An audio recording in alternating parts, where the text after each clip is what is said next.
Chapter 1 Rebirth and the Trap. Brother, do you want it? In a secluded room of the Chun family in Man Mountain Town, Ninghua, Chun Lingxue swayed her alluring figure as she walked over. Her cheeks were exquisite, at the peak of her youth, with a beauty that resembled an ethereal fairy. As she approached with graceful steps, her simple white dress gradually fell away. Her body was curvaceous, like a beautiful serpent, with a plump bottom and a sexy waist as slender as willow branches. Her long black hair fell messily over her fragrant shoulders, her eyes glimmering like water, hazy and captivating.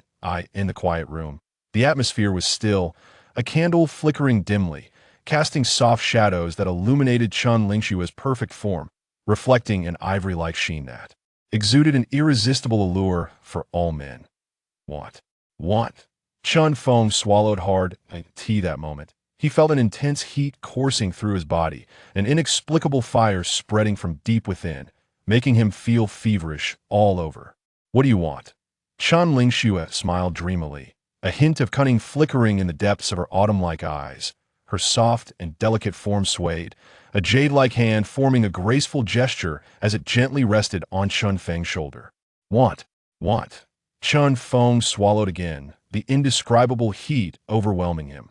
Chun Lingxue's body, like a beautiful serpent, leaned against his shoulder, her red lips slightly parted, whispering like a delicate orchid in his ear. Since you want it, why not come over? Chun Feng stammered, but before he could speak, his clothes were already torn apart. The boy named Chun Feng was known as the village fool in Man Mountain Town. The Chun family was a prominent clan in Man Mountain Town, wealthy and powerful, with strong martial artists in their ranks. However, perhaps due to the jealousy of heaven, this young master of the Chun family, despite his strong physique from a young age, was not very bright. This was common knowledge in Man Mountain Town, a typical case of a tiger father and a dog son. Outside, the sky was clear and a cold wind swept through, filling the air with a chilling atmosphere. A group of martial arts experts was waiting, their eyes concealed with killing intent, ready to rush in at a moment's notice upon receiving a command. This was a trap, a beauty trap set specifically for this young master of the Chun family. This kid is dead for sure. Once I signal, he'll rush in and chop that fool into pieces. Chun Xiu clenched his fists, his eyes filled with a murderous glint, revealing a bloodthirsty smile. Within the family, committing such a heinous act, even though Chun Feng was the young master, he would undoubtedly face death without escape. Master! At that moment, a beautiful girl of about 18 or 19 rushed over in a hurry. Upon seeing the setup at the door, her expression changed, and she wanted to rush into the room. But suddenly, Chun Xiu struck out with lightning speed, slapping her away. Get lost, you damn maid. How dare you ruin my good deed? The maid was sent flying, landing hard but quickly scrambled to her feet, her eyes red, filled with unwillingness and anger. What are you doing? Our young master hasn't harmed you. Why are you so intent on putting to death? She couldn't understand Chun Feng was just a fool and had no power struggles within the family, so why were they still targeting him? His very existence is a sin. Only when he's dead can my brother rightfully become the young master. His sin is occupying the identity of the young master. Chun Xiu laughed disdainfully, a wild look in his eyes. Even though Chun Feng was a fool, as long as he was alive, he would still be the Chun family's young master, a reality that could not be changed. Only when he was dead could someone else legitimately replace him as the new young master of the Chun family. Such bullying. He'll report this to the family head, and he will surely not spare you. Report to the family head? Sure. Let's see if the family head believes you or me. Chun Xiu was unafraid. He then cast a cold gaze toward the door, filled with murderous intent. All he needed to do was wait. Wait for a signal from Chun Lingxue inside the room. And when that time came, Chun Feng's situation would be dire. After all, no one would ever think a girl would be willing to sacrifice her purity to commit such a heinous act. Boom! Suddenly, a thunderbolt tore through the clear blue sky, striking down. Inside the room, Chun Feng's body shook violently, golden light flashing as a torrent of memories surged from his mind. Who am I? I am Chun Feng. No, I am not Chun Feng. I am the North Xian Sword Emperor. Where is this? Chun Feng suddenly opened his eyes, his irises turning crimson. In his previous life, he stood at the pinnacle of martial arts, achieving unprecedented accomplishments in swordsmanship and alchemy. He had not only refined imperial-grade pills, but also created the yin-yang alchemy method by merging 9 yin spiritual fire and 9 yang spiritual fire, earning the title of Alchemy Emperor and leading an unprecedented revolution in the alchemy world. He was also a sword emperor, unmatched in the world of swordsmanship, with the terrifying power to sever the starry sky, establishing the first sacred ground in the cosmos, the sword dragon's sacred ground. However, he was not satisfied with these achievements. He aimed to further transcend, reaching the legendary realm of the Divine King, breaking through the void, transforming mortals into gods, shining together with heaven and earth, living as long as the sun and moon. To achieve this, he entered the void divine realm, a place of certain death, overcoming numerous dangers, finally finding the void cannon left by the Void Emperor. But he never expected that when he returned to the Sword Dragon's sacred ground, severely injured and with a void cannon in hand, he would be ambushed by Fairy Qi Yao and the 8 great martial emperors. Naturally, he was no match for them in his injured state and fell. Fairy Qi Yao, you were so cruel to obtain this void cannon. You would even join forces with the 8 great martial emperors against me. But you never expected, did you? In the void forbidden land, I obtained a holy fruit and consumed it. I did not die, I am still alive. Yi Beixuan rasped, breathing heavily, seemingly unable to contain the overwhelming rage within. 800 years. For Qi Yao, he poured his heart and soul. Back then, he was extraordinarily gifted, unmatched by anyone. Even those who claimed to be favored by heaven and hailed as extraordinary geniuses were suppressed beneath his sword. And Fairy Qi Yao naturally could not keep up with his cultivation speed. For this reason, he even risked entering various deadly forbidden lands to seize opportunities and rare treasures for her, places known to be zones of certain death. Several times, he nearly lost his life in those deadly zones. Everything he did was to help Qi Yao catch up to his cultivation pace. But in the end, Qi Yao betrayed him for a mere void cannon. 800 years of marital affection were like smoke in the wind. He never dreamed that in Qi Yao's heart, the dream of attaining godhood was always more important than him. At this thought, he felt an urge to rush into the void divine realm and slay that revered fairy.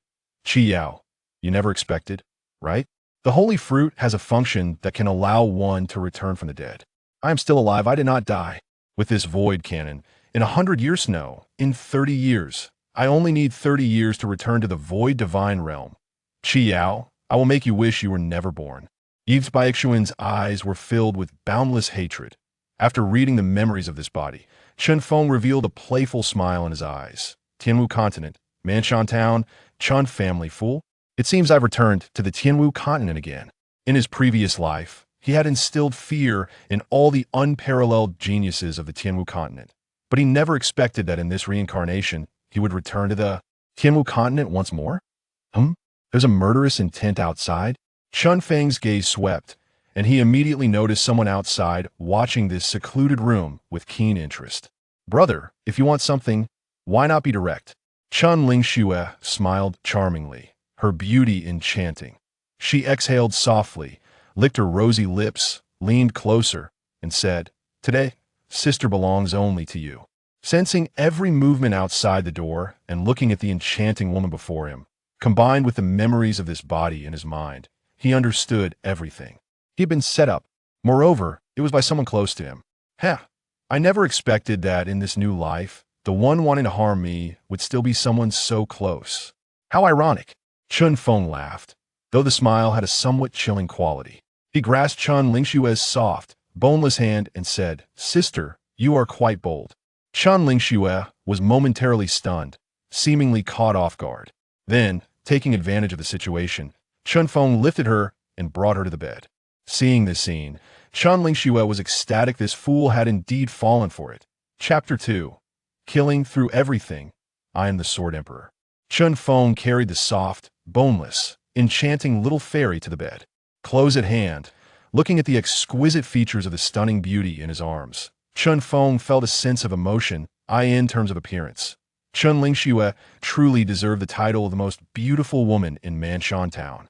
However, unfortunately, she was a femme fatale with a heart as venomous as a scorpion. If it weren't for Chun Feng's reincarnation and his ability to sense the murderous intent outside the door, he might have genuinely fallen into her trap. Sister, let's not waste time. Let's get started. Chen Feng removed the last piece of clothing from Chen Lingshue's delicate body, revealing a perfect figure, ready to be picked. However, just as Chen Feng was about to take the next step, Chen Lingxue suddenly shouted loudly, "Help!" As her voice escaped, Chen Feng acted swiftly, using a finger containing a bit of hidden energy to strike a pressure point in her throat. Instantly, Chen Lingshue's voice was cut off. No matter how she tried to shout, her voice was too faint to be heard. What? What did you do to me? Chen Lingxue opened her mouth, her autumn-like eyes filled with disbelief. I did a little trick, you are now mine, and I don't want anyone to disturb us. Chen Feng sneered. Chen Lingshue's face changed, and without hesitation, she activated her spiritual power, unleashing a gust of wind towards Chen Feng. However, Chen Feng was already prepared. He sidestepped and then raised his hand to lock Chen Lingshue's wrist, pinning her to the headboard. Though Chen Lingxue had some cultivation, Chen Feng's body was immensely powerful. Although he was a fool, fools have their fortunes, and his physical quality was strong in terms of strength, he was not at all inferior to Chen Lingxue. At this moment, Chen Lingxue was clearly a bit panicked, unable to shout, unable to fight back.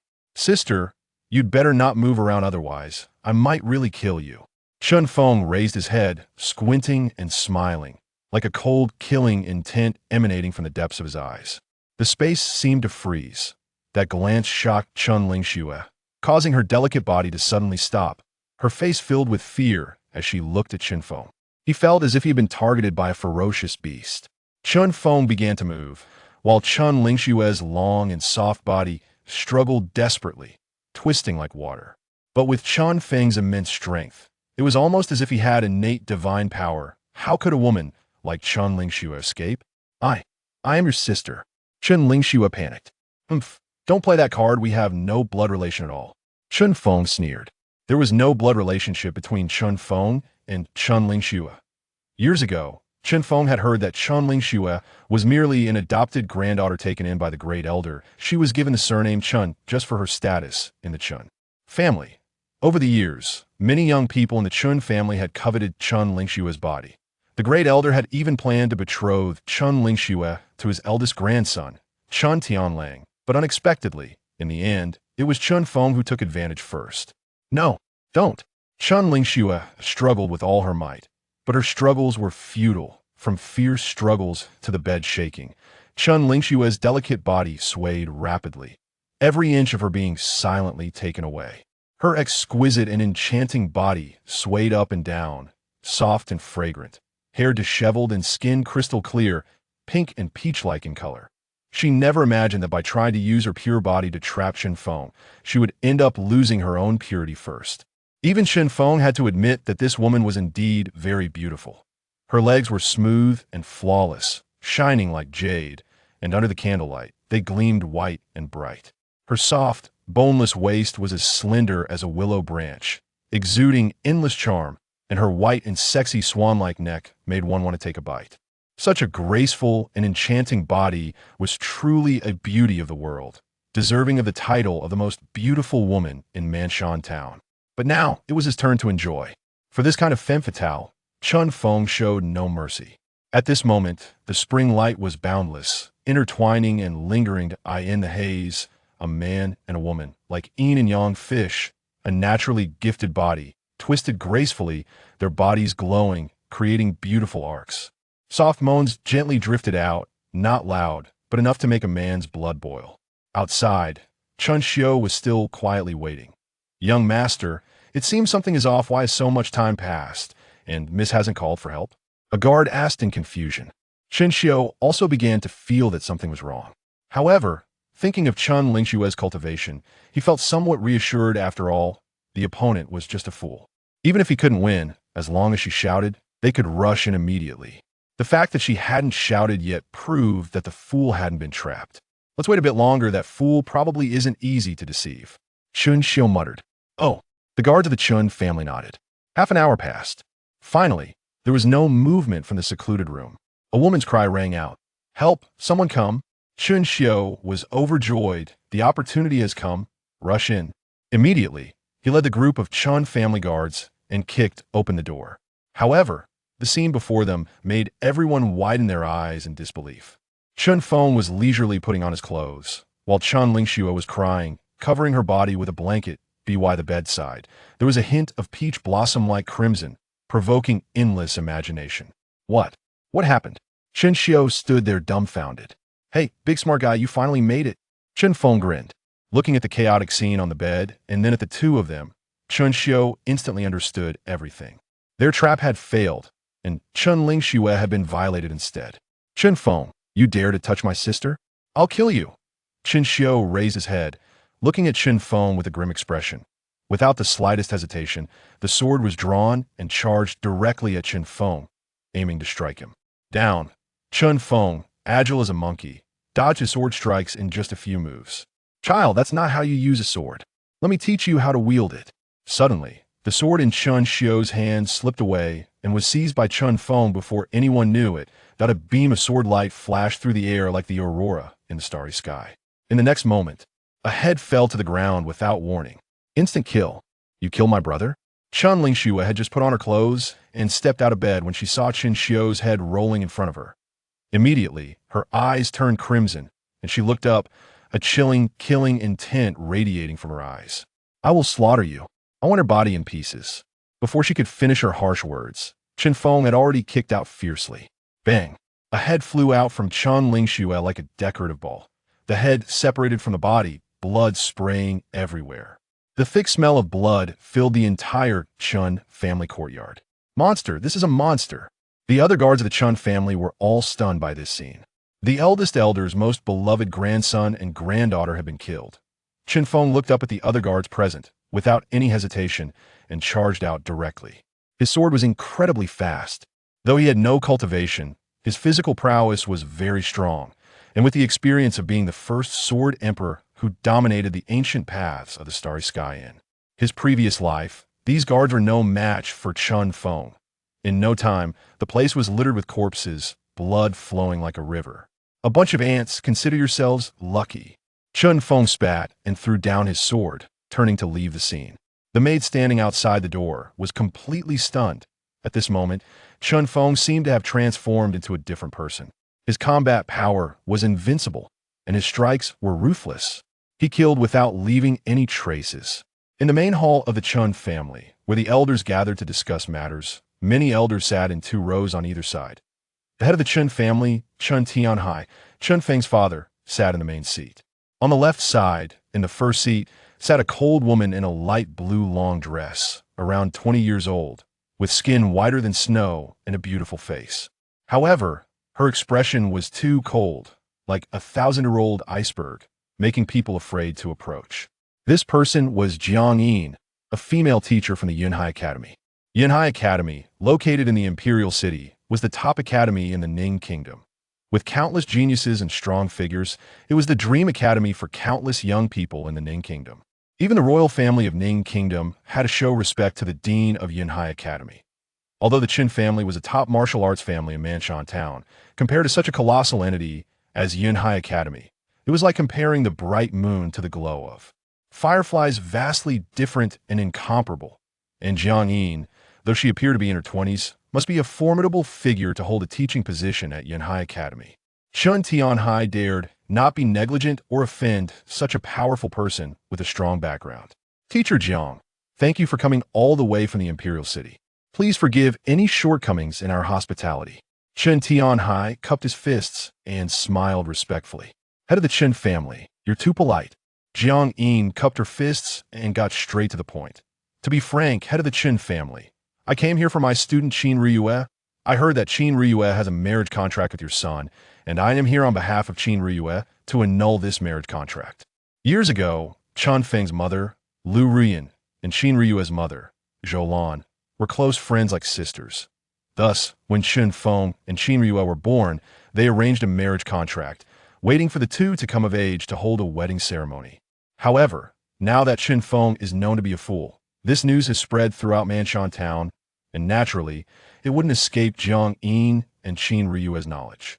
For the sake of her student's future, Jiang Yin would never allow Qin Riyue to marry Chen Feng, the fool, so she came to annul the marriage. Hearing Jiang Yin's words, Chen Tianhai frowned. Teacher Jiang, This matter is quite difficult for me. Although Chun Feng is a fool, he is still his son and represents the face of the Chun family. Now that Jiang Yin has come to annul the marriage, wouldn't that humiliate the Chun family's reputation? Head of the Chun family, I understand that my request is a bit unreasonable and may bring shame to the Chun family, making a laughingstock. However, I have also prepared some generous gifts to make amends. With that, Jiang Yin waved her hand, and dozens of bottles of pills appeared out of thin air on the table. In an instant, a strong medicinal fragrance wafted through the entire hall. Just the smell alone could invigorate a person and accelerate the flow of spiritual power within. What is this? Chen Tianhai was taken aback. Just the scent was already so potent. These are all top-grade pills, and there were several bottles at that. This is my compensation gift for the Chun family. Jiang Yin smiled faintly. So many pills were already a generous compensation. Chun Tianhai's breathing quickened, his eyes grew fervent, and his body even trembled slightly. This Yunhai Academy truly had deep pockets. Such a grand gift was given without hesitation. Teacher Jiang is indeed extraordinary. Regarding the annulment of the marriage between my son and Qin Riyue, we can discuss it. Jiang Yin smiled faintly. Although these pills were only second tier, their quantity was significant. A small Chun family could hardly refuse such a huge temptation of pills. For the Chun family, these pills were already a substantial fortune, but for the deeply established Yunhai Academy, it was just a drop in the bucket. Suddenly, while the two were conversing, a servant rushed in anxiously. Not good, patriarch. Something terrible has happened. Chun Tianhai stood up, his face darkening, and said in a low voice, "What's going on? Why are you panicking? Don't you see I'm entertaining guests?" The servant swallowed hard and stammered. The two grandsons of the elder and a group of guard from the Chun family have all been slaughtered by Chun Feng alone. What? Chun Tianhai's heart jolted, as if struck by lightning. Chapter 3. You are sick. I can cure you. The Chun family ancestral hall was dimly lit. Chun Feng pushed open the door and stepped inside. On the altar, there were several spirit tablets arranged neatly, with incense smoke curling around, filling the air with a solemn and serious atmosphere. These were the ancestors of the Chun family. The Chun family was considered a large clan in Manshan town, rumored to have once produced powerful beings who dominated the region. However, as they offended more enemies and the later generations could not inherit their legacy, they gradually fell into decline and eventually chose to live in seclusion in this remote little town. Chun Feng walked to the far left corner of the altar, and according to his memory, took out a spirit tablet hidden behind a secret compartment. The tablet was covered in dust and had become somewhat worn. Chun Feng carefully wiped it, and a familiar name gradually emerged: Lu Ruyan. He placed the spirit tablet at the front of the altar, lit 3 sticks of incense, and after performing a kneeling salute, inserted them into the incense burner. Mother. Chun Feng looked at the spirit tablet, opened his mouth, and finally uttered this sensitive word. This was Chun Feng's biological mother, the best person he had known since he could remember. He had no deep feelings for anyone in the Chun family, but he had a deeply etched impression of his mother. In the memories of this body, whether it was family members or outsiders daring to bully him, his mother Lu Ruyan always stood up to defend him first.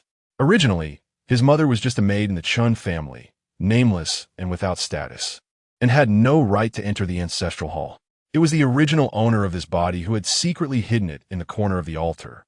After Yi Beixuan took over this body, this spirit tablet became his only obsession. Chun Feng, since I have used your body, I will naturally compensate you. From today on, your mother will be my mother. I will find a good feng shui place to bury our mother properly. Those who have bullied her before, I will not let any of them go. Chun Feng said with a chilling, killing intent. Years ago, Chun Feng's father, Chun Tianhai, while drunk, forcefully slept with the maid Lu Qingyan, leaving her nameless and without status, which resulted in the birth of Chun Feng.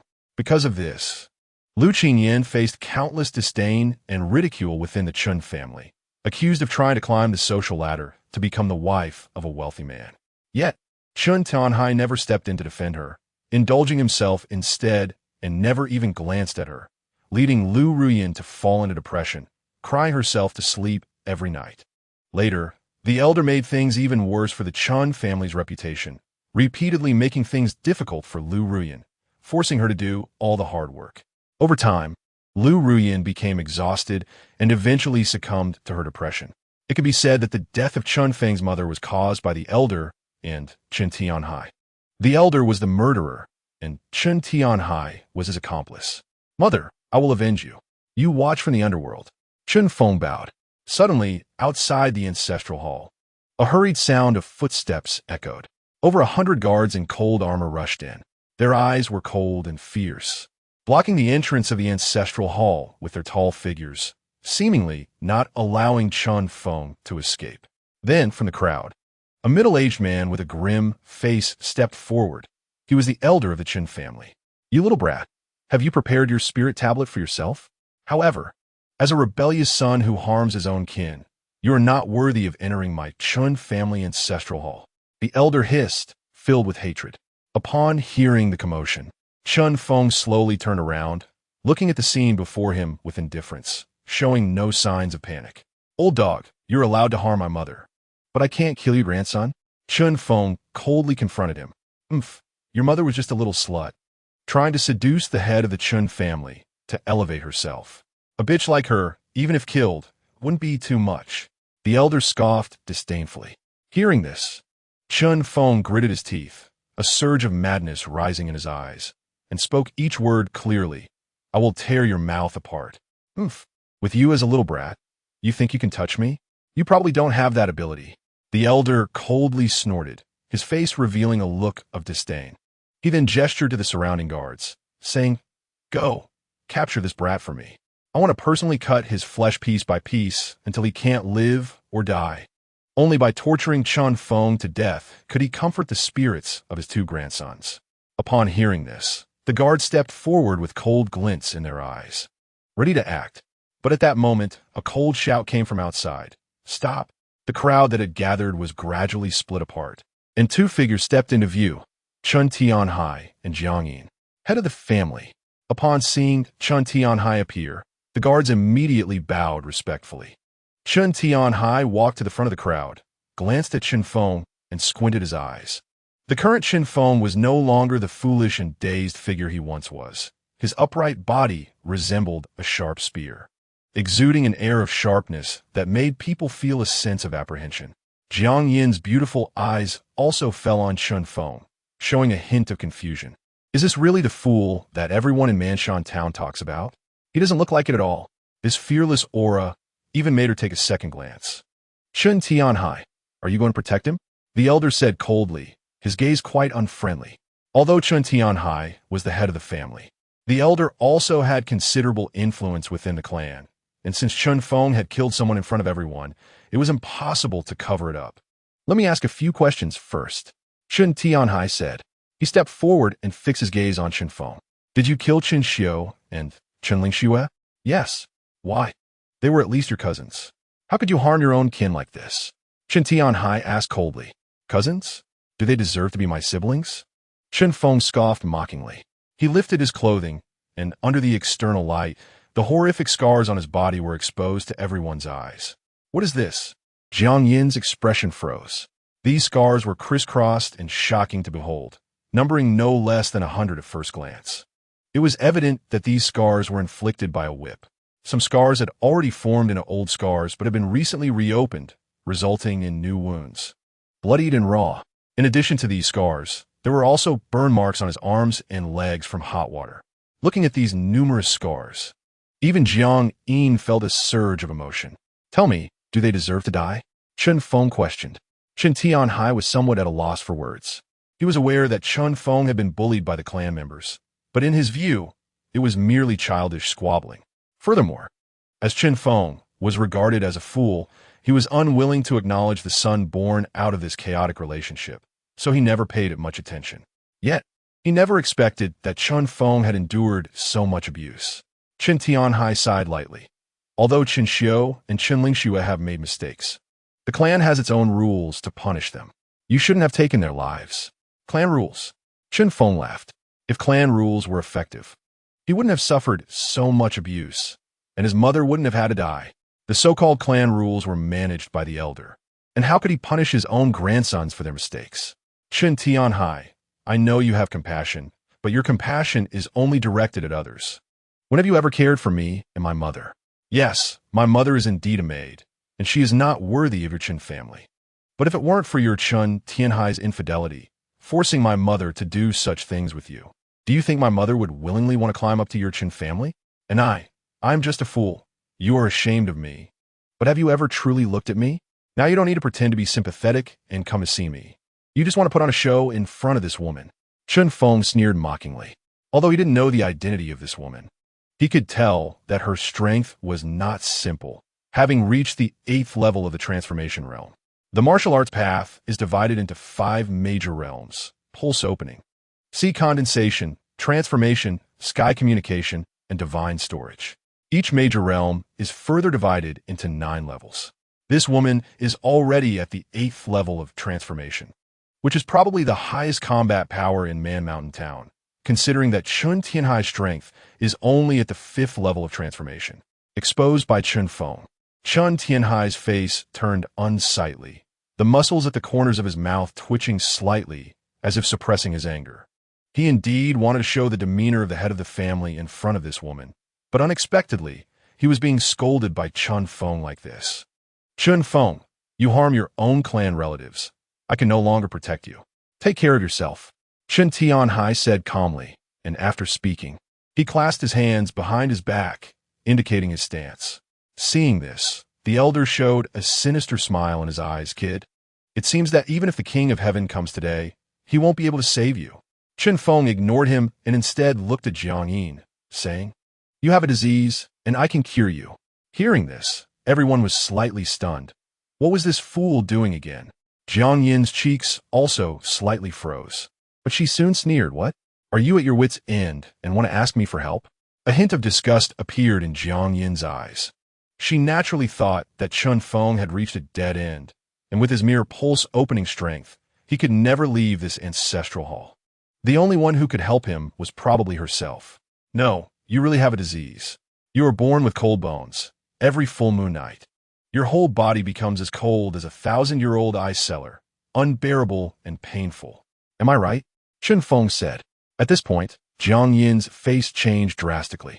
Only a few people in the Jiang family knew about this problem of hers, and even her students were kept in the dark. How'd this kid know? This kid is acting crazy again. Capture him. I want to torture him to death. The elder coldly commanded. Yes. Immediately, the guard's eyes flashed with a cold light, stepping forward to take action. But at this moment, Jiang Yin suddenly stood up and shouted, Wait, no one is allowed to touch him. Everyone looked at Jiang Yin in confusion. Even Chun Tianhai found it hard to believe. But Jiang Yin ignored anyone else and looked at Chun Feng, asking, Do you know the reason? Of course, Chun Feng said calmly. He could tell at first glance that Jiang Yin emitted a strange cold aura, which ordinary people would think was due to her practicing some ice-type technique. However, Chun Feng knew that it was not due to any practice, but rather her innate cold bones. You have innate cold bones, caused by your special spiritual root, known as the cold moon spiritual root, which is rarely seen. When you practice cold-type techniques, it's like being aided by heaven. You learn without a teacher, and your realm rises particularly fast. But unfortunately, as your realm increases, the cold aura on you will become heavier. You must feel that recently, during the full moon nights, the cold bone condition has worsened, and the cold aura has become unbearable. Every time feels like a near-death experience. I tell you, if this continues, you definitely won't live for more than 2 years. Chun Feng said.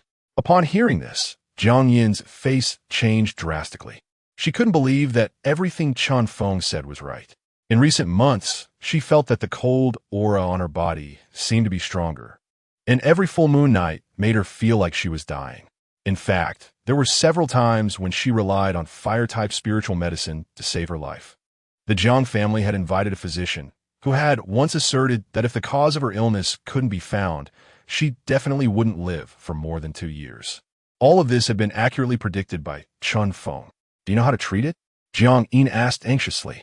Of course, this is not a disease. It is caused by your spiritual root. Looking across the entire Tianwu continent, only I can cure you, but of course, whether you believe it or not is up to you. Chun Feng said. This was not a boast. He had encountered a woman with a cold moon spiritual root before, and she had found a way to treat it. When she sought him to refine medicine, Chun Feng didn't ask for any other reward, just a method for treating her cold moon spiritual root. So looking across the Tianwu continent, only he and that woman could cure it. But that woman had already stepped into the void god realm and was no longer on the Tianwu continent. Jiang Yin pondered for a moment and then said, "All right, what conditions do you want? You first have to tear this old bastard's mouth apart." Chun Feng pointed at the elder, saying viciously. Chapter 4. Sword Soul Awakening. Innate Phenomenon. He had endured the elder for a long time. Not only had he caused his mother's death, but now he even dared to insult her in front of him. For such an old scoundrel, if he didn't tear his mouth apart, how could Chun Feng feel at ease? The elder snorted coldly, his eyes filled with disdain and mockery. Although I don't know how you bewitched Miss Jiang, no one in the Chun family dares to touch me. Slap. However, just as he confidently said these words, a chilling wind suddenly swept in, fiercely striking his face. A scream erupted as the elder was directly blown away, crashing heavily against the ancestral hall's wall, bloody teeth flying from his mouth. One side of his face bore a visible bloody handprint. Elder. The many disciples and officials of the Chun family were all stunned, their legs going weak as they rushed over to help. Even Chun Tianhai stood frozen for a long time before looking at Jiang Yin incredulously. Instructor Jiang, what are you doing? He clearly remembered that Jiang Yin had no grievances with the elder. How could she really follow the orders of this fool? Chun Feng? Patriarch Chun. This is between me and the elder. It has nothing to do with the Chun family. Jiang Yin said. When did you have a grudge with the elder? Jiang Yin was visiting Man Mountain Town for the first time, and it was also her first time at the Chun family. Before this, the elder and Jiang Yin had never even met. Yes, he just glared at me. Jiang Yin said. When did he glare at you? Chun Tianhai's expression turned anxious, and then he seemed to think of something, saying, he just looked at you. He didn't glare at you. He did glare, Jiang Yin said seriously. Chun Tianhai felt a bit exasperated. This was clearly finding fault for no reason. If she wanted to find an excuse to bully the elder, she should have at least found a more reasonable one. If just looking at her counted as glaring, then so many people had looked at her just now. Why didn't she target anyone else, but only the elder? Chun Tianhai was quite angry, but knowing Jiang Yin's terrifying strength and background, he didn't dare to lose his temper. Man Mountain Town was just a small, remote town in Ning Country, and although the Chun family could call the shots there, it was limited to Man Mountain Town. Compared to the enormous Yinhai Academy in the Imperial City, it was like comparing the bright moon to the stars, incomparable. Jiang Yin said nothing but coldly looked down at the elder, her cheeks showing no emotional fluctuations. He was just a small elder of the Chun family. She didn't take him seriously. She could hit him if she wanted. What was the big deal? It's not over yet. One slap is not enough. I want you to tear this old dog's mouth apart, Chun Feng said viciously. Jiang Yin raised her dark eyebrows, casting an unhappy glance at Chun Feng. She felt uncomfortable with his commanding tone. Chun Feng looked directly at her and said, only I can save your life. Do you want to listen or not? Fine, Jiang Yin replied, and then she gracefully stepped forward, rolled up her sleeves, and prepared to fight. This scene frightened the members and younger generation of the Chun family. Seeing Jiang Yin's fierce demeanor, they all fled. Miss Jiang, what kind of poison has this guy put on you? Why do you have to obey him? The elder stood up, his face pale with anger, his jaw twitching as if he was extremely furious. It's none of your business, Jiang Yin replied lightly. You're too much. This statement nearly made the elder spit blood in anger. What kind of charm had this guy cast on her to make her so obedient? Jiang Yin's beautiful eyes were indifferent as she flicked her sleeves lightly. A seemingly soft slap carried a fierce gust of wind and struck again. You're bullying me too much. The elder was no pushover. After all, he was a martial arts expert. How could he just stand there and let Jiang Yin bully him? Immediately, he moved his body and unleashed the Chun family's low-tier, yellow-grade martial art, the Turning Heaven Palm. A terrifying gust of wind roared toward Jiang Yin like a mountain-splitting force. However, Jiang Yin had already reached the 8th level of the transformation realm, while the elder was only at the 7th level of the sea condensation realm. A significant difference in realms, akin to the power gap between an adult and a child. Jiang Yin easily caught the elder's hand, neutralizing the wind, and then swiftly slapped him with a speed that was almost too fast to perceive. Slap! A crisp sound echoed. Jiang Yin slapped him several times. The elder's already ruddy face instantly swelled up, looking like a pig's head, an alarming sight. It's uneven. Jiang Yin frowned. As a perfectionist, she couldn't allow only one side to be swollen. She raised her hand and slapped the other side of his face, and after a dozen slaps, the elder's face became completely swollen, blood oozing from the corners of his mouth, a terrifying sight. Very good, now it's my turn. Chun Feng stepped forward, looking down at the bloodied face of the elder, filled with hatred, and raised his hand, ruthlessly slapping his pig-like face dozens of times. The entire ancestral hall echoed with the elder's pig-like screams. Chun Tianhai stood beside him, clenching his fists, his face frighteningly dark. Enough. Slapping the face of the elder of their clan in front of him was a slap in the face of the Chun family. Chun Feng stopped, his gaze cold. Old dog, these slaps are just interest. Just wait. I will make you experience the taste of losing loved ones. Let's go. Chun Feng didn't even look at Chun Tianhai, took his mother's spirit tablet from the ancestral hall, and turned to leave. Boom. Just as the two were about to step out of the ancestral hall, a powerful surge of spiritual energy suddenly gathered in the blue sky. This energy surged like the tide of the sea, quickly enveloping the entire sky. The wind and clouds churned, and the overwhelming spiritual energy formed a vortex in the sky. Countless dark clouds gathered, and the sky darkened as if a storm was approaching. An indescribable oppressive force descended. The strong wind howled, causing all the trees in the Chun family's courtyard to rustle. What's going on? At that moment, everyone in the Chun family noticed this scene. Standing under the sky, they all felt an intense sense of oppression. The vortex of gathered spiritual energy spun in the sky, and the pressure it radiated caused the ground of the Chun family to crack inch by inch, spiderweb-like fissures spreading to the horizon. At this moment, a beam of spiritual energy shot out from a room in the Chun family's courtyard, shooting up into the clouds. This beam of spiritual energy entered the vortex, stirring a tide of spiritual energy in the sky. The energy intertwined and transformed into a sword, standing tall in the sky, unique and unparalleled. This sword seemed to be thrust into the clouds, causing all weapons within 100 miles to tremble, especially the treasured swords that shook the most violently. The sound of the swords ringing echoed through the heavens and the earth like thunder. The sword soul awakens. The sword soul awakens. My grandson's sword soul physique has finally awakened. Ha! The elder, who had been beaten to the point of being unbearable to look at, suddenly stood up, appearing almost insane. Jiang Yin looked at this heavenly phenomenon, her beautiful eyes involuntarily gazing towards the depths of the Chun family's courtyard, where the spiritual energy surged like a pillar, continuously being released. Such a heavenly phenomenon could only be possessed by someone with an awakened sword soul spiritual root. Unexpectedly, in a mere town like Mankind Mountain, a sword soul physique had emerged. It was truly terrifying. Jiang Yin's cheeks turned serious. For a moment, she couldn't measure whether it was worth it to offend the Chun family just now. A sword soul physique destined for greatness could potentially become the second sword emperor of Ningguo. Chun Tianlang has awakened the sword soul physique. He is the #1 talent in our Mankind Mountain town. I didn't expect him to awaken the sword soul physique now.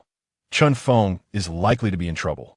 In all of Ningguo, there are only 2 sword soul physiques. Chun Tianlang was the elder's grandson, and since Chun Feng had just beaten the elder so badly, it's likely that Chun Feng wouldn't survive 3 days. 3 days? You think too highly of Chun Feng. I doubt he can last a day. Once Chun Tianlang comes out, with his sword soul physique potential, even Miss Jiang wouldn't dare to protect Chun Feng. The younger generation and servants of the Chun family couldn't help but discuss among themselves. Just the 4 words sword soul physique were enough to send shivers down everyone's spine. After all, looking across the entire Ningguo, excluding Chun Tianlang, there were only 2 in total. The emergence of a sword soul destined to become the king among swords. In Mankind Mountain Town, many forces looked towards this heavenly phenomenon, their faces filled with seriousness. The awakening of the sword soul physique would likely bring a bustling crowd to the Chun family soon. Hidden within the Chun family was an unparalleled genius, Chun Tianlang. However, Chun Tianlang's spiritual root had been sealed until now, and now it finally awakened. It was the long-lost sword soul physique. The awakening of the sword soul physique meant that Chun Tianlang would become a king among swords. If they didn't flatter him now, when would they? Unexpectedly, a mere Chun family from Mankind Mountain would awaken a sword soul physique. It seems you have a strong enemy now. At the entrance of the ancestral hall, Jiang Yin looked towards Chun Feng. The current #1 sword emperor of Ningguo is the one with the sword soul spiritual root, so she knew very well what the awakening of the sword soul meant. It signified that an unparalleled genius was about to step onto the historical stage. So what if it's a sword soul physique? We practitioners shall push through all enemies. Chun Feng looked expressionlessly at the sky and walked out of the Chun family. In his previous life, he had suppressed countless ancient geniuses. Although a sword soul physique was strong, it was not enough to make him wary. To become a figure at the level of a heavenly emperor, one must push through all enemies. Back then, even ancient geniuses with 9 yang spiritual roots or even chaos spiritual roots had been suppressed beneath his sword. What was a mere sword soul spiritual root worth? Let's go. Chun Feng continued to head out of the Chun family, unfazed by Chun Tianlang awakening his sword soul. This home, he felt no attachment at all. Jiang Yin still stood in place, not following. She gazed at the phenomenon in the sky, her expression quite complex.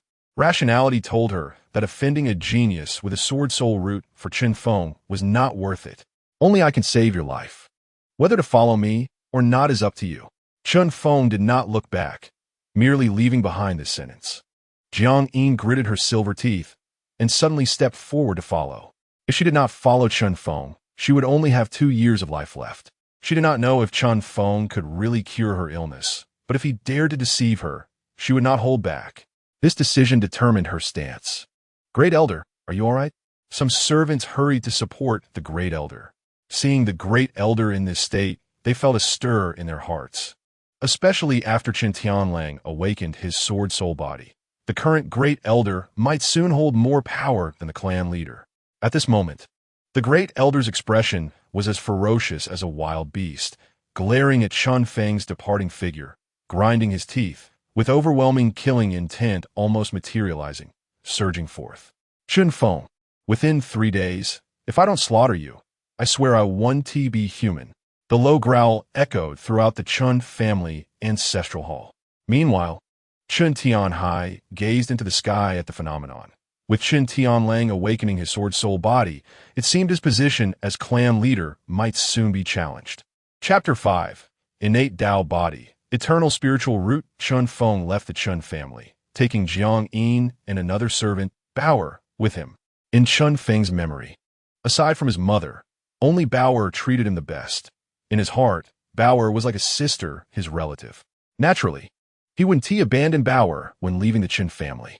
On the street, the entire Mianshan town was in quite a stir due to Chun Tianlang awakening his sword soul root.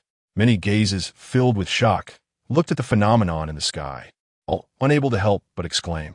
The Chun family was truly about to rise. With Chun Tianlang, the Chun family was likely to step into the imperial city and become a significant force. It was said that the Sword Emperor in the Ningguo imperial city advanced rapidly into the Sword Emperor realm because he awakened his sword soul body. It seemed that it wouldn't be long before another Sword Emperor would emerge in Ningguo. The discussion spread through the streets and alleys of Mianshan town. The awakening of the sword soul represented something extraordinary, as sword soul roots were extremely rare in Ningguo. Counting the current Chun Tianlang, there were only 3 in total. Young master, where are we going now? Bauer looked up at Chun Feng, feeling somewhat lost. Before leaving the Chun family, she felt grateful that Chun Feng could take her with him, as she believed he truly regarded her as family. Let us find a place to settle down first. Chun Feng said. What he needed to do now was to quickly enhance his strength. Only by increasing his power could he ensure his survival, instead of relying on others. Being strong himself was the hard truth. Do you have any silver on you? Chun Feng looked at Jiang Yin. I don't have much silver. Only a few dozen tails, but I have quite a few pills, Jiang Yin replied.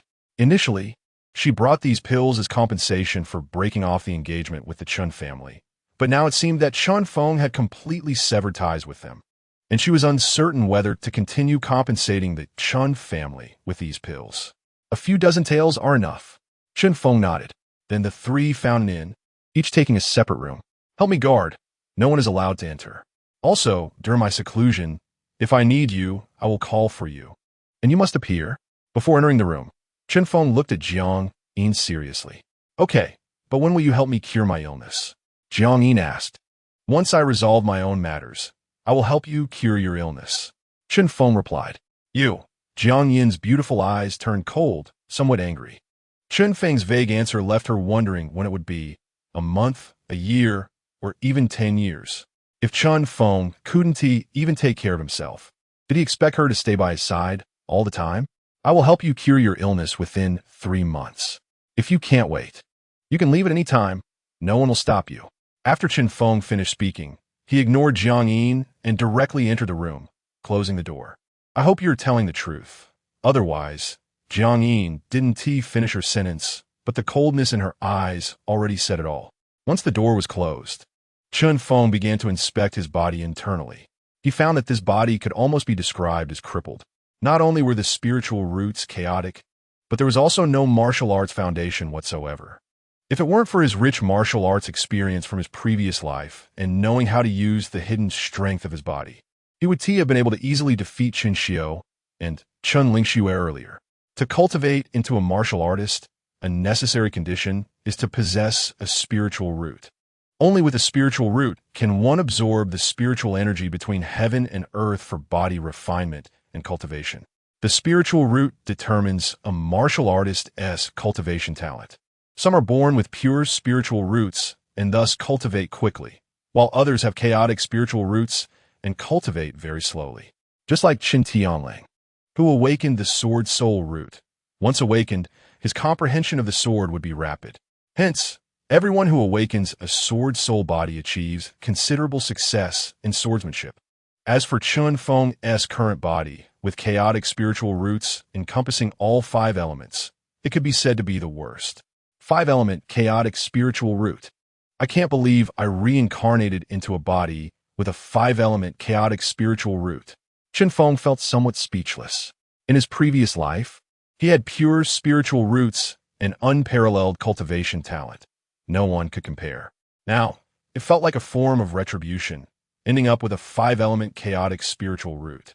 Forget it. Although it's a 5-element chaotic spiritual root, I still have a way to cultivate into a supreme being. As long as I have this void scripture and the pills I refine myself, I can still return to the void divine realm within 30 years. Chun Feng clenched his fist, filled with confidence. Suddenly, Chun Feng seemed to sense something, his expression growing increasingly perplexed. After a while, he paused, using the spiritual power of his dual lives to introspect the spiritual roots in his dantian. Gradually, his previously confused expression turned into one of shock, as if he had discovered a new continent. This isn't a 5-element chaotic spiritual root. The 5 elements are completely balanced, with a lotus body as the foundation, and the 5 elements forming the lotus heart, creating a Tao lotus in the chaos, innately close to spiritual energy. This is an innate Tao fetus? The spiritual root of this body is actually an innate Tao fetus. Chun Feng's face was filled with disbelief. The innate Tao fetus is the most extraordinary constitution closest to the Tao of heaven, a top-tier existence, rarer than the legendary 9 yang divine body and chaos spiritual root. That so-called sword soul root pales in comparison to this innate Tao fetus. Thousands of years ago, there was only one strong individual with an innate Tao fetus who later ascended to the position of emperor, proving his path among the stars and becoming the innate Tao emperor. No wonder he became a fool.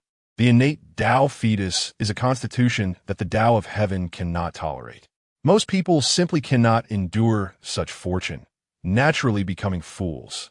I didn't expect to have picked up such a great bargain. Chun Feng's breathing became somewhat rapid, and even he, who once dominated the void divine realm in his previous life, could not contain the excitement in his heart.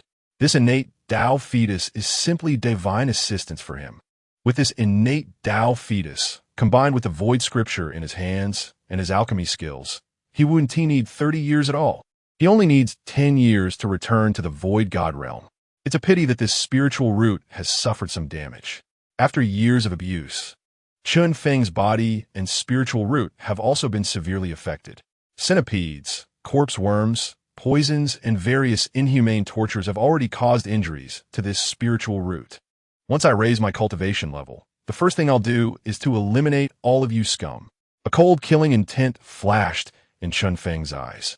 But for now, I need to find a way to refine some pills to repair this spiritual root.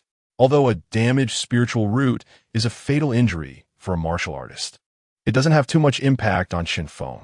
In his previous life, he not only achieved remarkable accomplishments in swordsmanship, but also possessed peak mastery in alchemy.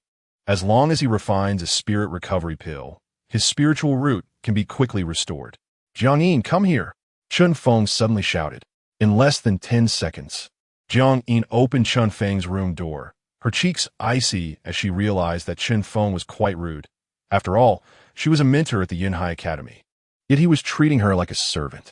Although she felt strongly displeased, Jiang Yin still coldly asked, "What is it?" "Go buy me some medicinal materials. I need wood element root, blue recovery grass, vermilion jade fruit, 100-year spirit tree leaves, soul root, sandalwood cloud root, cold heaven grass, and 2 fire spirit jade fruits." Chun Feng said, "The medicinal materials you're asking for are too expensive. I only have a few dozen taels on me. I can't afford them." Jiang Yin replied. The wood element root and blue recovery grass were manageable, but the 2 fire spirit jade fruits were not cheap. Fire spirit jade fruits grow on magma and feed on fire essence. They are rare and precious spiritual medicine, each worth 100 taels of silver, let alone 2. "Give me some paper and a pen," Chun Feng responded.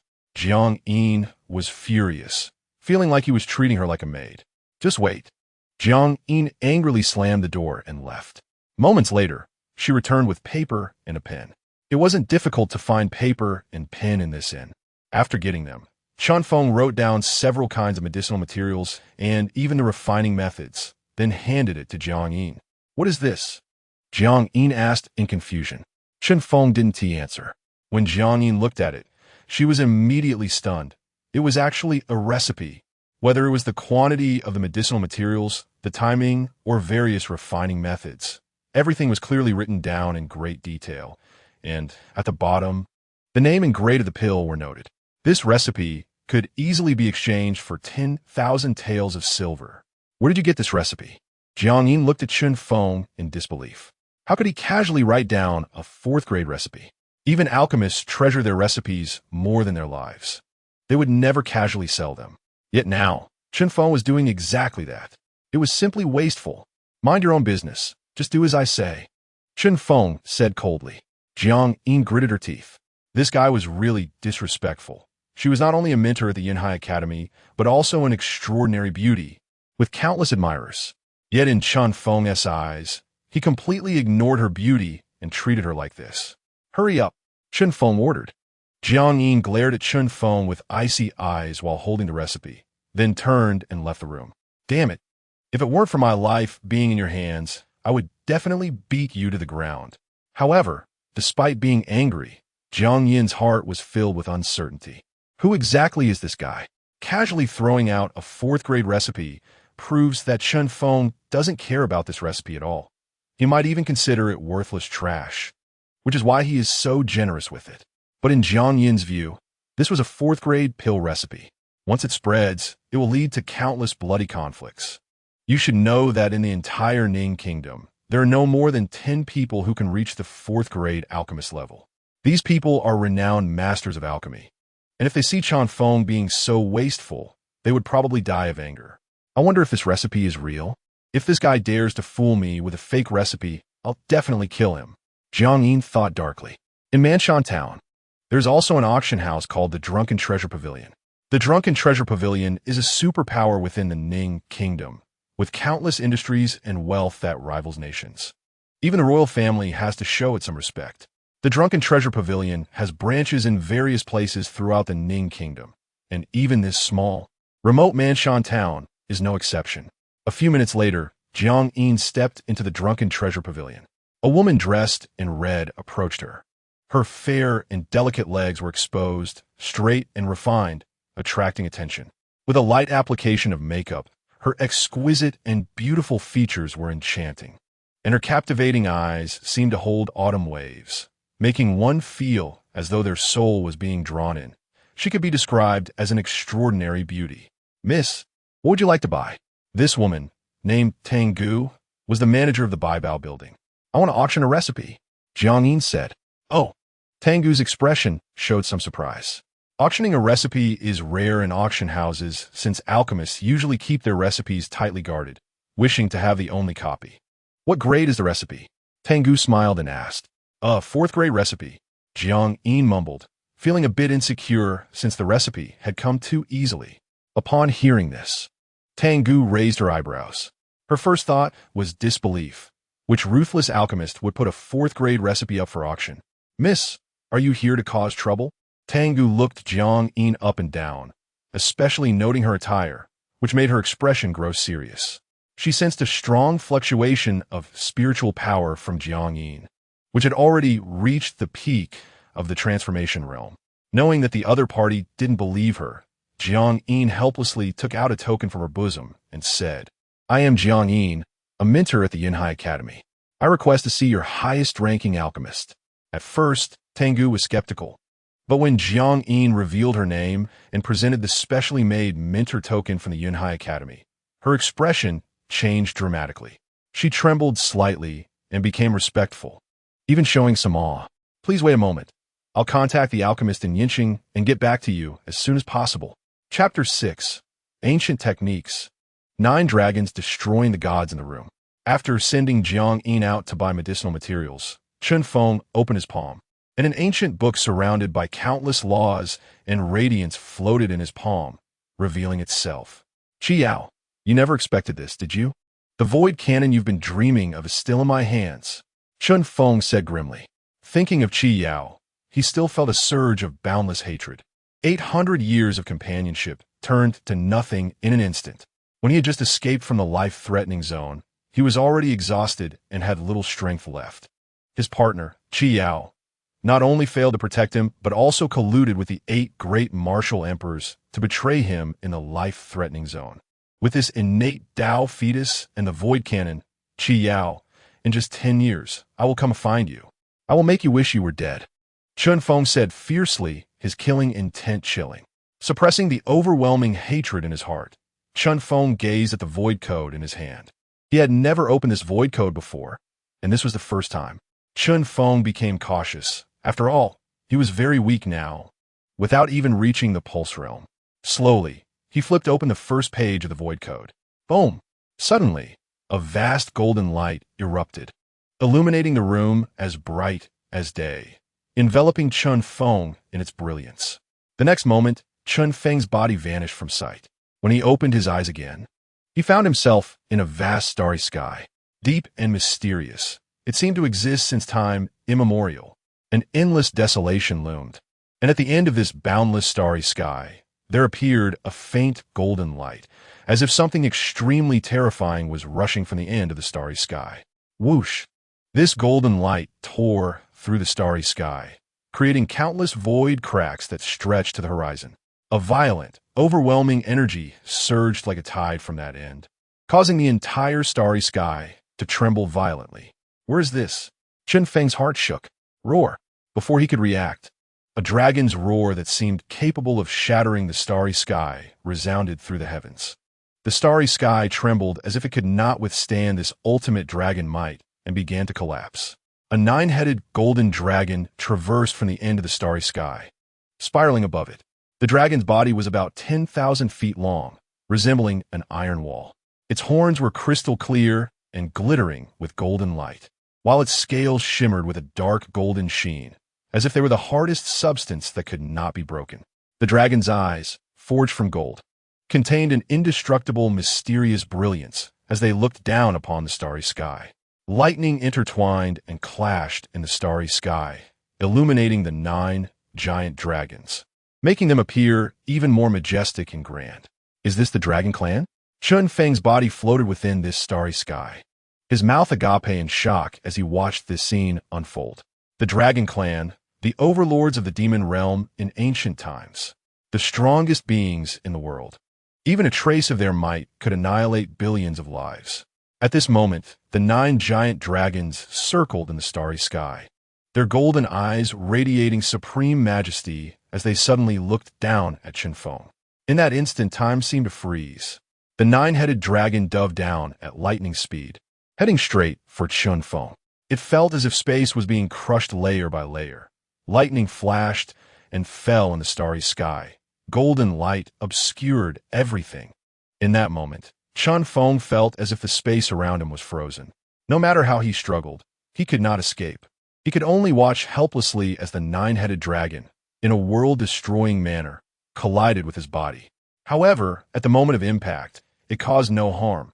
Instead, it merged into him, becoming a part of Chun Feng's body. Endless vast information surged into Chun Feng's mind like a flood. With dragon marrow for strength, dragon scales for skin, dragon body for form, and dragon blood for bones. One force breaks 10,000 laws, sword falls to cut gods. 9 dragons annihilation technique. Boom! Suddenly, Chun Feng was jolted awake, his whole body drenched in cold sweat, his pupils dilated, and a lingering shock spread in his eyes. The 9 dragons annihilation technique. The strongest cultivation technique of the ancient times.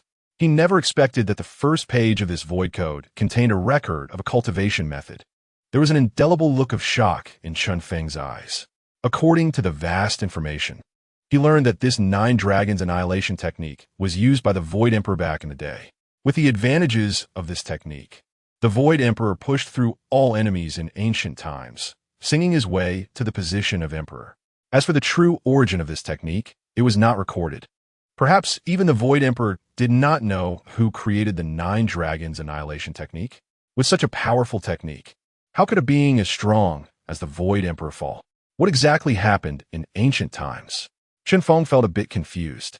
Many events occurred in ancient times. In his previous life, Beixuan once traveled upstream through time, searching for the secret history left in ancient times, but still found it difficult to uncover more information. He only knew that during a certain period in ancient times, there was a time of darkness and chaos, where billions of lives disappeared. And even the saints and supreme beings fell during that dark, chaotic era. What kind of dark, chaotic era could lead to the fall of all these saints and supreme beings? Chun Feng shook his head, not wanting to think further. He only knew that the urgent matter now was to strengthen his own power. He began to sit cross-legged and, according to the records of the technique, started to operate the cultivation method. Although his innate Tao had not fully recovered, it was still not a problem to practice this technique. Boom! As Chun Feng began to operate the technique, the vast spiritual energy in this world surged like a tide. His body formed a vortex like a black hole, and the immense spiritual energy flowed in like a tide, fiercely impacting the 108 martial arts meridians in his body. The first barrier of martial arts cultivation is the pulse realm. The human body has many meridians, but only 108 can be cultivated by martial artists. Only by unblocking all 108 meridians can one truly enter the ranks of martial artists. Generally speaking, even the most talented individuals would take several years, or even decades, to unblock all 108 meridians.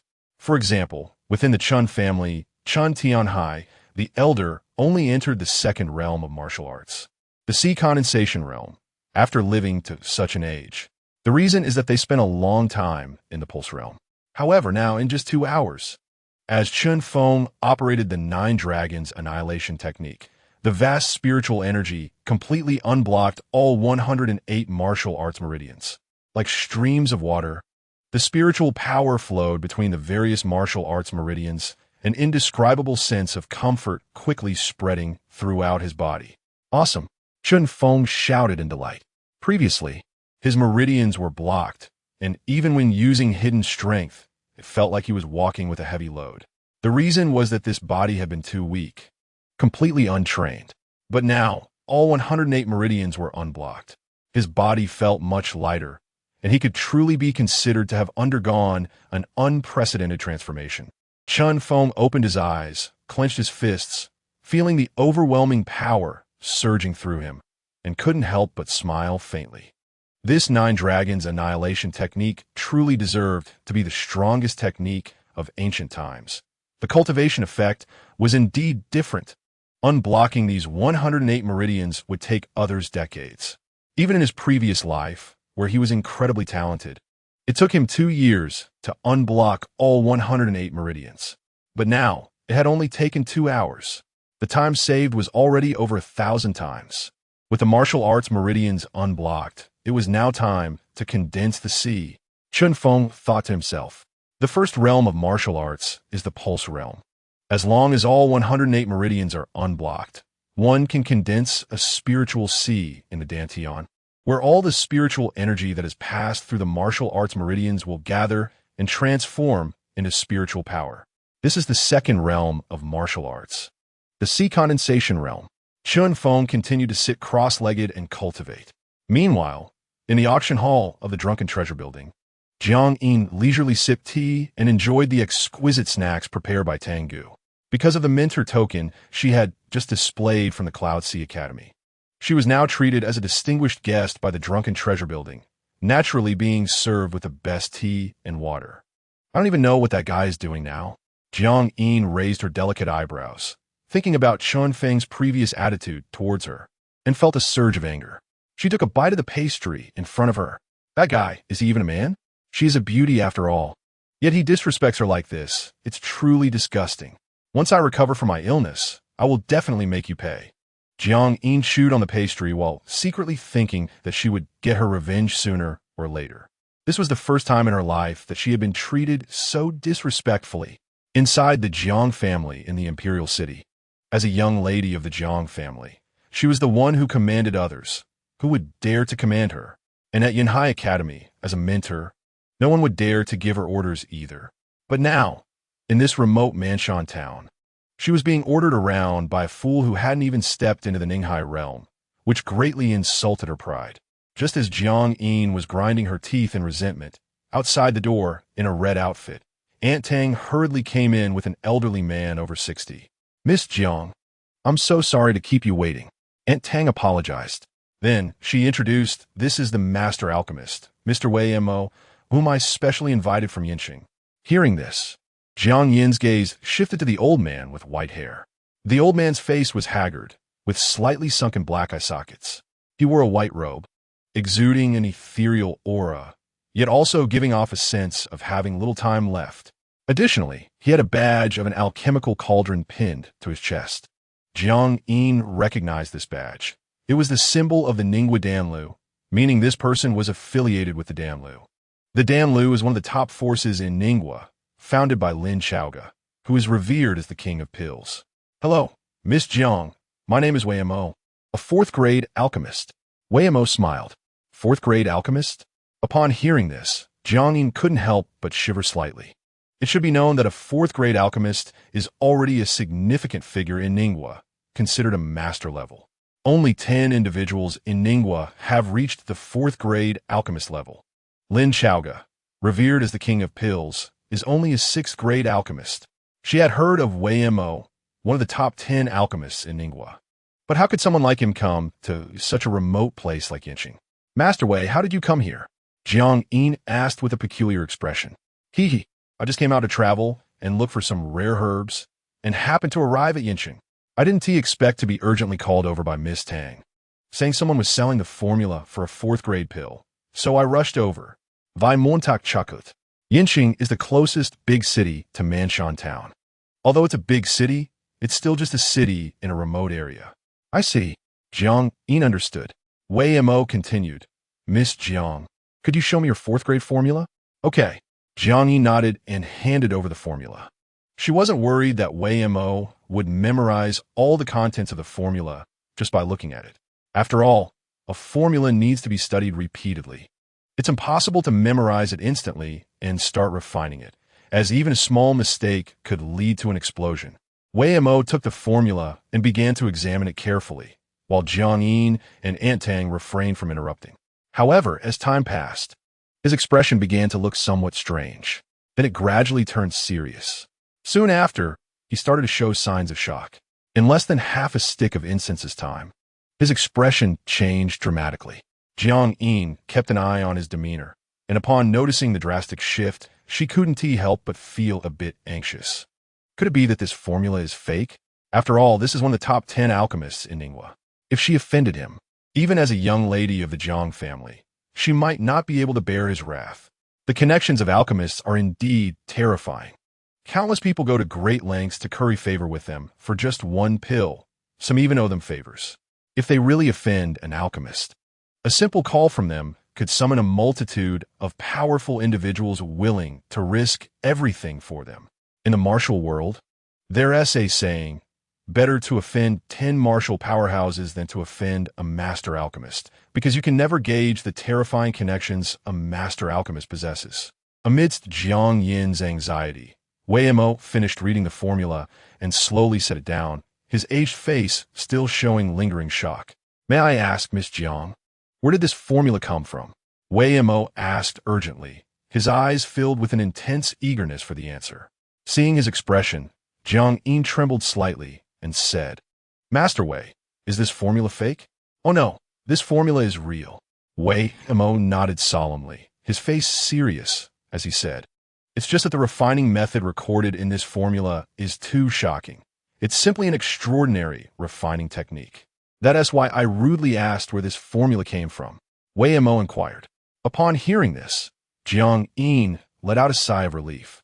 But she still felt a bit shocked that this formula was indeed real. That didn't deceive her. This formula was entrusted to me by a friend to auction. Jiang Yin replied, her expression somewhat strange. Miss Jiang, can you introduce me to this person? I really want to meet him, please. Wei Mo asked eagerly again, his tone carrying a sense of strong pleading.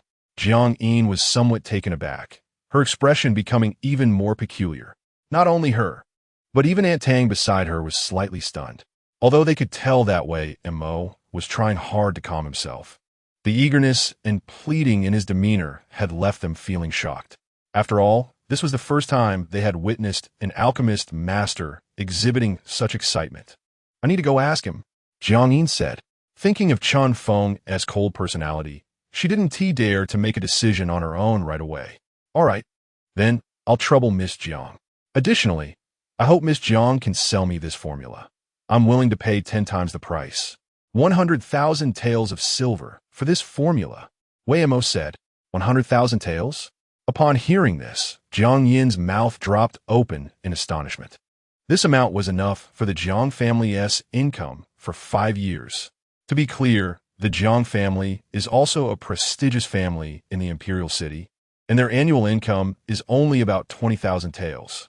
Alchemists really know how to spend extravagantly. Miss Jiang, is that all right? Wei Mo asked again, seemingly anxious. Jiang Yin quickly reacted, her voice trembling slightly. Okay, no problem. After the transaction of 100,000 taels was completed, Jiang Yin purchased the spiritual herbs needed by Chun Feng at the auction house before leaving Zui Baolu. Before leaving, Wei Mo repeatedly urged, Miss Jiang, remember to ask the young friend for me. I really want to make friends with him, and I hope Miss Jiang can keep this in mind and not forget. Okay, Jiang Yin nodded, leaving in a daze. This was the first time she had seen a master alchemist being so humble and sincere. What on earth happened that she didn't know about? After Jiang Yin left, Wei Mo also arrived in the small courtyard of Zui Baolu. The environment here was beautiful, with mountains and rivers complementing each other, making a quiet place. Wei Mo took out a jade slip from his bosom, exerted a slight force in his palm, and crushed it. A faintly visible middle-aged man's phantom slowly emerged. This was a transmission talisman, capable of conveying information even over tens of thousands of miles. The direction he was transmitting to was the Imperial City forces far away, the Dan Tower. The faintly visible middle-aged man was none other than Lin Chaoga, who was revered as the Dan King in the current Ningwa. Old guy, what happened to you? You actually used this exorbitantly priced transmission talisman. Didn't I tell you? This talisman should only be used in extremely urgent situations. Looking at you now, It doesn't seem like you're in any life-threatening danger. Do you know how much effort I put in to obtain this transmission talisman from the Tianying sect? Lin Xiaoga glanced at the elegant courtyard within the Zue Bao Tower, feeling somewhat speechless. Master, I found the alchemy formula left behind by the North Xian Sword Emperor. Wei Mo's voice trembled slightly. What? What did you say? Repeat that. The North Xian Sword Emperor's alchemy formula? Lin Xiaoga's face changed, his eyes widening in shock. Master, I really found the alchemy formula left by the North Xian Sword Emperor. Wei Mo reiterated heavily. Are you sure? You didn't make a mistake? Lin Xiaoga asked eagerly. I didn't make a mistake. This is indeed the formula created by the North Xian Sword Emperor for a 4th grade pill, the Celestial Silkworm Revitalization Pill. Wei Mo said. The Celestial Silkworm Revitalization Pill? How is that possible? Lin Xiaoga's breath quickened, and his excited body trembled slightly. The so-called Celestial Silkworm Revitalization Pill offers a chance for those nearing the end of their lives to extend their lifespan, potentially for up to 3 years. Don't underestimate those 3 years. For someone on the brink of death, even a year is worth everything they have to obtain this pill. However, this Celestial Silkworm Revitalization Pill has a limitation. It can only be used once in a lifetime. Even so, this is still an extraordinary pill that is hard to come by. Some ancestors striving to reach a higher realm might rely on a revitalization pill to extend their lives by 3 years, pushing towards a higher level for a longer lifespan. Such a miraculous pill could only be possessed by the North Xian Sword Emperor, who is revered as a genius in the world of alchemy. Countless people would go to any lengths to obtain just one Celestial Silkworm Revitalization Pill from him. Is the formula real? Lin Xiaoga exclaimed, unable to describe the shock in his heart. The alchemy formulas passed down by the North Xian Sword Emperor are few and far between, and this miraculous formula was certainly not among them. Now, to have the formula for the Celestial Silkworm Revitalization Pill appear, he couldn't help but be excited. This formula is indeed real. I've investigated it, and it truly reflects the North Xian Sword Emperor's alchemy techniques. Wei Mo confirmed. Who brought out this formula? Lin Xiaoga hurriedly asked. I don't know. I'm still waiting to meet him. Wei Mo replied. All right, you investigate the news. I'll head over immediately. After Lin Xiaoga finished speaking, the phantom disappeared. He clearly intended to rush to Mianshan town in person. Wei Mo, holding the formula in his hand, couldn't help but tremble with excitement. How many years had it been? How many years had passed for the North Xian Sword Emperor's formula to reappear? Chapter 8. Sending a challenge. 5-day agreement. After Zhang Yin finished purchasing all the medicinal materials that Chun Feng had instructed her to buy, she also bought an alchemy furnace before returning to the inn. At this moment, inside the inn, Chun Feng was sitting cross-legged, having practiced for 2 hours. He had truly stepped into the condensing sea realm. Although it was only the first level, it represented a significant leap in strength. He circulated his cultivation method, inspecting his body. In his dantian, there was a small vortex-like spirit sea swirling. This spirit sea was the gathering place of all a martial artist's spiritual power and was also a symbol of a condensing sea realm expert. From this moment on, Chun Feng was a genuine cultivator. However, at the bottom of the spirit sea, Chun Feng noticed something unusual. Previously, when he was absorbed into the first page of the Void Code, he had seen the 9-headed 5-clawed golden dragon in that ancient starry sky. Now, it was actually lurking at the bottom of his spirit sea. However, this 9-headed 5-clawed golden dragon seemed to be in a state of slumber, emitting only a weak life force and no other movement. This 9-headed, smaller version of the 5-clawed golden dragon exhaled a dragon's breath, emanating a faint but overwhelming dragon pressure that made the spirit sea feel somewhat extraordinary. What was going on? At this moment, even Chun Feng, who had seen much in his past life, was a bit confused. The 9 giant dragons he had seen in the Void Code were not illusions but real, and now these 9 dragons were quietly following him, having silently infiltrated his spirit sea. It was as if he had raised these 9 5-clawed golden dragons. Was this dragon annihilation technique based on real dragon power that unleashed the strongest battle power? Chen Feng's eyes showed a thoughtful expression. Suddenly, he sensed footsteps coming from outside and quickly stopped his cultivation, walking to the door and opening it. He happened to see Jiang Yin sneaking around outside. "What are you doing?" Chen Feng asked coldly. "You scare me. I'm here to deliver the medicine." Jiang Yin pouted and handed over a large pile of prepared medicinal materials, cursing under her breath. "Damn it.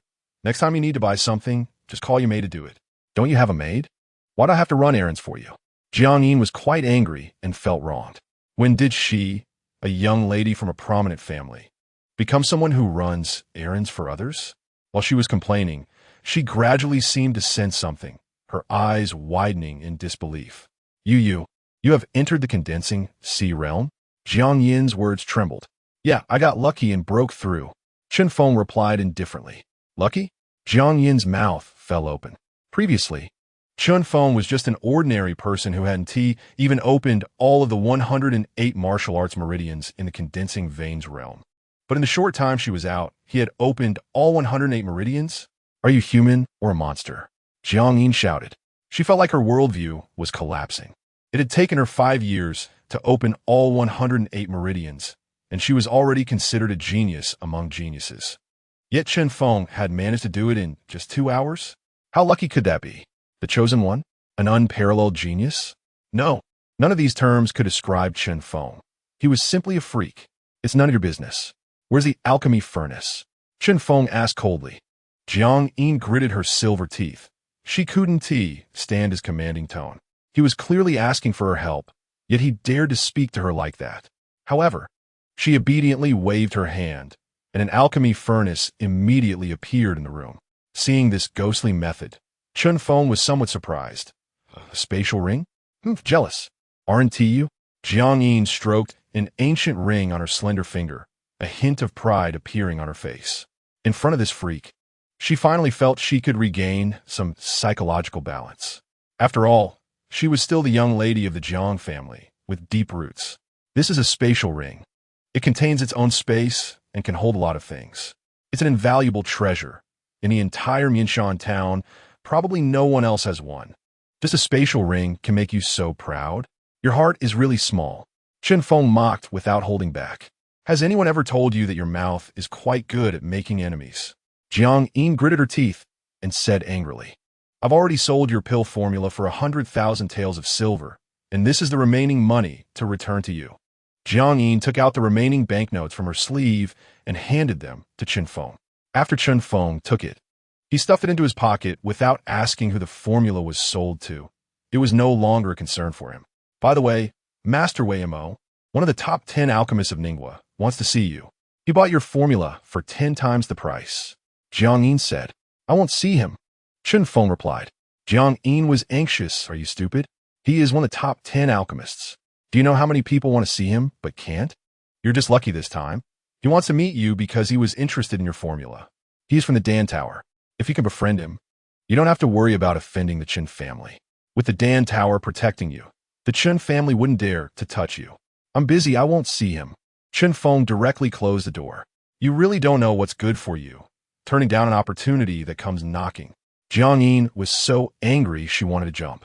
Inside the room, Chen Feng didn't respond at all. After a long time, the door opened again. I thought you really had some backbone. It seems you finally changed your mind and decided to meet him." Jiang Yin sneered. "No, I want you to run an errand for me again and deliver a letter to the Chen family." Chen Feng handed out a letter. "You really take me for your maid." Jiang Yin's mouth twitched in anger. However, even though she was cursing, she still took the letter. Upon looking at it, she found it was actually a challenge letter. "In 5 days, go to the Chen residence and take Chen Tianlong's head. Signed, Chen Feng." After reading the letter, Jiang Yin's head nearly exploded. "Are you crazy? This guy is really insane. Are you planning to go to your death? You want to challenge Chen Tianlang alone in just 5 days?" Jiang Yin shouted anxiously. "Is there a problem?" Chen Feng coldly responded. He said he would let the great elder experience the feeling of losing a loved one. The great elder doesn't value Chen Tianlang and even takes pride in him. Well then, he will take Chen Tianlang as his first target. First, kill Chen Tianlang. Send the letter, brave man. After speaking, Chen Feng closed the door again. This time, the door did not open again. "You bastard." Jiang Yin finally lost control of her temper and began to curse at the door. Her shouting could be heard throughout the entire inn. For the first time, Jiang Yin felt so stifled. She had just bought the herbs, and before she could even sit down, she was ordered around by this guy again. She swore she really wanted to strangle him. Chen Feng ignored Jiang Yin's shouting outside the door. For him, the most important thing now was to repair the innate Tao within him. As for this so-called alchemist, he had no value in his eyes. Relying on others is unreliable. Relying on oneself is the most solid foundation. Only by being strong oneself is the hard truth. After closing the door, Chen Feng looked at the alchemy furnace in front of him and began sorting the herbs. The pill he was going to refine was called the Heavenly Heart Recovery Pill, also a 4th-grade pill. For Yi Beixuan in his previous life, it was as easy as eating and drinking, but for Chen Feng in this life, it was a bit troublesome. The so-called trouble was not that Chen Feng couldn't refine it, but that his realm was too low. Alchemists also need cultivation to support their skills. Although it doesn't require an exceptionally strong cultivation base, a level above the 7th stage of the is needed to have enough powerful firepower. Forget it, even though it's overkill. Let's try using the 9 Yin spirit fire for refining. Chen Feng sighed inwardly. The fusion alchemy method of the 9 Yang spirit fire and 9 Yin spirit fire was created in his previous life. Using this flame for alchemy would be much more efficient, and the quality of the pills produced would be higher. The 9 Yang spirit fire belongs to the flames cultivated by martial artists, which is a type of Yang fire. The 9 Yin spirit fire, on the other hand, comes from the spiritual aspect, also known as soul fire. Most people cannot use soul fire and cannot even perceive it. In his previous life, Chen Feng discovered the existence of soul fire, which led to an unprecedented revolution in the alchemy world. Because in his previous life, Chen Feng had an innate and powerful soul force and developed a secret method to draw out and transform this soul force into flames. This soul fire could not only burn a person's soul and be used to refine pills, but it was also extraordinarily effective. In his previous life, Chen Feng already had a naturally strong soul force, and now, in his second life, his soul power had increased several dozen times. Now, in terms of soul power alone, he was probably unmatched in the world. As Chen Feng's secret method operated, a group of dark flames emerged like thick smoke, burning fiercely. The temperature of this flame posed a lethal threat to the soul. Soon, Chen Feng became fully immersed in the state of alchemy. On the other side, in the main hall of the Chen family, large and small boxes filled with various cultivation resources piled up like mountains. In recent days, due to Chen Tianlang awakening his sword soul spiritual root, the Chen residence became bustling with visitors. Countless powerful forces from both Man Mountain Town and the nearby Yin City came to visit. Although it was called a visit, it was actually a show of goodwill and an attempt to win favor. The appearance of a peerless genius with a sword soul spiritual root in the Chen family meant that the family would embark on an unstoppable path to rise in the future. If they didn't curry favor now, when would they? After a banquet to entertain many prominent figures, they gradually dispersed. At this moment, in the main hall of the Chen family, Chen Tianlang sat alone on the high platform, occupying the position of the clan leader. Below, Chen Tianhai clenched his fists, furious. This Chen Tianlang was becoming more and more arrogant. He hadn't even stepped down from his position as clan leader, and the other had already taken his place. Truly, one day of losing power makes one feel like a dog. Many elders covered their mouths and snickered. The dignified clan leader, Chen Tianhai, was now living more and more disgracefully. On the high platform, Chen Tianlang looked down at Chen Tianhai with a condescending gaze, filled with mockery. After cultivating for decades, he was still only at the 5th level of the. Such talent was practically worse than trash. Such a person was unworthy of being a clan leader. Tianlang, you must avenge me. That Chen Feng killed Chen Xiu and Chen Shui, and they even made my face like this. You must not let him go. Below, the great elder began to complain. The blood swelling on his face had yet to completely dissipate, and the hideous 5-fingerprint looked somewhat conspicuous and ridiculous. Chapter 9, Spiritual Root Repair, Astonishing Phenomenon. Chen Tianlang looked expressionlessly at the great elder, glanced at the bloody 5-finger imprint on his face, then withdrew his gaze. His eyes filled with mockery. The dignified great elder was actually bullied by a fool. Chen Tianlang couldn't help but shake his head. This family was truly becoming increasingly corrupt. The older generation had lost all ambition for martial arts and only knew how to vie for power within the clan. Although the deceased Chen Shui and Chen Xiu were his brother and sister, he felt no sorrow in his heart because the sword he practiced was the heartless sword, and his heart had long been as cold as iron and stone. Suddenly, a servant rushed in, looking panicked, and said to Chen Tianlang on the high platform, "Young master, someone is outside delivering a letter. She says her name is Jiang Yin, and she is here to deliver a letter from Chen Feng. Bring it here," Chen Tianlang said. In a moment, the letter was handed up. After Chen Tianlang read it, he smiled. "What's going on?" The many elders looked confused. In the blink of an eye, Chen Tianlang sent the letter down, and many elders passed it around to read. After finishing the content of the letter, anger appeared on the faces of the elders. The Grand Elder was so furious that he tore the letter to shreds on the spot. 5 days later, they would come to take Chen Tianlang's head. This waste actually thought anyone had the right to challenge Chen Tianlang, the sword soul body? Soon, many elders turned their gazes towards Chen Tianlang. Awakening the sword soul body was already a sensational event. Now not only the people of Manshan Town, but everyone in the entire Flame City knew about it. The sword soul body was now too impactful, and everyone wanted to step on the sword soul body to make a name for themselves. It was likely that similar challenges would not be rare in the future. Defeating one would only lead to another emerging. It would probably be a continuous stream. Chen Tianlang had an expressionless face and said calmly, "Just a jumping clown. However, now that I have awakened the sword soul, many blind fools will probably come to challenge me. Since that's the case, I will give them this opportunity. Spread the word. 5 days later, I will hold a life and death challenge in Flame City. Anyone who wants to step on my corpse to rise to power is welcome to come."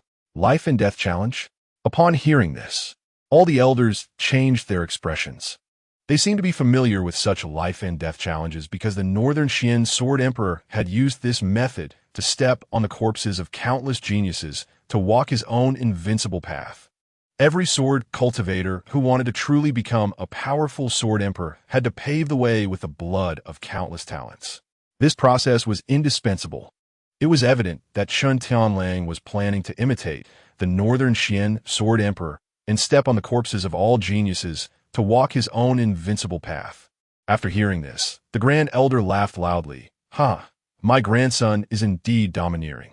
It seems our Chen family can follow Tianlang to walk an unparalleled path." Soon, news of Chen Tianlang spread rapidly. Flame City was shaken. Looking at Flame City, the area was extremely vast. Manshan Town was just a remote little town within Flame City. And within Flame City, there were countless geniuses. Chen Tianlang boldly proclaimed to establish a life and death challenge arena to confront all the geniuses of Flame City, instantly causing a huge uproar throughout the entire city. Streets and alleys, major inns and taverns were all discussing this matter. Inside the city hall, the city lord, Zhou Yi, also showed a serious expression upon learning of this matter. Life and death challenge? Was he planning to imitate the Northern Xian Sword Emperor, stepping on the corpses of countless geniuses to forge his path? "Dad, is the sword soul body really that strong? Can it make him so arrogant?" A delicate girl asked. This was the city lord's daughter, Zhou Xiao, who was also a highly regarded genius in Flame City. He shook his head and sighed. "Daughter, you don't know. The sword soul body can no longer be described as strong, but rather terrifying. Do you know that the Sword Emperor rose to prominence only after awakening the sword soul?" Upon hearing this, Zhou Xiao's eyes revealed a trace of heaviness. The night had deepened. Darkness shrouded the earth. Inside the inn room, Chen Feng had already refined the medicinal pills and was holding a glossy green pill in his hand. This was the Tianxin recovery pill used to repair spiritual roots. Without much thought, Chen Feng immediately swallowed it. The medicinal power spread through his body and quickly converged towards his dantian, where a 5-colored Tao lotus slowly blossomed, greedily absorbing the vast medicinal power like a long dry well. 2 hours later, when all the medicinal power had been absorbed by the 5-colored Tao lotus, something resembling a placenta gradually grew at the center of the Tao lotus. This was the innate Tao. Boom! Finally, as the innate Tao emerged, the spiritual energy between heaven and earth seemed to respond, frantically gathering from all directions, like a flood. The momentum and grandeur of the scene were dozens of times more spectacular than when Chun Tianlang awakened the Sword Soul. Endless spiritual energy gathered into a beam of light, suddenly breaking through the roof of the inn and shooting into the sky. The originally desolate and dark sky seemed to be torn apart in an instant. The clouds parted, revealing the bright sky. Rays of brilliant light illuminated the earth, and a vast life force spread for tens of thousands of miles, even affecting the distant imperial city. Countless plants and flowers began to thrive and were uplifted. The fragrance of flowers filled the air, and everything revived. The air was permeated with a refreshing life force. In some desolate areas, withered tree trunks welcomed a second spring of growth, and lush branches extended towards the sky like spiderwebs. What is going on? Everyone in Ning country was shocked by this unparalleled phenomenon. This life force had already affected the entire Ning country's territory for thousands of miles. Inside the Sword Rain Pavilion of the Imperial City, a middle-aged man in white stood before the window, looking down at the courtyard below. He saw the few withered plum trees in the courtyard rapidly blossoming at a visible speed. This was not the flowering season in summer, yet they bloomed. Sword Emperor. What kind of natural phenomenon is this? A stunning girl beside him was mesmerized. I don't know. Even I can't tell what kind of spiritual root has emerged. The middle-aged man said solemnly. He looked towards the distant sky, where a beam of light shot into the clouds, and that vast life force condensed into a Tao lotus, slowly blooming. This Tao lotus was colorful, and as its petals opened, colorful auspicious clouds floated down from the sky, extremely beautiful and intoxicating. Boom! Suddenly, a tremor came from the sky, and both the life force that had spread for tens of thousands of miles and the colorful Tao lotus above the sky suddenly disappeared. It was evident that someone had deliberately used some great spell to cover up the heavenly secrets. Was that direction where the Sword Soul had awakened in Flame City? The middle-aged man murmured. Inside the inn room, Chun Feng absorbed all the phenomena of heaven and earth and then opened his eyes. I was careless. I didn't expect the innate Tao to trigger such an astounding phenomenon. Chun Feng shook his head with a bitter smile. However, it was also understandable.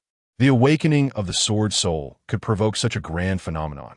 So the phenomenon triggered by an innate Tao, a spiritual root unseen for ages, would naturally be even greater. Fortunately, he had timely used secret methods to conceal the outbreak of this phenomenon. I need to find a good sword now. Chun Feng stood up. Now that his spiritual root had been repaired and his realm had entered the condensation sea realm, all he lacked was an extraordinary good sword. It should be noted that having an extraordinary good sword could enhance a sword cultivator's strength by at least 30%.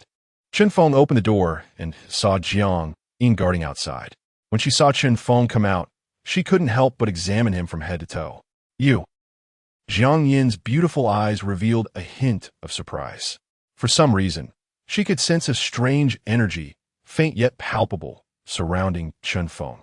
This energy contained the spiritual energy of heaven and earth, life force, and the power of the 5 elements, among others. Various forces of heaven and earth gathered, forming some kind of marvelous myriad of powers. And Chun Feng wasn't even operating any cultivation technique, yet this myriad of powers was invisibly approaching him. This is the terrifying aspect of the innate Tao, born with a natural affinity for all paths. However, the current Jiang Yin does not understand the intricacies of it. Let us go, accompany me out, Chun Feng said. Where to? To seek a sword. Chapter 10, Demon Sword, Tian Songyun. Chun Feng left the inn, bringing Jiang Yin and Bauer with him to the martial artist market. This is a place exclusively for trading various goods for martial artists, and even at night, it remains open. Looking around, in this market resembling a large square, the crowd was still massive. When Chun Feng arrived, many gazes were directed towards him. Of course, the main focus was not on Chun Feng, but on Jiang Yin beside him. In the entire Ning country, Jiang Yin's beauty was absolutely top-notch. Her cold, stunning face, and her curvaceous figure evoked a strong desire for conquest. Moreover, she exuded a faint, intoxicating fragrance due to her unique spiritual root, which provided an even more lethal temptation to men. Many men, when looking at her, couldn't help but reveal a greedy, fiery glint in their eyes, licking their lips as a strong desire for conquest spread within them. However, despite their attraction to this stunning beauty, few dared to approach and cause trouble. They sensed the powerful spiritual energy emanating from her, a wave of energy already at the transformation stage. In the transformation stage, not to mention in MNSH town, even in YNCHing, it was among the top experts and powerful figures. A transformation stage cultivator around 20 years old indicated that not only was she exceptionally talented, but her backing was also unfathomable. In the past, Jiang Yin felt very uncomfortable with the heated gazes from such men, but today, she surprisingly began to enjoy this attention. After being summoned and ordered around by Chun Feng for the past couple of days, she had doubted her charm. But now it seemed her allure among men was still intact. On the other hand, Chun Feng, no matter how one looked at him, seemed far from what a man should be. Unfazed by the gazes around him, Chun Feng headed straight to the largest treasure-selling place in the market, the Lingbao Pavilion. This was the biggest treasure-selling establishment in MNSH town. As soon as he stepped inside, a sharp, sarcastic voice rang out. "What do we have here? Is it the dog that was kicked out of the Chun family? Now you dare to swagger into the martial artist market?" Chun Feng turned around to see an elder in a blue robe glaring at him with a dark expression. "Didn't he expect to see you here? What a coincidence." Chun Feng smiled. He didn't expect to run into his old enemy right after leaving the inn. This man was none other than the grand elder of the Chun family. "Chun Hongsheng, old man, I advise you to clean up your mouth. I believe you wouldn't want another slap in the face, right?" Chun Feng raised his hand and smiled lightly. Hearing this, Chun Hongsheng's face turned green with anger. "You little bastard, one day I will chop you into meat paste." Chun Hongsheng gritted his teeth. Chun Feng coldly laughed, ignoring him and walking in with Jiang Yin. Their confrontation immediately attracted the attention of others in the Lingbao Pavilion. "Isn't that the Chun family's fool? Chun Feng? I heard he was struck by lightning a few days ago and suddenly changed his temperament, killing Chun Xiu and Chun Shui with a single sword. Now that Chun Tianlang has awakened his sword soul, this guy still dares to appear so ostentatiously. He is really asking for trouble. I wonder what kind of spell that Jiang family miss is under to still be protecting him so closely." Chun Feng paid no attention to the whispers around him. "Young hero, what would you like to buy?" A middle-aged shopkeeper stepped forward respectfully.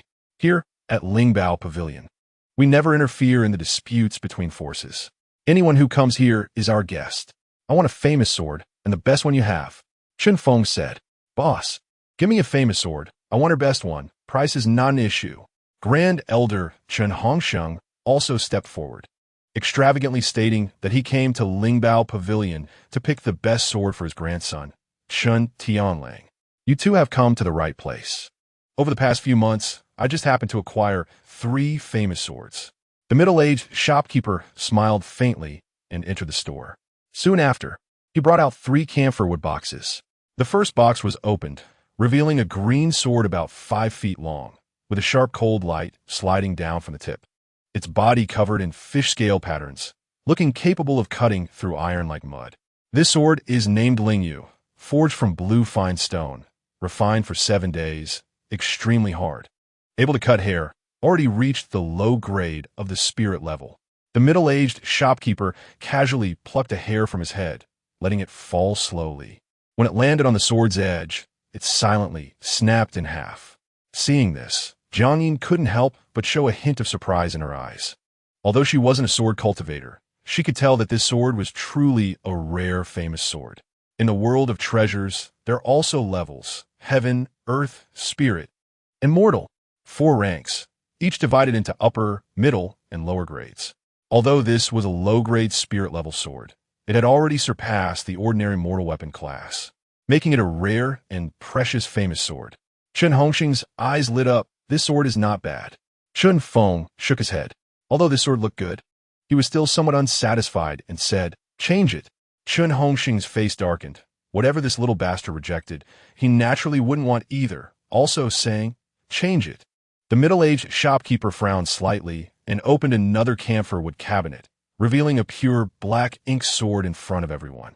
The sword was about 4.5 feet long, entirely black, so dark that even its sharpness seemed hidden. Compared to the previous Lingyu sword, this sword appeared more restrained in its sharpness. This sword is named Haiyan Sword, forged from the hard black stone, which has a large amount of fire essence infused within it. When wielded with spiritual power, it can unleash powerful flames. After speaking, the middle-aged shopkeeper snapped his fingers, sending a wave of spiritual energy into the sword, and instantly, the entire black sword ignited, releasing intense fiery energy. This sword is also a low-grade spirit level. But unlike the previous one, this sword contains a large amount of fire essence, making it undoubtedly stronger in combat. The middle-aged shopkeeper explained. Chun Feng's gaze swept over the Haiyan sword but still shook his head, saying, "Change it again. Do you have anything else?" Seeing Chun Feng being so picky, the middle-aged shopkeeper didn't get angry and directly opened the last camphorwood box. In an instant, brilliant golden light flickered, then gradually converged, transforming into a gilded luster flowing over the sword's body. The sword's hilt was uniquely shaped, resembling a soaring wild goose at first glance.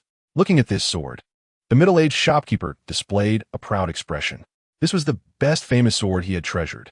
This sword is named Jingyan, forged from dark gold copper and infused with the power of heavenly thunder. When drawn, it emits thunder and is classified as a middle-grade spirit-level sword. The middle-aged shopkeeper smiled. As his voice fell, he flicked his fingers, sending a wave of spiritual energy into the sword, immediately merging into it. In an instant, a blinding golden lightning burst forth.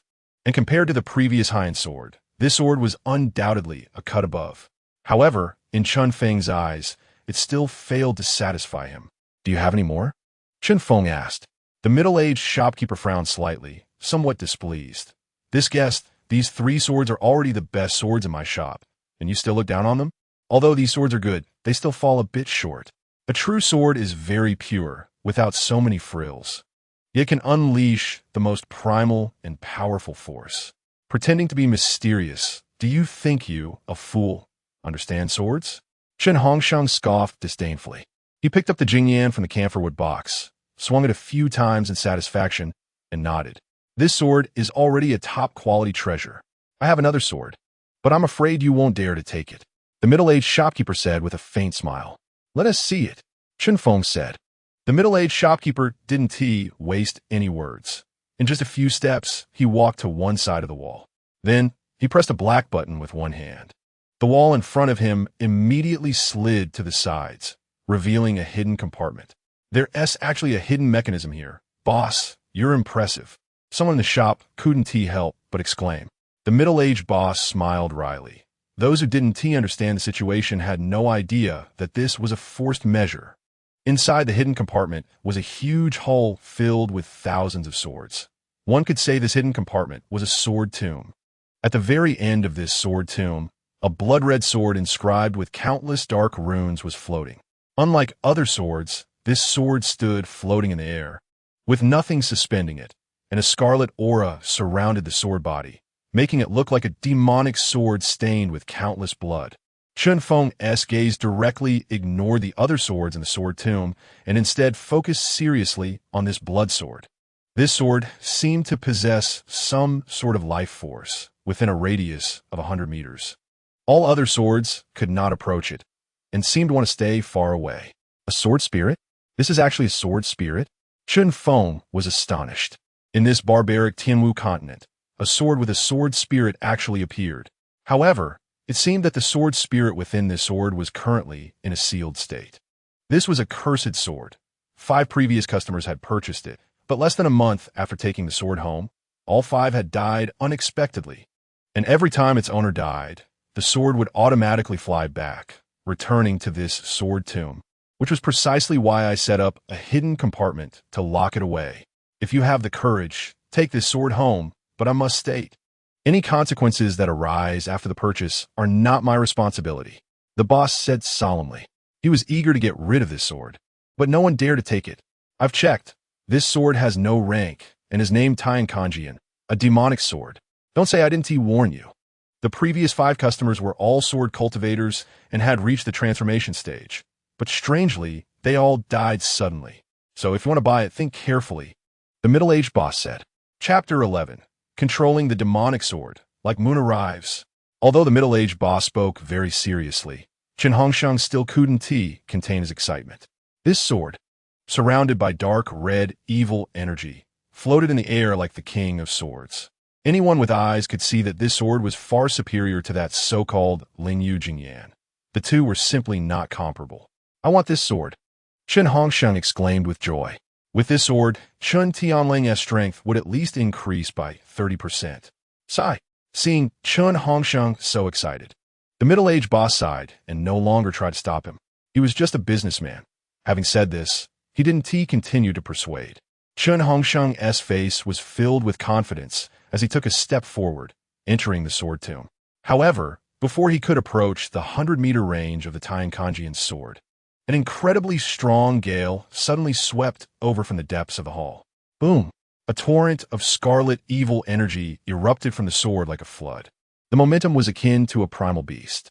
Chen Hongsheng's eyes widened, but before he could react, he felt a terrifying force rush towards him, and his body was violently thrown back, crashing into the wall behind him. Poof! The terrible force made Chen Hongsheng spit out blood on the spot. His face filled with horror. He was a powerful figure at the 9th level of the condensing sea realm. What is going on? Boss, did you activate some mechanism? Chen Hongsheng shouted grimly. This has nothing to do with me. It's because of this sword. Anyone who hasn't reached the transformation stage, don't even think about touching this sword, let alone getting close to it. The middle-aged boss said helplessly. In the crowd, many guests had expressions of shock.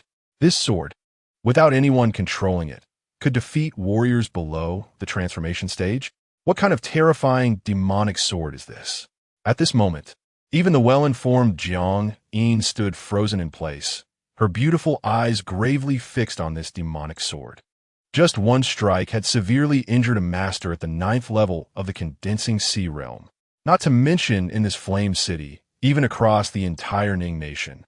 There probably wasn't another sword as bizarre as this.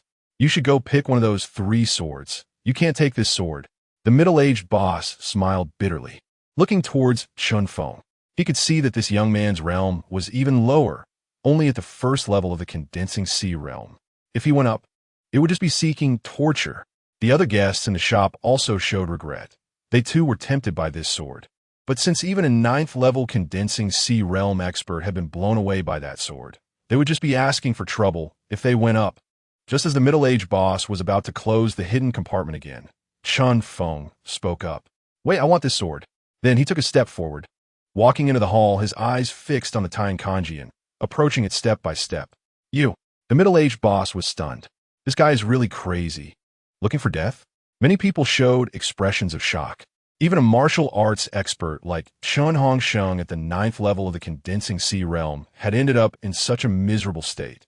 This guy, at the 1st level of the condensing sea realm, actually dared to approach this sword. Young master, be careful. Bao nervously clenched her small hands, worriedly said. Even Jiang Yin's expression became serious. She really couldn't understand Chun Feng's actions. Chen Hongsheng had already suffered such a tragic fate. How could this guy still dare to go forward? Self-righteous kid. From a distance, Chen Hongsheng sneered. He had already suffered such a fate.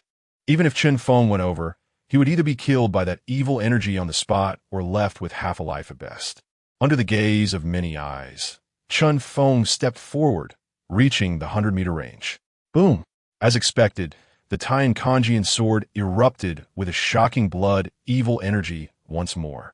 Roaring out like a massive tidal wave, the space seemed to tremble violently, an unstoppable force directly sweeping towards Chen Feng.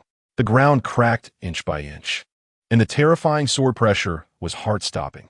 Chen Feng knew this was just a pressure from the sword spirit, not true spiritual power. Immediately, Chen Feng activated the 9 Dragons Annihilation God technique, and the nine-headed, five-clawed golden dragon hidden deep within his Danteon's spiritual sea seemed to open its eyes from the chaos. Roar! In that instant, a world-shaking dragon roar echoed through the universe, also carrying an invisible pressure that surged out like a tide. Boom! The two pressures collided, and lightning flashed brilliantly at the center, illuminating the hall as bright as day. All the swords within the sword tomb trembled, emitting a mournful sound, as if they were surrendering. Amidst the clash of two powerful pressures, Chun Feng stood tall in the hall, his upright figure like a spear, unwavering. Did he block it? Everyone present showed expressions of shock. With the strength of the sea condensation realm, he managed to withstand the sword's pressure? How is that possible? Even the middle-aged shopkeeper displayed an incredulous look. The 5 guests who previously took it were all blasted away dozens of times before they could obtain this sword. What kind of anomaly is this kid? Jiang Yin's beautiful eyes widened, her stunning face showing signs of shock. Boom! Boom! The dragon's might and sword's might collided, and the fierce wind they released quickly howled outward. Yet, Chun Feng's steps did not stop. He continued to advance. However, with each step he took, the pressure released from the Tianzong cloud sword grew stronger. Boom! Boom! The air seemed to tremble violently, a terrifying ferocity continuously being released, as if desperately trying to block Chun Feng's steps. Chun Feng felt as if a massive stone was pressing down on him. Every step he took left a half-finger-deep imprint on the ground. Nevertheless, Chun Feng did not retreat a single step. No sword pressure could halt my progress. Not even a demon sword. A deep-seated determination shone in Chun Feng's eyes. Thump! Thump! The earth trembled slightly, and it felt as if Chun Feng was walking while carrying a mountain, the ferocious dragon might erupting from within him, confronting the sword pressure. What was unbelievable to everyone present was that they watched, stunned, as Chun Feng approached within 100 meters, then reached out one hand and directly grasped the hilt of the sword. The sword body trembled violently, seemingly resistant. Still not convinced? Chun Feng said coldly. Roar! Suddenly, from deep within Chun Feng's spiritual sea, a disdainful dragon's roar resonated, and the ferocious dragon power surged through his 108 meridians, pouring into the sword's body. The ferocity clashed with the dragon power. The Dragon Clan, the overlords of the demon realm in ancient times, and the dragon power was known as the leader of all powers. Under the impact of this domineering dragon power, the ferocious aura gradually faded, as if it were being sealed back within the sword body. Immediately, the Tianzong cloud sword, which had been vibrating desperately, became calm. Chun Feng smiled lightly and pulled out the sword. Whoosh! A dark red sheen, like demon blood, flowed down the hilt, covering the entire sword body. A sharp and cold light that seemed capable of slashing down stars. Blinding and dazzling. Yes, this sword, I want it. Chun Feng turned to the middle-aged shopkeeper in the distance and said.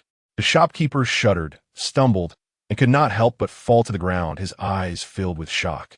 He succeeded. He actually succeeded. This kid really tamed this demon sword. Everyone in the store gaped, their faces full of astonishment and horror. A sword that even the 9th level of the sea condensation realm couldn't tame was actually tamed by a mere 1st level sea condensation realm brat. This is simply a fantasy. Jiang Yin also widened her eyes, filled with disbelief. At this moment, even Chun Hongsheng, who was in the corner, was stunned, then gritted his teeth, his eyes revealing intense hatred. This guy actually succeeded. Boss, I want this sword. Just then, a discordant voice came from the door of the shop.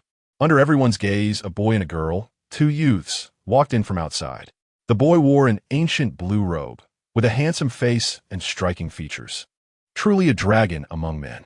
The girl was stunningly beautiful, her features exquisite, with long black hair flowing to her waist, her graceful figure wrapped in a white long dress. Appearing elegant and proud. Unexpectedly, coming to this Yen city, I coincidentally encountered such an extraordinary sword. Truly a huge gain. Junior sister Ryua. It seems our luck is quite good, the young man said with a smile. Qin Ryua nodded, expressing her agreement, exclaiming, although this is a demon sword, it surpasses countless famous swords in Ning country. This sword should be used by me, so it won't be buried. Upon seeing this boy and girl, the crowd's expressions changed slightly, and a sound of astonishment erupted. It turned out to be the two top disciples of the Sword Emperor, Ge Gaoming and Qin Riyue. Aren't these two active in the imperial city? How are they up here? It is said that the Sword Emperor intends to take Chun Tianlang of the Chun family as his disciple. Could it be that these two have come to bring Chun Tianlang to the imperial city to become the Sword Emperor's disciple? They were already familiar with these two prominent figures in Ning country. Within Ning country, there's a list of prodigies documenting the great prodigies, and these two are all well-known figures on that list. Chapter 12. A letter of divorce, torn publicly. Riyue. Jiang Yin was also taken aback upon seeing Qin Riyue's arrival. Mentor Jiang? Qin Riyue also spotted Jiang Yin among the crowd, and her originally cold face revealed a trace of joy. She never expected to encounter her academy mentor here. Riyue, weren't you training in sword techniques under the Sword Emperor? How come you're in Yin City? Jiang Yin asked in surprise. The Sword Emperor sent me here. He has decided to take Chun Tianlang of the Chun family as his disciple, so I came to Yin City to bring Chun Tianlang to the imperial city. Qin Riyue replied. As soon as she spoke, everyone in the hall was shocked. They never expected the rumors to be true. The Sword Emperor, the #1 in Ning country's swordsmanship, really intends to take Chun Tianlang as his disciple.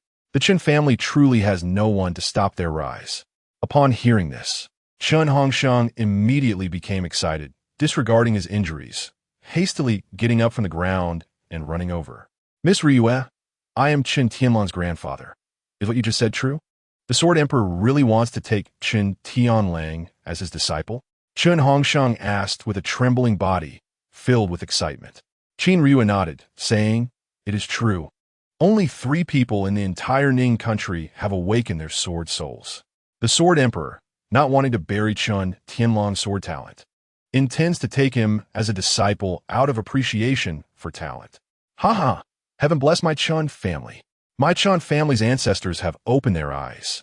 Chun Hongsheng laughed towards the sky, filled with pride. Being able to become a disciple of the Sword Emperor signifies boundless prospects, perhaps in the future. The Chun family could truly produce a Sword Emperor, and then even the Emperor would have to treat them with respect.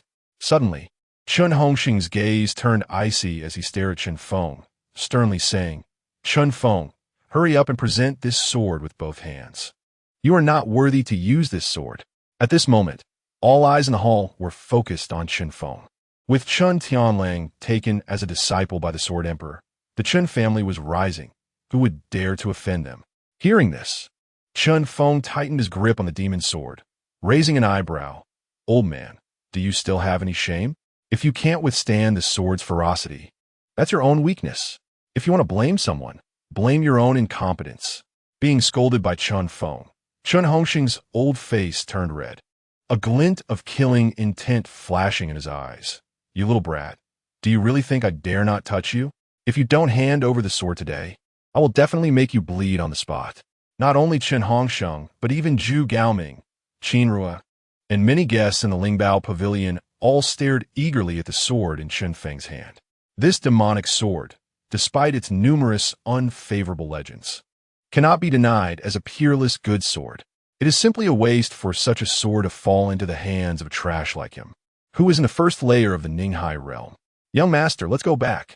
Bauer timidly tugged at the corner of Chun Feng's sleeve and said weakly. There were so many people eyeing the sword in Chun Feng's hand, and she was afraid that if a fight broke out, her young master would be surrounded and attacked. At this moment, Qin Riyue also looked over at Chen Feng, and a trace of disgust flashed in her eyes. Though it was fleeting, it was caught by Chen Feng. Chen Feng then remembered that he seemed to have a marriage contract with Qin Riyue. Suddenly, Qin Riyue raised her head slightly, her expression cold as she walked towards Chen Feng. Seeing Qin Riyue approaching, everyone in the Lingbao Pavilion wore an amused expression. I remember that Qin Riyue's mother was just a maid back then, who had a close sisterly relationship with Chun Feng's mother. When she gave birth to this daughter, they even arranged a childhood marriage. There was indeed such a thing, but now that Qin Riyue had become a disciple of the Sword Emperor and soared to great heights, the entire Qin family had risen to power because of her. making that marriage contract practically meaningless. Now, this was going to be a good show. It was uncertain how the two of them would view this marriage contract. Although Chen Feng no longer seemed like a fool, compared to the phoenix, that is, Qin Rui, if he truly married down, it would undoubtedly be like a beautiful flower growing from cow dung. As the crowd grew more and more excited, they openly mocked Chen Feng without any restraint. Chen Feng remained indifferent to their harsh words, knowing that in this world, the strong are always respected. Only the strong have a voice. The weak are only worthy of being trampled. Even though Chen Feng's mother and Qin Ruyue's mother had a sisterly relationship back then, their current statuses were world apart. "You're Chen Feng?" Qin Rui stood in front of Chen Feng, her face expressionless as she spoke. "Yes. I heard you killed Qin Shui and Qin Xiu. What?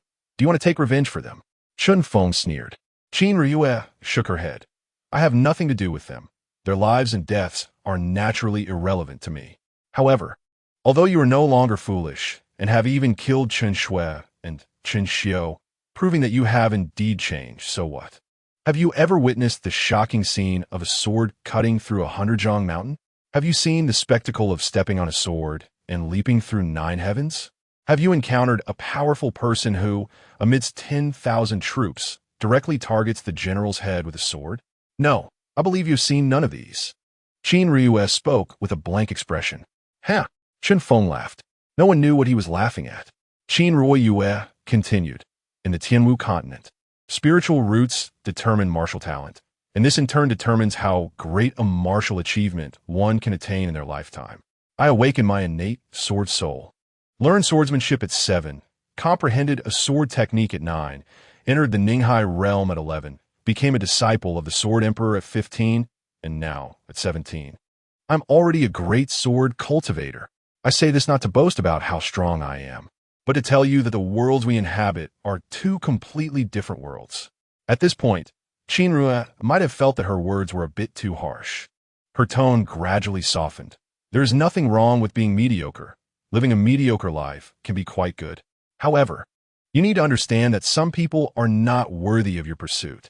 Chen Feng smiled, his deep eyes gazing directly at her beautiful face, which was so close. "Qin Rui, are you referring to yourself as that some person?"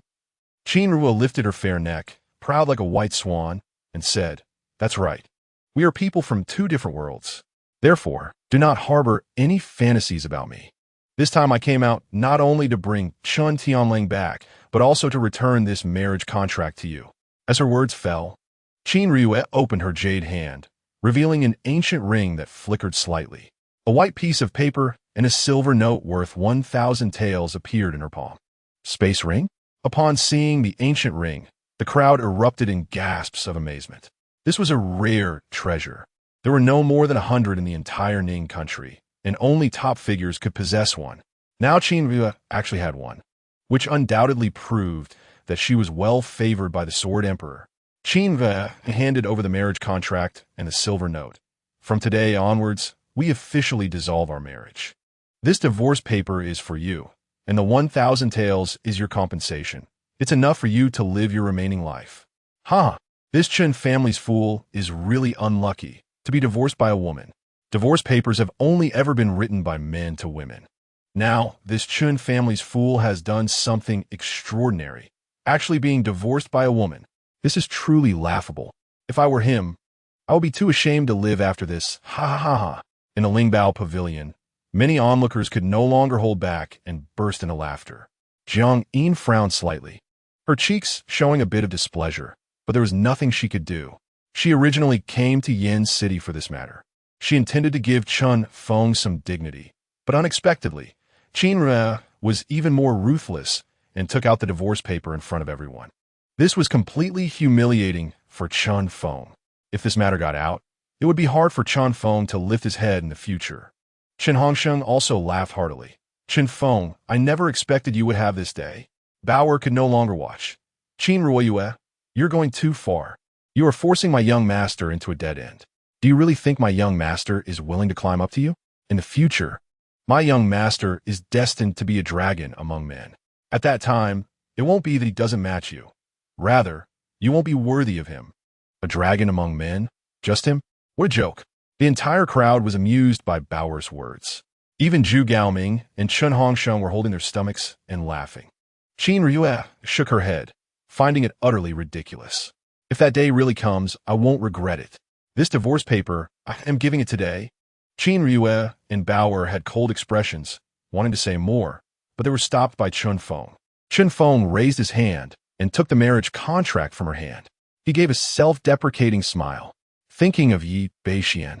In his previous life, he roamed the heavens and the earth, suppressing countless geniuses who couldn't lift their heads, and many stunning beauties were devotedly wanting to follow him.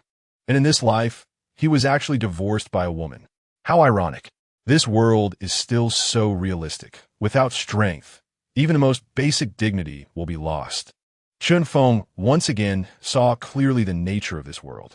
Young master, Bauer's eyes turned red, seeing the unpleasant expression on Chen Feng's face.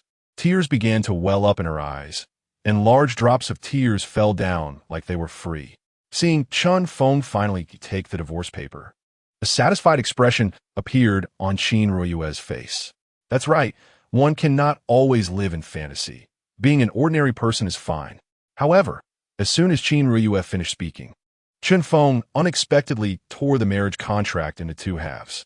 You, presumptuous. Qin Ryue's face quickly darkened, her beautiful eyes filled with a cold, murderous intent. Tearing her divorce paper in public. Wasn't that a slap in her face? Qin Ryue, I have to say, you are really too arrogant.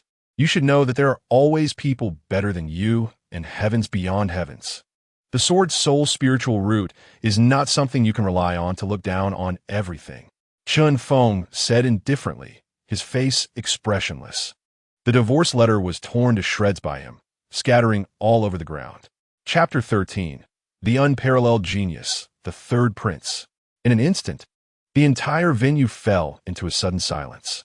Eyes turned towards this direction, all wide open, filled with disbelief. They never imagined that Chen Feng would be so bold as to tear the divorce letter. Qin Ryue's cheeks were covered with a layer of frost. Don't think that tearing this divorce letter means you can really marry me. There is absolutely no possibility between us. I have decided to call off this marriage. You're so eager to find me to cancel the engagement. I suppose there must be other reasons, right? Chen Feng sneered. Qin Ryue's cold cheeks gradually calmed down, and her beautiful eyes sparkled. Tang Long, the third prince of the current Holy Emperor of Ning State, awakened the sun's spiritual root at the age of 5, practiced swordsmanship at 6, comprehended all martial arts meridians at 10, reached the sea condensation realm, broke into the transformation realm at 13, and understood sword intent at 16, becoming a swordmaster. Now, at 25, he is already the #1 on the Ning State Genius list. He is exceptionally gifted, possesses the sun's spiritual root, and is also a 4th-grade alchemist, excelling in both swordsmanship and alchemy, truly unparalleled. He is the genius I, Qin Ryue, should marry, not a waste like you. Qin Ryue's words echoed in the silent spirit treasure pavilion, undoubtedly like a heavy bomb. Just the title of the third prince of the current Holy Emperor already made people feel powerless. Moreover, this person actually possesses the rarest sun spiritual root. This sun spiritual root is even rarer than the sword's soul spiritual root, and those who have this spiritual root have absolute control over the power of fire. And the Ning State Genius List is a list that gathers all the geniuses of Ning State. Anyone on this list is a genius among geniuses.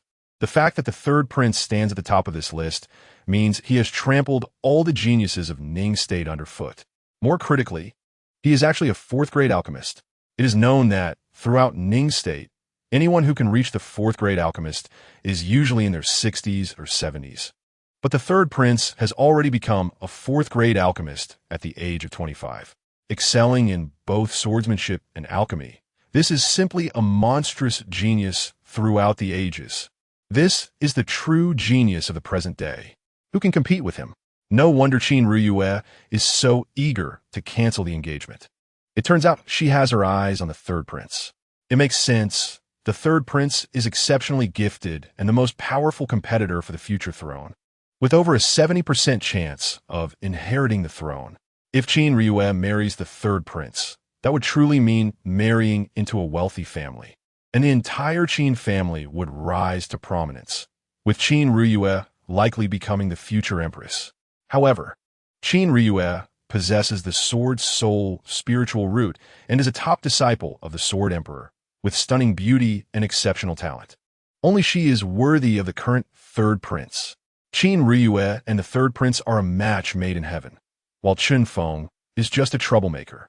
The scene immediately erupted into a clamor, and everyone looked on in awe, comparing a waste from the Chun family to an unparalleled genius. Anyone with a clear mind would choose the latter. Qin Ruyue lifted her delicate head, her exquisitely beautiful face filled with pride. The third prince and I are the true combination of dragon and phoenix, destined to soar above the 9 heavens. As for you, you are destined to be a frog at the bottom of a well. You and I are ultimately people from 2 different worlds. Dragon and phoenix? Chun Feng laughed. Who is really the frog at the bottom of the well? Never mind. If you want to cancel the engagement, I can let you do so. But not now, Chun Feng said. Ha! Qin Ruyue sneered. Even at this moment, does he still have fantasies about himself? How long do you intend to drag this out? Qin Ruyue said coldly. At the Yin City Challenge 5 days later, after I defeat Qin Tianlang, I will publicly cancel the engagement with you. But remember, it's not you who cancels with me. It's I who cancels with you. It's not you who divorced me, but I who divorce you. Chun Feng said word by word, his words heavy and resolute. Defeat Qin Tianlang? You really dare to say that? Although he can't compare to me, he is still someone who has awakened the sword soul, and he too will achieve greatness in the future. Don't you find it ridiculous to say such things? Qin Ruyue mocked. In 5 days, you will see whether this is a joke or not. Chun Feng replied. All right, then I'll give you 5 days. As for what you said about you divorcing me, I think the hearts of the people will know who really divorced whom. Qin Ruyue sneered. Once the news of the engagement cancellation spreads, even if Chun Feng tries to explain, people will only think that it was Qin Ruyue who divorced Chun Feng, because the gap in strength between the two is already apparent. Bao, let us go. Chun Feng no longer paid attention to Qin Ruyue, leaving behind 1,000 taels of silver notes as he walked out of the Spirit Treasure Pavilion. The middle-aged boss caught the 1,000 taels note and became somewhat excited. This sword was something he wouldn't give away for free, and now being able to sell it for 1,000 taels made him extremely happy. Jiang Yin looked at Qin Ruyue with a complicated expression. If this had been before coming to Yin City, Jiang Yin might have thought that Qin Ruyue's actions were right. However, after learning that Chun Feng could casually write out a formula for a 4th-grade pill and could easily leap from a waste with no cultivation to a master in the sea condensation realm in just 2 hours, she began to feel confused. All these deeds indicated that Chun Feng was far from being as simple as he appeared. So, in this engagement cancellation, even she didn't know who would suffer the most loss. Sigh. Jiang Yin sighed, and at this point, saying anything was useless. Jiang Yin turned and followed Chun Feng, not forgetting that her life was still in his hands. Stop. However, just as Chun Feng was about to step out of the threshold of the Spirit Treasure Pavilion, an unharmonious voice suddenly rang out. Chun Feng turned to see that it was the previously silent Zhu Gaoming. Though the matter with Qin Ruyue has been settled, the sword in your hand has not been negotiated yet. Put down the sword in your hand, and you may leave. Otherwise, you will definitely not walk out of this Spirit Treasure Pavilion safely today. Zhu Gaoming sneered. At this moment, everyone finally regained their senses. Previously distracted by the engagement between Qin Ruyue and him, they almost forgot that this guy was still holding an extraordinary sword. How could they let him leave easily? This sword was bought by me first, and I have already paid. What? Is it in your way? Chun Feng said coldly. You, a waste like you, are not worthy of this sword. Leave the sword behind, and I will buy it for 2,000 taels. That should be a good profit for you, right? Zhu Gaoming said generously. Like Qin Ruyue, he was also a disciple of the Sword Emperor, and both his strength and status were beyond doubt. This sword could only reach its maximum potential in his hands. You're going too far. This sword was personally taken down by our young master and was also bought by our young master first. Why should our young master sell it to you? Bauer said, her face flushed with anger. Zhu Gaoming smiled faintly, a hint of sarcasm in his eyes. Buying this sword does not mean he can possess it. The same goes for what I said earlier. He is not worthy of this sword. At this moment, the expressions of everyone in the crowd changed rapidly. Anyone could see that Zhu Gaoming had his eyes on this sword.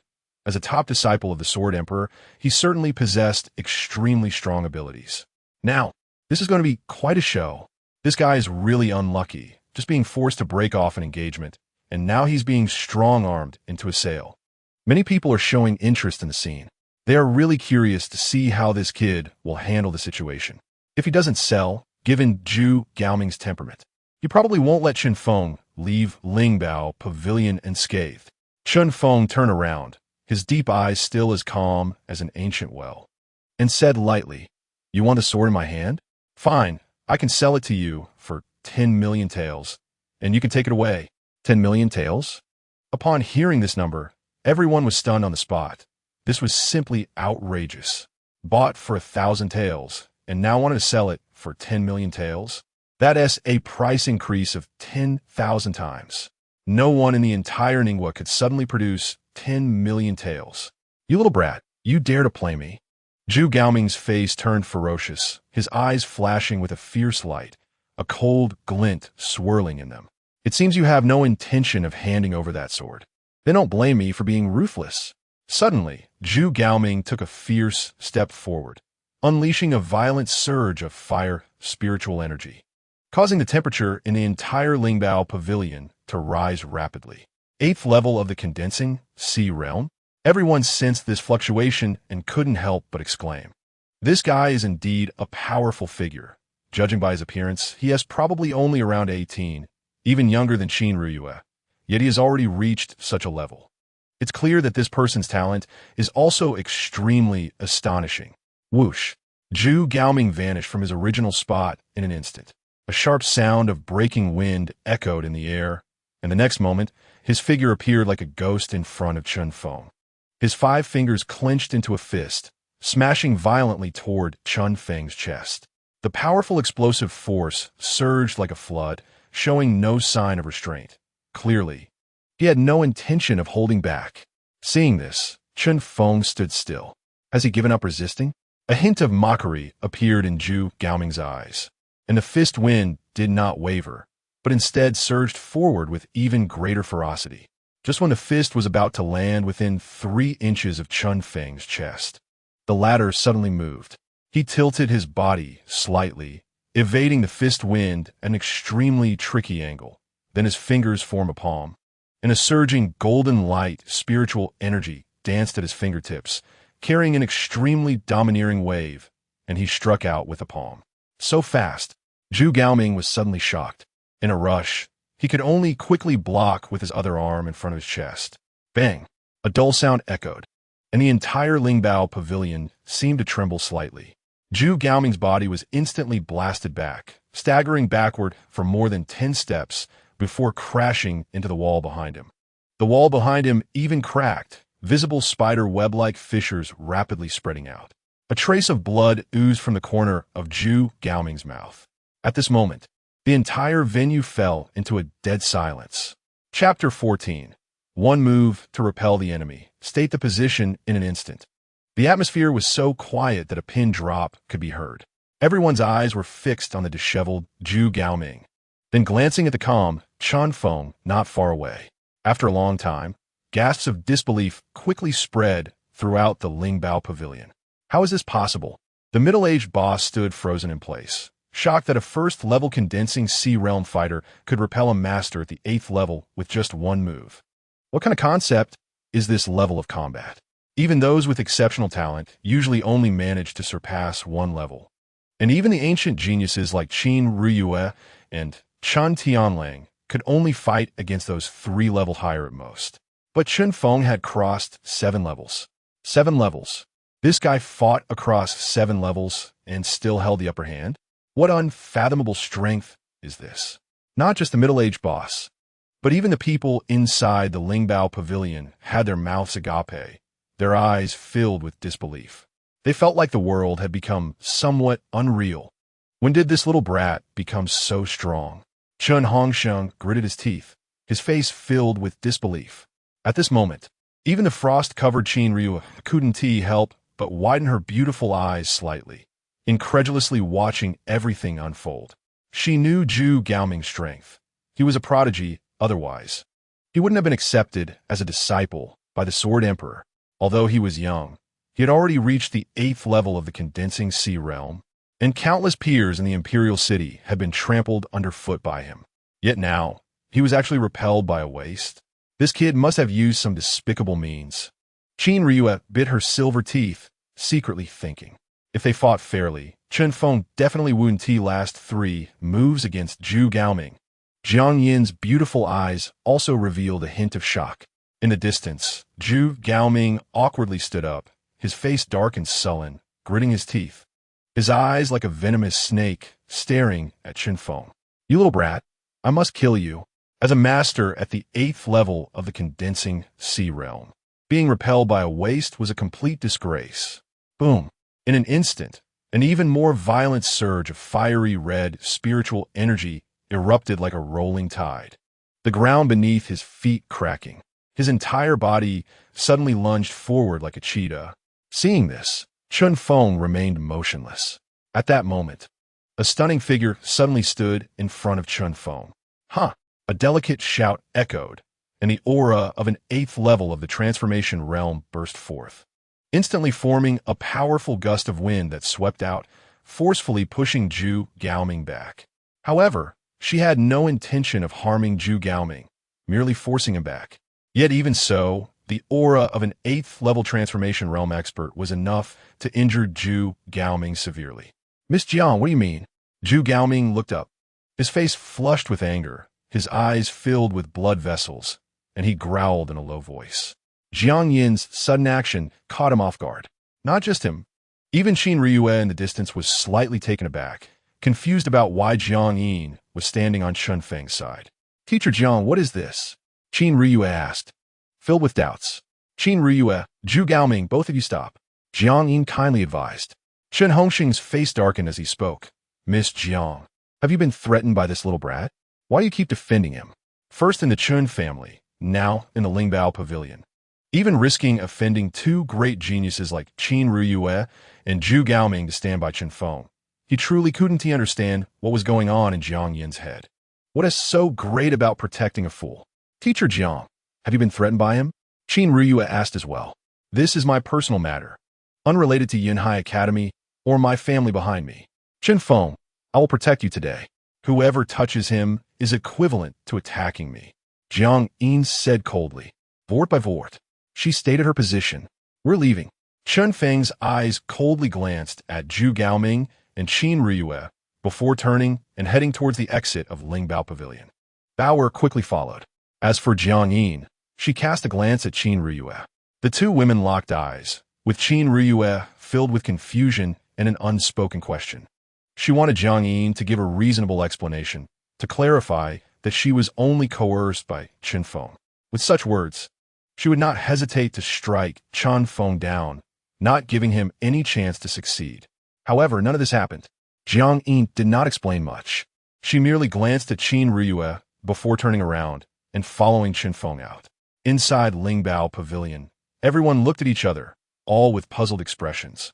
No one expected that this waste who had been foolish in Manshan Town for 17 years would today make the young lady of the Jiang family from the imperial city willingly become a follower.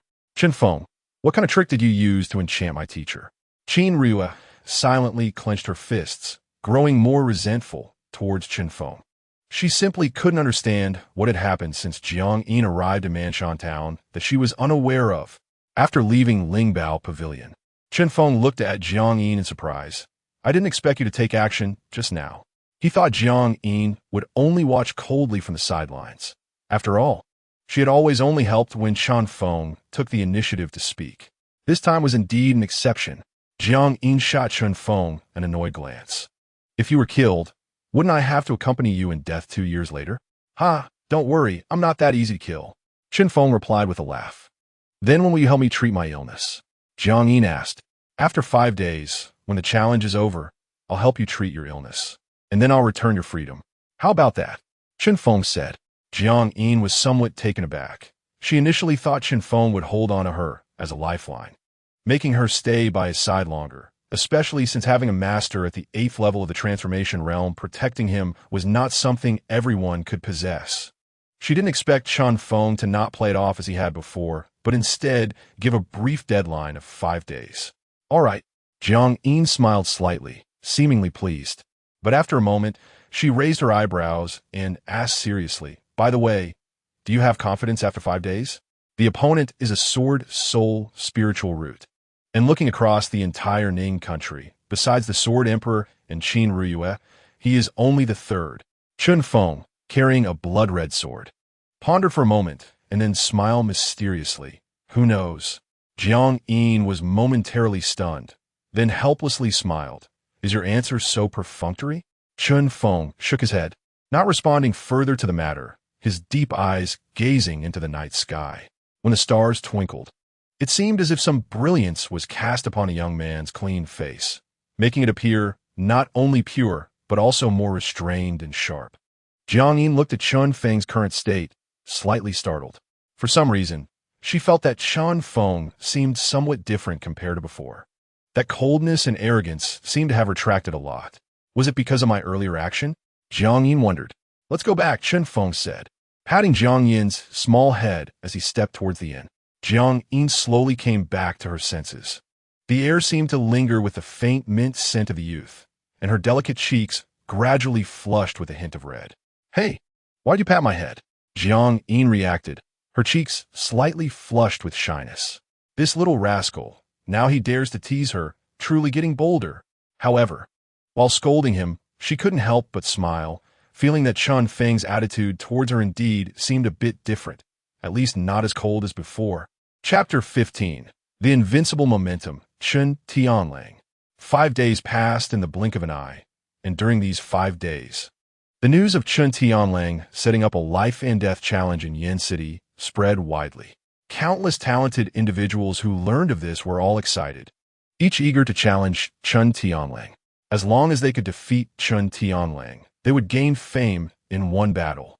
After all, he was a peerless genius who had awakened his sword soul.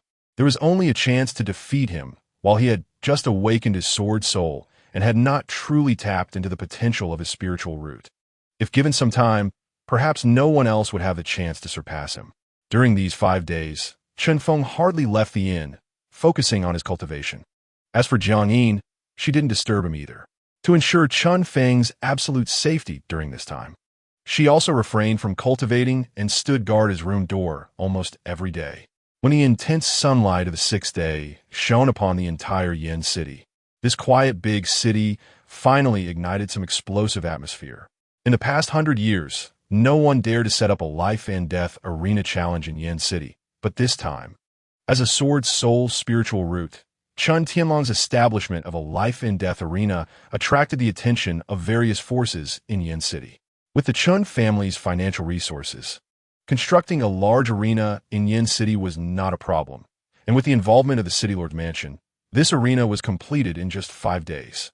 Looking around, countless crowds were rushing towards the city center, where a vast square was located. Early in the morning, it was already filled with countless figures from a high vantage point. It could be seen that the crowd numbered in the tens of thousands. Near this square, many tall buildings had numerous figures standing on them to watch. Various discussions and excited voices converged, forming a rather heated phenomenon. And at the very front of the square were high platforms where the major forces of Yin City were gathered. It seemed that Chun Tianlang intended to use this life-and-death arena match to create a wave of momentum. In the past, only that incredibly talented and rare Beixuan Sword Emperor had fought through the arena, challenging countless geniuses and walking an invincible path.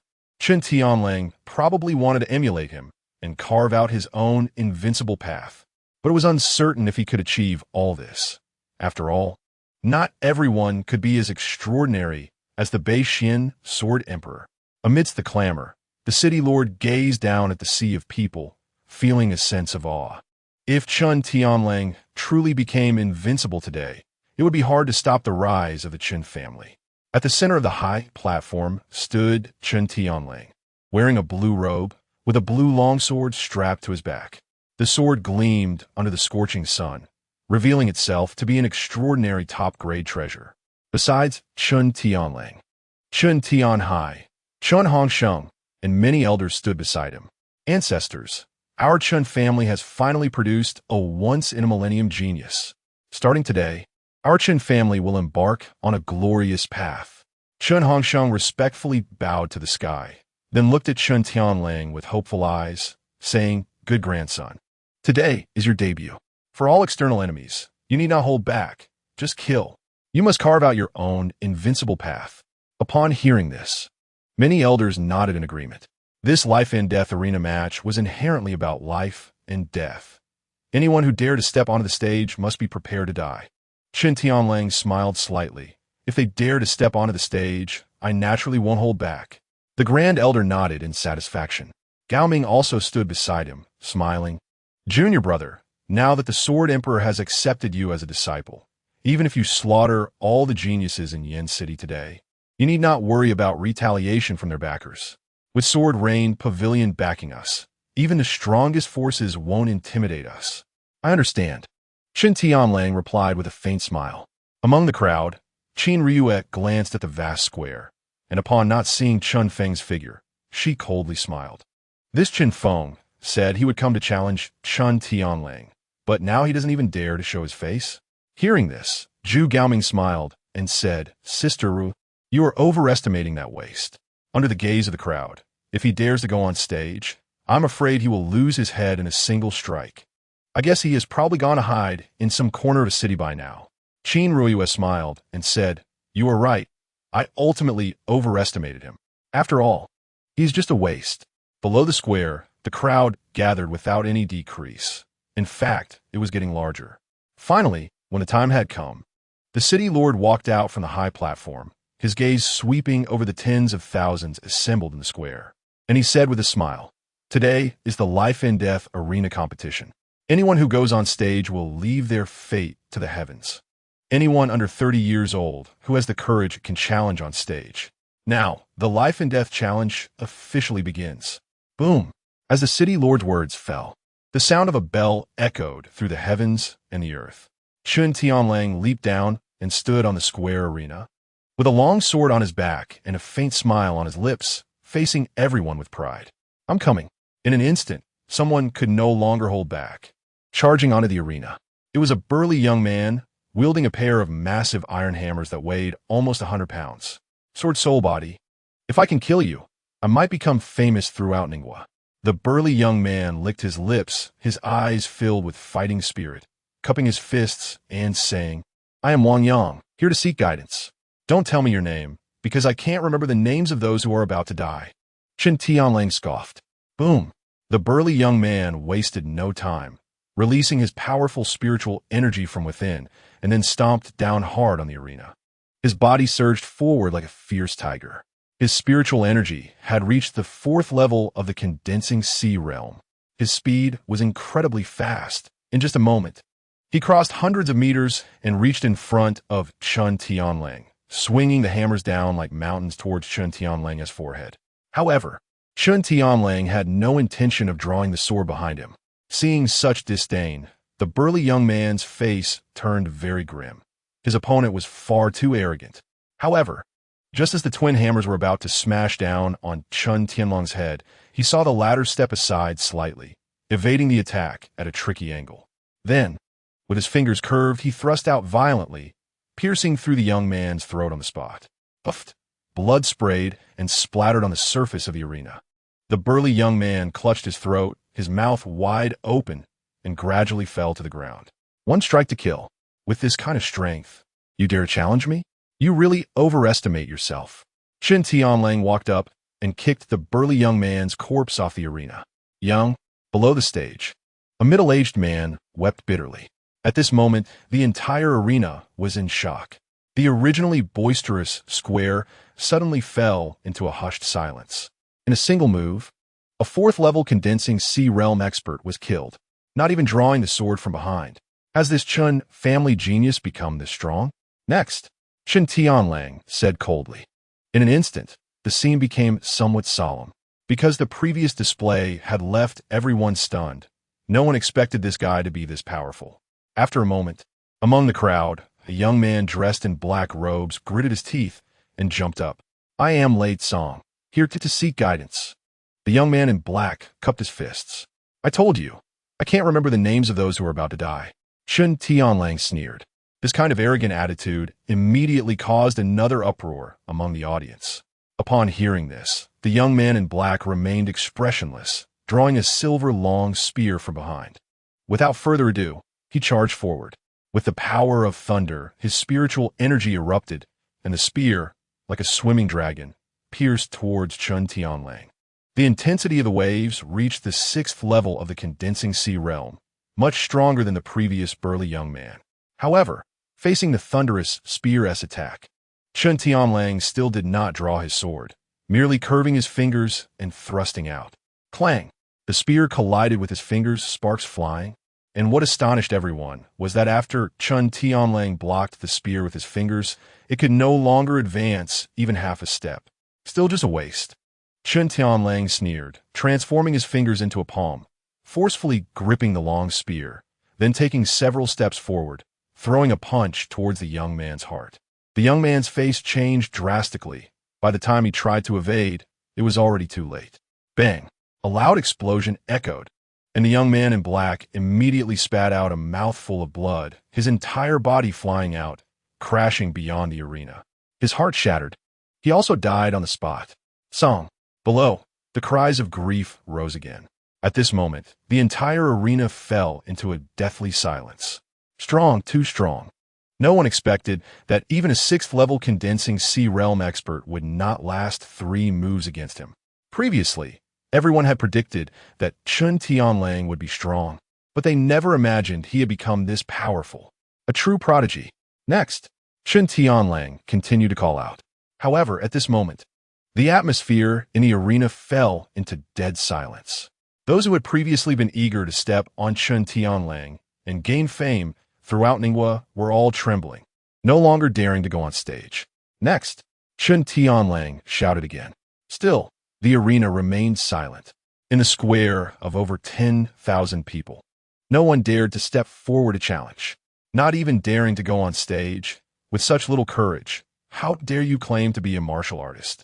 Chun Tianlang scoffed, unabashedly mocking them. Below, many martial artists clenched their fists, feeling extremely frustrated. Being scolded like this was not a pleasant feeling. But still, no one stepped up to challenge. Is there anyone else? Come up. In this large Yin city, is there not a single courageous person? Do you even deserve to call yourselves martial artists? Chun Tianlang shouted again. Below, it remained silent. What a bunch of useless trash that can only shout. Chun Tianlang sneered. On the high platform, a girl standing beside the city lord felt her cheeks flush red with anger. She was also a part of Yin City, and being insulted like this made her feel frustrated as well. Soon, she moved slightly, ready to rush down, but was stopped by the city lord, who shook his head at her. Don't go down. You can't beat him. The girl's face turned red as she clenched the sword in her hand, but she felt helpless. Is there anyone who dares to come up? Damn it, I set up a life-and-death challenge, and without even drawing my sword. You're all too scared to come up. I knew I didn't even need to set up this arena match. A bunch of cowards. Chun Tianlang continued to shout. Below, everyone was furious, their faces turning red.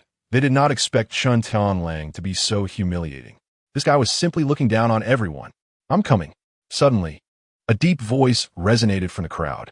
In an instant, everyone's gaze turned towards the source of the voice, where a young man dressed in light blue stepped out from the parted crowd, similarly carrying a sword on his back, just like Chun Tianlang. Beside him followed a stunningly beautiful girl and a young maid who looked to be only around 16. Chun Feng. Upon seeing this figure appear, all the elders of the Chun family on the high platform were momentarily stunned. Then, Chun Hongsheng revealed a wild laugh. This little brat actually dares to come. It seems I no longer need to send someone to hunt him down. He's come to seek death on his own. Chapter 16. The Battle Beyond Levels. Directly crossing the 8th heaven. In the crowd, Chun Feng walked in with a sword on his back, unhurried and composed, showing no signs of fear despite Chun Tianlang's recent rampage. On the high platform, the city lord looked at Chun Feng with piercing eyes. Is this the Chun family's idiot? He doesn't look like one. This kind of spirit is not something an ordinary person can possess. Behind him, the city lord's daughter, Zhou Xiao, also showed a look of surprise. Just this spirit alone was far beyond the other challengers. What a pity, the Chen family has abused him too many times. Otherwise, with both Chen Feng and Chen Tianlang, the two great geniuses at the helm, the rise of the Chen family would be a sure thing. The heads of many families shook their heads. Now, with the two great geniuses of the Chen family fighting among themselves, regardless of which side falls, it would be a significant regret for the Chen family. However, Chen Hongsheng thought differently. Upon seeing Chen Feng's arrival, he grinned widely. His eyes filled with a strong desire for revenge, and shouted loudly towards the massive arena below. Tianlang, don't let him die so easily. First, break all his limbs. I want him to kneel on this platform, confessing to Chen Shui and Chen Xiu. He wanted Chen Feng to suffer humiliation and die in front of thousands of people. Chen Tianlang scoffed, showing no interest in avenging Chen Shui and Chen Xiu. However, the idea of breaking Chen Feng's limbs and making him kneel on the platform was indeed a good one. Chen Tianhai looked at Chen Feng with a complicated expression, frowning slightly, deep in thought. Go for it, young master. Bauer cheered from the side. Chen Feng gently patted her little head, smiled faintly, and then leaped onto the arena.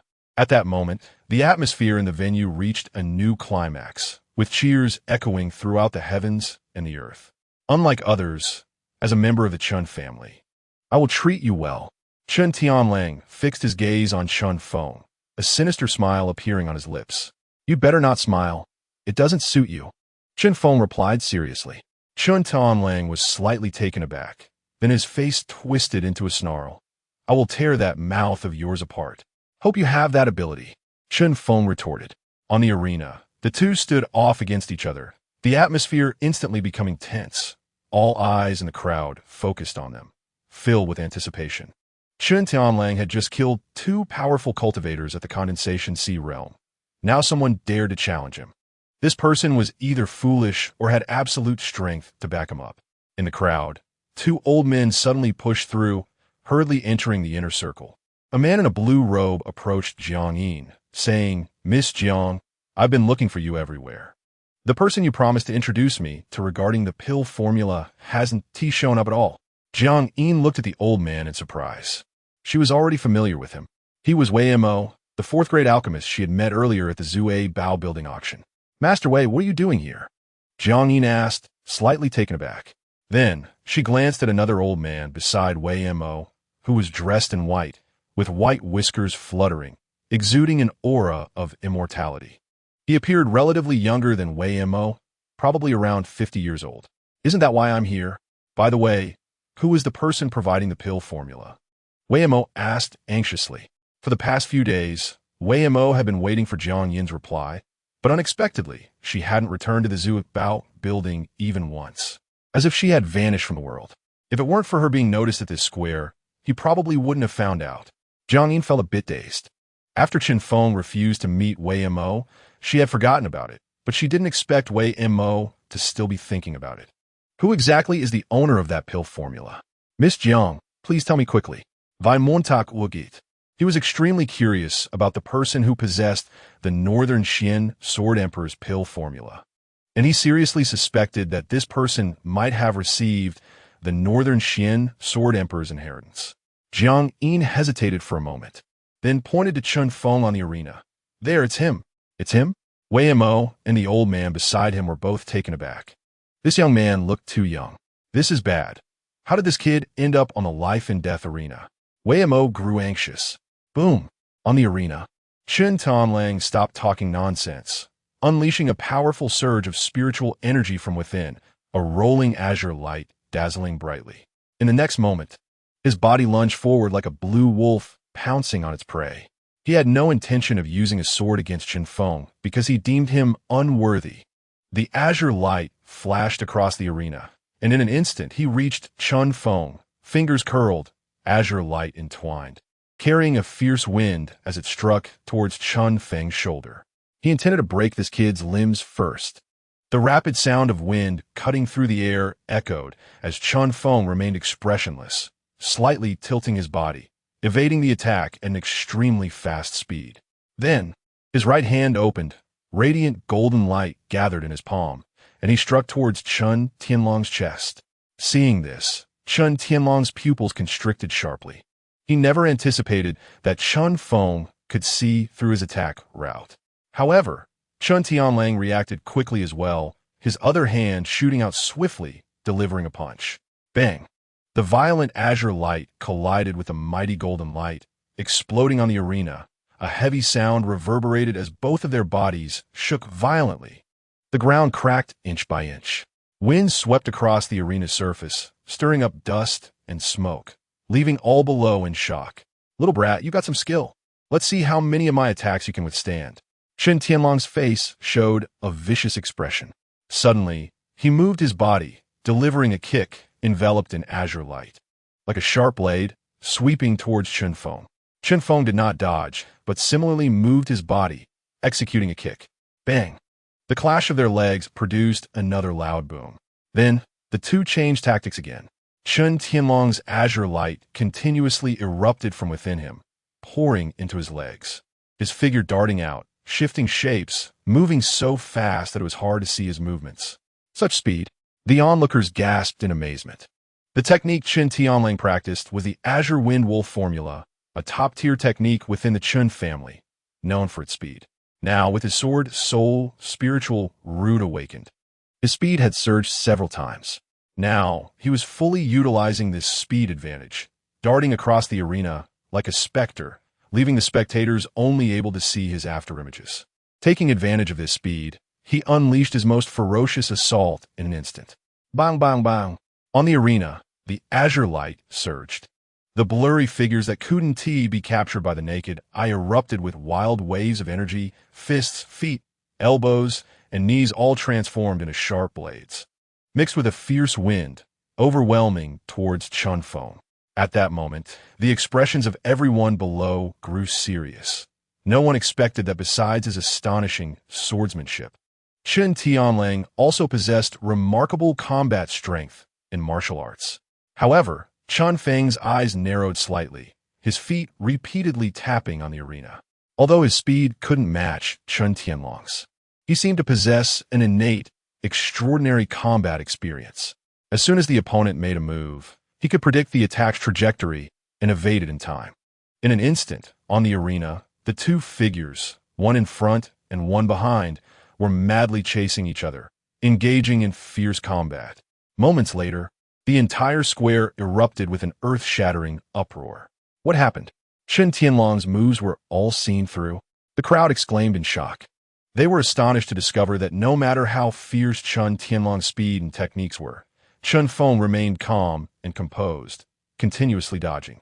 After a fierce battle, Chun Tianlang hadn't even managed to touch the hem of Chun Feng's clothes. Damn it, how is this possible? On the high platform, Chun Hongxiang widened his eyes in disbelief. It wasn't just him.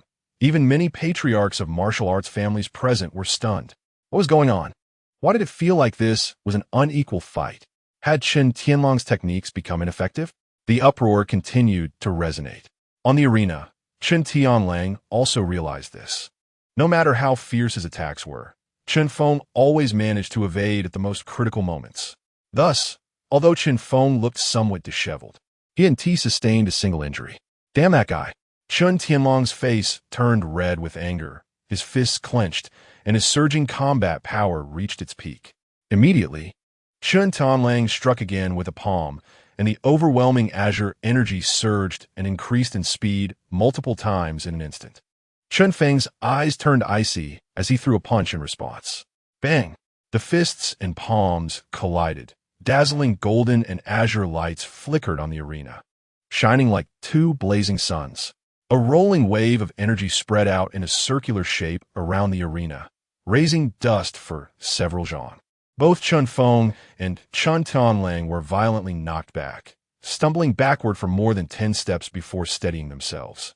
At that moment, Chun Tianlong's expression darkened to the extreme. It seemed you weren't as strong as I imagined. Chun Feng smiled faintly, a smirk curling at the corner of his mouth. You little brat, I'll kill you. Chun Tianlong's face twisted like a wild beast, stomping on the arena, causing the ground to crack open. Then, his aura began to surge dramatically.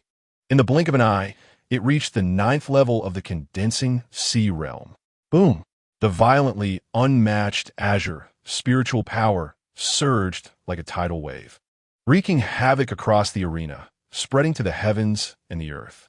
At this moment, everyone present was shocked. They never expected that after awakening the sword's soul, Chun Tianlong's strength would grow so rapidly, already reaching the 9th level of the condensing sea realm at just around 20 years old. Truly an unparalleled genius. Did you see that? Little brat, this is the gap between you and me. Chun Tianlang revealed a twisted smile. Chun Feng looked at the fully exerting Chun Tianlang. His lips pressed tightly together, and his gaze instantly turned sharp.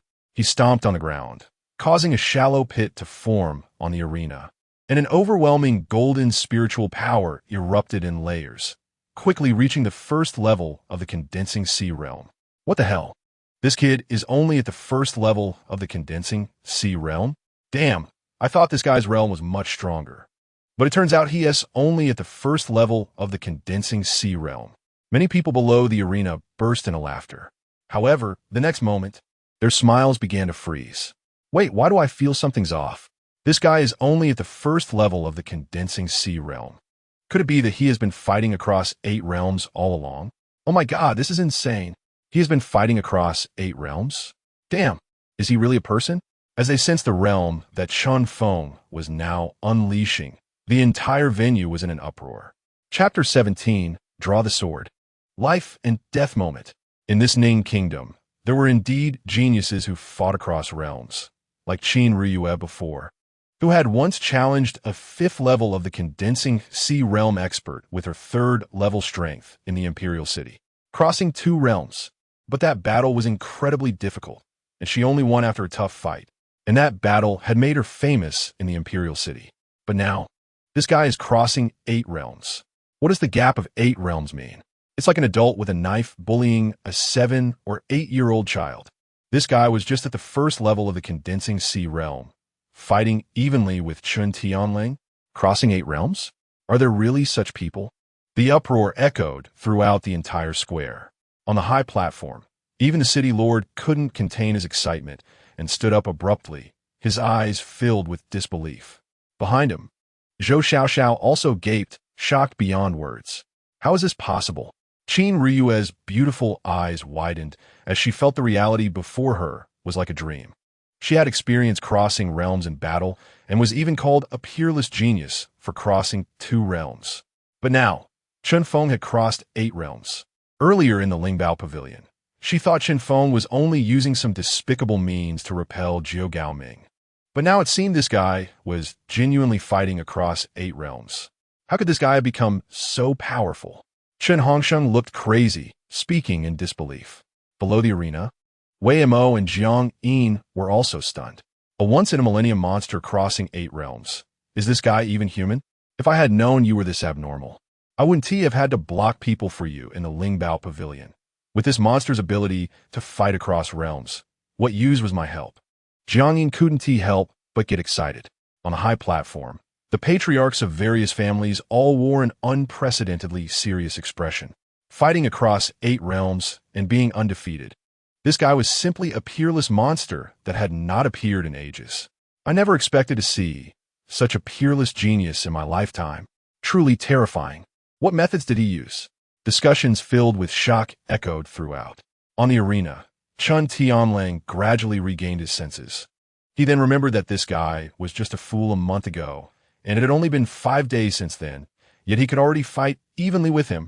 Didn't this mean that Chun Feng had indirectly stepped on him? A peerless genius with the sword's sole spiritual root? No, I don't believe it. I absolutely don't believe it. Chun Tianlong's eyes widened, looking mad, as an indescribable killing intent erupted. If it didn't kill Chun Feng here, this incident would likely become his inner demon. In an instant, Chun Tianlang surged forward again, the violent azure spiritual power exploding completely, his speed increasing several times. In the blink of an eye, he charged in front of Chun Feng, launching a series of punches. Azure wolf fist. The low roar echoed, and among the sweeping azure spiritual power, a hint of a wolf howl could be heard. Shadows intertwined, and the air seemed to be crushed layer by layer, creating a terrifying momentum. In Chun Feng's deep eyes, the powerful fist force rushing toward him was reflected. He leaned slightly, avoiding the several fist shadows at an extremely tricky angle, then extended a finger, golden light wrapping around it, resembling a sharp spear, and struck at one of the shadows. Bang! A muffled sound echoed, and all the countless fist shadows suddenly halted at that moment. A body staggered back for more than 10 steps, and on its shoulder, the clothing was already torn, with drops of bright red blood falling, clearly injured by Chun Feng's previous sharp finger. The enormous square instantly fell silent. Whether it was the patriarchs of the prominent families on the high platform or the onlookers below, everyone was in shock, clearly not expecting that the fiercely aggressive Chun Tianlang could be injured by Chun Feng. Little brat, I really underestimated you. Blood dripped down, quickly spreading across the surface of the arena. As the wild wind gradually calmed, Chun Tianlang slowly raised his head, his originally fierce and terrifying face becoming tranquil, though a trace of extreme coldness lingered in his black eyes. This battle had presented him with too many unbelievable things. This guy, having crossed the 8th level of the heavens, actually possessed such terrifying combat power. Can you see any issues, Master? Suddenly, Wei Mo, below the arena, squinted his eyes, completely locking his gaze on Shen Feng, and asked. The white-robed elder beside him also grew serious. This battle is like a top martial arts expert suppressing their own realm to fight a young one at the condensation sea realm. I feel the same way. Wei Mo nodded, agreeing with this view. Both of them were alchemists, so their perception and insight were significantly stronger than others, allowing them to notice some clues. Chun Feng's combat experience was too strong, and his insight was simply on a different level than Chun Tianlong's. So even with a lower realm, he could still remain undefeated.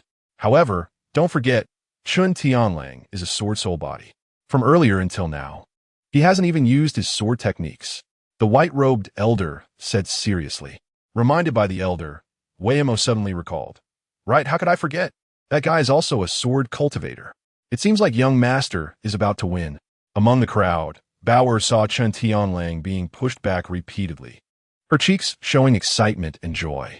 But Jiang Yin shook her head, gravely saying no, not yet. No one understood better than her how powerful an awakened sword soul could be, because her student, Qin Riyue, was a sword soul root possessor. So she was well aware of the terrifying aspects of the sword soul root. What just happened was merely a warm-up. Now is the critical life and death battle. Jiang Yin's words became heavy.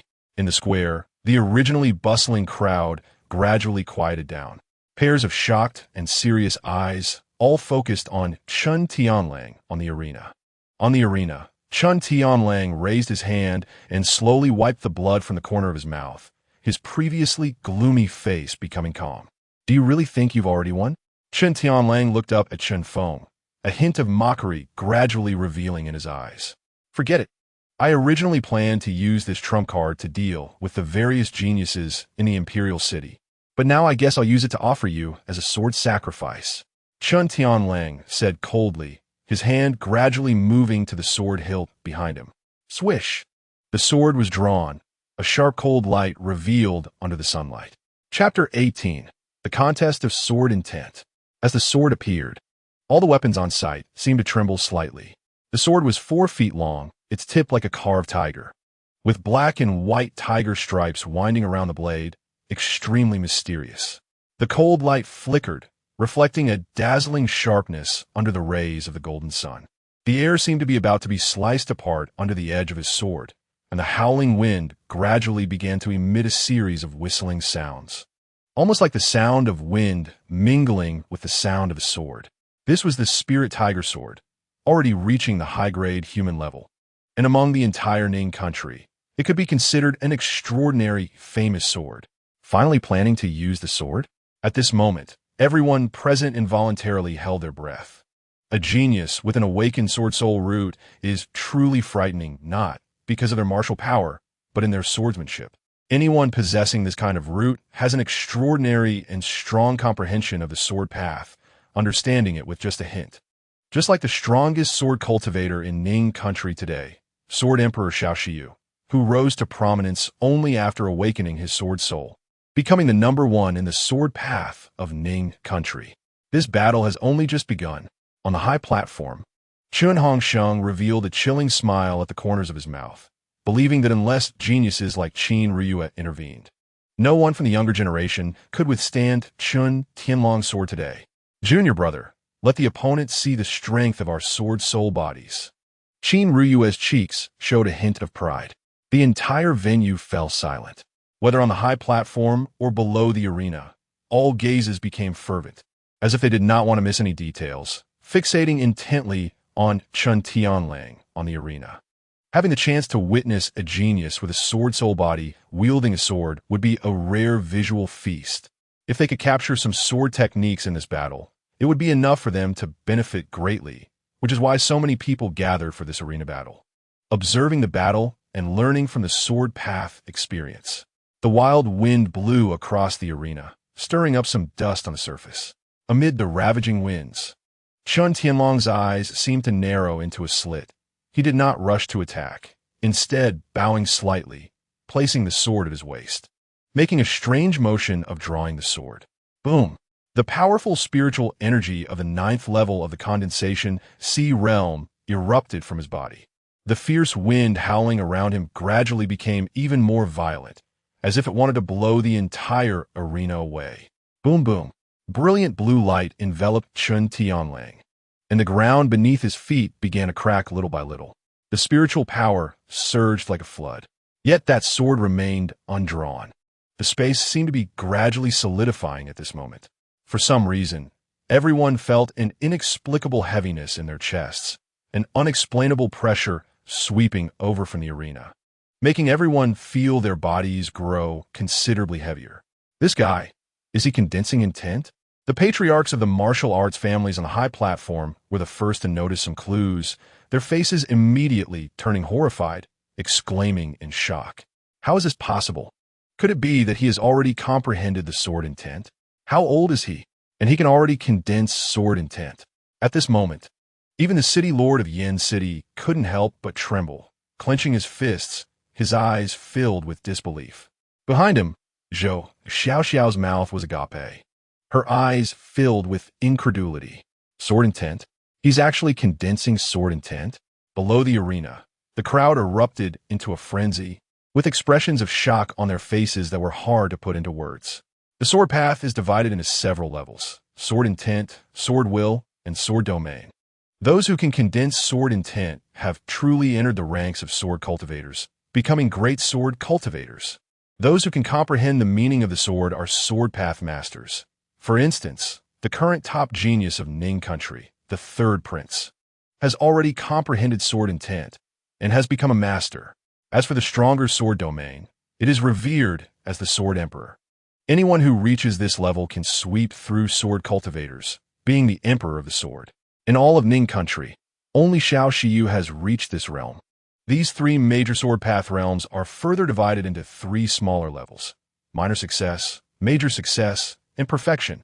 Throughout Ning country, countless sword cultivators exist, but those who can truly comprehend sword intent and become great sword cultivators do not exceed 100, and most of them are in their 30s or 40s, some even in their 50s or 60s, only managing to comprehend sword intent with great difficulty.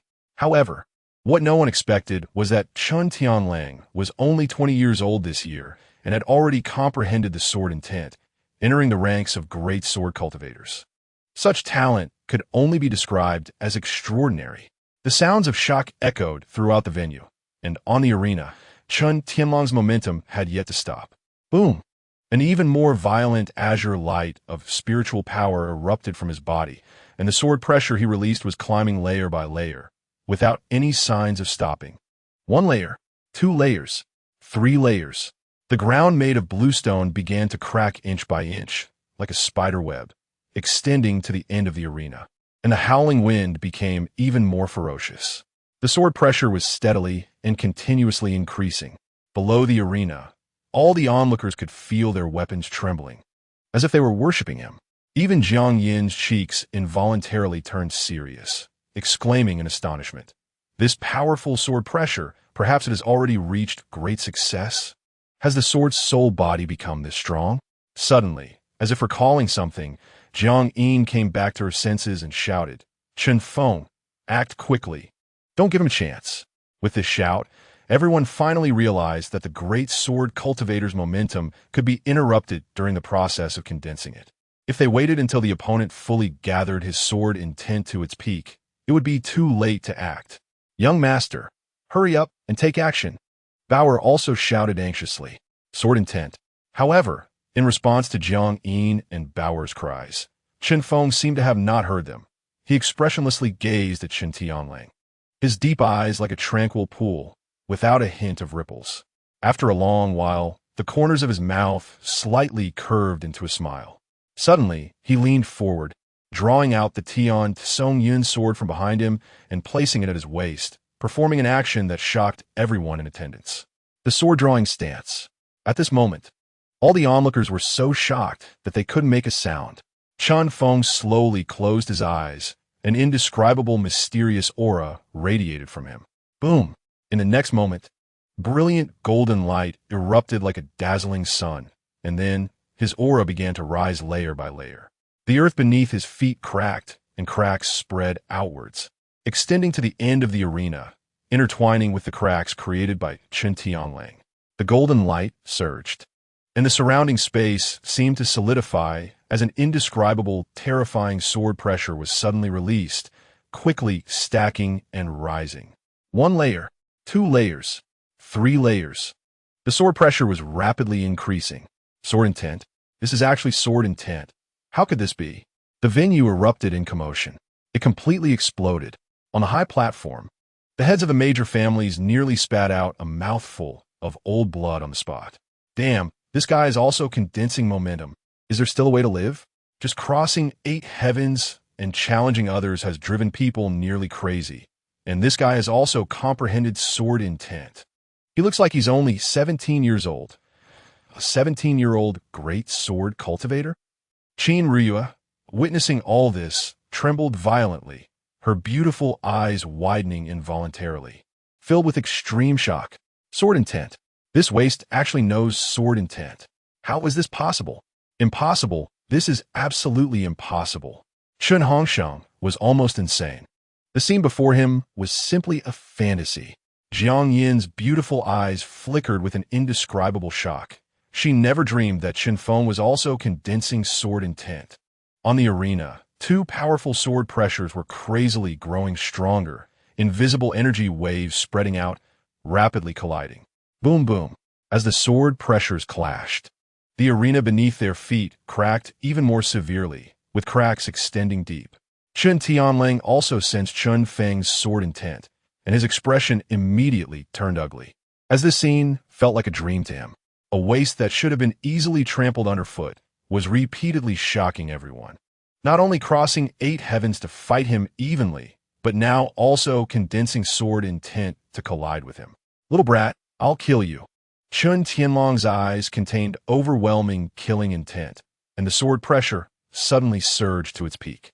91 layers, 92 layers, 93 layers, 99 layers, 100 layers. Boom. When that sword pressure reached 100 layers, the entire sword was enveloped in azure light. To the naked eye, the compressed ultimate power seemed capable of splitting heaven and earth with a single strike. 100 layers, this was his current peak. The critical point of great success in sword intent. Bang! Chen Tianlang suddenly raised his head, a cold, killing intent shooting from his eyes. And as he stepped on the ground, his body shot out like an arrow released from a bow. Chapter 19, A Stunning Sword. Boom. On the opposite side, Chen Feng's sword pressure was also rapidly increasing. 98 layers, 99 layers, 100 layers. Similarly, Chen Feng's sword pressure also reached 100 layers. Swish. In an instant, Chen Feng's body violently charged out. The 2 figures, like thunder, simultaneously rushed towards the center from both ends of the arena. At this moment, The violent and unmatched sword pressure solidified into substance, colliding fiercely. All the spectators' eyes widened simultaneously, witnessing these two figures like lightning charging past. Containing light, sword technique. One sword cuts the rainbow. Chen Tianlang growled, drawing his sword. Swish! In that instant, a ray of light illuminated the world like a long rainbow.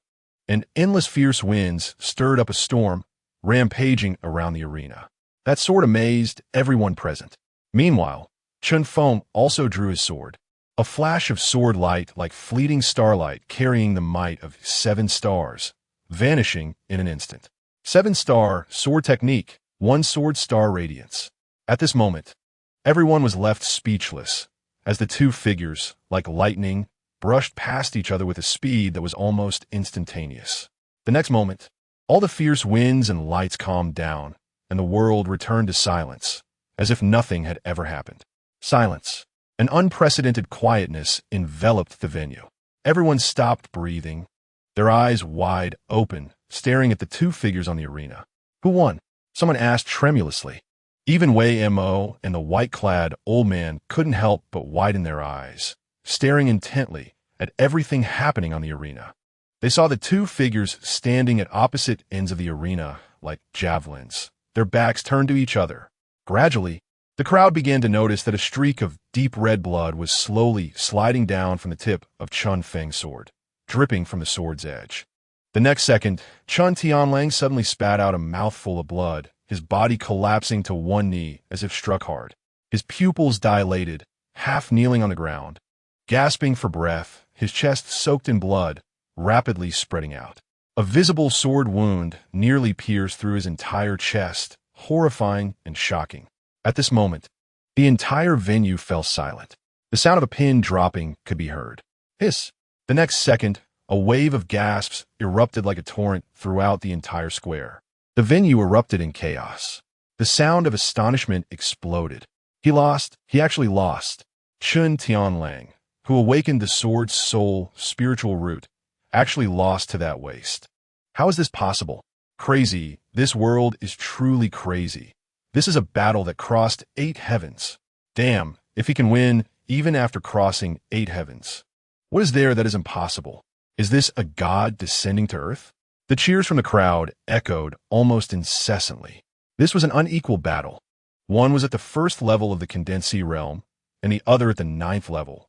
The gap between the two sides was simply insurmountable, like the difference between heaven and earth. But no one expected that Chen Feng would actually win, and with just a single sword strike. The power of that one sword defeated Chen Tianlang, knocking him to the ground. This kid actually did it, crossing 8 levels in one go. At this moment, Jiang Yin was also stunned, watching everything in disbelief. Sister Jiang, am I dreaming? Young master really won, he won. After a brief moment of distraction, Bauer jumped up excitedly. He won, he really won. She couldn't believe that her young master had actually defeated the opponent. On the high platform, the heads of many families looked shocked. This scene felt like a dream to them. Hard to believe. A genius with an awakened sword, soul, spiritual root, and a cultivation level at the 9th level of the condensed realm. Yet at this moment, he couldn't even defeat a little brat at the 1st level of the condensed realm. How could they continue to play like this? This was a battle that crossed 8 levels. Qin Ryue's delicate body trembled as she fixed her gaze on the boy in the light blue robe in the arena. Her silver teeth biting down so hard that a trace of crimson blood seeped from her lips due to the force. How could this happen? In the path of swordsmanship, having a sword soul spiritual root should be invincible. How could such a thing occur? Qin Ryue couldn't believe the reality before her. This was an unequal battle. Yet Chen Feng still won, defeating Chen Tianlang, who possessed a sword soul spiritual root with the power of a single sword. Below the arena, an old man in white tightened his fists, his aged face showing a look of shock. He muttered, "This young man is extraordinary, too much of an anomaly." The sword technique he just displayed has already reached an extraordinary level. Compared to Chen Tianlang, it is simply unbearable to look at. Is such perfect swordsmanship really something a 17-year-old boy can cultivate? Master, this person can definitely be recruited. If our Dan Tower can gain this person, It would definitely be a great fortune for our Dan Tower, Wayamo said excitedly. Yes, we should definitely recruit him. However, the Chen family has suffered a huge loss this time. Such a monstrous young man was actually expelled. Does the Chun family have a hole in their heads? The old man in white couldn't help but curse. And it wasn't just the old man in white who had this thought. All the family heads on the high platform and the city lord were all in a daze. Such an anomaly, such a strong genius. And the Chun family actually expelled him? What the hell is wrong with the higher-ups of the Chun family? Tianlang. Chun Hongsheng clenched his fists, unable to believe what he was seeing. His grandson actually lost? How is that possible? On the arena, Chun Tianlang clutched his chest, his face gradually becoming twisted and ferocious. I will kill you. Suddenly, he pulled out a pill from his bosom and stuffed it into his mouth. In an instant, his powerful aura surged back up within less than a breath, and compared to before, it had even increased significantly, almost reaching the level of the transformation realm. A blood-red light completely enveloped his body, making him look like a blood figure. Exploding blood pill? Has this guy gone crazy? After seeing the strange blood light surrounding Chun Tianlang, everyone's expression changed dramatically. The so-called exploding blood pill is a third-grade pill, and it is also a forbidden pill, meaning that this pill is prohibited from circulating in the market. This pill can squeeze out a person's potential within half a stick of incense, unleashing a strength far beyond their peak period. But side effects are also immense, as it squeezes one's own potential, causing great damage to their spiritual root. Such an exploding blood pill hadn't appeared in the Ning Kingdom for a long time. How could Chen Tianlang have it? Jiang Yin also let out a cry of surprise, her cheeks immediately showing a look of anxiety. Then she looked up at the high platform, only to see Qin Ryue's face revealing a cold smile. The exploding blood pill would indeed cause damage to the sword's soul spiritual root, but their Sword Rain Tower is wealthy and powerful, and they have plenty of spiritual herbs. So they wouldn't be afraid of not being able to repair the damage to Chun Tianlang's spiritual root, right? Although taking a pill on the arena was a bit despicable. As long as they could kill Chen Feng here, it would all be worth it. Chun Tianlang's eyes turned blood red, his breathing rapid, as if all the blood in his body was boiling at that moment, madly surging out. A sword like a rainbow, carrying an endless gale, swung towards Chun Feng. Exploding blood pill? Chun Feng's expression was indifferent, a cold smile lurking in his deep-set eyes. Suddenly, he stomped his foot hard on the ground. An unmatched golden light, spiritual power continuously erupted, all pouring into the sword body. Chun Feng again took the stance to draw his sword. Buzz! In an instant, the Tian Tsong Yin's sword trembled continuously, emitting a series of sword cries. The sword pressure surged layer upon layer. In just less than 2 breaths, the sword pressure had already stacked to 100 layers. How could his momentum condensing speed be so fast? The entire venue erupted in gasps. Generally speaking, a great sword cultivator's momentum condensing time would far exceed 2 minutes. But Chun Feng managed to condense this sword pressure to its peak in just 2 breaths. As Chun Tianlang's body rushed to Chun Feng also moved, drawing his sword, a dazzling starlight like a meteor crossing the night sky, sweeping across. On the arena, 2 sword lights like the sun and moon crossed each other, and in an instant, the spiritual power surged like a flood, sweeping out. The ground quickly cracked. The wind howled, and dust filled the air, enveloping heaven and earth. Bang! In the next moment, Chun Tianlang's body was sent flying, crashing to the ground in a sorry state, spitting out a mouthful of fresh blood, his face pale to the extreme. This is impossible. This is impossible. Chun Tianlang's face twisted in disbelief. If that first sword was luck, then this sword was real hard power. Even after swallowing the exploding blood pill, it still had no effect. The sword's soul spiritual root is not your proud capital. To become the strongest sword cultivator, the one wielding the sword must possess a heart forged through countless trials. Unfortunately, I see no sword heart in you at all. If you'd stopped just now, I might have looked at you differently, but it's a pity that you were willing to use the exploding blood pill at any cost, which shows that you're already afraid of me. Losing is not terrifying. You can fight again after losing. Only fear is the most incompetent display. Unfortunately, You no longer have a chance. In the midst of that dust, Chun Feng's figure had already approached without them noticing. The Tian Song Yun's sword slowly lifted, stabbing down towards Chun Tianlan's heart. At this moment, the entire arena was horrified. Stop! On the high platform, Qin Ryue's face was cold as she shouted angrily. Then her delicate body rushed down. However, she was still too far away from Chun Feng. At such a young age, you really have a sharp tongue. You, with your mixed five-element spiritual root, dare to talk about sword hearts in front of my disciple. Truly laughable. Just then, a mocking sound like the sound of gongs and drums resonated through the air. In the next moment, everyone present felt an indescribable, overwhelming sword pressure descend. And under this sword pressure, everyone in the square turned pale with fright. Chapter 20. The Letter of Separation.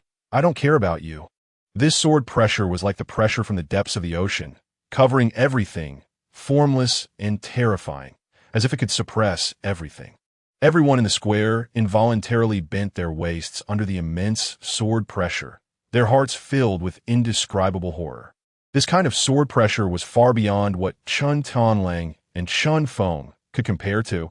It represented a higher realm of sword pressure that surpassed both of them. Jiang Yin struggled to lift her head. Even at the level of the transformation realm, she found this sword pressure extremely uncomfortable, let alone the others. Her beautiful eyes quickly glanced towards the arena, where the hard arena made of blue stone was rapidly collapsing at this moment, stones rolling down and smoke filling the air. As if nothing could withstand this sword pressure. On the arena, Chun Feng was directly blasted away by this sword pressure, his body falling awkwardly into a corner of the arena, a mouthful of fresh blood spilling from the corner of his mouth, his face turning extremely pale. He lifted his head, his gaze cold as he stared ahead, where a middle-aged man in a blue robe stood on the arena, looking down at Chun Feng with indifference, as if he were observing an ant that could be crushed at any moment. The only ones unaffected in the arena were Qin Ryue, Zhu Gaoming, Chun Tianlang, and the old man in white outside the arena. Qin Ryue looked at the suddenly appearing middle-aged man in the blue robe, her cheeks immediately showing a look of wild joy. Master. Many people in the square struggled to lift their heads and quickly looked towards the arena. When they saw the middle-aged man in the blue robe, their pupils immediately contracted sharply, and exclamations erupted. Sword Emperor Xiao Shiyu? He actually came too. The entire venue fell into a huge uproar. Sword Emperor Xiao Shiyu was the #1 in the sword path of Ning country, and also the first unparalleled genius in Ning country with a sword soul root.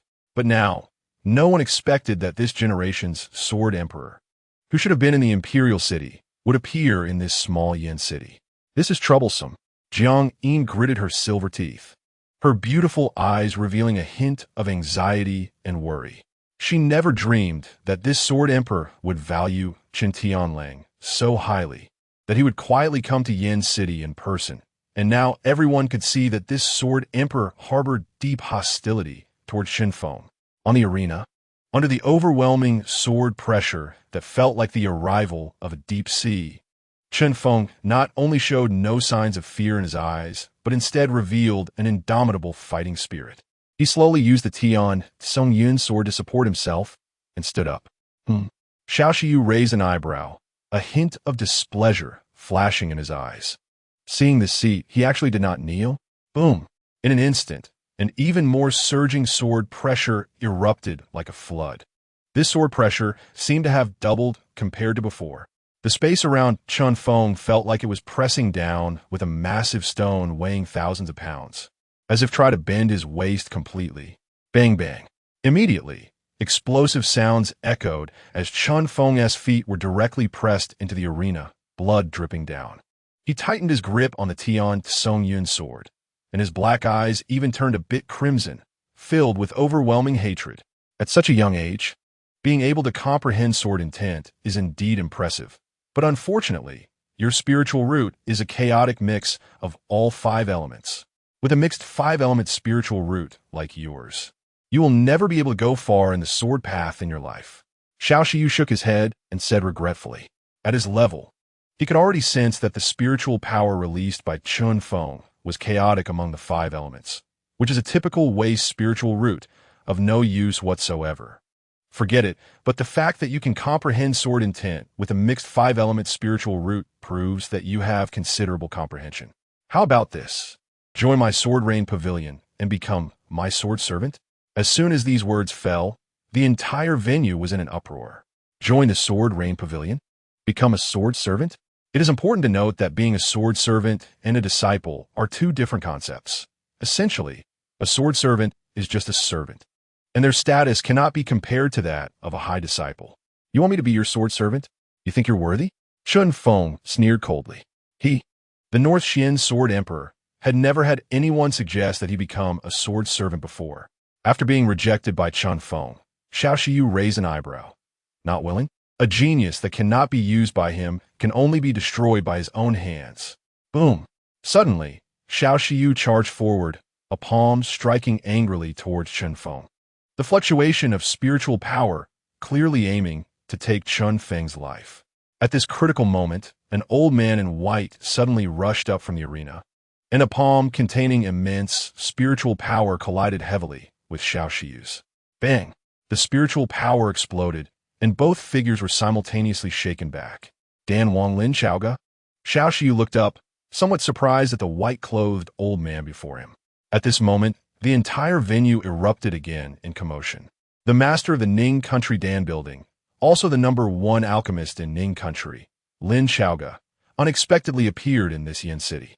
No one expected that so many strong figures would suddenly emerge in this small Yin city. A dignified sword emperor bullying a junior seems a bit excessive, Lin Xiaoga said with a faint smile. Excessive? Xiao Shiyu coldly laughed. Who I want to teach a lesson to is none of your business. Now is my business. The genius you don't want, we Dan building want, Lin Xiaoga said with a smile. Oh, you want to accept him as a disciple? Xiao Shiyu raised an eyebrow. No, I don't have the qualifications to accept him as a disciple. From now on, you will be the deputy master of our Dan building, Lin Xiaoga announced seriously. As soon as these words fell, an uproar erupted in the entire venue. The deputy master of the Dan building? What qualifications does this guy have? To be the deputy master of the Dan building? Being able to join the Dan building itself comes with immense benefits. As the Dan building is the headquarters gathering the top genius alchemists of Ning Country, not only with numerous elixirs, but also countless industries under its banner. It can be said that in the entire Ning Country, apart from the royal family, the Dan building is one of the only forces that can rival the Sword Rain Pavilion. And becoming the deputy master of the Dan building is equivalent to being in a position just below one person and above 10,000 within the Dan building. Deputy master? You really are generous. Xiao Shiyu was also somewhat surprised. I'm not like you, who would even shamelessly offer a sword servant title to lure someone. Lin Xiaoga mocked without reservation. The two had always had a somewhat discordant relationship, so naturally, they did not need to speak politely. Xiao Shiyu raised an eyebrow again, and then glanced at the distant light blue youth, who at this moment had crimson eyes, staring at him with an overwhelming killing intent. Still standing straight despite the terrifying sword pressure, showing no signs of yielding. For some reason, he felt a strange sense of danger from this youth. If this child is not eliminated, he might cause significant trouble for his own disciple. However, he glanced at Lin Xiaoga, who was releasing a violent red spiritual power. In that situation, as long as Xiao Shiyu dared to make a move, he would definitely not stand by and watch. After pondering for a moment, Xiao Shiyu narrowed his eyes slightly, a dangerous glint hidden within. Forget it. I will give you face today. However, if he accidentally dies somewhere in the future, it will have nothing to do with our Sword Rain Pavilion. Xiao Shiyu thought to himself with a smirk. Everyone could hear the cold threat in the words of this sword emperor. Lin Xiaoga's face darkened, and he coldly replied, If my deputy master accidentally dies outside, your esteemed disciples must also be careful when walking outside in the future. Otherwise, if something happens, it will also have nothing to do with our Dan building. Threats? The Dan building is not afraid of threats the most. In terms of strength, perhaps the Dan building is slightly inferior to the Sword Rain Pavilion. But in terms of connections, who can compete? After all, looking at the entire Ningguo, the status and identity of their alchemists are extremely noble. Upon hearing this, Xiao Xiu gritted her teeth, her expression growing increasingly gloomy. Lin Xiaoga, don't get too complacent. In 3 months, it will be the biannual competition for the Linglong Xianhuang pool. I hope by then you can still be as arrogant as you are now. Hearing this, Lin Xiaoga's face also turned extremely ugly. And, thinking of the tragic competition for the Linglong Xianhuang pool, he felt a pain in his heart like being cut by a knife. Because every year, far too many people from their Dan Tower die in this competition. It is simply a massacre for the Dan Tower. Ha! Let's see how many of your Dan Tower will be left alive by then. Xiao Xiu laughed wildly, grabbing the almost lifeless Chun Tianlang and walking towards the outside of the square. The battle came to an end. On the high platform, Qin Riyue's cheeks were frosty, her beautiful eyes glinting with coldness as she glanced at Chen Feng, then turned around and followed Xiao Xiu away. Wait! Suddenly, Chen Feng called out to her. Qin Riyue and Xiao Xiu turned back together. With a flick of his fingers, Chen Feng sent out a letter. Qin Riyue took the letter and, upon seeing it, realized it was actually a divorce letter, and her face instantly turned extremely ugly. Qin Riyue, you don't have to keep facing me with that proud attitude. Do you really think I am eager to climb up to you? From today onwards, no matter how talented or beautiful you are, I, Chen Feng, have nothing to do with you, Qin Riyue. You are divorced, Chen Feng said heavily. Chapter 21. No longer a member of the Chun family, the expressions of everyone in the audience immediately became fascinating. A divorce letter? No one expected this guy to have such a strong backbone, publicly divorcing Qin Riyue in front of many powerful forces in Yinqing, especially in front of the Sword Emperor Xiao Xiu. It's worth noting that Qin Riyue is not only the Sword Emperor's top disciple, but also one of the most stunning beauties in Ningguo. Many young masters are queuing up to serve her carefully, and yet for such a beauty, Chen Feng made no attempt to retain her, directly issuing a divorce letter. At this moment, Xiao Xiu's face also turned extremely ugly, staring at Chen Feng with a fierce killing intent in his eyes. Producing a divorce letter in public not only slapped Qin Riyue's face, but also slapped the face of their Sword Rain Pavilion.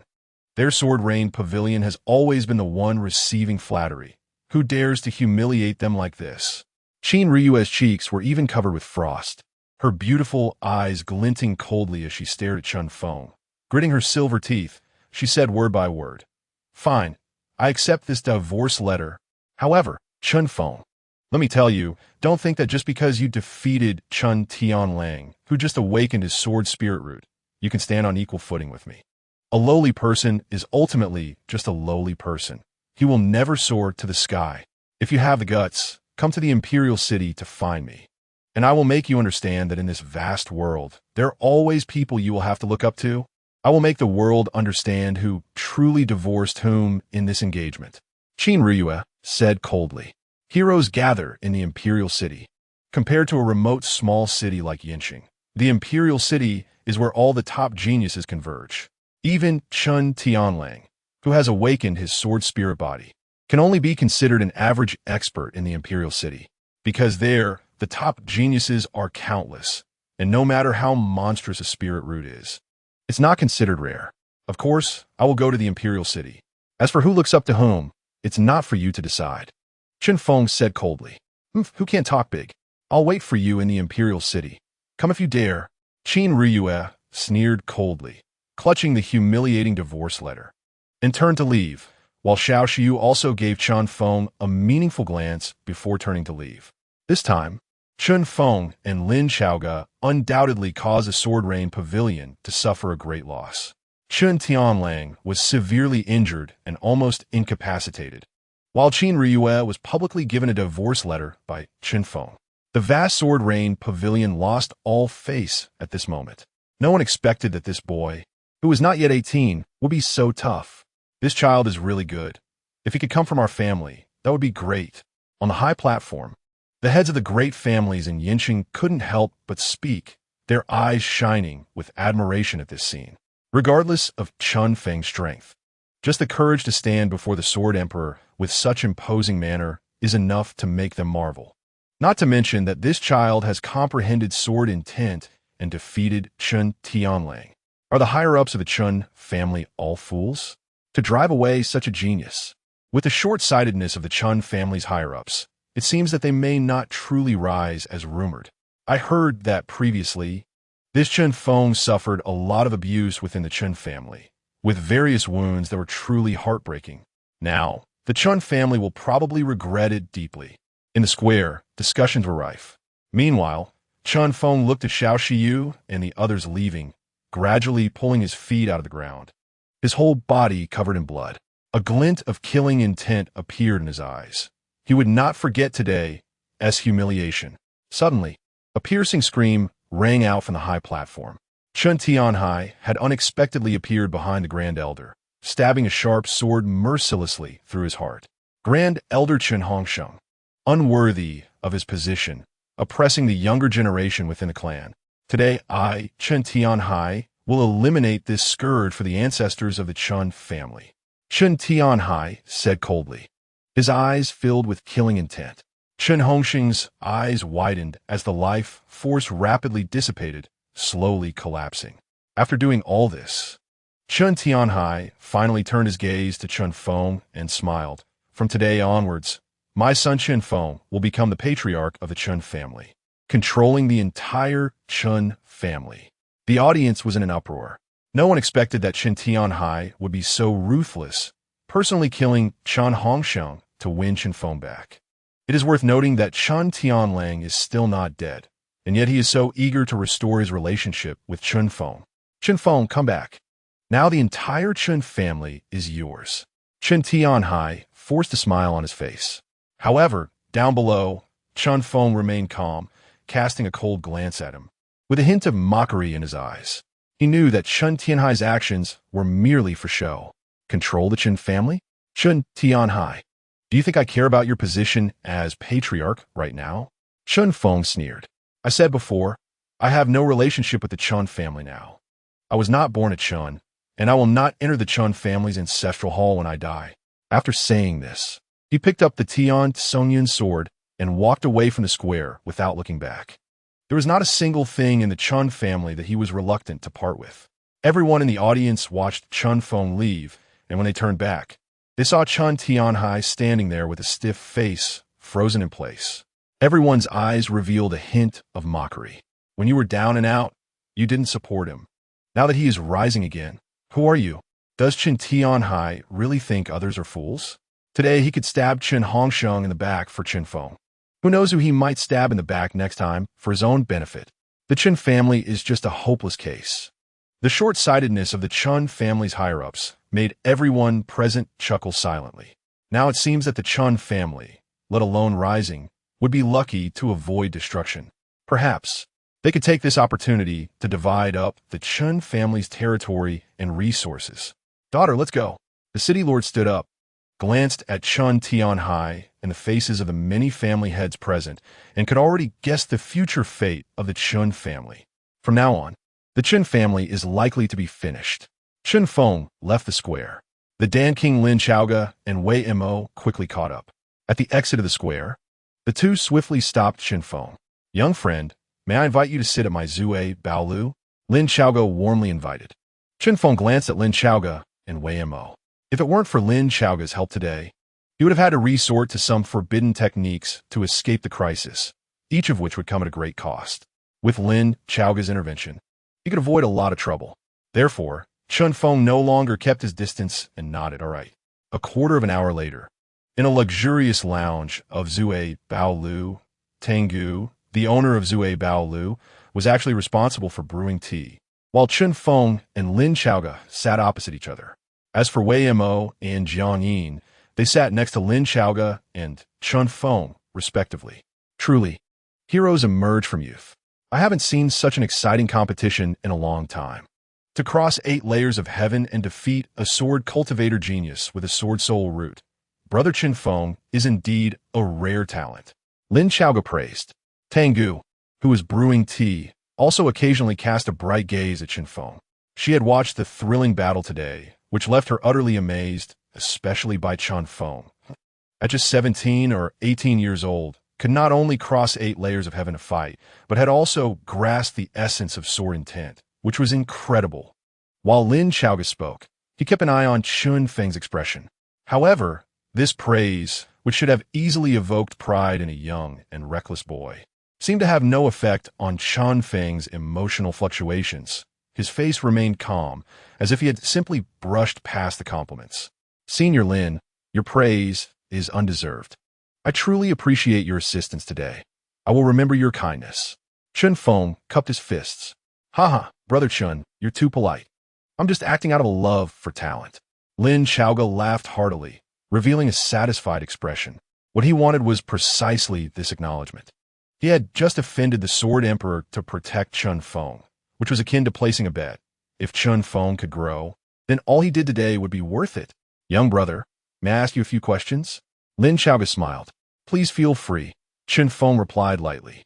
You entrusted Miss Jiang to bring a pill recipe to the auction. Is this pill recipe truly yours? Lin Xiaoge looked intently at Chun Feng. Chun Feng nodded yes. Upon hearing this, Lin Xiaoge's expression showed some shock, and he asked again, if I'm not mistaken, this pill recipe is called the Heavenly Silkworm Life-Sustaining Pill, created by the North Xian Sword Emperor. Have you obtained the North Xian Sword Emperor's inheritance? Jiang Yin and Tengu both looked at Chun Feng in surprise. In the world, if one were to discuss whose inheritance was the most precious, it would undoubtedly belong to the legendary North Xian Sword Emperor, who was not only a sword emperor but also a master alchemist, having created countless pill recipes in his lifetime, each of which was invaluable. If Chun Feng had truly obtained the North Xian Sword Emperor's inheritance, it would be an enormous opportunity. However, Chun Feng shook his head, saying, I have not obtained the North Xian Sword Emperor's inheritance. I only acquired this pill recipe. That's all. Hearing this, Lin Xiaoge's eyes subtly shifted, then he smiled, I see. Nonetheless, obtaining a pill recipe from the North Xian Sword Emperor is already a great opportunity. Lin Xiaoge continued, what I said publicly on the square still stands. From now on, Brother Chun Feng will be the deputy master of my Dan Lu. Lin Xiaoge flipped his palm, and an ancient token appeared, which he handed to Chun Feng. This is the deputy master's token of our Dan Lu. We have many properties, including Zui Bao Lu. If you need any assistance in the future, feel free to bring this token to Zui Bao Lu, and we will do our best to meet your needs. Lin Xiaoge smiled. Thank you, Senior Lin. Chun Feng took the token and cupped his fists. It's just a small matter, nothing to mention. Now that the Chun family's grievances are resolved, come to the Imperial City. Almost 9 out of 10 young talents and notable figures of Ninghua are gathered in the Imperial City. That is truly the realm for you young people. There, you will also be able to obtain more cultivation resources. Lin Xiaoge said. Chun Feng nodded. I will go to the Imperial City. But I need to wrap up things here first. Lin Xiaoge's expression brightened. Good. Then I will wait for your arrival in the Imperial City. Chapter 22. Cold Bone Attack. After talking for a while with Chun Feng, Lin Xiaoge, and the others, Chun Feng left with Jiang Yin. However, after Chun Feng left, Wei Mo couldn't help but look at Lin Xiaoge and asked, Master, do you really believe his words? If that kid didn't obtain the North Xian Sword Emperor's inheritance, how could he be so generous as to casually take out a pill recipe for auction? You know that it's a 4th-grade pill recipe. Being able to auction it off casually proves that Chun Feng must have even more precious pill recipes in his possession, which is why he doesn't T-value this one. Whether he has obtained the inheritance, that kid knows best in his heart. But even if we find out he has the North Xian Sword Emperor's inheritance, what can we do? Can we rob it back? Lin Xiaoge said. Wei Mo raised an eyebrow, somewhat puzzled, and asked, Isn't it possible? This kid's strength is only at the first layer of the condensing sea realm. No matter how defiant he is, he can only fight across 8 layers of heaven within the condensing sea realm.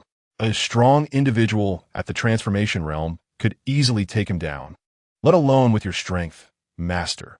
Wouldn't it be a piece of cake to deal with him? Huh. Hearing this, Lin Xiaoge suddenly scoffed.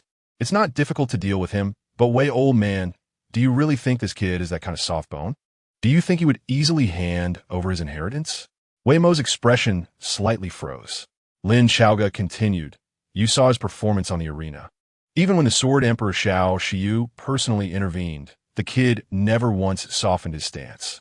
Do you believe that even if you skinned him alive, he wouldn't make a sound? Do you think you can pry something out of him? Well, that does seem somewhat reasonable. Waymo smiled wryly. Given the kid's performance on the arena, even if they were to slaughter him 100 or 80 times, it would probably be useless. This kid is exceptionally tough. Are we just going to give up like this? Waymo gritted his teeth, still feeling restless. After all, that was a North Xian Sword Emperor's inheritance. Who wouldn't be tempted? Even if the people from those sects learned of it, they would probably come down to snatch it without caring about their reputation. Lin Xiaoge shook his head and said, "Don't be hasty. Take it slow. Let's first win him over. It won't be bad for us. Even if this kid hasn't obtained the North Xian Sword Emperor's inheritance, he is still a rare genius. That Chen Tianlang, who is said to have awakened a Sword Soul root, is still being suppressed by this kid. As for the North Xian Sword Emperor's inheritance, we can take our time to consider it. Who knows, we might find the kid's weakness in the future." Upon hearing this, Waymo contemplated deeply and found some truth in it. After Chen Feng, Jiang Yin, and Bao exited Zui Bao Lu, they headed towards the inn. On the streets, the entire Yin city was still buzzing from the earlier arena competition. Tea houses and restaurants were filled with discussions about the event. Regarding the recent conversation with Lin Xiaoge and others, Chen Feng did not take it to heart. They were all old foxes who had lived for most of their lives. How could he not know their intentions? It was all about mutual exploitation. Jiang Yin followed him, her beautiful eyes glancing at Chen Feng from time to time. She repeatedly wanted to ask something, but when the words reached her lips, she swallowed them back. "Just ask if you want to," Chen Feng said lightly. Hearing this, Jiang Yin was no longer polite and directly asked, "Did you really obtain the inheritance of the North Xian Sword Emperor?" "No," Chen Feng replied directly. "No." Jiang Yin looked at Chen Feng suspiciously and said, "I don't believe it. You must have obtained the inheritance of the North Xian Sword Emperor." She felt that Chen Feng had too many secrets. He could casually write a 4th-grade pill recipe and solve the spiritual root problems that no physician could. And today he even defeated Chen Tianlang so thoroughly that the latter couldn't lift his head. All these things were beyond what ordinary people could comprehend. Believe it or not, no one is asking you to believe. Chen Feng was too lazy to explain. Jiang Yin was speechless. "Do you always speak so arrogantly? At least I'm a stunning beauty. Can you show a little respect when you talk?" After a half-hour journey, they returned to the inn. As night gradually fell, the dark sky was adorned with a round moon hanging high above the galaxy, casting silver light onto the earth. A gentle breeze blew, carrying a chilly air that tapped against the window by the bed. Compared to the noisy Yin city during the day, the city became increasingly quiet at night. Chen Feng sat cross-legged on the bed, his hands forming mysterious eels as the 9 dragons' destruction god technique circulated within him. A faint golden light emanated from his body, and a terrifying devouring power erupted, making his body resemble a small black hole. The vast spiritual energy between heaven and earth immediately converged into streams, surging towards him and finally completely entering his body. The 9-headed, 5-clawed golden dragon hidden deep within the spiritual sea remained lurking, showing no signs of movement. However, with Chen Feng's absorption and infusion of spiritual power, a continuous stream of dragon power emerged from the depths of the spiritual sea, rapidly healing the injuries on Chen Feng's body. In the ancient times, the dragon race's physique was the most abnormal, no matter how severe the injuries. They could recover in the shortest time possible. It could be said that dragons were indestructible monsters. This technique was originally designed to transform the body into dragon marrow, dragon blood, dragon tendons, dragon scales, and various dragon-inspired products, forging the strongest physique. When cultivated to the extreme, one could even transform into a dragon.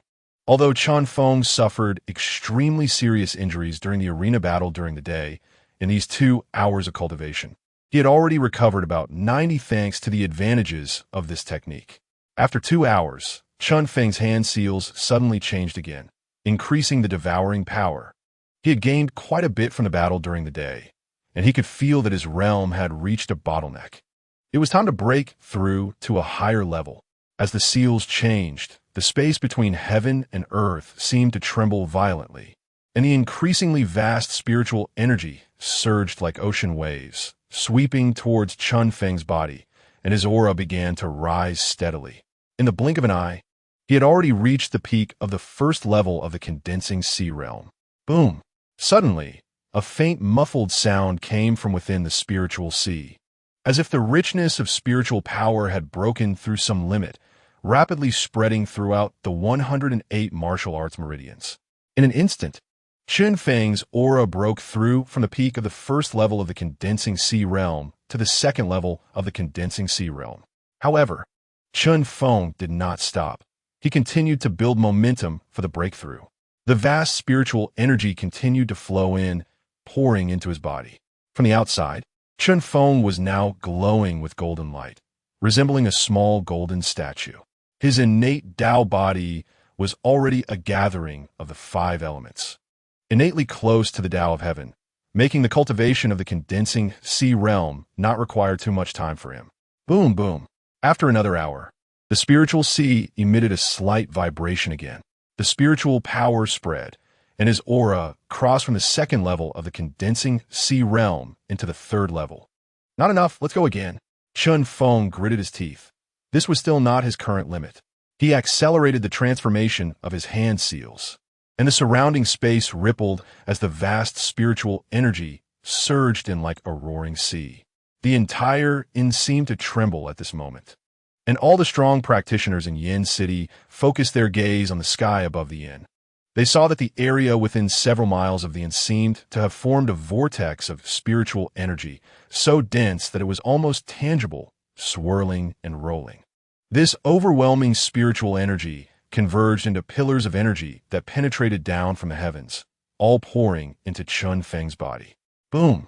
In an instant, the golden light shone brilliantly, dazzling to the extreme. Chun Feng's aura leaped into the 4th level of the condensing sea realm. Chun Feng slowly opened his eyes, and in the depths of his profound gaze, a flash of golden light burst forth, sharp and fierce. He clenched his fists, feeling an inexhaustible sense of powerful strength filling his entire body. Not bad. Chun Feng's lips curled into a satisfied smile. 3 levels in 1 step. This is already a decent little explosion for me. With the strength of the 4th level of the condensing sea realm, even if he encountered a strong practitioner at the transformation realm, he would be able to handle it. Gulp!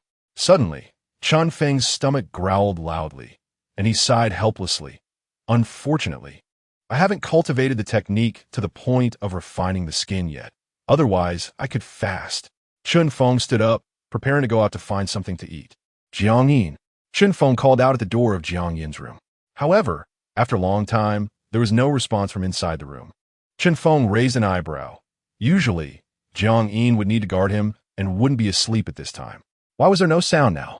Just as Chun Feng was about to leave, he suddenly felt a chill seeping through the crack of the door, which made him feel something was off. Is something wrong? He quickly pushed the door open and found that it was not locked, allowing him to easily push it open. The next moment, he saw Jiang Yin curled up on the bed, her beautiful face, which could mesmerize anyone, now showing a look of extreme pain, her whole body radiating cold, as if she had turned into a 1,000-year-old ice block. Cold, cold to the bone. This was Jiang Yin's current feeling, enduring this intense cold. She could no longer care about the situation outside. Has the cold bone flared up?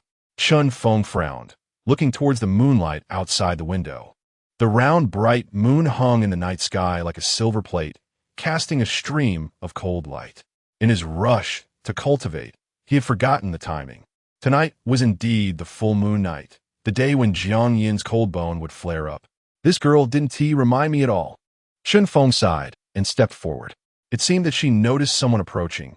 Jiang Yin, covered with thick blankets and still curled up in a ball, struggled to open her eyes, but the cold overwhelming her body made her uncomfortable. Seeing this, Chun Feng pulled off all the blankets covering her and reached out to unbutton her clothes. Jiang Yin trembled slightly, suddenly using all her strength to grab Chun Feng's hand, her face showing a look of pain as she murmured, "No, no." Chapter 23. Suppressing the cold bone, teaching the technique. Chun Feng was dumbfounded and smiled bitterly. It turned out that Jiang Yin mistakenly thought he was going to do something inappropriate to her. What do you think of me? I'm not trying to take advantage of you. I'm here to help you heal. Chen Feng explained. No, no. However, Jiang Yin was not in the mood to listen to Chun Feng's words at that moment. Her delicate hand tightly gripped Chun Feng's hand, preventing him from making any moves. Rest assured, I won't touch your critical areas. I'm only going to unlock the acupoints I need to treat. Chen Feng explained again. Then, he no longer allowed Jiang Yin to stop him, forcefully prying her hand away and taking off his outer clothing. A perfect, jade-like, delicate body was revealed before them, her fair skin glowing like light snow under the moonlight. She wore a long skirt, but half of it was torn off by Chen Feng, exposing her long, straight legs, which are neither too fat nor too thin, truly perfect, causing one's heart to race. As the cold air continuously seeped out from her body, she trembled more violently. Her exceptionally beautiful cheeks flushed slightly red from the cold. Her snow-white teeth lightly bit her red lips, her beautiful eyes glimmering with tears, looking pitiful and helpless, truly evoking sympathy. Coupled with the soft gasps escaping her lips, all the men present were stirred, unable to control themselves. Even Chen Feng, who had lived for thousands of years in his past life and had tempered his heart to be as unshakable as steel, felt his heart racing at this moment. Jiang Yin was originally a famously cold beauty, but now, with her flushed cheeks, she exuded charm and allure, showing a myriad of emotions. If someone without a firm heart were here, they would probably lose control on the spot. What a temptress! Chen Feng cursed inwardly. I almost lost my composure. Chen Feng hurriedly suppressed the desire rising in his heart and refrained from looking at her face, fearing that if he continued to gaze, he would really be unable to resist taking this little temptress right there. Chen Feng curved his fingers and suddenly pressed on the dual sandalwood acupoints at the top of her back, quickly injecting his spiritual power. A brilliant red light instantly enveloped Jiang Yin's delicate body, raising the temperature and gradually forcing out the cold air. Chen Feng's spiritual root was the innate Tao, embodying all 5 elements, allowing him to convert his spiritual power into any elemental force. Now, he was transforming his spiritual power into fire. Chen Feng's fingers slid down, and the fire energy followed his control, gradually penetrating through her various acupoints and into her meridians, suppressing the cold bones outbreak. Soon, more and more cold air was forced out from Jiang Yin's delicate body, white smoke swirling out and enveloping the entire room. At first glance, the bed was shrouded in swirling smoke, hazy and obscured, creating a somewhat ethereal feeling. Jiang Yin suddenly let out a sound of extreme comfort and enjoyment. Her originally curled-up delicate body gradually relaxed, lying on the bed like a little cat basking in warm sunshine in an extremely ungraceful position. Chen Feng looked at Jiang Yin's alluring posture, his face turning a bit pale. This little temptress is really playing with fire. Lie still, don't move, Chen Feng said. Then, he activated the 9 Dragons Extinguishing God technique. An increasingly powerful red spiritual energy erupted continuously from his body, his fingers like pens, pointing and pressing on Jiang Yin's body. Fortunately, Chen Feng had encountered individuals with the cold moon spiritual root in his past life and knew that the various acupoints of the cold moon spiritual root differed from those of ordinary people. He understood the meridian issues involved, which allowed him to temporarily help her suppress the cold outbreak. However, to completely resolve the issue of the cold bone was not something that could be done in a day or two. It involved the cultivation of special techniques, which could only be handled later. More and more cold air was forced out, and Jiang Yin's perfect skin turned a bit red.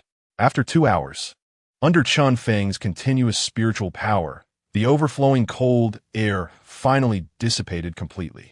At this time, Jiang Yin had fallen into a deep sleep, a comfortable, relaxed curve appearing at the corners of her mouth. In contrast, Chen Feng was drenched in sweat, his spiritual power almost depleted, and he stumbled, nearly falling to the ground, his face showing a pale hue. He looked at Jiang Yin's alluring figure and forced a smile. The full moon night had passed. After that, Chen Feng did not return to his room, but sat down on the spot to meditate and adjust his breathing. Now, Jiang Yin had let down all her defenses, and to prevent any accidents, he did not dare to leave casually. Time passed quietly, and before long, the night had gone by. The next day, Warm sunlight slanted through the window, spilling into the room like golden rice ready for harvest, filling the area before the bed. Under the sunlight, Jiang Yin's long eyelashes fluttered slightly as she gradually opened her eyes. The first thing she did upon waking was to sit up straight. Suddenly remembering that last night was the full moon night, she vaguely recalled Chun Feng bursting into her room. She hurriedly checked her body and noticed that her top seemed to have been undone, her expression changing dramatically. At that moment, a faint, lazy voice came from within the room. "Don't worry, no one touched you." Chun Feng got up and said. Jiang Yin immediately looked at Chun Feng, her brows slightly furrowed, her cheeks feeling a bit cold. "What did you do to me? I helped you suppress the outbreak of the cold bone. Otherwise, do you think you could have slept so soundly last night?" Chun Feng said flatly. Jiang Yin quickly checked her body and, after confirming everything was fine, finally breathed a sigh of relief. Then her beautiful eyes turned a bit resentful as she glanced sideways at Chun Feng. "If you're treating me, why'd you take off my top? Are you trying to take advantage of me?" I said, "Big sister, don't think the worst of everyone, okay? Who will want to touch you? Last night, I almost exhausted all my spiritual power for you, just to help you expel all the cold air from your meridians." Chun Feng replied helplessly. Jiang Yin clenched her fists and indeed felt a warm spiritual energy flowing within her. She primarily practiced ice-type techniques, and this energy was clearly not hers. The frost on Jiang Yin's cheeks dissipated significantly, and her beautiful eyes glanced at Chun Feng, slightly evasive, murmuring, "Thank you very much. Well, you've helped me quite a bit these days. It's only right." After a pause, Chun Feng continued, "However, for now, I've only temporarily suppressed the outbreak of the cold bone. To completely resolve this issue, there are still many processes to go through. First, you must change your cultivation technique. Since you have a cold moon spiritual root, you must choose the technique most suitable for it. The technique you are currently practicing is too trashy. Although it is also an ice-type technique, the spiritual energy it produces is completely insufficient for you to suppress the cold bone within you. I have a set of techniques that are more suitable for the cold moon spiritual root. Practicing this technique will increase your cultivation speed by at least 10 times. And with the spiritual energy cultivated from this technique, you will be able to suppress the outbreak of the cold bone yourself." Upon hearing this, Jiang Yin was slightly taken aback. She knew that the technique she was currently practicing was the top technique in her family, and yet Chun Feng called it trash? "You're being too arrogant." Jiang Yin shook her head and sneered. Chun Feng knew she didn't believe him and had no intention of arguing. He bluntly said, "Practice if you want. Others begged me to teach it, and I wouldn't even want to." Chun Feng turned and walked out of the room. After taking a few steps, Jiang Yin bit her lip, seemingly having made up her mind. "Wait, what is the technique you're talking about? I want to practice it." She had no choice but to unconditionally trust Chun Feng. There was no other way. At least, the fact that Chun Feng had the ability to help her suppress the cold bone outbreak last night proved that he indeed had real skills. What if the other party said is true? Chun Feng turned his head and said lightly, "You can trust me. I wouldn't deceive a little girl like you." "Little girl?" Jiang Yin rolled her eyes and retorted, "How old are you and how old am I? You actually still have the nerve to call me a little girl. I'm at least a few years older than you. Calling me sister would be more appropriate."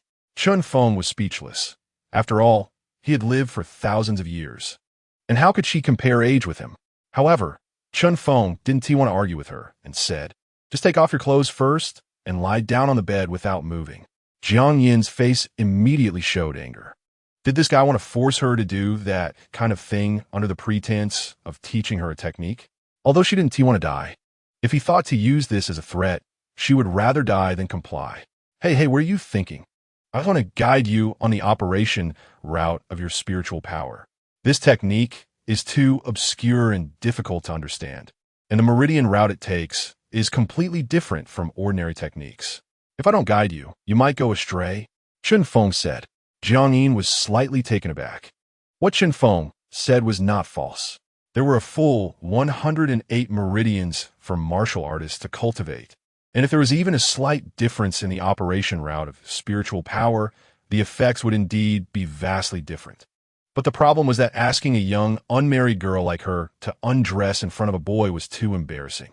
If I wanted to see, I could have seen everything inside and out last night. Did I need to wait until now? Chun Feng smirked. Hearing this, Jiang Yin immediately shot him a murderous glare. Chun Feng's smile stiffened for a moment, and he quickly raised his hand and said, all right, you don't have to take everything off. You can keep your underwear on. I won't directly use my fingers to touch you. I'll use chopsticks instead. Is that okay? After considering it for a moment, Jiang Yin nodded and agreed to this plan. Then you go out first and call me when I'm ready. Jiang Yin said, Okay. Chun Feng didn't want to make it difficult for a little girl. After all, it was indeed a bit embarrassing for a girl to undress in front of a boy. Chun Feng walked outside, and after a few minutes, he finally heard Jiang Yin's call. You can come in. Chapter 24. 9 In Cold Technique. The corpse disappears. Chun Feng pushed the door open and walked in, only to see Jiang Yin sitting on the bed, her delicate body only covered by a thin silk underwear. Her green hair flowed down like a waterfall to her waist. Her body turned slightly, her cheeks flushed, and her beautiful eyes shimmering, exuding a myriad of charms. When Jiang Yin caught Chun Feng's gaze, her beautiful eyes flickered, and a hint of red spread from her exquisitely beautiful cheeks down to her swan-like neck, the temptation making one unable to resist wanting to take a bite. Even Chun Feng, who had seen countless beauties in his past life, was momentarily lost in thought. After a while, he finally regained his senses, and his body unexpectedly reacted, prompting him to smile wryly. This body had become younger, and the youthful vigor had returned. Chun Feng hurriedly suppressed his bodily desires, walked closer, and said, sit cross-legged. I'll teach you the first layer of the 9 In Cold Technique. Okay. Jiang Yin quickly calmed her mind, sitting cross-legged and adjusting herself to a state of tranquility. Then, Chun Feng recited the incantation word by word. The 9 In Cold Technique was created by a beauty he encountered in his past life who possessed the cold moon spiritual root. It was the most suitable technique for cultivating the cold moon spiritual root. That beauty had relied on this technique to carve a bloody path in the void god realm and became a powerful figure. Back then, when she begged Chun Feng to refine pills, he didn't ask for other rewards, only this technique. Unexpectedly, he had not encountered another owner of the cold moon spiritual root in his past life, but here he was in this life. Chun Feng recited the incantation very quickly, and Jiang Yin demonstrated her impressive memory, almost remembering it all after just hearing it once. Then, she started to cultivate according to Chun Feng's instructions. Boom! In an instant, the spiritual energy surged in the room, continuously converging like streams, forming strands that swept toward Jiang Yin's delicate body and then entered her body. As the spiritual energy entered her body, it flowed through her martial arts meridians, but not long after, Jiang Yin's face showed a look of pain, and a mouthful of bright red blood spilled from the corner of her mouth.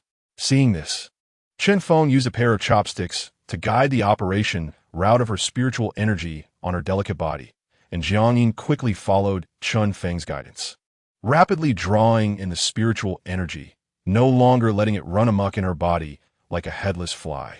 Gradually, Jiang Yin's facial expression calmed down, and a faint, icy light radiated from her body, with strands of bone-chilling coldness emanating from within her. This was no longer the coldness released during the onset of her cold bones, but rather the cold-type spiritual power transformed from the spiritual energy under the transformation of the cold moon spiritual root. After guiding her operation route with the chopsticks twice, Chun Feng put them down. With this memory, Jiang Yin showcased her strong cultivation talent, already capable of operating the technique on her own and transforming the spiritual energy into cold-type spiritual power. Chun Feng glanced at Jiang Yin's perfect and enchanting body, no longer guiding her, and turned to leave the room. From here on, it was up to Jiang Yin to resolve it herself. A teacher can only lead a student to the door. The practice is up to the individual. How far she could go depended on her own fortune. Time passed quietly. Chun Feng guarded outside for 2 hours, and gradually, he noticed that the spiritual energy in the room had settled down. Clearly, Jiang Yin had stopped cultivating. Only then did Chun Feng push the door open again. How did it go? Chun Feng asked with a faint smile. Jiang Yin opened her beautiful eyes, and her cheeks revealed an ecstatic expression. She excitedly said, "This is too amazing. I actually broke through. Chun Feng was taken aback, then noticed that Jiang Yin seemed to have broken through from the 8th layer of the transformation realm to the 9th layer. I was stuck at the 8th layer of the transformation realm for a full 2 months. I thought it would take at least another 2 months to have the chance to break through, but I didn't expect that during these 2 hours of cultivation, I would break through this barrier. Jiang Yin said happily. The higher the realm, the harder it was to cultivate. Some people could even be stuck at a certain realm for 3 to 5 years. It was quite possible. Now, Jiang Yin had originally been at the 8th layer of the transformation realm for 2 months, and according to her cultivation speed, she expected it would take another 2 months to have a chance to break through. However, after cultivating this 9 Yin cold technique, she easily broke through to the 9th layer. This guy really didn't deceive her. This technique was far superior to the one she had cultivated before, and the two were simply not comparable. You're only just beginning to learn the 9 Yin cold technique. If you want to truly suppress the onset of the cold bones by yourself, you need to cultivate to at least the 4th layer of the 9 Yin cold technique. Chun Feng said. I understand. Jiang Yi nodded. Although there was still some distance to the 4th layer, hope had already ignited in her heart. At least she now knew the direction. Previously, she didn't even know what kind of illness she had, let alone how to save herself. But now, Chun Feng was equivalent to giving her a chance to live, and it also gave her the opportunity to avoid the torment of the cold bones, which made her so excited. Let me remind you, before you cultivate the 9 Yin cold technique to the 4th layer, it's best to continue following me because so far, only I can solve your cold bone onset problem on the night of the full moon. Chun Feng said. Hearing this, Jiang Yin was slightly taken aback, her cheeks showing a contemplative expression. In fact, she had only planned to stay in Yin City for a few days before leaving. After all, as a mentor at Yunhai Academy, she couldn't remain away for too long. However, thinking of the pain she endured during the onset of her cold bone condition, she still had a huge shadow over her heart. She never wanted to experience that bone-chilling cold again. Are you going to the Imperial City? Jiang Yin raised her head and asked. Yes, once I finish my last task, I'll head to the Imperial City to take a look. Chun Feng replied. Yin City was just a small place with scarce cultivation resources, far inferior to those in the Imperial City. Although Chun Feng had already repaired his innate Dao embryo, without sufficient cultivation resources, it was like having a knife but no whetstone. His cultivation speed still did not meet his satisfaction. Do you have any other business coming up? Jiang Yin asked curiously. Of course, I need to relocate my mother's spiritual tablet first. Chun Feng smiled. Previously, his mother had no status within the family, so she didn't even have a proper burial site, merely being buried in a mass grave. This had always been a knot in Chun Feng's heart. His mother, who had chosen the wrong man, suffered her whole life, and in the end, she was left with just a mound of earth. Now that Beixuan had taken over this body, he naturally had to find a good feng shui spot for his mother to rest in peace. It was evening. After finishing dinner at the inn, Chun Feng and Jiang Yin headed to a large mountain to the north of Manshan Town. According to Chun Feng's memory, his mother was buried in this mountain. This mountain was the largest mass grave in Manshan Town and several surrounding towns, where many servants and even dignitaries chose to be buried, making this mountain famous. Chun Feng climbed the mountain, following the path in his memory, and soon arrived at a hillside. There, between 2 big trees, he saw a small mound slightly protruding, with a spiritual tablet inserted on top, featuring a few large characters written in a very juvenile hand. Grave of Lu Ruyan. Found it. Chun Feng's heart leaped with joy as he hurried over. Although most of his memories of this body were somewhat hazy, he had not forgotten anything related to his mother. Chun Feng approached the spiritual tablet and bowed before it before beginning to dig. However, the next events did not go as smoothly. No matter how Chun Feng dug, he found the mound to be empty. There was no trace of his mother's remains buried there. Where did they go? Chun Feng looked at the nearly 10-meter-deep pit he had dug, confusion filling his eyes as he still saw no sign of his mother's remains. Could it be that you remembered wrong? Jiang Yin also came over, her brows slightly furrowed. Impossible. This spiritual tablet was set by me back then. It can't be wrong. Chun Feng looked at the tablet. The writing on it was left by his previous life. How could it be mistaken? Then, as if he thought of something, A murderous intent surged in his eyes. Could it be that even my mother's final resting place has been destroyed? Chun Feng gritted his teeth, thinking of Chun Tianhai and Chun Hongsheng. With their brutish behavior, it was indeed possible they could do such a thing. What are you going to do now? Jiang Yin stood behind Chun Feng, sensing the chilling, murderous intent radiating from him. For him, his mother was his final bottom line. If even his mother's remains were taken away, Chun Feng would truly go mad.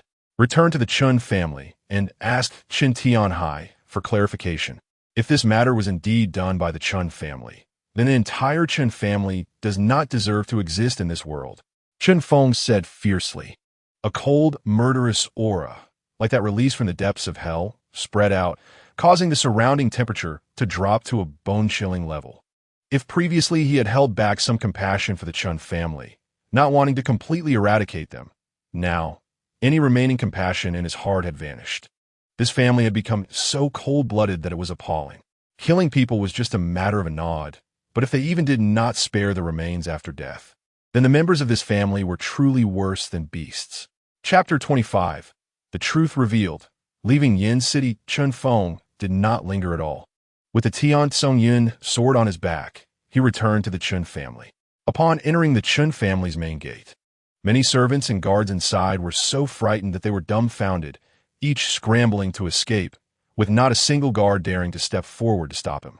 The news of Chun Feng stepping on Chun Tianlang had already spread throughout Yin City, causing the entire Chun family to be in a state of panic. Previously, Chun Feng had suffered much abuse within the Chun family, most of it from his cousins, but a small part was inflicted by some servants. Because the previous Chun Feng had no status in the family, teasing a young master of a big family was also a source of accomplishment for those servants. However, contrary to everyone's expectations, Chun Feng did not rush to seek revenge, allowing others to flee. Carrying the Tian Tsung Yun sword, he directly stormed into the inner courtyard. In a corridor of bluestone in the inner courtyard, Chun Tianhai stood with his hands behind his back, wearing a clean white robe, looking toward him. "You're here," Chun Tianhai said, as if he had already guessed that Chun Feng would return to the Chun family. "It seems you knew I would come." Chun Feng coldly stared at him. "We did not disturb your mother's grave." Chun Tianhai spoke first. "Huh." Chun Feng laughed in anger. He hadn't even said anything yet, and the other party already knew, making such a defense seem extremely pale. "Since you know about my mother's grave, you must also know that my mother's remains have inexplicably disappeared, right? Chun Tianhai, are you even human? Even if you look down on us mother and son, she was ultimately your wife. How could you be so ruthless as to not spare her remains? Has your conscience been eaten by a dog?" Chun Feng questioned word by word. He never imagined that his father could be so cruel. He knew that his mother had never been favored by him, but there was no deep hatred between them. So how could they not even spare her remains after death? Sigh. Chun Tianhai sighed, revealing a trace of weariness in his eyes, as if he had aged nearly 10 years in the past half-month. He shook his head and said, "All along, you thought we caused your mother's death, but in reality, your mother's death was not caused by us. Even now, do you still want to deny it?" Chun Feng laughed, his eyes filled with a fierce killing intent. Chun Tianhai explained, "Your mother indeed fell into depression due to missing someone too much and passed away. You thought the person she missed day and night was me, but in fact, I never entered her heart. The person your mother longed for was someone else, not me. Your biological father is not me. He is another mysterious man." Chun Tianhai said. Upon hearing this, Chun Feng felt as if struck by a bolt from the blue. His face filled with disbelief as he quietly asked, "What do you mean by that?" Chun Tianhai looked directly at him and said, "You have always thought that I never regarded you as my son, but in fact, you are indeed not my son. Back then, I was drunk and barged into your mother's boudoir, but at that time, there was another man in your mother's room. In my anger, I even had the thought of killing that man, but his strength was far beyond mine. Under his spiritual pressure, I couldn't even move, let alone force myself on your mother. Shortly after that, I sensed a mysterious force near the Chun family that was so powerful I couldn't look up to it. I thought that must be directed at your father. Later, your father chose not to implicate the Chun family and left alone, asking me to take care of your mother. In the long years that followed, I saw your mother still pining for that man, so in my anger, I stopped caring for you and your mother, which led to the events that happened later.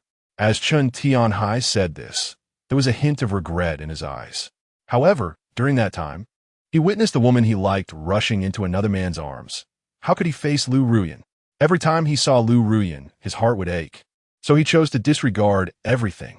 Chun Feng stood there, stunned, unable to come back to his senses for a long time. Was this situation really this dramatic? He had always loved and hated Chun Tianhai. Love due to the father-son relationship, and hate for the other's ruthlessness, never regarding him as his own son. Now, to find out that he really wasn't the other's son was shocking. Then who is my father? Chun Feng asked. Your father's identity is still a mystery. All I know is that he is very strong, Chun Tianhai said seriously. Forget it. I don't want to care about who he is anymore. After abandoning his wife and child for so many years, he doesn't deserve to be a father. I just want to ask you, where's my mother's remains? Chun Feng asked coldly. I really don't know. Even if you were to destroy the entire Chun family, I wouldn't know. After your mother died, I went to pay my respects to her, and at that time, I discovered that her grave had been tampered with, and her remains had also disappeared, Chun Tianhai said. Upon hearing this, Chun Feng's murderous intent gradually calmed down. He lowered his head in deep thought. His mother rarely went out during her lifetime and didn't seem to have offended any enemies. If there were enemies, it would likely be those brought by his father, who couldn't find his father and thus disturbed his mother's grave. Chun Feng, although I hate that your mother fell for another man, after all, she was still my beloved. I could never disturb your mother's grave, Chun Tianhai said again seriously. Hearing this, Chun Feng pondered for a moment, and his gaze towards Chun Tianhai gradually became complicated. Previously, he hated Chun Tianhai for never treating him as a son, but after knowing all the facts, the hatred in his heart dissipated significantly. Although he was not a member of the Chun family, the Chun family had raised him for 17 years despite their many wrongdoings. Forget it. I will have to find my mother's remains myself. There is a head to every grievance and a master to every debt, Chun Feng said, not directing his anger towards the Chun family anymore, and turned to leave. Chun Tianhai gritted his teeth and suddenly looked up at the lonely figure, calling out, Child, if you have time, come back to the Chun family more often. The Chun family will always be your home. Chun Feng's steps suddenly paused for a moment, standing still, his heart filled with mixed feelings. He looked up at the familiar courtyard, and memories of the past replayed in his mind. Happy, unforgettable, painful, and torturous. Everything he was most familiar with was here, including his closest relatives and the past he least wanted to look back on. Right and wrong, grievances and hatred. After thousands of years, everything is like passing clouds. Chun Feng exhaled lightly.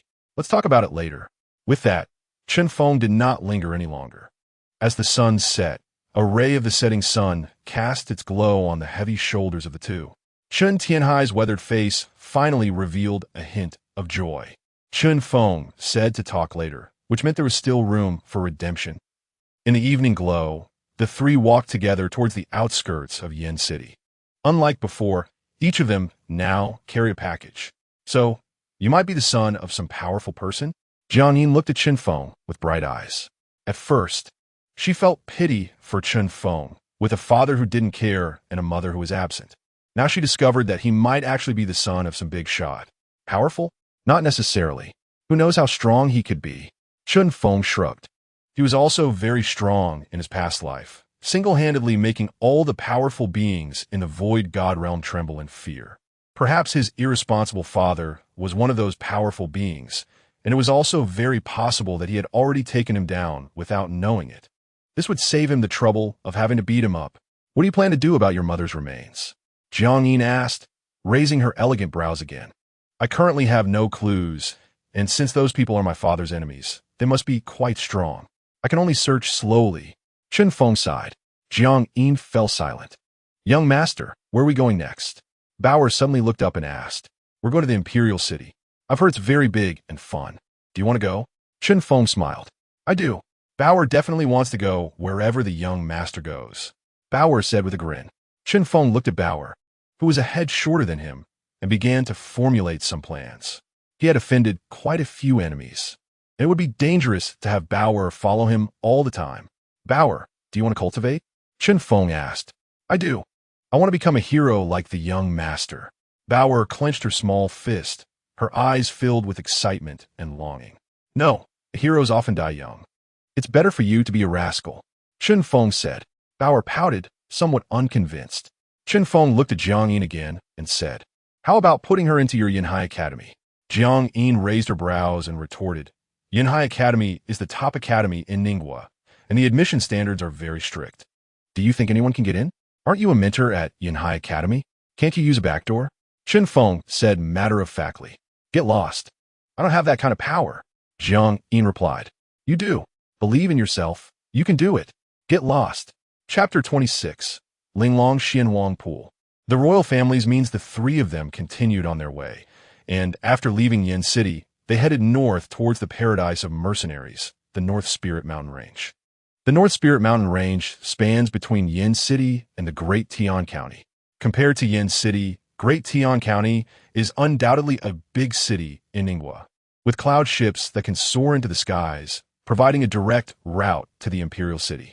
Otherwise, relying solely on horse-drawn carriages or walking, it would take at least a month to reach the imperial city.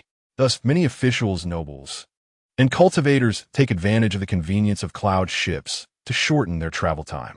This time, Chen Feng and the others were indeed heading towards Great Tian County. However, once they stepped into the North Spirit Mountain Range, even Jiang Yin, a powerful individual, became vigilant.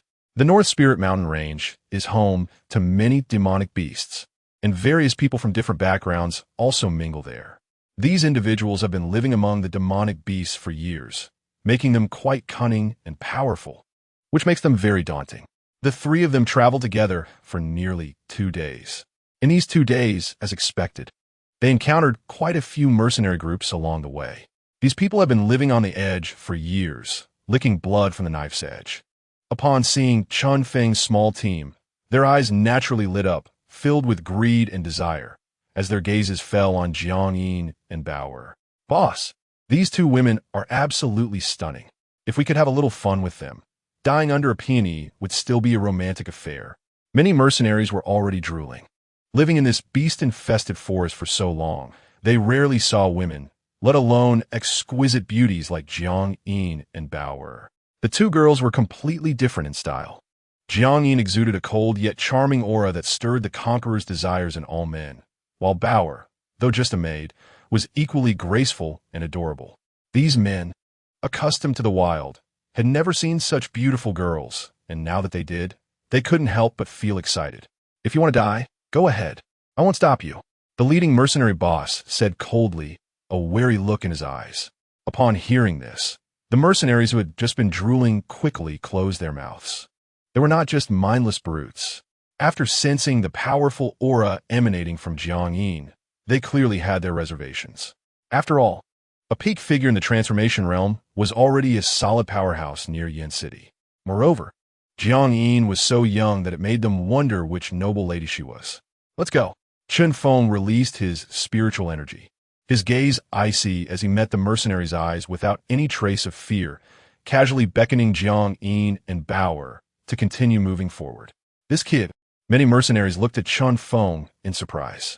They could tell that this seemingly young boy in the Condensing Sea realm was actually the leader of this small team. That night, the three sat around the campfire, using the flickering flames to ward off the cold of the night.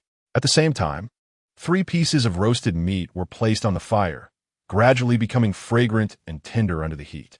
Bauer's eyes sparkled as she looked at the delicious roasted meat. Nearly drooling, Jiang Yin beside her also looked surprised, smiling lightly. I didn't expect you to have such skills. She had brought plenty of dry rations for this trip, but compared to the fragrant roasted meat, they were undoubtedly less appetizing. By the way, during the challenge in Yin City, Xiao Xiu mentioned something about the Linglong Xianwang Pool competition. What kind of contest is that? Chen Feng suddenly raised his head and asked curiously. He remembered that when Xiao Xiu mentioned the competition, even the owner of the Dan Tower had changed his expression drastically. Jiang Yin's face became serious as she said, The Linglong Xianwang Pool competition is a grand event held every 2 years in Ning Country. There is a naturally formed Linglong Xianwang Pool in the imperial city of Ning Country. Within the Linglong Xianhuang pool, there is abundant Xianhuang energy, which is like a great tonic for cultivators. It not only refines the cultivator's physique to an indestructible level, but also allows the cultivator's spiritual energy to reach a new height. For the sake of this Linglong Xianhuang pool, Ning country has experienced many internal conflicts. You must know that there are many factions within Ning country, and the leaders of these factions are all martial arts experts. Once a conflict arises, it often leads to devastating battles, which is very detrimental to the stability and long-term development of Ning country. Later, to avoid internal strife, the Emperor of Ning country established this competition, allowing young talents from various factions to fight without rules. Whoever wins can obtain the right to use the Linglong Xianhuang pool for that year. Xianhuang energy? Upon hearing this, Qinfeng's eyes revealed some surprise. He recognized Xianhuang energy as a rare heavenly energy. In his previous life, when he had not yet fully matured, he had used this Xianhuang energy, but only a few small jars had already led to an unprecedented transformation in his physique. Qinfeng's interest was piqued. If he could enter this so-called Linglong Xianhuang pool, perhaps he could also cultivate the first level of the 9 dragons destroying God technique to perfection. The 9 dragons destroying God technique consists of 9 levels, each with powerful effects, such as the first level, which allows one to forge dragon scales from the dragon race. It is known that dragon scales are the hardest substance on a dragon, and if he could cultivate dragon scales to cover his body, his physical body would undergo an unprecedented transformation. If he were at the peak of his last life, he might have looked down on this Xianhuang energy, but in this life, being so poor and destitute, he had no choice but to fight for these rare cultivation resources. Then why did the Dan King Lin Chaoga show such a painful expression back then? Chen Feng asked again. Jiang Yin smiled bitterly, shook her head, and said, although the Dan Tower is one of the most powerful forces in Ning country, gathering nearly 80 of the alchemists in Ning country, you also know that alchemists have a significant flaw. While they possess top-notch alchemy skills and have extensive networks, their strength is lacking.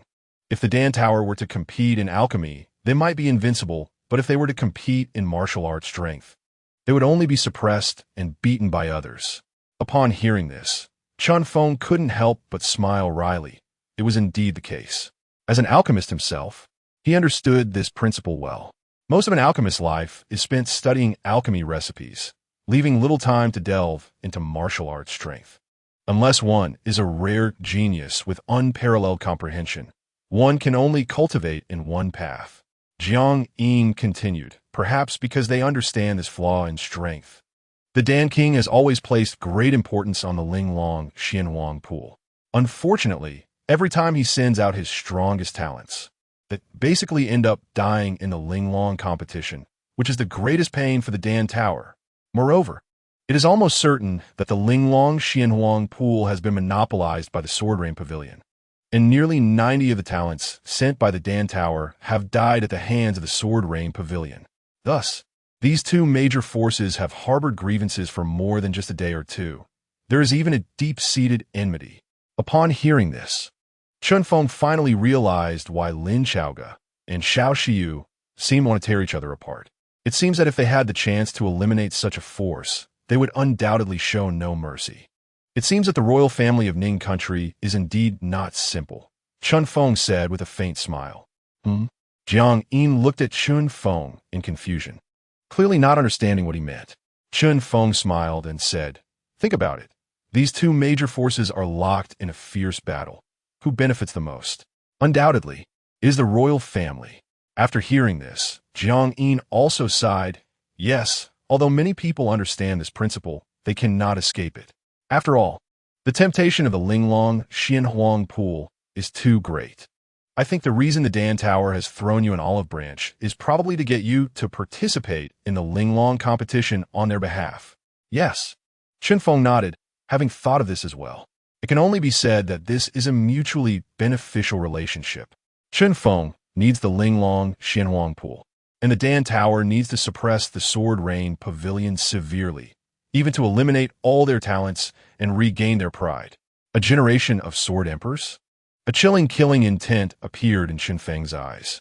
He hasn't forgotten how Xiaoxi bullied others at the Yin City Challenge.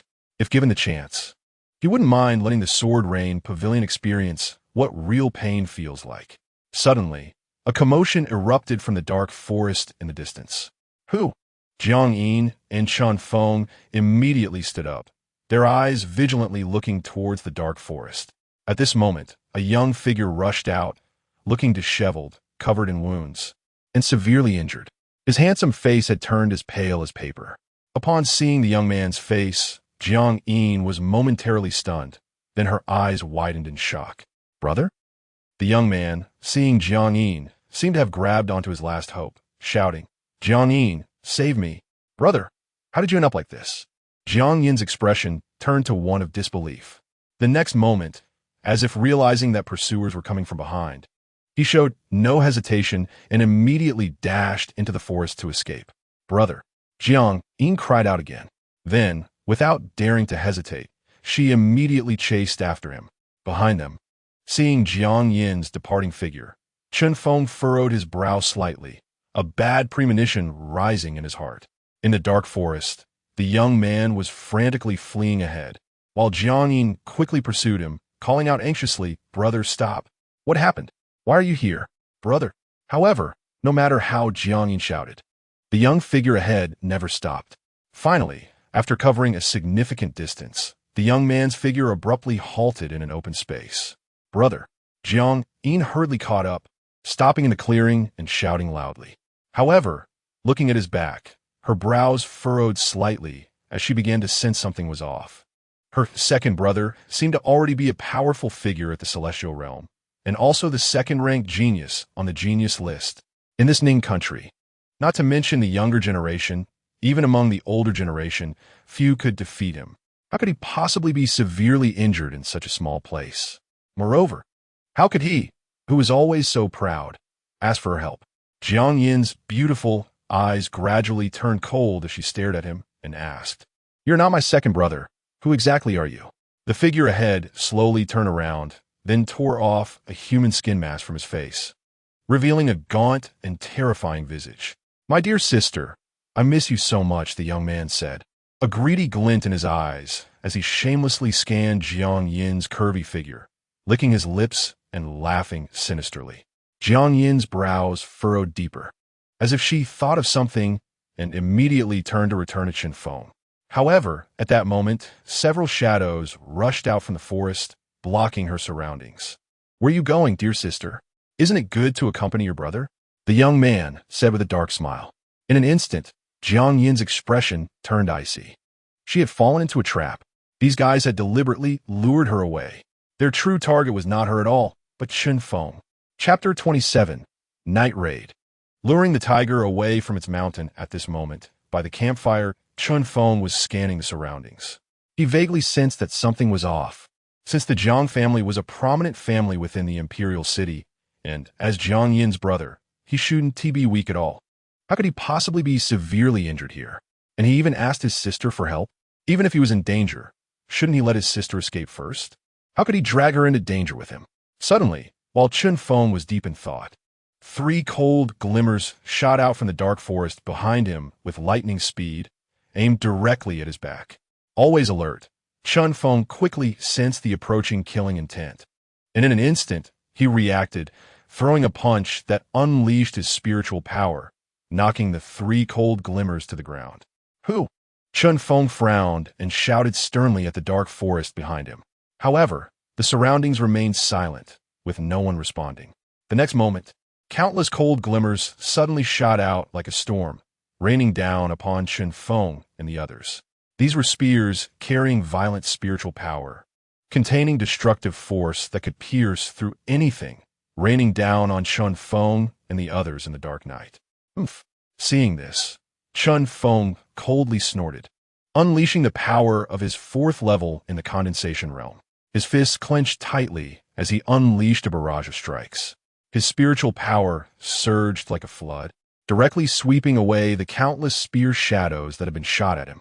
The spear shadows pierced through several nearby large trees, the overwhelming force causing the trunks to explode. Perhaps sensing Chun Feng's formidable strength, the dark forest suddenly fell silent, no longer making any noise. Since you've come this far, why be so sneaky? Chun Feng's eyes were cold as he scanned the dark forest around him, his face covered in a frosty chill. However, the dark forest remained silent. Young master, what should we do now? Bauer, seeing the situation, became a bit flustered and instinctively moved closer to Chen Feng. It's fine, I'm here, Chen Feng replied. Bauer looked around with some fear in her eyes. At her age, she had never seen such a scene, naturally feeling a bit scared.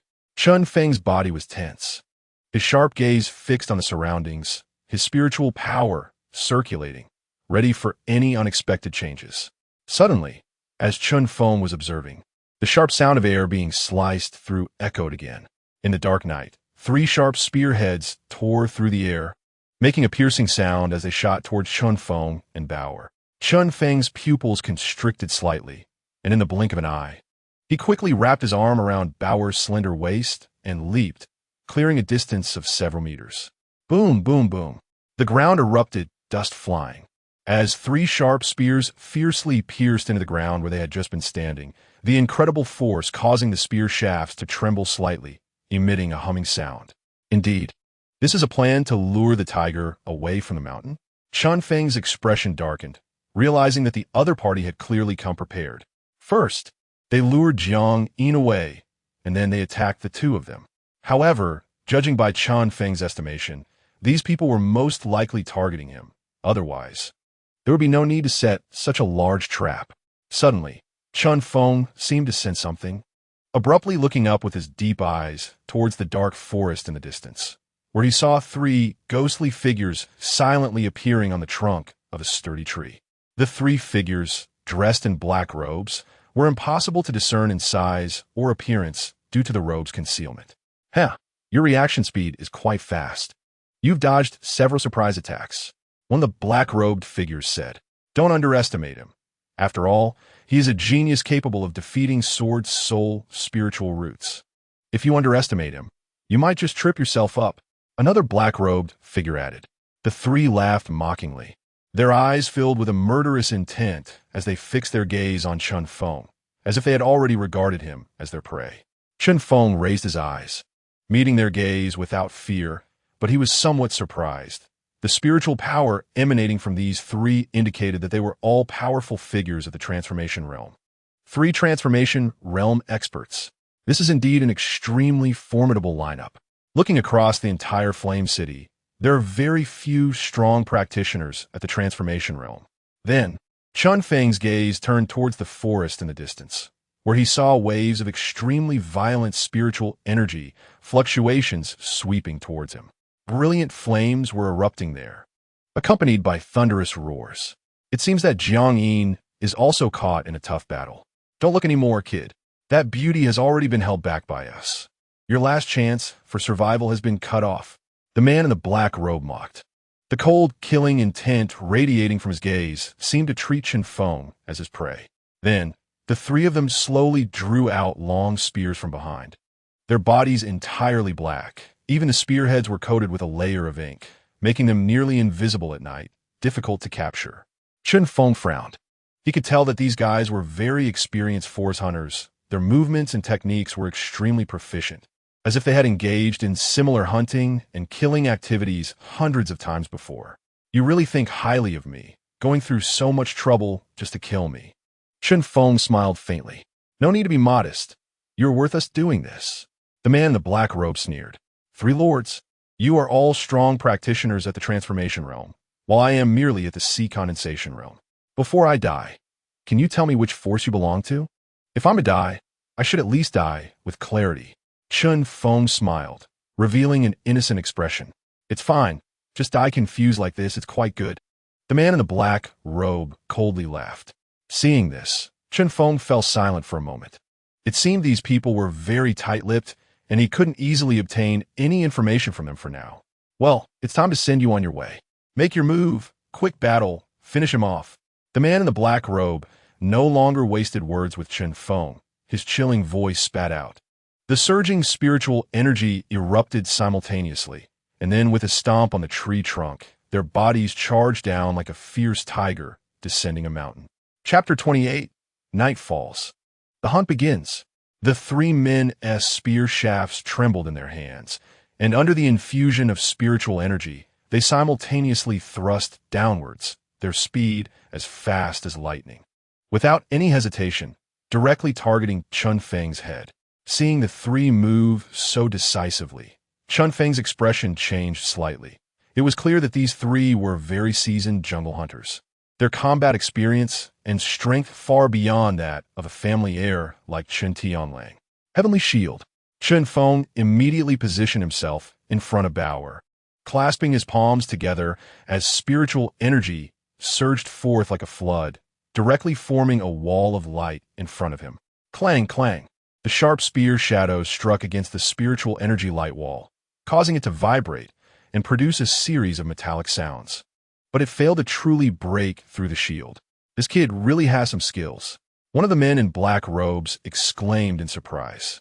With three practitioners of the transformation realm attacking simultaneously, they couldn't take down their opponent in one blow. Swish! In the next moment, the three men swiftly turned their steps, quickly dispersing. One continued to attack towards Chun Feng, while the other two circled around Chun Feng's body, rushing towards Bauer. These three were experienced individuals. They knew that it would be difficult to break through this kid's defense in a short time. So they targeted Bauer, realizing that this kid had some feelings for the little maid.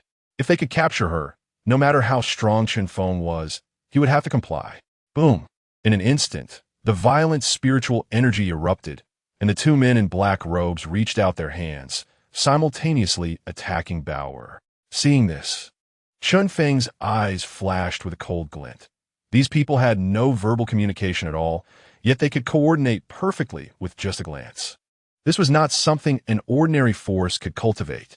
Young master, Bauer saw the two men in black robes charging towards her with murderous intent and immediately panicked. She hadn't even stepped into the realm of cultivation, so naturally, she couldn't withstand these jungle hunters. Meanwhile, there was also a man in black directly attacking Chun Feng from the front, surrounded and attacked from both sides. One must say, these men in black robes were masters of life and death battles. Swish! At this critical moment, Chun Feng drew his sword. A monstrous killing intent erupted from the Tian Tsung Yun sword, transforming into a streak of crimson light that flowed over the blade. The sword's momentum stacked layer upon layer, reaching 100 layers in just a moment. Then, Chun Feng swept his sword outward, the sharp cold light tearing through the air like a streak of starlight, crossing through everything. 7-star sword technique, 1 sword star radiance. Swish! The surrounding space seemed to split into two halves, a beam of extreme light sword energy, with a blood-red sheen, swept across everything. The three men in black robes' pupils constricted, and in the blink of an eye, they quickly formed fists and struck out, colliding with the sword energy. Boom! An explosion resounded, and the three men in black were jolted back, staggering 10 steps, their faces revealing expressions of shock. A great sword cultivator? The three men in black looked up, their gazes sharp like eagles, staring fixedly at Chun Feng. A 17-year-old great sword cultivator. In the entire Ning country, he is an unparalleled genius. They never expected this kid to possess such powerful strength. No wonder he could defeat the Sword Soul body. Such talent was indeed extraordinary. If they could kill such a peerless genius, it would be a tremendous accomplishment. The three men licked their lips, their killing intent rising. Seeing this, Chun Feng raised an eyebrow. After pushing back the three, he did not stop at all. With a burst of golden spiritual energy, he cradled Bauer in his arms and charged towards the dark forest not far away, disappearing from sight. Chase! The three men shouted fiercely, covering their entire bodies with spiritual energy as they quickly pursued. In the dark forest, the robust trees were lush and dense, blocking out the strands of silvery moonlight, causing the vast forest to be shrouded in obscurity, making it hard to see one's own hand.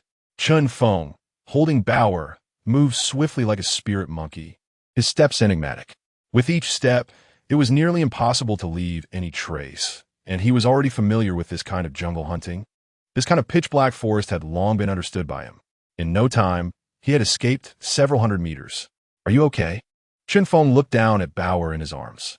At that moment, Bauer's face was pale, her eyes still filled with lingering fear, and she shook her head, saying, "I'm sorry, young master. It's Bauer who has dragged you down." Chen Feng smiled. "Don't say such silly things. I don't take those three seriously at all. However, if they keep following us, it would indeed be quite a hassle. They must be dealt with." He turned to glance back and saw three black shadows closely pursuing from not far away in the forest. Chun Feng's eyes flashed with a chilling, killing intent. After pondering for a moment, he spoke, "Bauer, I'll find a safe place to set you down first. You hide well and don't come out, understand?" "Okay." Bauer nodded. Seeing this, Chun Feng immediately quickened his pace. As he moved through the forest, he casually grabbed a few leaves, crushed them in his palm, and transformed them into a liquid that emitted a strange odor, which he then applied to Bauer's body. "Young master, what are you doing?" Bauer asked in confusion. "This leaf juice can mask your scent, making it hard for beasts to detect you," Chun Feng replied. At this moment, he no longer cared about the distinction between men and women. After coating her body with the juice, he stepped onto the tree trunk, and his entire body directly plunged into a vast jungle not far away, where he finally set Bauer down. This place was secluded, dimly lit, and an excellent hiding spot.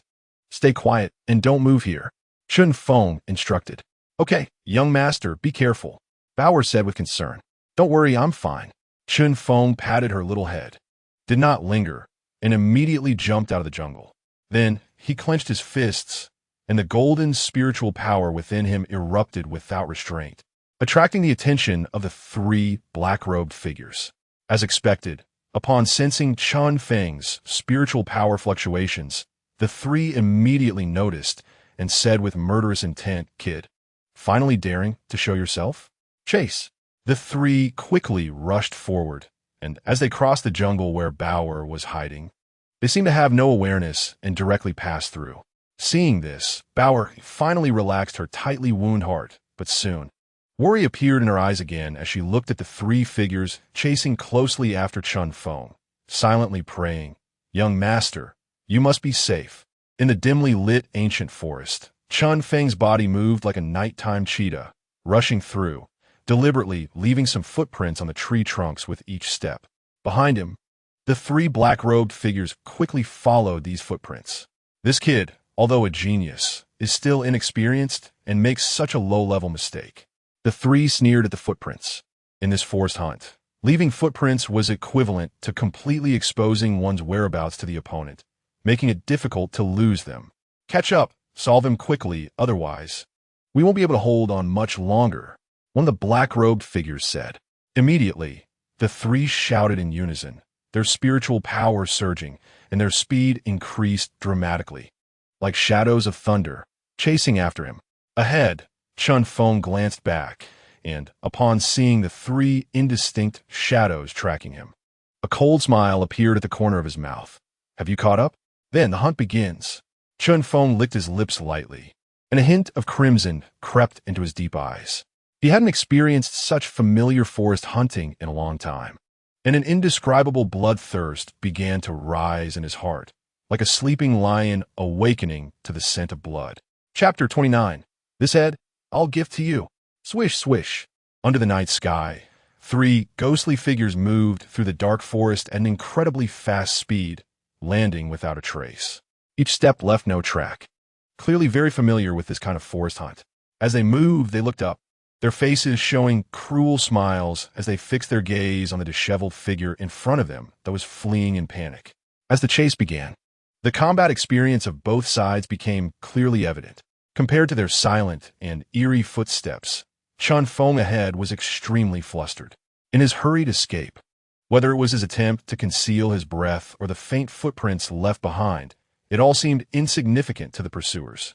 They believed that no matter how talented Chun Feng appeared, he was still just a 17-year-old boy, and having grown up in a family, he lacked the opportunities for training compared to them, seasoned hunters who had licked blood on the edge of a knife for years.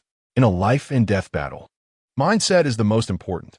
A calm mind, sharp intuition, and ruthless killing intent are the crucial factors that determine the outcome of a life-and-death struggle. Unfortunately for them, they thought Chun Feng didn't understand any of this, which is why he was so flustered now. Once one loses their calm in a life-and-death battle, it signifies the approach of death. Little brat, you can't escape our grasp. The three sneered, then stepped forward, their spiritual power surging, and their speed suddenly increased, darting hundreds of meters away in the blink of an eye. Ahead, Chun Feng was fleeing urgently, no longer possessing the agile and nimble form he had at the beginning. He began to trip over the roots of large trees, scrambling to get up and continuing to flee like a headless fly. As time passed, the distance between them grew smaller. Chun Feng spotted a densely leafed thicket and, as if grasping at his last straw, rushed in quickly. Seeing this, the three behind showed disdainful expressions, thinking that hiding in such a thicket could grant him a glimmer of hope. Swish! In an instant, they unleashed their powerful spiritual energy, accelerating and following his trajectory into the thicket. However, just as they charged into the thicket, the figure that had been fleeing in panic suddenly vanished before their eyes. Not only that, but even the nearby trunks and ground showed no signs of footprints, as if the person had disappeared into thin air. Gone? One of the black-robed figures exclaimed in surprise. He was right under our noses. He can't have gone far. Search quickly, the leader of the black-robed figures commanded, his face darkening. A 17-year-old boy raised in a greenhouse, no matter how talented, could never escape their grasp. The three quickly dispersed, searching the corners of the densely grown thicket, the easiest places to hide. Swish! However, just as the three dispersed to search, a mysterious shadow suddenly charged out from a thicket like a fierce tiger, directly attacking one of the black-robed figures. In this poorly lit environment, its appearance caught everyone off guard, and its speed was incredible. You underestimate yourself, thinking I wasn't prepared for your trick? The black-robed figure remained calm upon seeing the mysterious shadow charge out, showing no signs of panic.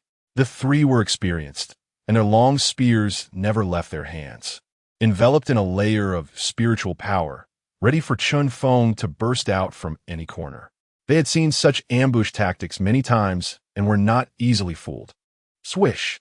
The black-robed figure thrust his spear out at the first moment, the spear like a dragon, carrying a violent wave, instantly piercing through the shadow's body.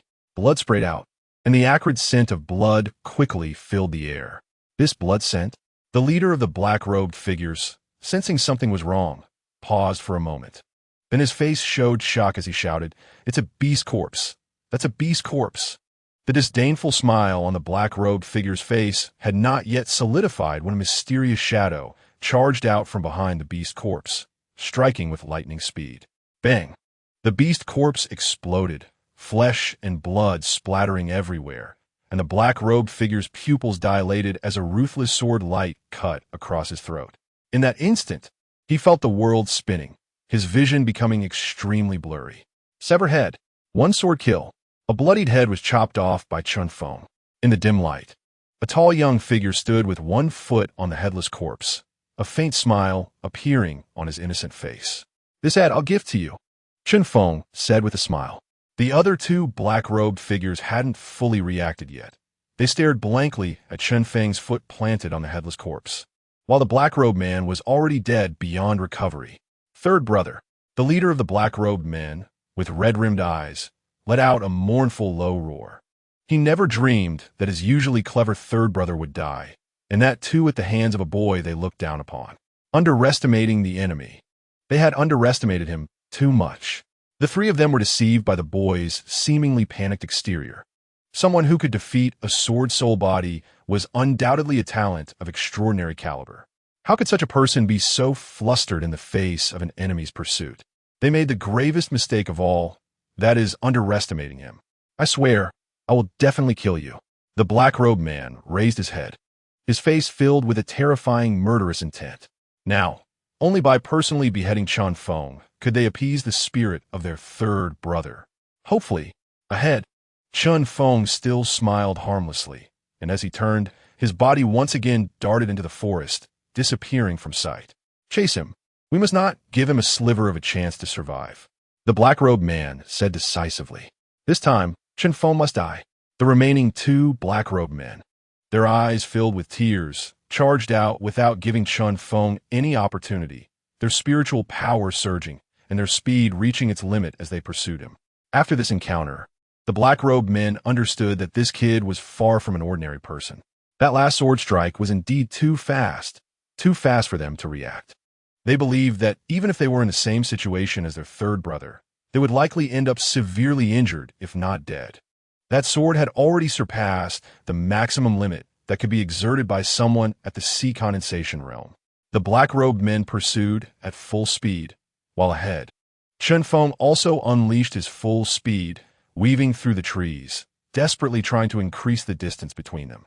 Two at the second stage of the transformation realm, one at the first stage of the transformation realm. Now, having taken down one at the first stage, only these two at the second stage remained. Chun Feng calculated in his mind. Two at the second stage of the transformation realm still posed some trouble for him. He needed to find a way to take down another one. Taking a deep breath, Chun Feng stepped forward and dashed into a dense thicket ahead.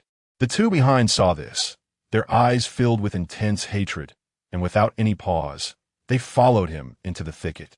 However, the next moment, the same thing happened again. Upon reaching this spot, Chun Feng's figure vanished entirely, leaving no footprints or traces of his presence. Under the dark night, it was eerily quiet here, beneath the dense foliage. Even the wind could not get in.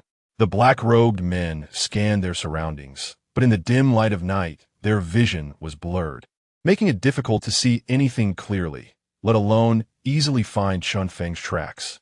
Not far away, there were also some concealed corners of the forest, silent and without any movement. However, after the painful lesson from before, these hidden corners of the forest were now hard to dismiss. Trying to use the same trick again? A sinister look appeared on the black-robed man's face as he spread his palm. A surge of powerful flame, spiritual energy erupted in his hand, the temperature extremely high, possessing devastating destructive power. Let's see how you hide. The black-robed man's gaze turned cold as he struck down towards those concealed thickets. Spiritual energy surged, flames swept through instantly, igniting the thickets in a matter of moments. Following the same method, the black-robed man unleashed several more bursts of flames, setting those forest corners ablaze. The fire spread, illuminating the forest and dispelling the darkness, restoring light to normal conditions. However, there was still no movement. Not here. The other black-robed man voiced his suspicion. The leader of the black-robed men frowned, his anger intensifying, and he growled, "Sneaking around, come out and fight me one-on-one." He seemed to forget that they had also sneakily dealt with Chun Feng and his group before. It was just that the relationship between hunter and prey had now reversed. "Let's go ahead and take a look," the leader of the black-robed man said.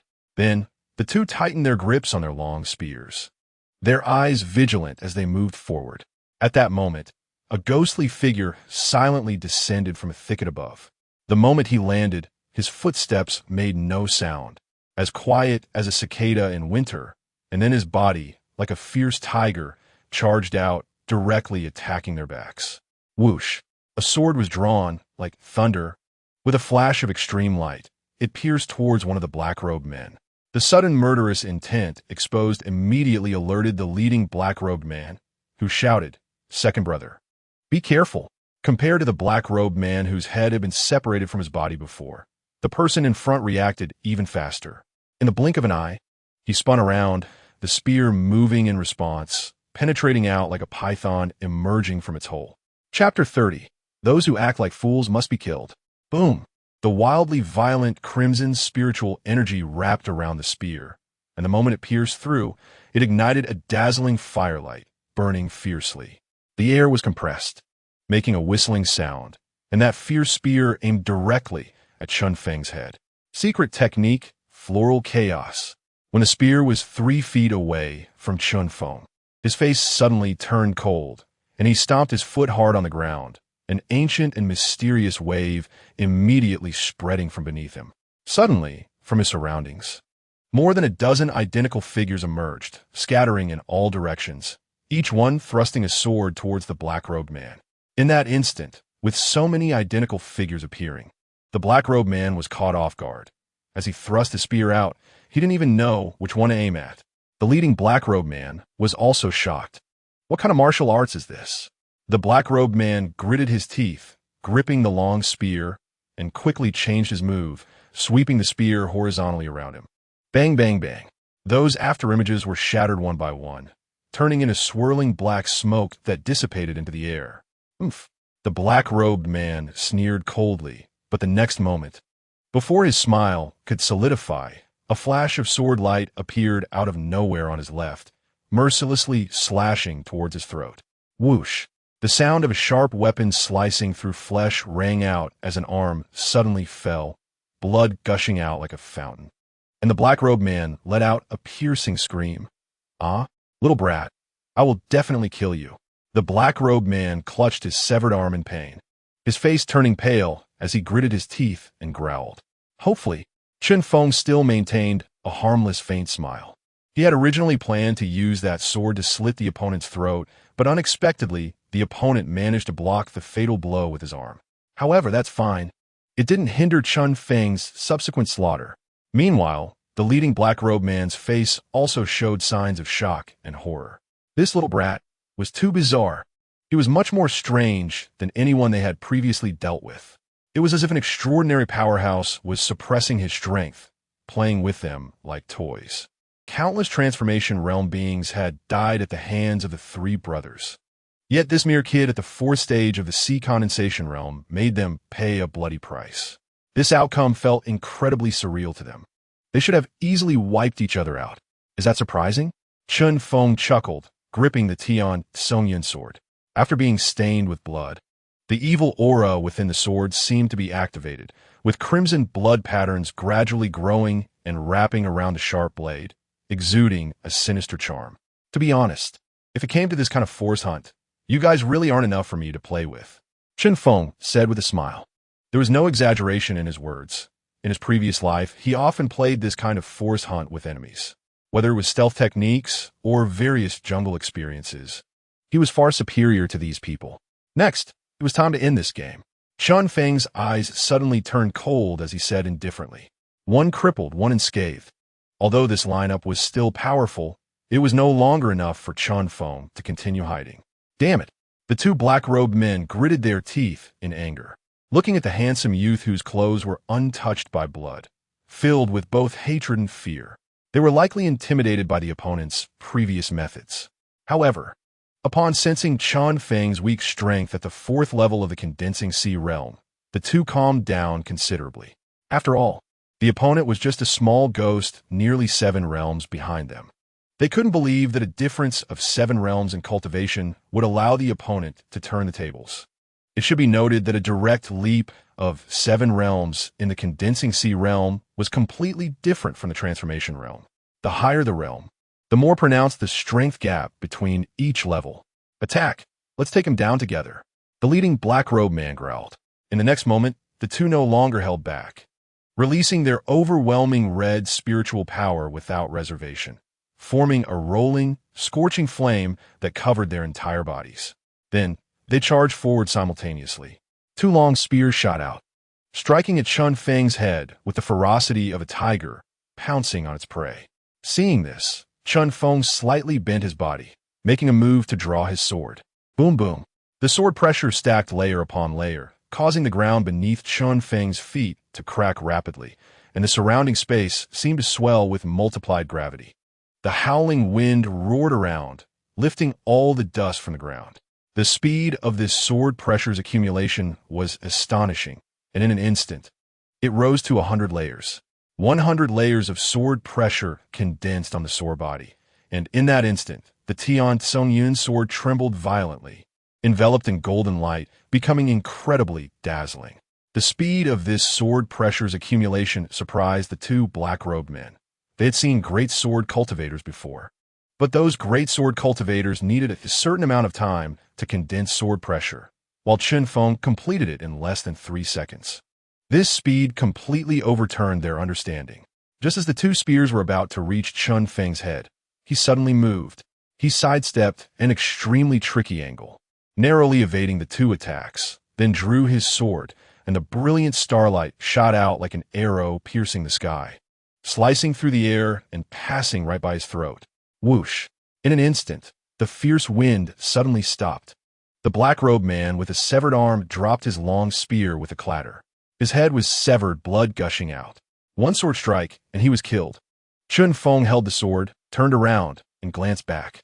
His cold eyes held no emotion. "You little beast, I will slay you." The last remaining black-robed man twisted his face into a grotesque snarl, a violent killing intent rising within him. He gripped his spear tightly, and powerful red spiritual power surged from his body, pouring entirely into the spear. Buzz! In an instant, the spear trembled violently, a brilliant red light erupting, condensing into the shape of a fierce dragon at the spear's tip, fierce and terrifying. Fire Dragon Shadow. The black-robed man stepped forward, his body shooting out like a cheetah, and the spear pierced forward, transforming into a dragon about 10 feet long, roaring as it charged, the momentum astonishingly fierce. Seeing this, Chun Feng gripped his sword, and at that moment, his deep-set eyes suddenly closed, the world around him seeming to vanish. Golden spiritual power erupted like a flood, continuously pouring into the Tian Songyun sword. After receiving this massive spiritual power, the blood patterns on the sword body lit up, as if some ancient seal was being forcibly pulled. Boom!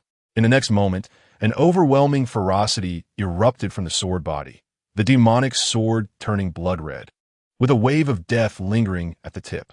Chun Feng opened his eyes, stepped forward, and charged out as well.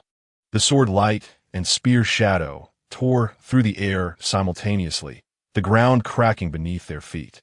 At that moment, the howling wind roared through the heavens and earth, dust swirling, and the trees shook violently.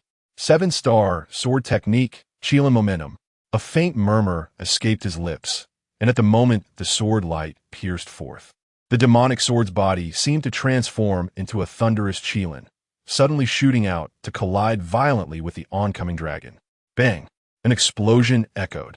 Brilliant flames and lightning flashing simultaneously, incredible shockwaves quickly sweeping out. The black-robed man then watched in horror as the sword light of the thunderous Qilin directly cut through the dragon shadow, cleaving it in half. The dragon shadow exploded, and the long spear was also sent flying, while the sword light, radiating a chilling glow, hovered at his throat. Feeling the scent of death emanating from the sword's edge, the black-robed man stiffened, his eyes wide open, staring fixedly at the cold-blooded youth before him. He couldn't believe that he had actually lost, and lost so quickly, crossing 7 realms. This kid is simply a monster. Who sent you here? Speak. Chun Feng shouted coldly. The black-robed man sneered, looking at him with disdain, and said, "Want to know? You don't deserve it." Whoosh. Chun Feng did not hesitate, sweeping his sword across the man's throat, decisively severing his head. In an instant, even the last black-robed man turned into a headless corpse, collapsing down. What nuisance! Chun Feng cast a cold glance at him. He hadn't intended to kill the opponent so quickly, but he didn't expect the other party to be so eager for death. Since he couldn't extract any information, he decided not to ask further. Let the opponent take that secret to report to the King of Hell.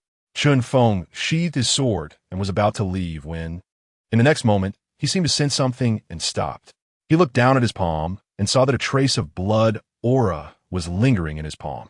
Although this blood aura was not strong, it was trying to invade his meridians through his flesh. Is this the corruption of the demonic sword? Chun Feng murmured to himself. When he pushed his spiritual power to the limit, the demonic sword began to reveal its might.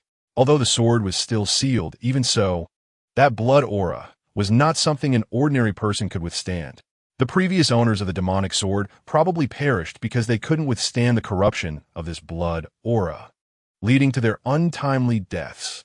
Chapter 31. The life of the concubine from the Jiang family's 4th branch.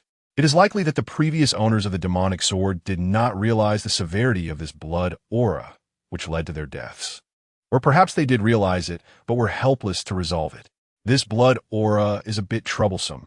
I need to find a time to deal with it. Chun Feng thought to himself. Chun Feng activated the 9 dragons destroying God technique, using his powerful dragon power to suppress this trace of blood aura. After completing this, he finally left. Just as they had not walked a few steps, An incredibly beautiful figure suddenly swooped down from the distant forest, holding a delicate girl, landing right in front of Chen Feng. The person who came was Jiang Yin, and she had found Bauer and brought her along. "Young master, how are you?" Bauer rushed over as soon as she landed, tears welling up in her eyes, clearly frightened. "I'm fine." Chen Feng waved his hand at her with a smile. Seeing that Chen Feng was unharmed, Jiang Yin also breathed a sigh of relief. After learning that 3 powerful beings from the transformation realm were chasing Chen Feng, she had been quite worried. Although Chen Feng had once crossed the 8th level of the heavenly realm and defeated Chen Tianlang, who possessed the sword soul body, those opponents were still only at the sea condensation realm.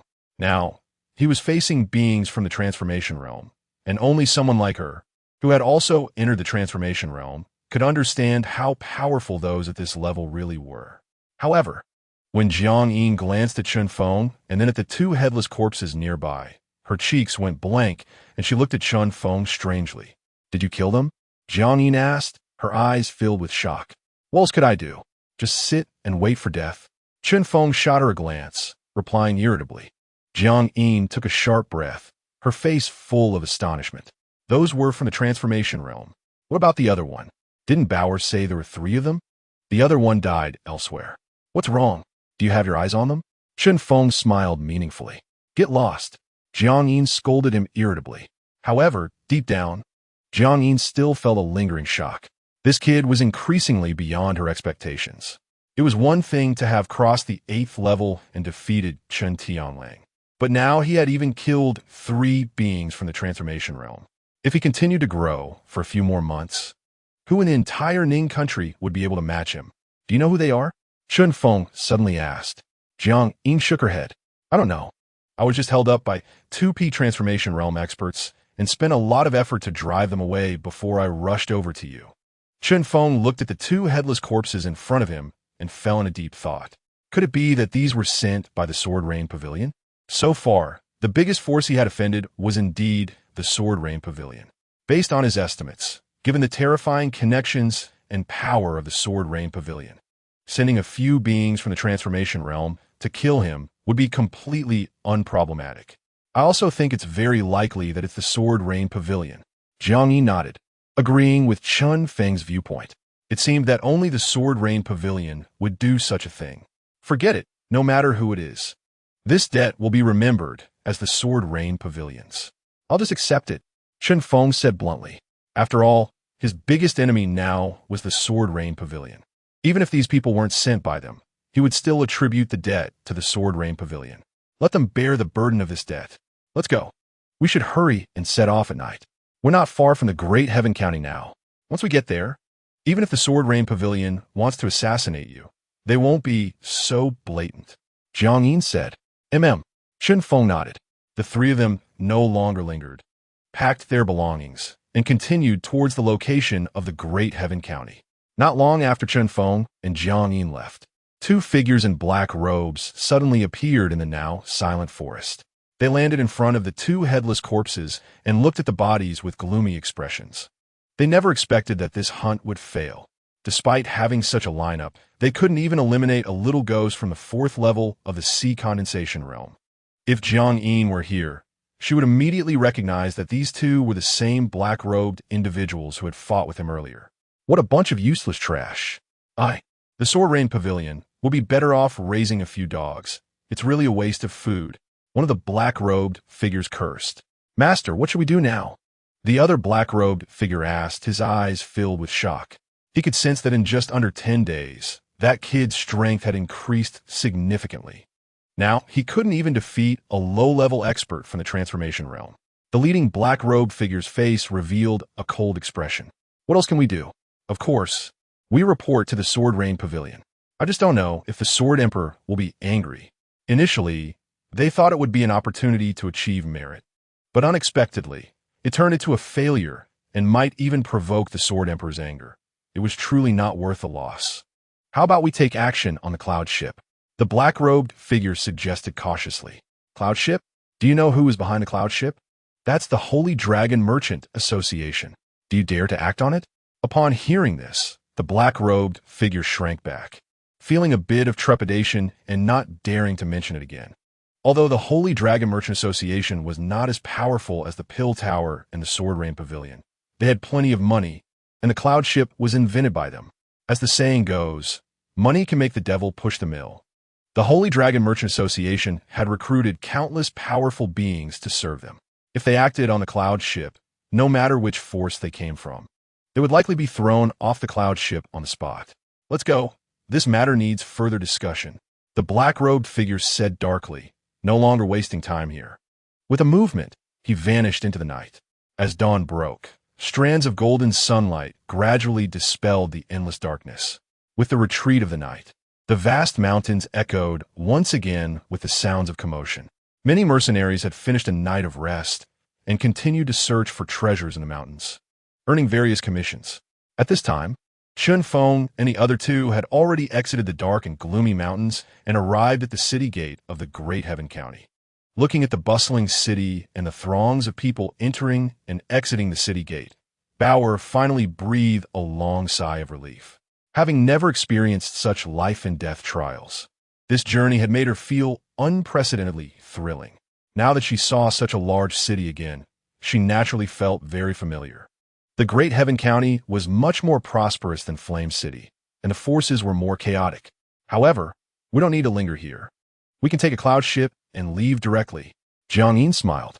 Bauer nodded obediently. Then, she turned her head to look at Chun Feng and hesitated for a moment before saying, "The forces within the Great Heaven County are several times stronger than the various families in Flame City, so you must not cause trouble." "Do I look like someone who likes to cause trouble?" Chun Feng responded speechlessly. Clearly, it was others who had provoked him previously. It had nothing to do with him. "That's just right," Jiang Yin said lightly, then sighed. For some reason, she always felt that Chun Feng had a knack for attracting trouble. After staying by his side for more than half a month, they had encountered several life-and-death battles. "Let's go in and take a look."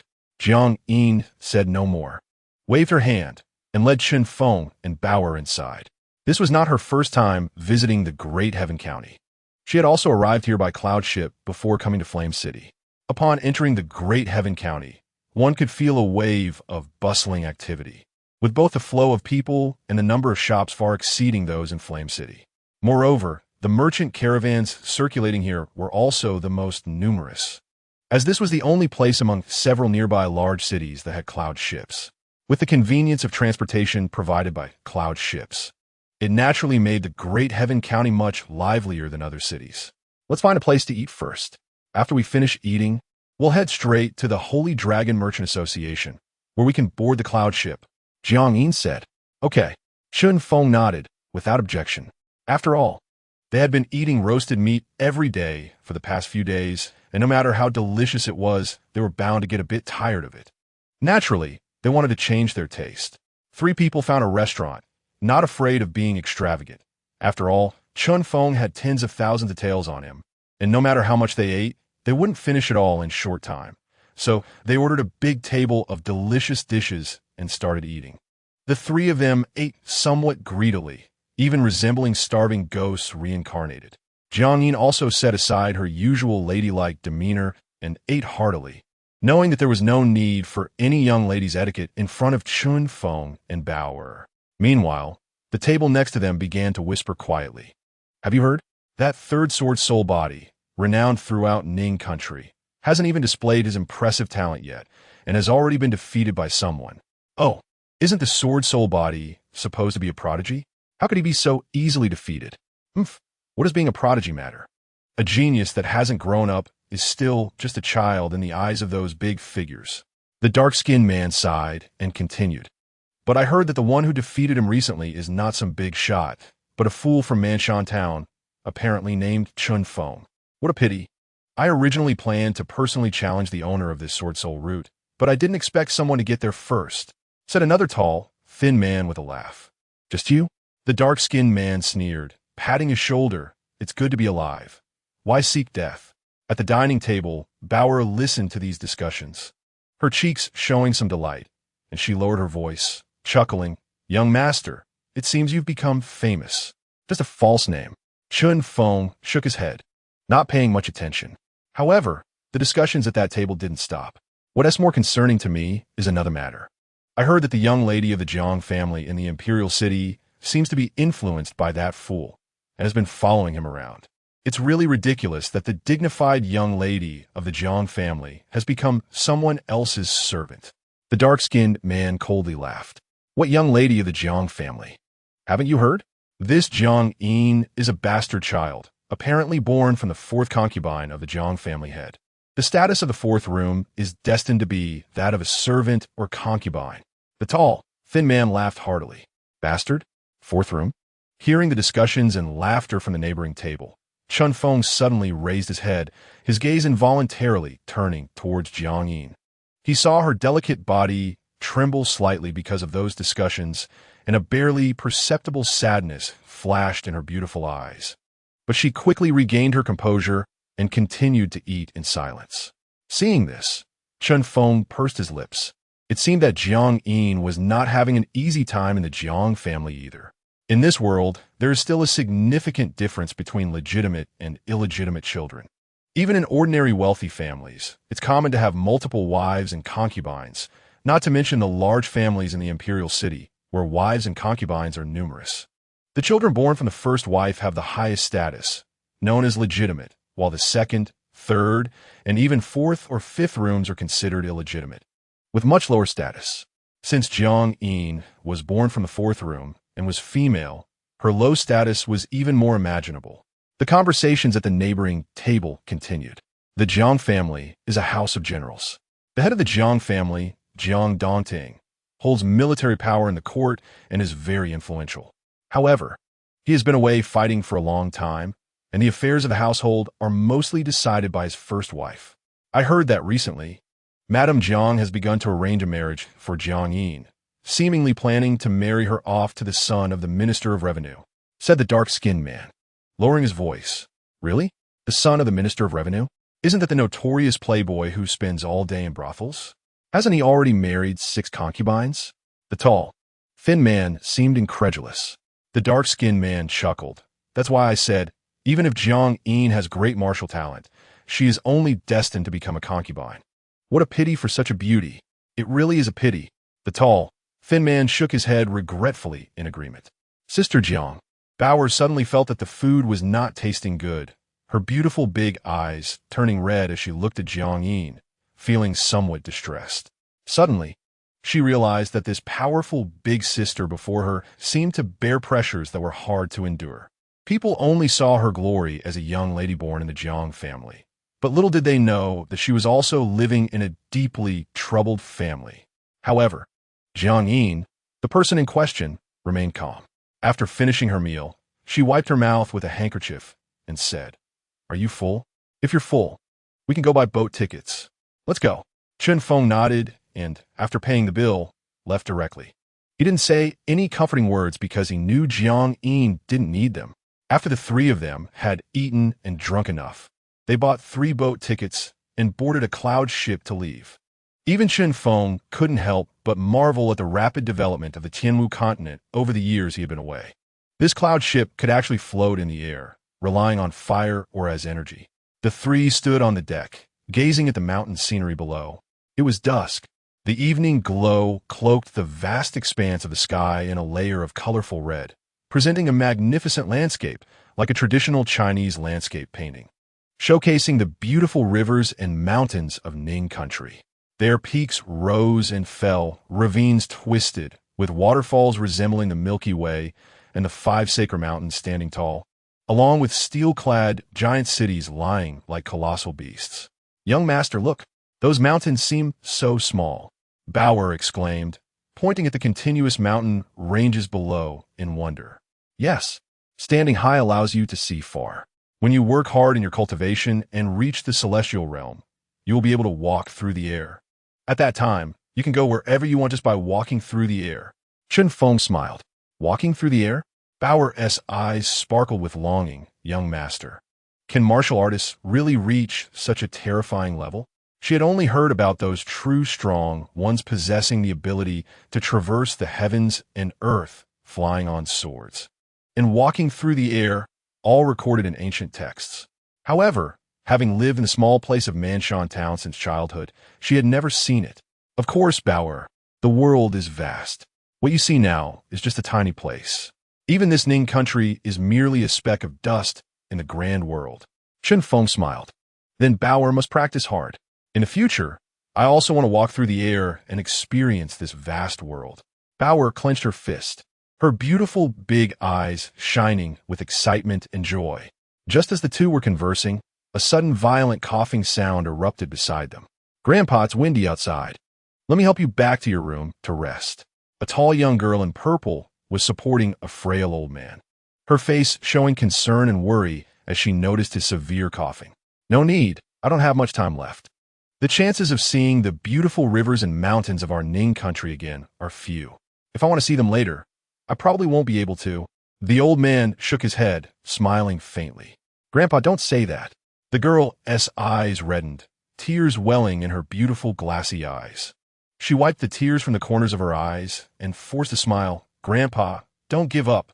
We will definitely find a way to cure you." The old man shook his head, remaining silent. He knew his own body best. He was now just a withered tree and fallen leaves, ready to depart from this world at any moment. How could there still be hope? However, the old man had come to terms with it. Since he had reached the last moments of his life, he only wished to see the mountains and rivers one last time. Perhaps hearing the conversation between the grandfather and grandson, Chen Feng turned around in surprise and saw an old man in a blue robe and a young girl in purple standing on the deck together. The old man appeared frail and emaciated, his face covered in deep wrinkles.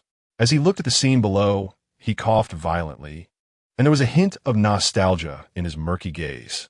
Supporting him beside her was the young girl in purple, who stood gracefully, her beauty striking.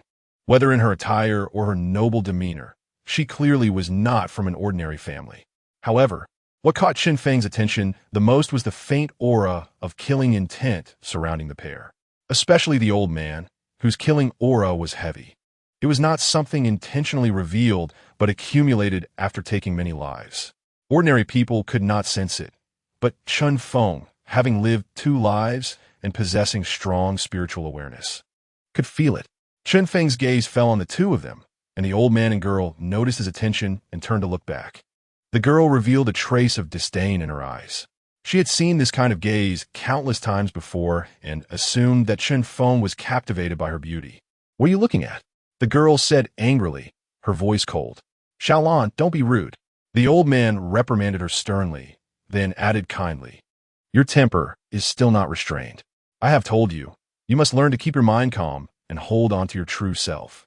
You cannot be troubled by your own anger. Otherwise, over time, it will inevitably backfire on you." "Yes, I was wrong." The girl nodded, not daring to retort. "Let's go back," the old man said. Then he nodded apologetically at Chen Feng. The girl hurriedly supported the old man and started to walk back. Seeing this, Chen Feng chose not to pay them any mind. However, just a few steps into their return, the old man's coughing became increasingly severe, and he gradually coughed up blood. This scene frightened the girl beside him. "Grandpa, what's wrong? Please don't scare me." As she spoke, she gritted her teeth, placing her palm on the old man's back, preparing to circulate her spiritual energy to help him. Chen Feng, who was behind them, shook his head and said, "I advise you not to act recklessly. Blindly giving him spiritual energy like this will only accelerate the spread of the poison in his body. He might have lived for another month, but due to your reckless actions, he may only have 3 days left." Hearing this, the girl turned her head, glaring at Chen Feng with anger in her beautiful eyes. "Do you dare curse my grandpa? Do you believe I will kill you?" The girl exuded a chilling killing intent, her bloodthirsty aura suggesting she had indeed killed many. "Fine, do as you wish." Chen Feng was too lazy to argue and turned back to admire the scenery. The girl's face showed a conflicted expression, her raised jade-like hand hovering in the air, unsure of what to do next. The old man's coughing gradually slowed, and he raised his hand, saying, "Xiaolan, I'm fine. Don't be impulsive." Then he stopped and looked at Chen Feng in surprise, with a hint of astonishment in his murky gaze. "May I ask your name, young brother?" "Chen Feng." Chen Feng. Both the old man and the girl were taken aback. This name had been quite prominent recently. "May I ask if you are the Chen Feng who defeated the Sword Soul?" Chen Feng nodded. "Indeed impressive. If my granddaughter has offended you in any way, I hope you can forgive her." The old man smiled and clasped his fists. As he spoke, he suddenly coughed violently again and spat out a mouthful of blood, shocking many onlookers on the deck. "Grandpa, please stop talking." The girl's eyes were red, tears glistening, filled with anxiety. She couldn't believe that her grandpa, who had fought bravely all his life, was now in such a state in his old age. "Let's find a famous doctor elsewhere. I believe there must be a divine physician under heaven who can cure Grandpa," the girl said urgently. The old man shook his head, smiling wryly. "It's useless. I know my own body best. No famous doctor can cure my illness." "Grandpa," the girl finally lost control of her emotions, tears silently sliding down her exquisite cheeks. Chunfeng's expression was unchanged, showing no sign of emotional disturbance. He had seen too much of life and death. This scene could no longer stir any waves in his heart. After a few more coughs, the old man seemed to feel slightly better and raised his head, smiling. "Young brother, I am curious how you knew I was poisoned. Your feet are unsteady, your complexion is pale, and there is a scarlet evil aura between your brows, combined with the blood you coughed up, which has a faint chill. This is clearly a sign of being poisoned by a certain deadly toxin. If I am not mistaken, you have been afflicted by the most intractable poison in the world, the corpse poison of the northern frontier," Chunfeng said. Chapter 33. I Can Cure. But one of the old man and the girl both showed a flicker of emotion in their eyes. He was actually right. The girl opened her mouth in disbelief. It was known that this northern frontier corpse poison, while a deadly toxin, was not very well known. For someone to identify it just by observation was an incredible skill. Not to mention in this Ning country, even across the entire world, there were probably no more than 10 people who could recognize this poison at a glance. "Young friend, you truly have keen eyesight. I admire you." The old man clasped his fists, and at that moment, he looked at Chunfeng with more respect.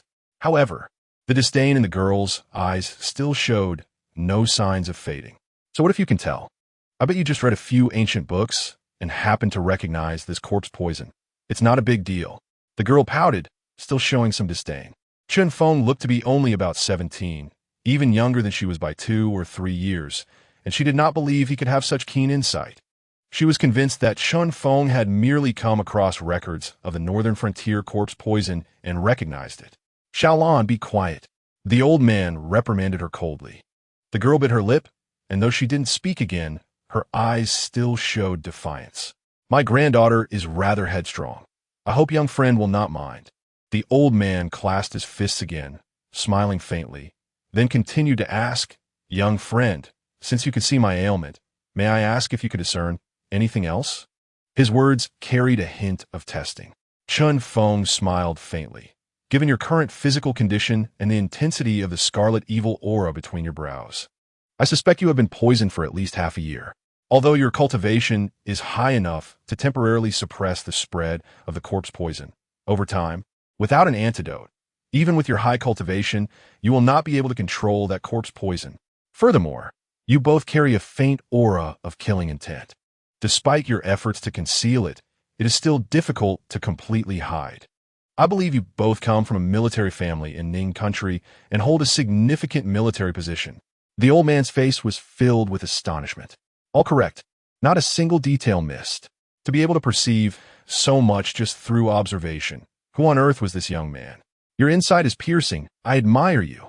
The blue-robed old man immediately reined in his condescension, quickly straightening his clothes, bowing slightly, and showing a very respectful demeanor.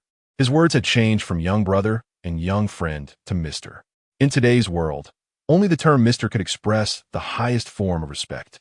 "Grandpa, you just got lucky and guessed right. Is it necessary to bow so deeply? We dress elegantly, and with our demeanor, anyone can tell we come from a military family. Why not let him guess our names again?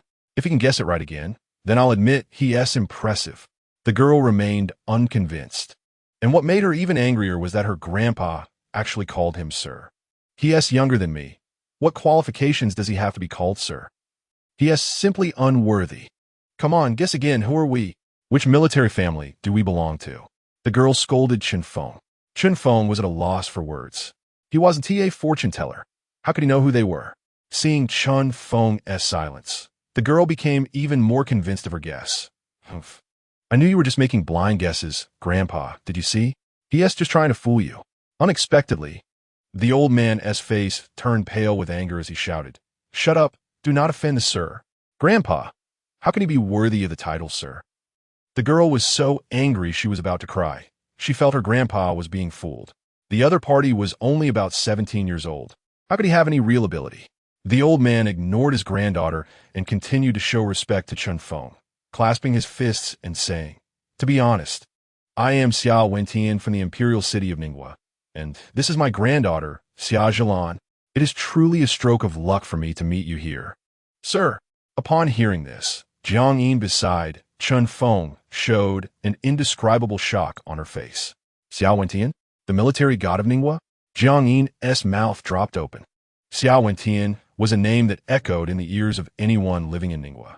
He was an old-generation military god, once in charge of the highest command of Ningwa, second only to the emperor. In his youth, he led 3,000 troops to attack the enemy camp, defeating 30,000 troops of the Tang Kingdom, gaining fame for his victory against the odds, and becoming the youngest general of Ningwa. Later, he showcased his military talents, repeatedly leading troops to defeat the Tang Kingdom's invasions and encirclements, making significant contributions to the defense of Ningwa's borders. It was rumored that one of his robes, merely hanging on the city gate, was enough to scare off 30,000 enemy troops. Such a person was strong enough to make enemy nations tremble in fear, and he was a legendary figure of Ningwa. With his deterrence, the Tang Kingdom had been obedient for decades, not daring to have any ambitions. Until half a year ago, Xiao Wentian, citing old age and declining health, resigned and returned to his hometown, marking the end of a legendary figure. However, now, Jiang Yin never expected that this military god was not due to old age and decline, but because he had been poisoned. She never thought she would meet Mr. Xia here. It was truly an honor.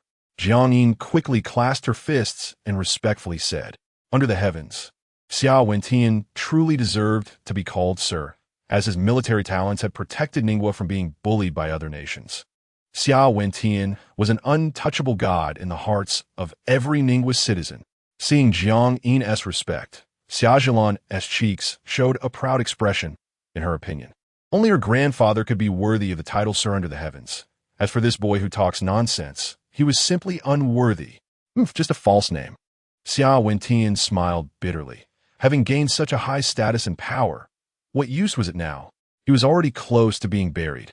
"Sir, since you know of my illness, do you understand how to treat it?" Xiao Wentian asked with hope in his eyes. Although Chun Feng's strength seemed to be only at the third level of the condensing sea realm, the other party's insight and experience surprised Xiao Wentian. Thus, he held a glimmer of hope, placing his expectations on Chun Feng. Although the corpse poison in your body has already spread, fortunately, it hasn't completely eroded your organs. If you want to be saved, there's still time. Chun Feng said slowly. "Saved? This mysterious young man really has a way to save him? With my connections and status in the imperial city, as long as you treat my illness, I will agree to any request," Xiao Wentian said solemnly. He was not exaggerating at all. Although he had withdrawn from the court, how many generals in the military had he personally trained? In terms of connections and status, he was incomparable to ordinary people. Even the current prime minister would treat him with respect. So, no matter how big the request was, as long as it did not go against his conscience, he could basically fulfill it. "Grandpa, you're overestimating him. Blind guessing is one thing. Treating illnesses? What can he treat?" Xia Zhilan retorted.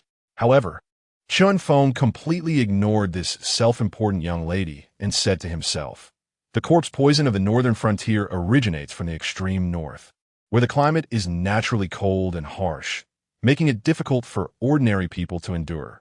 Only some indigenous people who have lived there from the beginning can get used to it over time. They live alongside ice and snow and know some methods of breeding insects. This corpse poison is refined by them, with the corpse insects parasitizing on the bodies of the northern frontier people, fed with a special secret formula.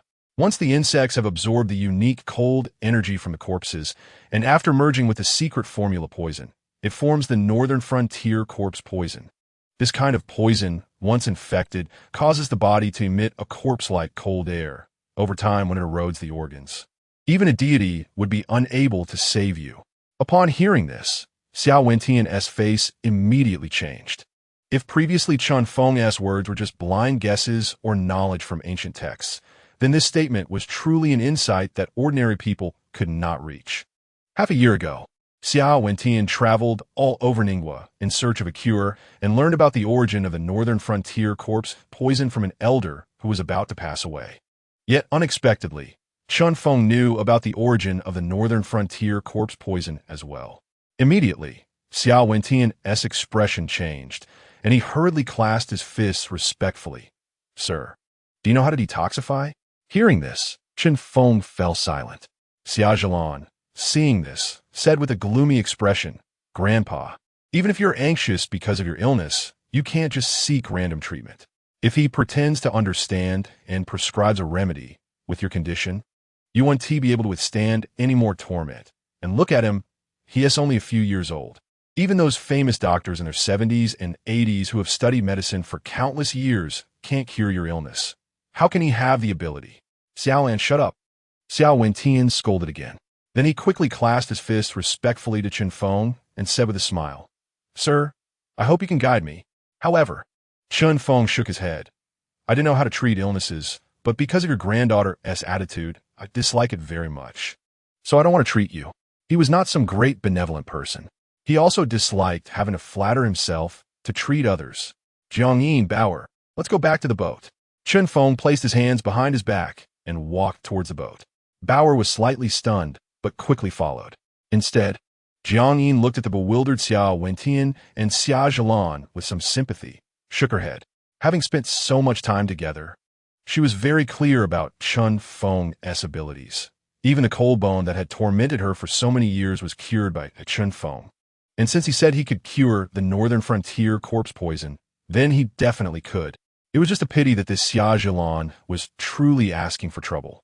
While others were digging a pit for their own father, she was digging a pit for her grandfather. Chapter 34. Youth does not equal incompetence. On the deck of the cloud ship, the sound of the wind rustled, and both Xiao Wentian and Xia Zhilan stood stunned in place. Xia Zhilan never expected that Chun Feng would leave so decisively. It was as if he didn't take them seriously at all. "Grandpa, he is so arrogant. You are a legendary military god. What does he mean by that?" Xia Zhilan was so angry that her teeth were clenched, her eyes filled with hatred.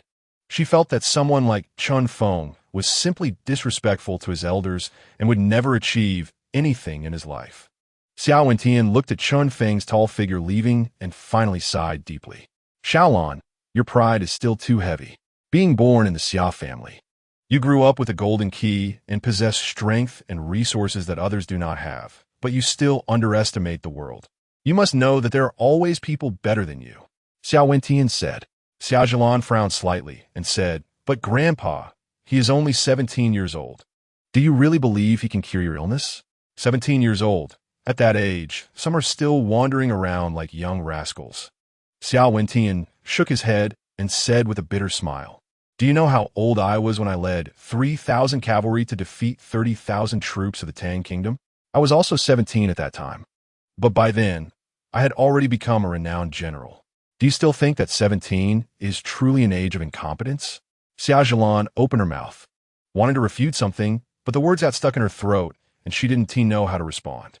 Xiao Wentian sighed, his weathered eyes looking at the sky outside the cloud ship, and said, "Not only me, even the current Prime Minister of Ningguo became famous at a young age. He was born in a humble family, and at 6 years old, he was still a servant boy. But by 12, he had already read extensively and went to the capital to take the imperial examination, achieving the top rank. At 14, he was appointed as the crown prince's tutor by the emperor. He was also just 14 then, yet he had already become a pillar of Ningguo.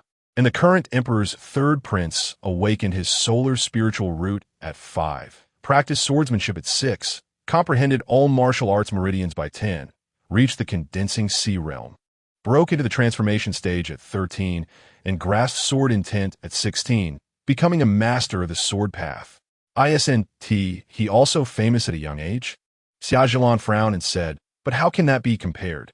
The Prime Minister is talented and capable in both literature and martial arts. How can that kid be compared to him? And the third prince comes from a royal family, possessing vast resources for cultivation. Achieving such results is not surprising. Xiao Wentian smiled and continued. All right, let's talk about this young man, Shinfeng. I believe you have heard his story. 10 days ago, he just defeated the sword-soul body, Chun Tianlang. But have you ever thought about it? A month ago, he was still an idiot with no martial arts foundation. An idiot? How is that possible? Xia Zhilan was slightly stunned, unable to believe it. I found out that this boy was just an idiot from Mingshan Town before. He was an idiot for over 10 years. I don't know if he was genuinely foolish or just pretending, but it cannot be denied that he had never practiced any martial arts before and only started practicing half a month ago. However, in just half a month, he has grown from a martial arts waste with no foundation to the 4th level of the condensing sea realm. Do you still think he is a simple person? Xiao Wentian said. Upon hearing this, Xia Zhilan showed an expression of disbelief. In just half a month, he went from an ordinary person with no martial arts foundation to the 4th level of the condensing sea realm. You must know that even for me, it took 2 years to break through to the pulse-connecting realm back then. How is that possible? Xia Zhilan was stunned, her heart stirred with waves of shock. Is this boy really that strong? Seeing the disbelief in Xia Zhilan's eyes, Xiao Wentian shook his head and said with a bitter smile, Child, appearance is not a measure of a person's worth, and age is even less so. Some people may be young, but that does not mean they are incapable. On the contrary, the younger they are, the greater their displayed abilities, which proves that they are unfathomable. You are ultimately wrong. Xia Zhilan, upon hearing this, gradually lowered her head. Xiao Wentian's words struck her heart like thunder. Yes, being young does not equal being incapable. How could she measure others' abilities by their age? She was not just wrong. She was completely misguided. Grandpa, what should we do now? Xia Zhilan became anxious. She just said too many hurtful things. And now, thinking back, anyone would be angry at such words, let alone experts. Forget it. Perhaps this is my fate. After saying that, Xiao Wentian began to cough violently again, as if he were about to cough out his lungs, spitting out mouthfuls of dark purple toxic blood. Chapter 35. Redemption Grandpa. Seeing Xiao Wentian like this, Xia Zhilan was immediately frightened, her expression anxious. Grandpa, are you okay? Grandpa. Xiao Wentian coughed violently a few times before gradually calming down. His aged hand gently rested on Xia Zhilan's head, his eyes revealing a gentle expression. Grandpa's fine, don't worry. Grandpa, it's all my fault. If it weren't for me hindering him, maybe Shinfeng really has a way to cure your illness. Xia Zhilan lowered her head, filled with regret. Xiao Wentian's previous words had completely touched her heart. She had always looked down on her peers, feeling superior. Now, she realized that she was completely wrong. Being young does not mean being incapable. Chun Feng could discern the cause of the illness just by looking at it, which proves he has extraordinary insight. Such a person is not an exaggeration to call a genius. Yet she had spoken disrespectfully and chased away this genius. Grandpa doesn't blame you. Xiao Wentian said, kindly with a smile. Grandpa, I will go apologize to him. I will definitely make him treat you. Xia Zhilan gritted her teeth and said firmly, since this matter was caused by her, it should be resolved by her personally. After saying that, she turned and rushed into the cloud ship. Xiao Wentian opened his mouth, intending to stop her, but to his surprise, in just a few hurried steps, Xia Zhilan had already disappeared without a trace. This girl, Xiao Wentian smiled bitterly. After this incident, it would be good for Xia Zhilan to grow a little. Before long, Xia Zhilan arrived inside the cloud ship. The cloud ship had hundreds of rooms, divided into various levels. Searching each room to find Chun Feng's room was not a simple task. However, this little difficulty could not make Xia Zhilan give up. Just when she was about to knock on doors to find him, a graceful figure stood in the corridor of the cloud ship, her beautiful eyes looking towards her. You're here? She knew Xia Zhilan would definitely come. Sister Jiang. Upon seeing this figure, Xia Zhilan was momentarily stunned. Then her face revealed a look of joy as she hurried over. She knew Jiang Yin had been following Shinfeng, so she surely knew where he was staying. Sister Jiang, I know I was wrong. I shouldn't have insulted Shinfeng like that. You must know where his room is. Please tell me. I want to apologize. Xia Zhilan pleaded. Jiang Yin sighed lightly, thinking if she had known this would happen, she wouldn't have acted that way in the first place. However, she didn't intend to make things difficult for Xia Zhilan and glanced at the room behind her. He is in here, but whether he is willing to see you is up to him. Upon hearing this, Xia Zhilan nodded. Sister Jiang, thank you.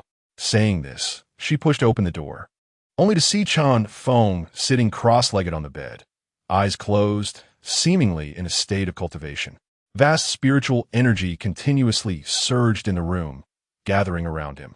Xia Zhilan swallowed hard and walked in, but Chen Feng still did not lift his head. He could sense Xia Zhilan's entrance and coldly said, Who let you in? Get out. Xia Zhilan's delicate body trembled slightly, and a hint of bitterness appeared in her eyes. Then, as if she had made a certain determination, she gritted her silver teeth and suddenly knelt down with a thud. Sir, I was wrong. I was blind and offended you. I beg you to punish me. Whatever the punishment is, I will accept it. As long as you can treat my grandfather's illness, I will agree to any request. Xia Zhilan bowed her head and said. Jiang Yin and Bauer were both surprised. They could see that Xia Zhilan was a very proud person at heart. Even if a knife were put to her neck, she probably wouldn't soften. But now, she had actually knelt down. The two women looked towards Chen Feng at the same time. Chen Feng's hands changed the seals, gradually stopping his practice, opening his eyes, but his deep gaze still carried some indifference. I can't bear to be called sir. I've said that this illness can't be cured. So please find someone more capable. Get out. Don't disturb my practice. Chen Feng said coldly. Chen Feng also had his pride. He wouldn't treat someone just because they begged him, nor would he flatter others to get them to treat him, since the other party didn't believe him. He couldn't be bothered to respond. They might as well buy a coffin and wait to die at home. Sir, I was really wrong. Please punish me. This is all my fault. I shouldn't have insulted you, and I definitely shouldn't have been so willful. Xia Zhilan pleaded again. Get out, Chen Feng said coldly, his tone now carrying more severity. Xia Zhilan bit her red lips, a trace of crimson blood seeping from between her lips and teeth. She raised her head, and in her beautiful eyes, there was a hint of determination. As long as you can cure my grandfather's illness, I am willing to agree to any request. Xia Zhilan emphasized the words any request heavily, and the special meaning was already very clear. Even if the request was for her body, Xia Zhilan would agree. In the whole of Ning country, Xia Zhilan's beauty could be considered top-notch.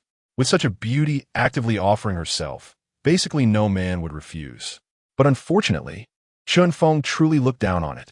I don't want it. I'll say it again, get out. Chen Feng said coldly. Xia Zhilan's delicate body trembled, and tears began to well up in her eyes, falling down like beads. Bauer saw this and felt some sympathy, but upon seeing Chen Feng's cold face, she didn't dare to speak up. Sigh. At the door, Jiang Yin sighed. After spending so much time together, she roughly understood Chen Feng's character. Although he usually seemed indifferent to everything, in reality, he was prouder than anyone else. It was probably not easy for Xia Zhilan to persuade Chen Feng. Xia Zhilan silently stood up and walked out of the room. Has she given up? Jiang Yin raised her delicate brows.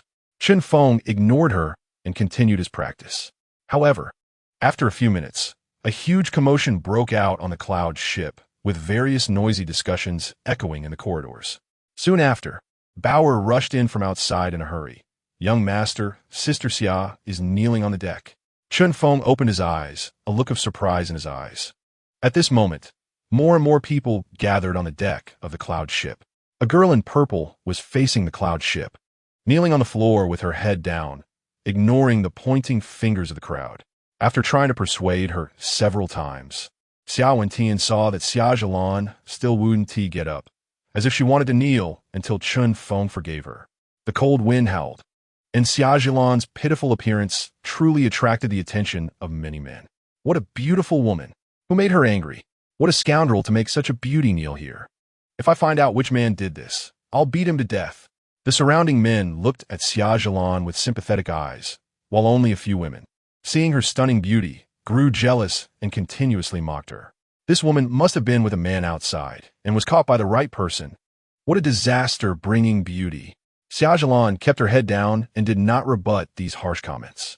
Under the scrutiny of the crowd, at the top of the cloud ship, A woman in red was watching the crowd with her beautiful eyes, a faint smile on her lips. I didn't expect that the proud daughter of the Xia family would do such a thing. It seems the person she is seeking is not simple. The woman in red said with a smile. An old man beside her frowned and asked, "Miss, this seems to have a big impact.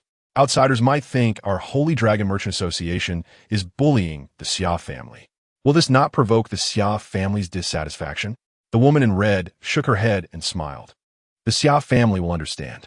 With the capabilities of our Holy Dragon Merchant Association, we are not yet qualified to make the Xia family kneel. However, I am very curious about the young man who could force the proudest young lady of the Xia family to do such a thing." There was a hint of surprise in the beautiful eyes of the woman in red. It should be known that when Xia Zhilan knelt down in Chun Feng's room, it merely represented her personal behavior. But now, kneeling in front of everyone represented an apology from the entire Xia family. The Xia family was a prominent military family in Ning country, with immense power.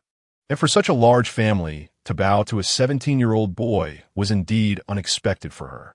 "Miss, should we not get involved in this matter?" the old man asked. They were responsible for the safety of the cloud ship, and such a huge commotion naturally drew them out. "As long as they don't cause trouble on my cloud ship, our Holy Dragon Merchant Association won't intervene casually. Let them handle it themselves," the red-clothed girl replied. After she finished speaking, the two disappeared from the top of the cloud ship. Time passed little by little, and Xia Zhilan knelt from day to night, and from night to day during this period. She hadn't even had a drop of water during these 2 days, until 2 days later, the cloud ship gradually sailed out of the vast sky. In the initial view of the towering mountains, a bustling city resembling a giant steel fortress came into sight. That was the destination of the cloud ship, the imperial city of Ning country. "Young master, this imperial city is so big and lively." Standing by the window and overlooking the appearance of the steel giant city, Bauer showed a look of amazement. "When we get to the imperial city, I'll take you around." Chun Feng smiled. "Great." Bauer beamed with joy. Then, she seemed to remember something and looked towards the deck, her cheeks revealing a hint of bitterness and sympathy. "Young master, how about this? Please help that sister. She seems quite pitiful." Hearing this, Chun Feng also looked towards the deck, where that graceful figure was kneeling alone in the cold wind. Compared to her previous arrogance, she now seemed much more delicate and pitiful. He expected Xia Zhilan to be so stubborn. She had been so adamant in her refusal, but still wouldn't give up. "Forget it."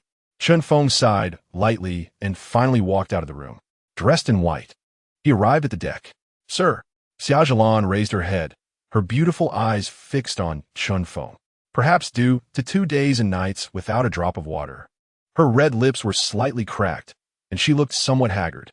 Chun Feng said, "Go get me some paper and pen. I'll write down several kinds of medicinal herbs. And when we get to the imperial city, you can help me get them." "Okay." Xia Zhilan finally revealed a delighted smile on her cheeks. Chapter 36. Arrival at the imperial city. Soon, Xia Zhilan found paper and pen inside the cloud ship, took them out, and respectfully handed them to Chun Feng. "Sir, the paper and pen have arrived." Chun Feng took the paper and pen, wrote down several names of medicinal herbs, and after finishing, handed it back to Xia Zhilan. "This is the prescription. After we arrive at the imperial city, prepare the medicine for your grandfather. There are a total of 10 prescriptions, although they are not the same. Take 1 prescription a day in the order I wrote. Each prescription should be boiled into a bowl of soup. Remember, don't get the order wrong." Chun Feng said. "Okay, I will remember." Xia Zhilan nodded her head, holding the prescription as if it were a treasure, her face full of happiness. However, once she looked at the herbs listed on the prescription, her expression suddenly changed drastically. "This prescription." She raised her head, her eyes full of confusion. "Sir, why are all the herbs on this prescription poisons?" Over the years, she had followed her grandfather to seek medical help, and although she did not understand healing, she had read countless medical books. She recognized the effects of various herbs. Yet, every prescription listed here contained poisonous herbs, and anyone who consumed them would undoubtedly die. Let alone her grandfather, who was already weak and frail. If he consumed this poison, he might not last 3 days. Indeed, This prescription consists entirely of poisons. The notorious northern border corpse poison cannot be resolved with conventional methods. It requires a unique remedy of using poison to counteract poison. Chen Feng explained. These herbs, although poisonous, have the effect of counteracting poison, as long as we first expel the northern border corpse poison from your grandfather's body. Treating the other poisons will no longer be a difficult task. Upon hearing this, Xia Zhilan thought carefully and suddenly understood, looking at Chen Feng with renewed shock. Because none of the renowned doctors she had met before had ever considered such a detoxification method, but Chen Feng had thought of it. Undoubtedly, Chen Feng truly understood how to treat the northern border corpse poison. I will remember your great kindness, sir. If there is anything you need help with in the future, please don't hesitate to ask. Xia Zhilan respectfully clasped her fists, and at that moment, she finally understood why her grandfather respected him so much and referred to him as sir. The latter's foresight and abilities were already worthy of the title.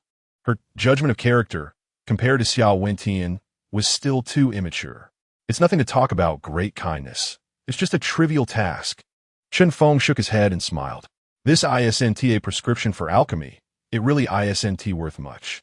However, for someone deeply poisoned, this prescription is invaluable. After 3 days, the cloud ship finally arrived at the Imperial City. From the deck, the steel city, resembling a giant beast lying low, unfolded before everyone's eyes. The surroundings of the Imperial City were guarded by countless soldiers, solid as gold. This was the power center of Ning country, and the place where countless young people pursued their dreams. In a dense forest on the outskirts of the Imperial City, there was a vast river area about 100 feet wide, where at least dozens of cloud ships were docked. At the same time the cloud ships docked, countless other cloud ships departed from there, heading towards major cities in Ning country.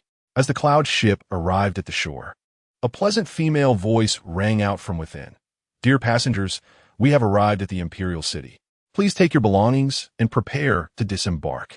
Chen Feng returned to his room, packed his belongings, and then went down the ship with Jiang Yin and Bauer. Are you planning to go to the Dan building or come to my house? Jiang Yin asked. The Dan building? Let me think. There is still more than 2 months until the Linglong conference, so let's skip it for now and go to your house first. It's better to face a beauty than a group of old men, Chen Feng replied. On the ground, Xiao Wentian and Xia Zhilan were waiting. When they saw Chen Feng and the others come down, they proactively approached. Sir, since you just arrived in the Imperial City, do you have a place to stay? If not, you can rest at my residence. Xiao Wentian said with a smile. I already have a place to stay, but 10 days later, I will visit the Xia residence again to help you with the remaining toxins. Chen Feng replied. Good, thank you, sir. Upon hearing this, Xiao Wentian's elderly face also revealed a smile, and he quickly clasped his hands in thanks. Could you tell me where you're staying? I can send someone to pick you up. Right now, Xiao Wentian was eager to spend more time with Chen Feng. After all, Chen Feng had too many secrets. Besides the prescription, he was also very curious about the achievements of someone capable of defeating the sword soul body in martial arts. Chen Feng shook his head. Forget it. I'll come by myself later. The Xia residence is within the Imperial City. It shouldn't be hard to find. Hearing this, Xiao Wentian looked a bit regretful, but nodded. All right. As they walked and talked, they soon arrived at the entrance of the Imperial City. Compared to the entrance of Yen City, the entrance of the Imperial City was at least dozens of times more imposing. The city gate was made entirely of hard black stones, resembling a massive black fortress standing amidst the mountains, nearly indestructible. The flow of people coming in and out of the city gate was so great that it was dizzying and impossible to count. So grand, Bauer exclaimed, her eyes wide with amazement. Although Chen Feng did not show any signs of astonishment, he was somewhat surprised. After all, the grandeur and majesty of Ning country's imperial city exceeded his expectations. It seemed that during the years he had been away from the Tianwu continent, martial arts development there had reached an exceptionally prosperous period. Noticing Chen Feng's expression, Xia Wentian chuckled. Is this your first time in the imperial city, sir? Chen Feng nodded and smiled. Yes, it's my first time. Since Elder Xia is so familiar with the imperial city, you must know the location of the Linglong Xianhuang Pool, right? Linglong Xianhuang Pool? Xia Wentian paused slightly, then quickly reacted. surprised. Could it be that Mr. Chen has come to the imperial city for the Linglong Xianhuang pool? Xia Zhilan also looked at Chen Feng with surprise. Is there a problem? Chen Feng asked, puzzled. Haha, it seems I misunderstood you, sir. But given your abilities, aside from the Linglong Xianhuang pool, what else could attract you? Xiao Wentian laughed. Chen Feng still wore a puzzled expression. Xia Zhilan smiled slightly and explained, to be honest, my grandfather and I initially guessed that you came for the Sword Dao Tea Party. Sword Dao Tea Party? Chen Feng was taken aback for a moment, then asked with an odd expression, what is this Sword Dao Tea Party? Xia Zhilan explained, the Sword Dao Tea Party is initiated by the royal family and the swordsmanship community, gathering the top sword masters and sword geniuses of Ning country. Anyone who practices swordsmanship wouldn't miss this event, as it's the only opportunity to spar with those sword masters and enhance their understanding of swordsmanship. I see. Chen Feng nodded, finally understanding the purpose of the Sword Dao Conference. In summary, it was like a form of academic exchange where those big shots sparred and discussed. However, such a Sword Dao Conference held little attraction for Chen Feng. I didn't come for this Sword Dao Conference. I came for the Linglong Xianhuang pool. Elder Xia, do you know the location of the Linglong Xianhuang pool? Chen Feng stated his purpose plainly. Xiao Wentian smiled bitterly and said, the Linglong Xianhuang pool is located to the north of the imperial city, where various forces guard and monitor it year-round. Ordinary people cannot get close to it. I'm afraid you will be disappointed, sir. Even I cannot approach the Linglong Xianhuang pool. Is that so? Chen Feng sighed in regret. He had thought he might have a chance to get close. If that were the case, relying on the advantages of his cultivation method, he could secretly absorb a wave of Xianhuang Qi without having to wait for the Linglong Conference to be held. Now it seems he would have to go through the Linglong Conference after all. I wonder which faction you represent in the Linglong Conference? Xiao Wentian asked curiously. The Dan Tower, Chen Feng replied. Xiao Wentian and Xia Zhilan were both taken aback. The Dan Tower? Isn't that the faction that has consistently ranked at the bottom in the Linglong Conference in previous years? What's the matter? Is there a problem? Chen Feng asked. The Dan Tower's advantages are a bit weak. After all, the Dan Tower focuses not on martial arts, but on alchemy. I'm afraid, when you participate in the battle, you may not have strong teammates to assist you. Xiao Wentian said. It's fine, I'm enough on my own. Chen Feng said straightforwardly. Haha, sir has guts. Xiao Wentian laughed heartily. The group chatted and laughed all the way and soon entered the imperial city. At the city gate, the guards, upon seeing Xiao Wentian, were all respectful.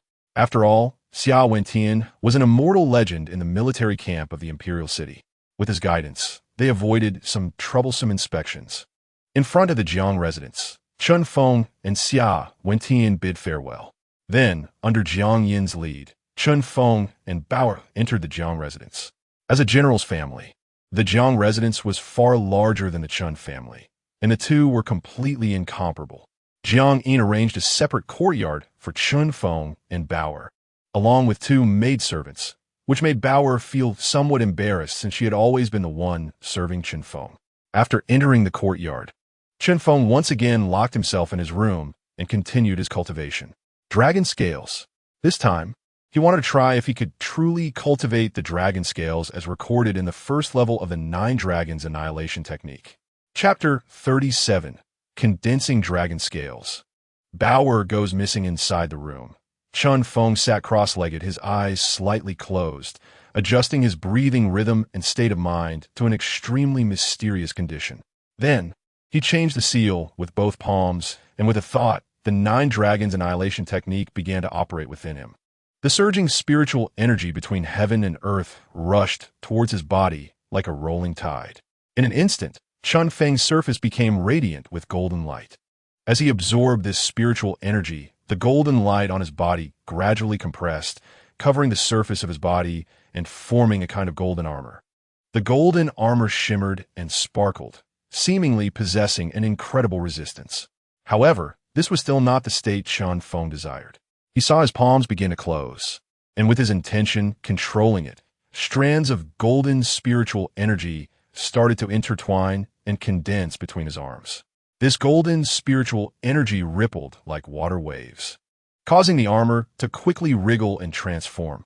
eventually morphing into a scale-like shape. These scales resembled the dragon scales of the dragon clan, gleaming and exuding an extremely fierce aura. In the ancient times, the dragon clan was the strongest race, and their greatest advantage was their terrifying physical bodies. Their dragon scales were known for their unparalleled defense, capable of withstanding even the most extraordinary imperial figures. The first level of a 9 Dragons annihilation technique aims to condense such dragon scales. However, condensing these dragon scales is not easy. Without the assistance of rare materials, relying solely on the gathering of spiritual power, the formation of the dragon scales would ultimately not last long.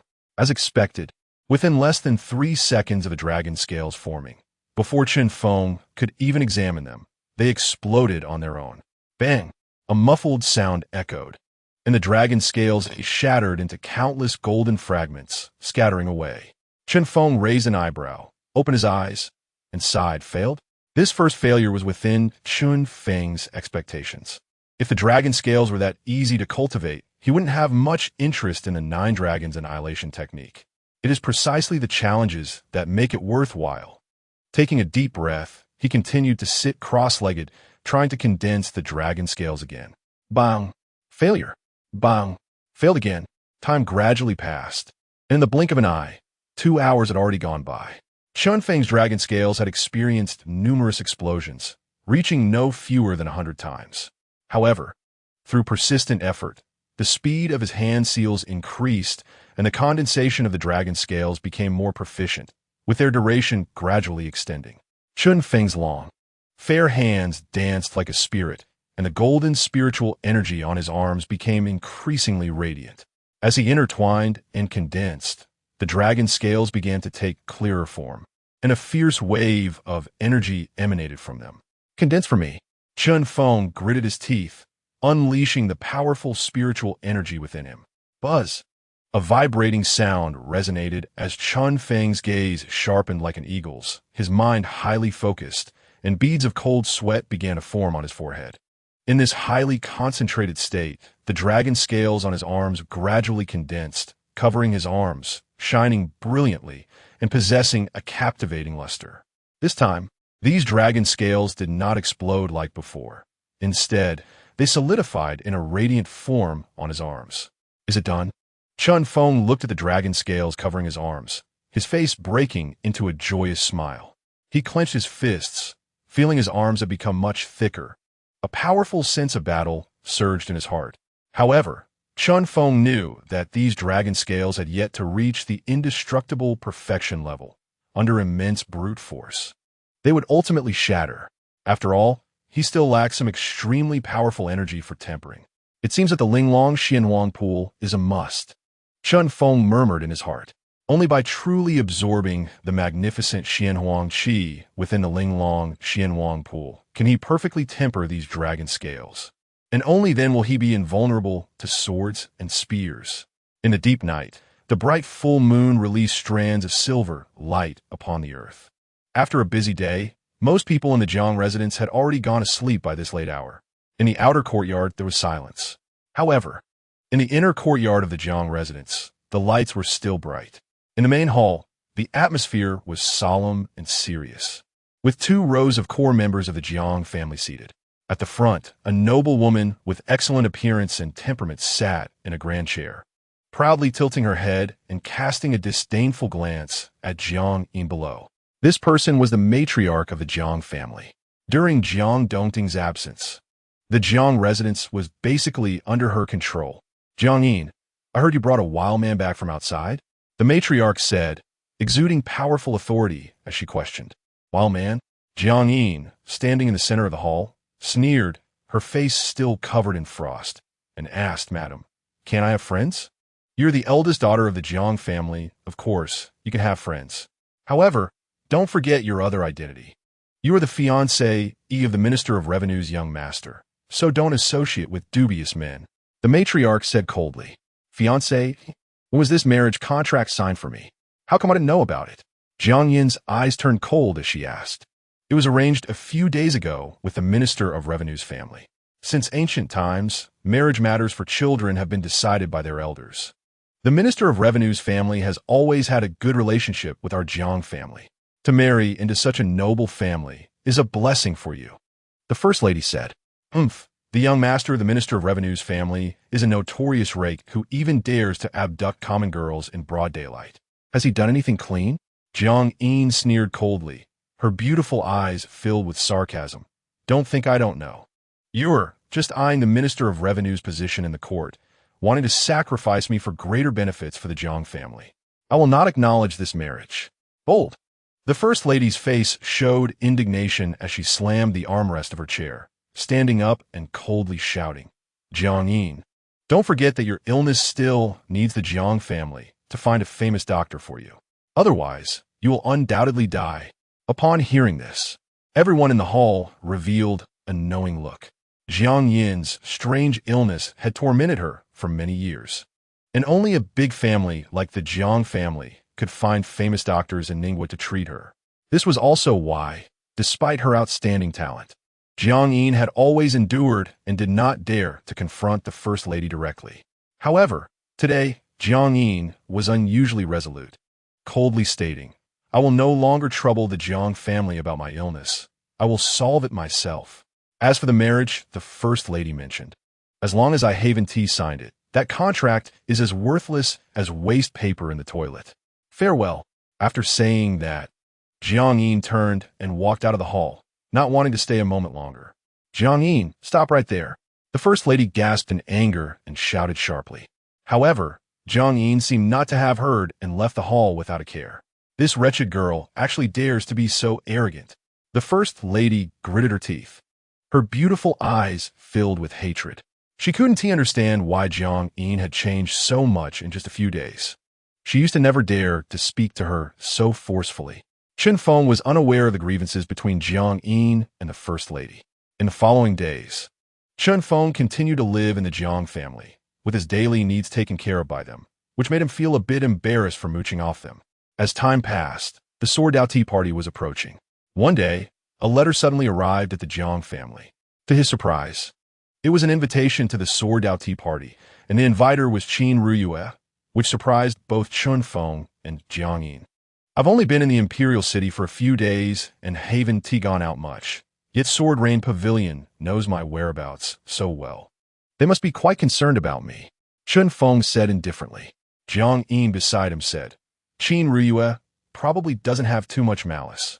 She just simply wants to invite you to the Sword Dao Tea Party. Chen Feng shook his head and smiled. Just because you see others as good people doesn't mean they have the same kind of kindness as you think. Jiang Yin frowned slightly. After all, she was still Qin Ryue's mentor at Yunhai Academy and trusted her students. However, Chen Feng had just arrived in the Imperial City, and Sword Rain Pavilion immediately noticed and accurately knew that he was currently staying in the Jiang family, which indicated that the people from Sword Rain Pavilion had been secretly monitoring him. Considering Sword Rain Pavilion's connections and strength in the Imperial City, this level of surveillance was still easy for them. Forget it. Chen Feng didn't want to dwell on the matter, directly tossing the invitation aside and focusing on his own cultivation. He came to the Imperial City for the so-called Linglong Conference, not for any Sword Dao Tea Party. He had no interest in the Sword Dao Tea Party at all.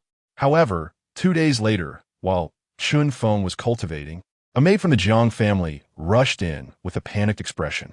Young Master Chen, something happened to Bauer. The maid gasped for breath and said urgently. Chen Feng raised an eyebrow and asked, What happened? We're not too clear either. Today, when we took Bauer out to the outskirts of the Imperial City, everything was fine at first, and we followed closely behind her, but in the blink of an eye we lost sight of her, and we can't find her anywhere, the maid said anxiously. Upon hearing this, Chen Feng's expression instantly turned cold, his eyes filled with a murderous intent. Sword Rain Pavilion is now resorting to such lowly tactics? Chen Feng said coldly. Jiang Yin beside him frowned and said, It may not necessarily be the work of Sword Rain Pavilion. It could be someone else. I've said before that as long as anyone around me encounters any misfortune, I will place the blame on Sword Rain Pavilion. Chen Feng said coldly. Let us go. We're heading out. Chen Feng grabbed his sword and walked out of the inner courtyard. Where to? ISNT Sword Rain Pavilion eager for me to attend this Sword Dao Tea Party? If that's the case, then I'll do as they wish and attend this Sword Dao Tea Party. But I hope they can bear the cost. A chilling, murderous intent enveloped Chun Feng. Chapter 38, Sword Dao Tea Party. The humiliated Dan Tower in the center of the Imperial City. There is a huge square, one of the most spacious places within the Imperial City, capable of accommodating thousands of people. Now, this vast area has been occupied by a sea of people. And looking around, the crowd stretches to the end of the square, countless heads, and the jubilant cheers echo like a tidal wave in the square. This is also the venue for the annual Sword Dao Tea Party. The Sword Dao Tea Party is a grand event in the Imperial City, attended by young swordsmanship talents from various major cities in Ningwa, as well as some young martial artists practicing spear and sword techniques. Some come from humble backgrounds, while others hail from wealthy families with various social standings, but their goals are the same. If they can make a name for themselves at this Sword Dao Tea Party, they might be recruited by powerful forces and rise above others. Furthermore, if noticed by the royal family, they could even be appointed as officials in the future, bringing glory to their families. Many young prodigies who gained fame in Ningwa began their rise from the Sword Dao Tea Party. In the center of the square, a huge arena has been established, where young martial artists are fiercely competing. Although it is a sparring session, the sparks and dazzling techniques produced during the clashes elicit frequent gasps from the onlookers. On both sides of the front of the square, elegant shaded tea pavilions stand, where most of the prominent figures in the Imperial City have gathered, sipping fragrant tea and engaging in conversation. I can't believe that after all these years, no young talent has been able to shake the third prince's position. The third prince truly is extraordinarily gifted. I estimate that not only now, but even 50 years from now, there will still be no one capable of challenging the third prince's status. Truly frightening strength. As the prominent figures conversed, they all displayed expressions of admiration, their gazes turning towards the left side of the square, where a massive illuminated stone tablet stood, inscribed with 3 flamboyant characters, Talent List. This is the most prestigious ranking list that gathers all the talents of Ningwa, and anyone listed on it is almost a top young powerhouse from various forces. After each competition on the arena, an elder standing in front of the stone tablet would adjust the rankings on the talent list. At the very top of the talent list, there is a name that radiates golden light, making people feel immense pressure. Tang Long, the third prince of Ning Kingdom, ranked first on the talent list. A truly unparalleled genius. His appearance almost makes all the talents of Ning Kingdom unable to lift their heads. His rise to fame began at this Sword Path Tea gathering, which shows how significant this event is in the hearts of the people of Ning Kingdom. Bang! Suddenly, a dull sound echoed from the arena as spiritual power surged, and a tall, robust young man was violently blasted away, falling to the ground below the arena. The competition ended. Zhu Gaoming wins. The old man's low shout echoed throughout the square, wrapped in a powerful spiritual force, and in an instant, the entire venue erupted in cheers. Zhu Gaoming seems to have only joined the Sword Emperor's faction 2 years ago. Who would have thought he has already become this strong? Truly impressive. I wonder if given another year or two, he will surpass all the talents of Ning Kingdom. There was a flurry of discussions in the audience. After the tall young man got up, he wiped the blood from the corner of his mouth, looked up at the young man on the arena who wore a disdainful smile, and walked dejectedly off the field. Next, Zhu Gaoming, with a proud expression, scanned the crowd and said coldly. However, in the vast square, no one dared to respond. Those young talents who met Zhu Gaoming's gaze all lowered their heads, their faces somewhat unsightly. Zhu Gaoming is now a first-level powerhouse in the transformation realm, and such strength makes him a standout among the younger generation. Zhu Gaoming frowned slightly, a look of displeasure in his eyes, and shouted again. Next, seeing that no one dared to face Zhu Gaoming, many prominent figures at the tea table showed expressions of admiration. Sword Emperor, your esteemed disciple truly lives up to his name. Each one is exceptionally outstanding. It is indeed a great fortune to be able to join your ranks. Yes, not only is the Sword Emperor skilled in swordsmanship, but he also has remarkable abilities in nurturing the younger generation. I think the biggest focus of this tea gathering is undoubtedly Zhu Gaoming. At the tea table, the heads of various families cast respectful glances at Xiao Shiyu. Sitting in the center of the tea table, Xiao Shiyu smiled and cupped his fists towards those family heads, saying, "These achievements are all due to their own efforts and talents. It is to be expected that they have such abilities." Then, Xiao Shiyu's gaze intentionally or unintentionally turned toward another side of the tea table, smiling faintly. "Brother Lin, why is your pill tower so quiet this year? I haven't seen any of your talents coming to compete." Lin Xiaoga gritted his teeth, anger flashing in his eyes. Truly, he couldn't help but complain. "Our talents in the pill tower are all studying pill formulas. Of course, they disdain to participate in such a sword path tea gathering. Is that so?" Xiao Shiyu smiled. "In that case, I won't force it. I just hope the pill tower can continue to thrive. Otherwise, this year's Linglong Xianhuang pool will belong to our Sword Rain Pavilion again." It's too early for you to make conclusions." Lin Xiaoga snorted coldly. Hee hee. Xiao Shiyu chuckled coldly and stopped speaking. Seeing the confrontation between Lin Xiaoga and Xiao Shiyu, the other power holders did not dare to intervene. Knowing that the long-standing feud between the Pill Tower and the Sword Rain Pavilion was not a recent matter.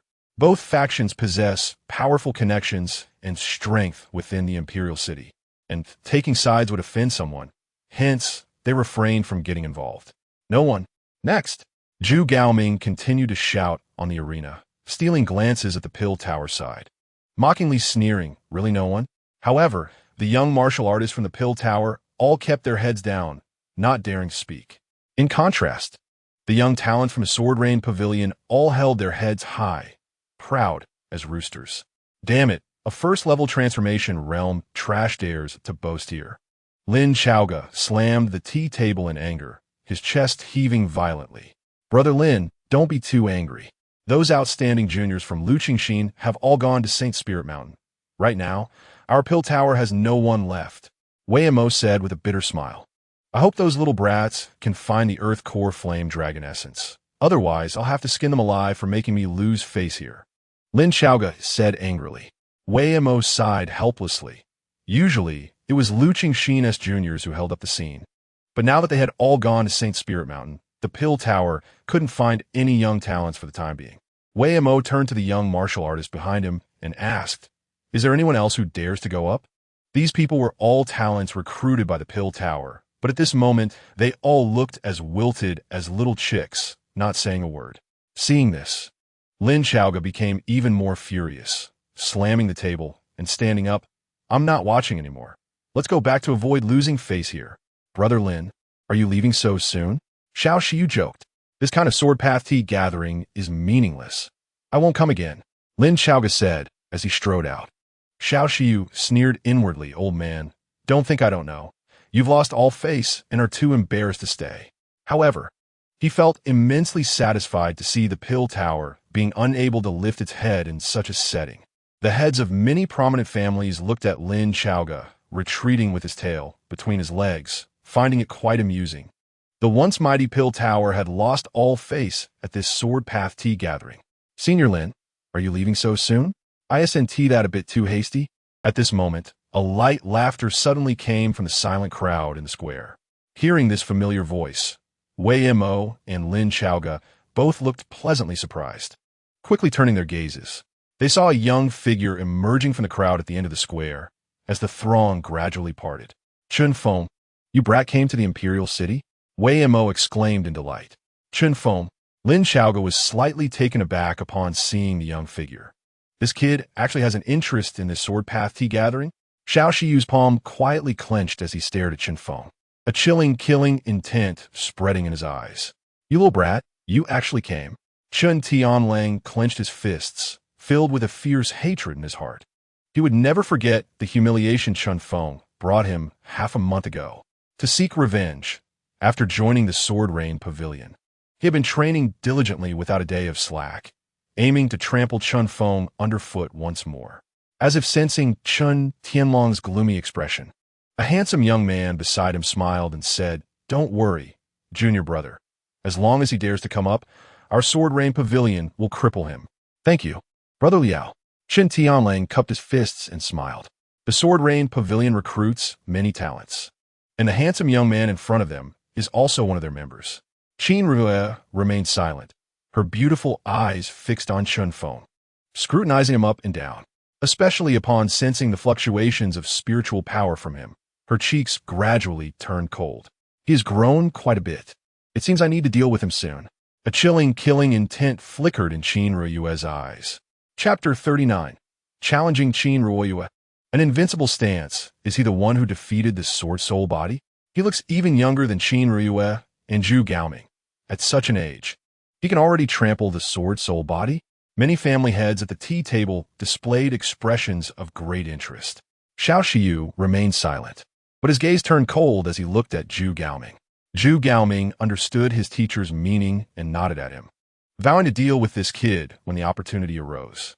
I say, you brat, you haven't even gone to the Pill Tower since you arrived in the Imperial City. I didn't even know you were here. Lin Xiaoge patted Chun Feng's shoulder and laughed. Chun Feng remained silent. He raised his head, his eyes coldly fixed on Qin Rue and Xiao Shiyu on the high platform, clenching his teeth, a hint of anger and killing intent brewing within him. What's wrong? Lin Xiaoge furrowed his brow, sensing the killing intent from Chun Feng and feeling that something was off. Bao is missing. Chun Feng replied. Bao, your little maid? Lin Xiaoge recalled the little maid who had always followed Chun Feng. Has the Sword Rain Pavilion really sunk this low? Lin Xiaoge's face flushed with anger. If they were willing to go after a little maid, what wouldn't they do? I'll take this match, Chun Feng declared. Without further ado, he jumped onto the arena, his gaze fixed directly on Zhu Gaoming. You brat, I didn't expect you to actually dare to come. It seems we underestimated your courage. Zhu Gaoming licked his lips, a cruel smile gradually appearing in his eyes. I won't fight you. You're too weak. Get lost, Chun Feng said indifferently, then turned his gaze away from him and directed it towards Qin Rue at the tea table on the high platform. Qin Ruoyue, come down, I want to fight you. The crowd erupted in excitement. This guy is crazy. He just arrived and is challenging Qin Ruoyue. Does he not know that Qin Ruoyue and Zhu Gaoming are on different levels? At the tea table, the vice president of the Yunhai Academy, seeing this scene, revealed a look of surprise. Interesting. I like this boy's personality. Is the president very optimistic about him? A middle-aged man beside him, named Wu Su, asked with a smile. Youth should be reckless. The vice president chuckled.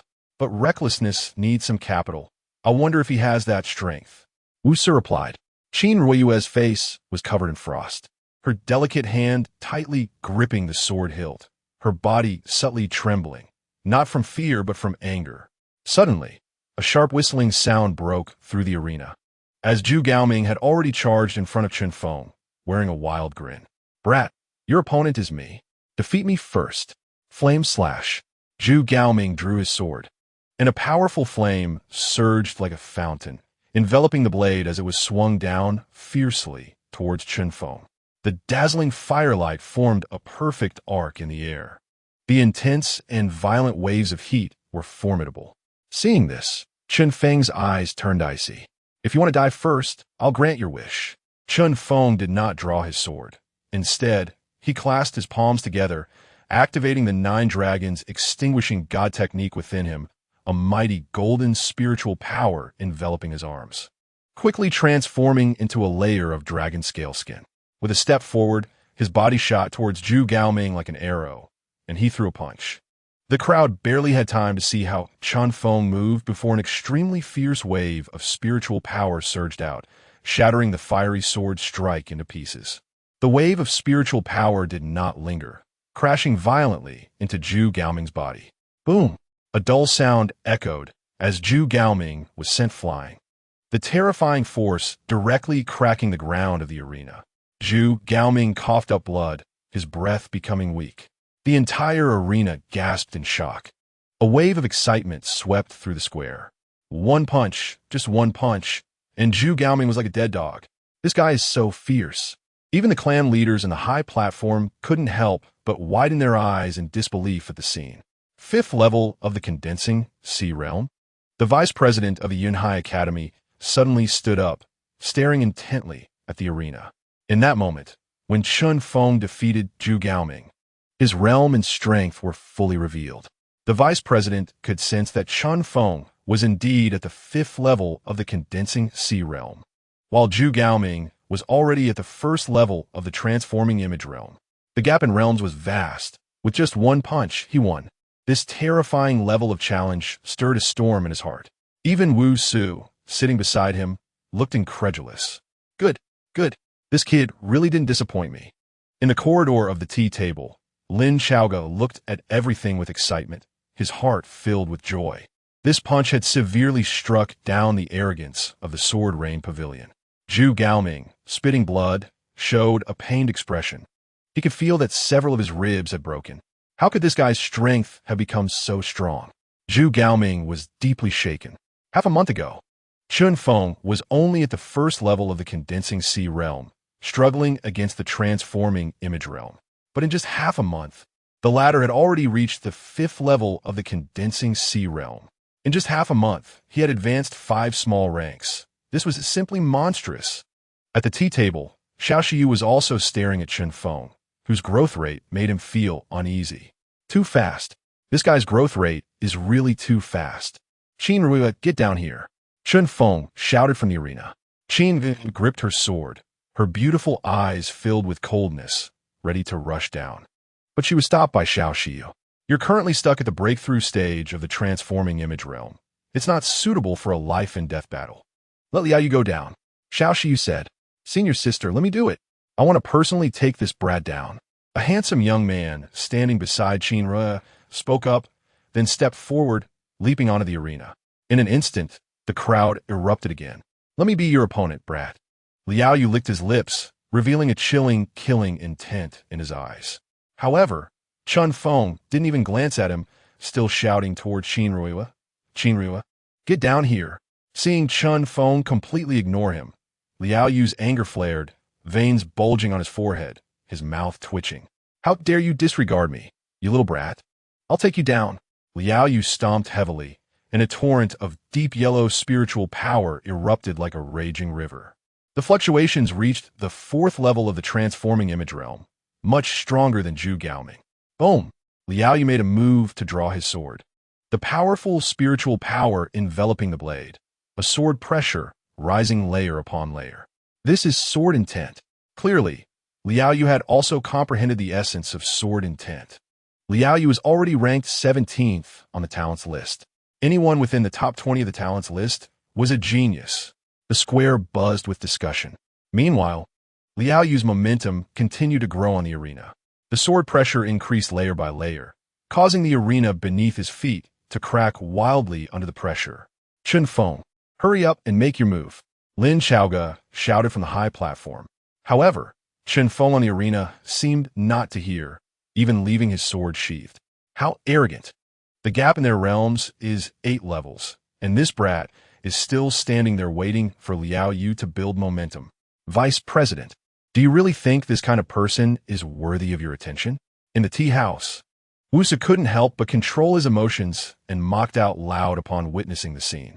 The vice president's expression kept changing, his gaze fixed on Chun Feng, who he also found hard to comprehend. How could this young man have the audacity to fight a genius sword cultivator who was 8 realms above him?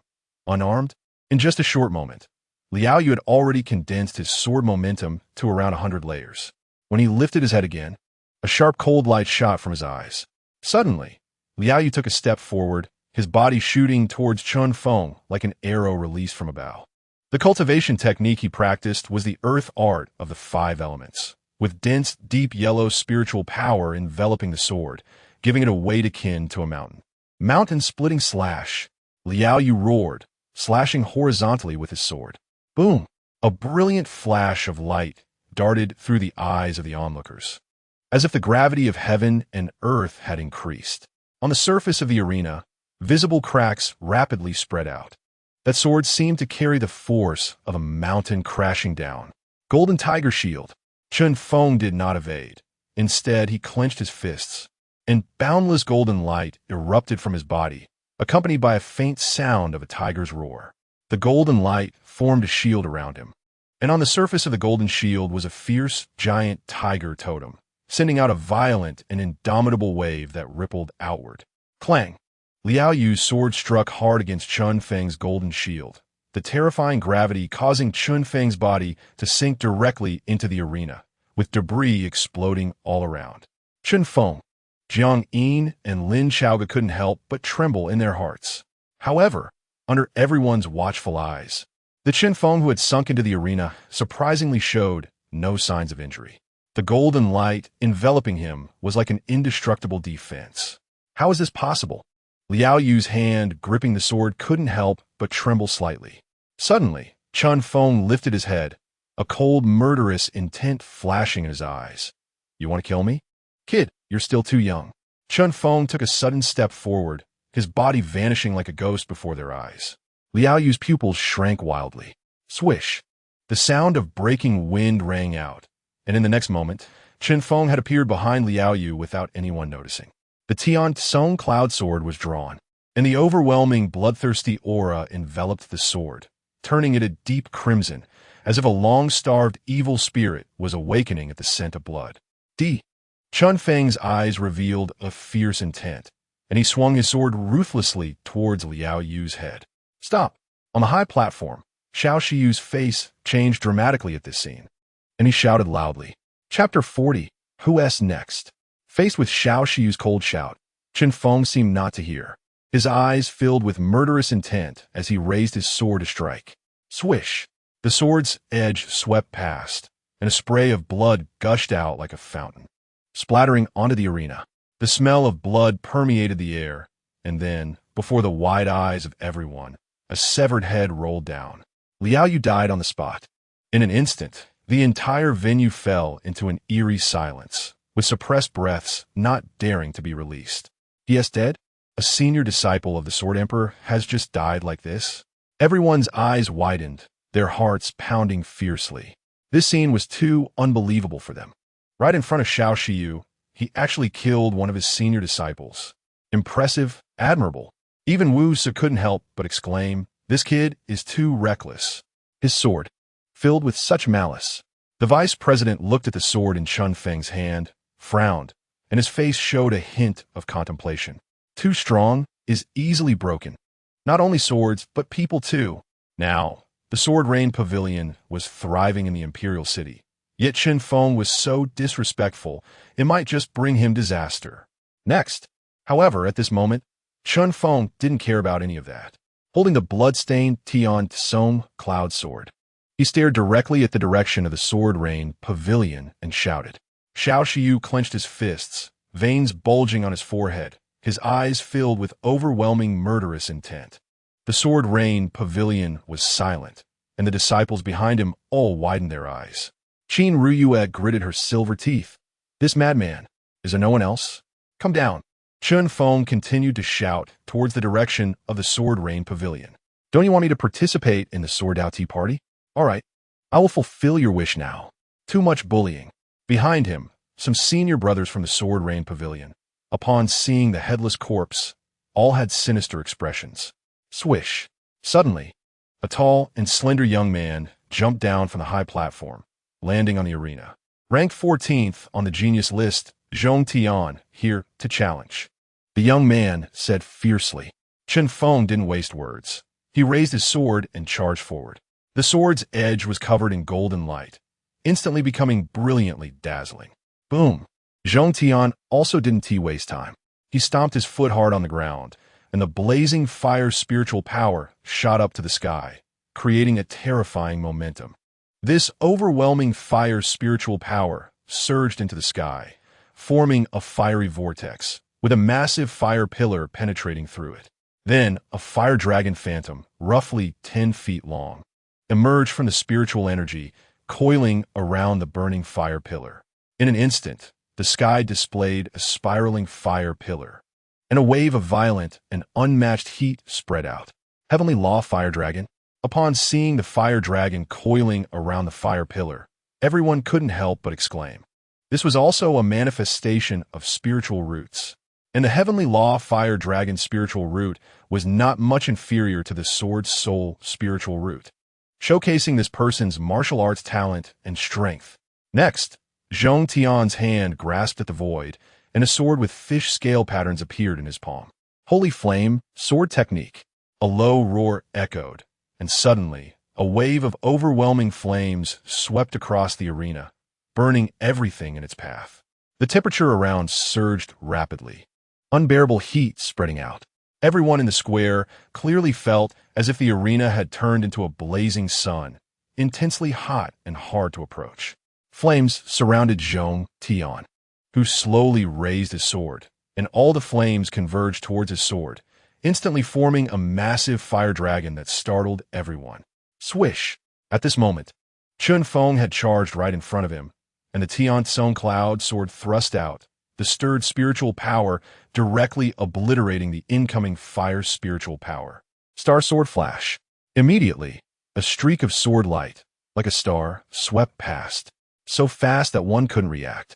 Zhong Tian's eyes widened, and before he could respond, that streak of starlight had already sliced past beneath his throat. Blood sprayed out, splattering onto the arena, and another head fell. Chun Feng had created many sword techniques in his past life, but this sword was his proudest. In all martial arts, nothing is unbreakable. Only speed is invincible. Any technique, as long as it is fast enough, can be infinitely powerful. As long as it is fast, it is strong. Speed is power. Chun Feng was a man who pursued the fastest. A head fell to the ground like a ball of embroidery. And in the end, Zhong Tian didn't even have time to utter a final word before he met a tragic end under Chun Feng's sword. The entire venue once again fell into a state of dead silence. On the high platform, Xiao Shiyu's eyes turned blood red, with overwhelming murderous intent as he growled, "Zhong Tian." Qin Ryue widened her eyes in disbelief as she watched everything unfold. Zhong Tian's strength had already reached the 5th level of the transformation realm. This guy was no longer just crossing 8 levels to kill enemies. He had directly crossed a major realm, from the 5th level of the sea condensation realm to kill someone at the 5th level of the transformation realm. How is this possible? Where did this freak come from? The heads of the major families stood up one by one, their faces filled with shock. They had seen level-crossing battles before, but that was usually just 1 or 2 levels, whereas this guy had directly crossed a major realm. That sword was incredibly fast. Even the vice president stood up in disbelief, watching everything unfold. That sword had no flashy tricks. Its greatest feature was probably just its speed. It possessed an unbelievable killing power. Good. Well done.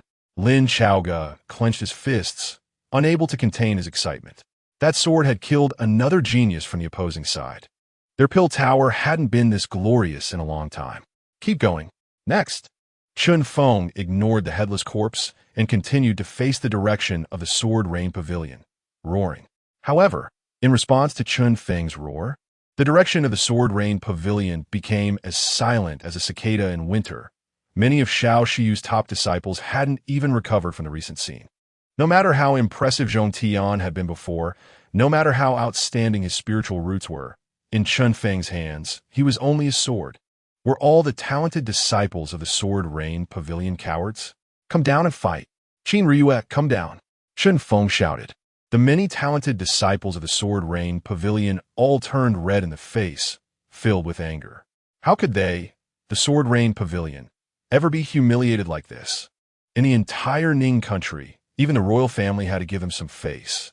A small nobody who wasn't even at the transformation realm dared to shout in front of them. This was simply slapping the Sword Rain Pavilion in the face. This nobody, Chun Tianlang, gritted his teeth. He had been diligently cultivating these days, but Chun Feng's growth speed was so fast that he found it hard to keep up. Qin Ryue's face was also covered with frost, her jade fist clenched tightly, her delicate body trembling slightly with anger. Who else? Chun Feng roared. Enough is enough. I'm coming. Finally, among the many top disciples of the Sword Rain Pavilion, a handsome young man in white suddenly dashed out. The youth seemed to have already gained considerable fame in the imperial city, and his appearance immediately stirred up a wave of excitement among the crowd. It's Jiang Hao, the ruthless person ranked 13th on the genius list. Has this guy also reached his limit?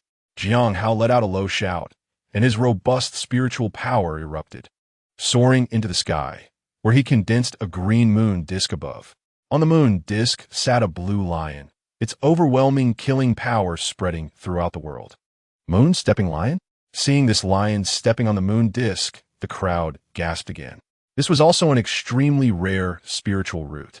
After unleashing all his power, Jiang Hao clenched his palm and drew his sword. Endless spiritual power surged forth like a torrent, turning the sky into a vast ocean. Unmatched water sword. Jiang Hao thrust his sword forward, summoning the myriad water springs to sweep towards Chunfeng.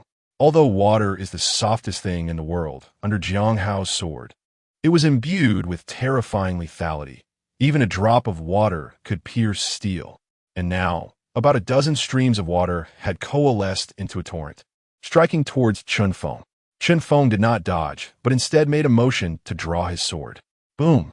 The space seemed to freeze. The pressure of 100 layers of swords stacked up in an instant. The ground beneath his feet cracked inch by inch, spiderweb-like fissures spreading to the horizon. How is this possible? How could his sword pressure stack up so quickly? Wu's eyes widened in shock. Bang! Chunfeng's foot stomped heavily on the surface of the arena, his body shooting up like a cheetah. Another sword star. In the blink of an eye, the speed of the Tian Tsong cloud sword erupted with fierce, killing intent, resembling a demonic sword, revealing bloodthirsty patterns. Boom, boom! The sword edge sliced through the torrents of water, and countless water springs exploded simultaneously. Water splashed, showering the sky.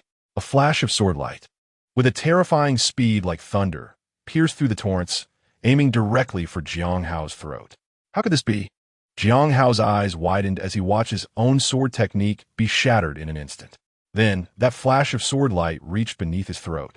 He opened his eyes wide, staring at the cold, murderous face of the youth before him, a strong sense of impending death surging in his heart. Junior, you're seeking death. Finally, seeing this scene, Xiao Shiyu could no longer hold back and surged violently from the high platform. Chapter 41. You die. Ning country is at peace. One after another, the top disciples fell tragically at Chunfeng's hands. At this moment, Xiao Shiyu had been completely enraged. His body surged forward, and the overwhelming sword pressure descended like a heavenly weight. Everyone's face changed dramatically.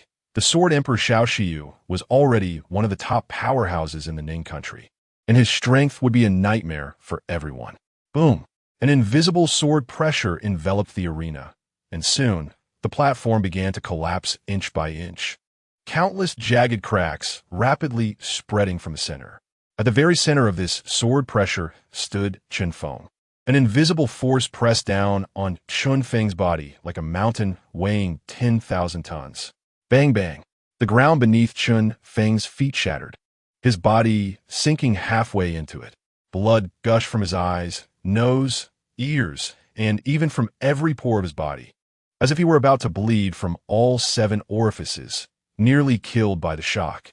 As a 5th major realm god concealment expert and a sword emperor, Xiao Shiyu could easily crush Chunfeng with his sword pressure. This was the suppression of absolute strength. The gap in realm between the two was simply too outrageous. Chunfeng, Jiang Yin shouted sharply, her face showing panic. At the center of the sword pressure, Chunfeng's clothes were torn apart by gusts of scythe-like winds. He gritted his teeth, his eyes turning blood red, like a raging beast. He clenched his fists, and the killing intent on his body surged to its peak. Old dog! Chunfeng roared hoarsely. His spiritual power erupted as if it were endless. Boom! The arena exploded on the spot, with countless fragments flying everywhere. And the spiritual energy seemed to converge from all directions, forming a supermassive vortex centered on Chunfeng. Dazzling light flickered around Chunfeng. When his internal spiritual power reached its peak, the flamboyant 5-element radiance surged skyward, piercing through the clouds and converging in the sky, exploding like the most dazzling fireworks. All things revived. A surge of vibrant life energy poured in like a mighty tide from between heaven and earth. Wherever it passed, whether flowers, grass, trees, or barren branches, everything became lush and fragrant. The 5 elements are gathering? This is a 5-element mixed spiritual root? No, this is somewhat different from an ordinary 5-element mixed spiritual root. All the heads of the major families looked at this phenomenon of spiritual roots gasping in amazement. From this surge of spiritual power, they clearly sensed all the five elements, which was obviously a manifestation of a mixed five-element spiritual root. Unexpectedly, this guy actually grew to this level relying on such a waste spiritual root. At this moment, even the vice president of Yunhai Academy couldn't help but be shocked. The convergence of the five elements seems to have an advantage, but in reality, this type of spiritual root is the most useless because no one can cultivate all five elements simultaneously, so it is the most mixed and ineffective. A useless spiritual root dares to kill so many disciples of my sword rain pavilion. Little brat, today I will definitely slay you. In fury, Xiao Xiu suddenly expanded the sword pressure and then slapped downwards. This slap seemed light, but in reality, it possessed the power to destroy the heavens and the earth. Don't mention the condensing sea realm. Even a powerful figure in the heavenly passage realm would surely perish under this slap. Oh man, do you still have any shame? However, at the moment Xiao Xiu struck, Lin Chaoga, who had long been prepared, rushed out at the first opportunity, meeting Xiao Xiu's palm with his own. Bang! A thunderous sound reverberated in the sky.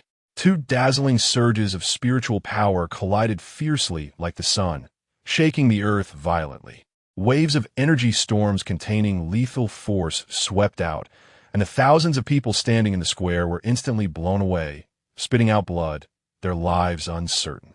Powerful figures at the divine storage realm suffered countless casualties. Whoosh! At that moment, a sword edge had already sliced through Jiang Hao's throat, blood spraying out. The sound of screams echoed tragically from the arena. Everyone present showed expressions of shock, their gazes quickly turning towards the center of the arena, where they saw a head rolling down without warning. Jiang Hao had become a headless corpse. This guy actually dared to take this opportunity to kill Jiang Hao. This is driving everyone mad. All the people in the square held their heads, their eyes filled with despair. Xiao Xiu, already in a state of rage, would surely go insane upon seeing another high disciple killed by Chun Feng. In an instant, the many patriarchs of the major families on the high platform changed their expressions drastically, quickly glancing toward Xiao Xiu. As expected, at this moment, Xiao Xiu's face was ashen, veins on his forehead bulging like dragons. Little brat, do you really think my sword rain pavilion is easy to bully? Xiao Xiu snarled, his gaze fixed on Chun Feng like a venomous snake. Xiao Xiu, do you think my pill tower is non-existent? The Sword Path Tea Gathering was supposed to be a sparring of the younger generation. Are you an old dog who can't play fair? Lin Chaoga roared. Facing Xiao Xiu's fury, Lin Chaoga seemed unafraid. Both were at the 5th level of the divine storage realm.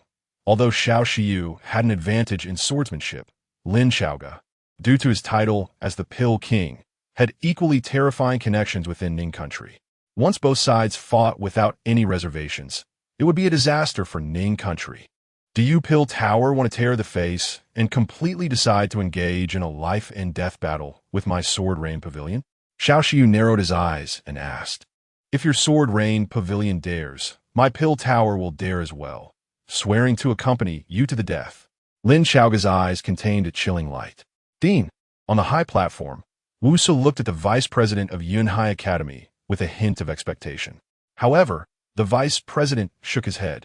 They did not intend to intervene in this matter. Although Chan Feng's displayed strength was extraordinary, a mixed 5-element spiritual root was not worth them offending the Sword Rain Pavilion. Lin Chaoga, do you know the cost of our two sides going to war? Ning country will descend into chaos. Xiao Xiu narrowed his eyes and said, This person is the vice master of our pill tower. I mentioned it in Yen City before. You old man want to bully the weak. My pill tower absolutely disagrees. If Ning country is in chaos, it will also be because of you. Lin Chaoga growled. Xiao Xiu said nothing, but the spiritual power surrounding him was steadily rising. Lin Chaoga also glared at him, his own spiritual power similarly increasing layer by layer. The fierce wind swept through the heavens and earth, roaring. Dark clouds gathered in the sky, casting a shadow, and the sky changed color, as if a storm was approaching. Outside the square, the onlookers turned pale with fear, frantically fleeing in all directions. They knew that once the Pill Tower and Sword Rain Pavilion These two major forces clashed. It wouldn't matter who was innocent. Anyone who dared to stay here would undoubtedly die. Just then, a white figure suddenly swept in from afar, and when the crowd saw this white figure, everyone was stunned. Third Prince? Someone exclaimed. In an instant, the scene erupted with excitement. The Third Prince, the number one on the Ning country's talent ranking. He was also the strongest figure of the younger generation in Ning country, and his appearance represented the face of the entire Ning country and its future. The mystics of Ning country had predicted its national fortune, concluding that as long as the Third Prince was present, Ning country would swallow Tang country and bring the national strength to its peak. He was crowned with too much glory and legend, a true prodigy that others could not envy. Everyone's eyes were fervently fixed on this young man in white, filled with admiration and awe. He seemed flawless. Even the usually proud Qin Ryue couldn't help but quickly approach him upon seeing the Third Prince's arrival. Third Prince. Qin Ryue slightly bowed, her beautiful eyes shimmering, unable to hide her admiration. Ryue, it's been a long time, the Third Prince said. After speaking, he directly bypassed Qin Ryue and walked to the front. Qin Ryue's red lips parted slightly, intending to say something more, but fearing it would annoy the Third Prince, so she dared not say too much. The Third Prince swept past and arrived before the arena. He first glanced at Chun Feng, who was covered in blood, expressionless, then looked at Xiao Shiyu and Lin Xiaoga on the high platform, slightly frowning. I came here under the orders of my father. Senior Lin, please cease hostilities. Ning country cannot be chaotic, the Third Prince said. Lin Xiaoga gritted his teeth, his face ashen. I do not want chaos, but this is forced by your Sword Rain Pavilion. As if recalling the pain, Lin Xiaoga's eyes turned red. Initially, all the major forces agreed that the younger generation should come out to compete. My pill tower lost so many people. Do you think I'm not pain? Those were all geniuses from my pill tower. Now that it's the Sword Rain Pavilion's turn to have their genius killed, they actually can't take it. The Third Prince frowned, looking towards Xiao Shiyu. Xiao Shiyu raised an eyebrow and coldly said, one word, I just want Chun Feng dead. After witnessing Chun Feng's potential, he resolutely would not allow Chun Feng to continue living. Otherwise, the dignity of their Sword Rain Pavilion would be challenged, and the ownership of the Linglong Xianyuan pool might also face unexpected events. You are talking nonsense, you old man. If you can't play fair, just say it. Lin Xiaoga scolded sharply. Xiao Shiyu remained silent, but his gaze was fixed on the Third Prince, with no room for negotiation in this matter. After killing so many geniuses from the Sword Rain Pavilion, if Chun Feng did not die, he would never rest. He must make sure Chun Feng dies. The Third Prince's expression was emotionless. After weighing the pros and cons, he suddenly turned his gaze towards the bloodied Chun Feng, standing amidst the ruins. Upon feeling that gaze, Chun Feng immediately understood what the Third Prince wanted to do. The simplest way to resolve this conflict was to eliminate the primary figure of the conflict. It's very realistic and quite cruel. But in the eyes of the big shots, sacrificing an insignificant person is like crushing an ant. You die, and the kingdom of Ning is at peace. The Third Prince murmured. Whoosh. In the next moment, he appeared before Chun Feng like a ghost, striking down hard towards Chun Feng's crown with his palm. Chapter 42. The Solar Spiritual Root and the Innate Tao Embryo. The Third Prince in the Kingdom of Ning represents not only status, but also the pinnacle of combat power among the younger generation. He has dominated the talent rankings for so many years, and no one can shake him. One can only imagine the terrifying power the Third Prince possesses now. Although Chun Feng had previously slain many geniuses, as a holder of the Five Elements mixed spiritual root, his growth is ultimately limited. The Third Prince feels no remorse for talents. Sacrificing Chun Feng for the peace of the Kingdom of Ning is, in his eyes, no different from sacrificing an ant. Therefore, he mercilessly strikes towards Chun Feng's crown, intending to kill him on the spot. Chun Feng, seeing the Third Prince suddenly attack, Jiang Yin's face also changed dramatically. Golden Tiger Shield. Chun Feng, already on guard, revealed a fierce look in his eyes. His entire body erupted with golden light and spiritual power, forming a golden light barrier. On the barrier, a menacing tiger-shaped carving coiled within, rippling with an indestructible wave. Bang! The palm wind fell, crashing violently into this golden tiger shield. Under the ferocious force, the entire light shield trembled violently. Seeing the wildly violent crimson spiritual power completely blocked outside the light shield, the third prince's eyes showed a hint of surprise. This kid actually managed to withstand his strike? It should be known that although the third prince has not yet used all his strength, he is already a strong figure in the divine concealment realm. A casual strike is enough to crush any figure in the sea condensation realm. You actually managed to block me? However, if this prince wants you dead, you must die, the third prince said expressionlessly. Boom! In an instant, the spiritual power in his palm suddenly surged, radiating brilliantly, as if a sun was shining upon the third prince.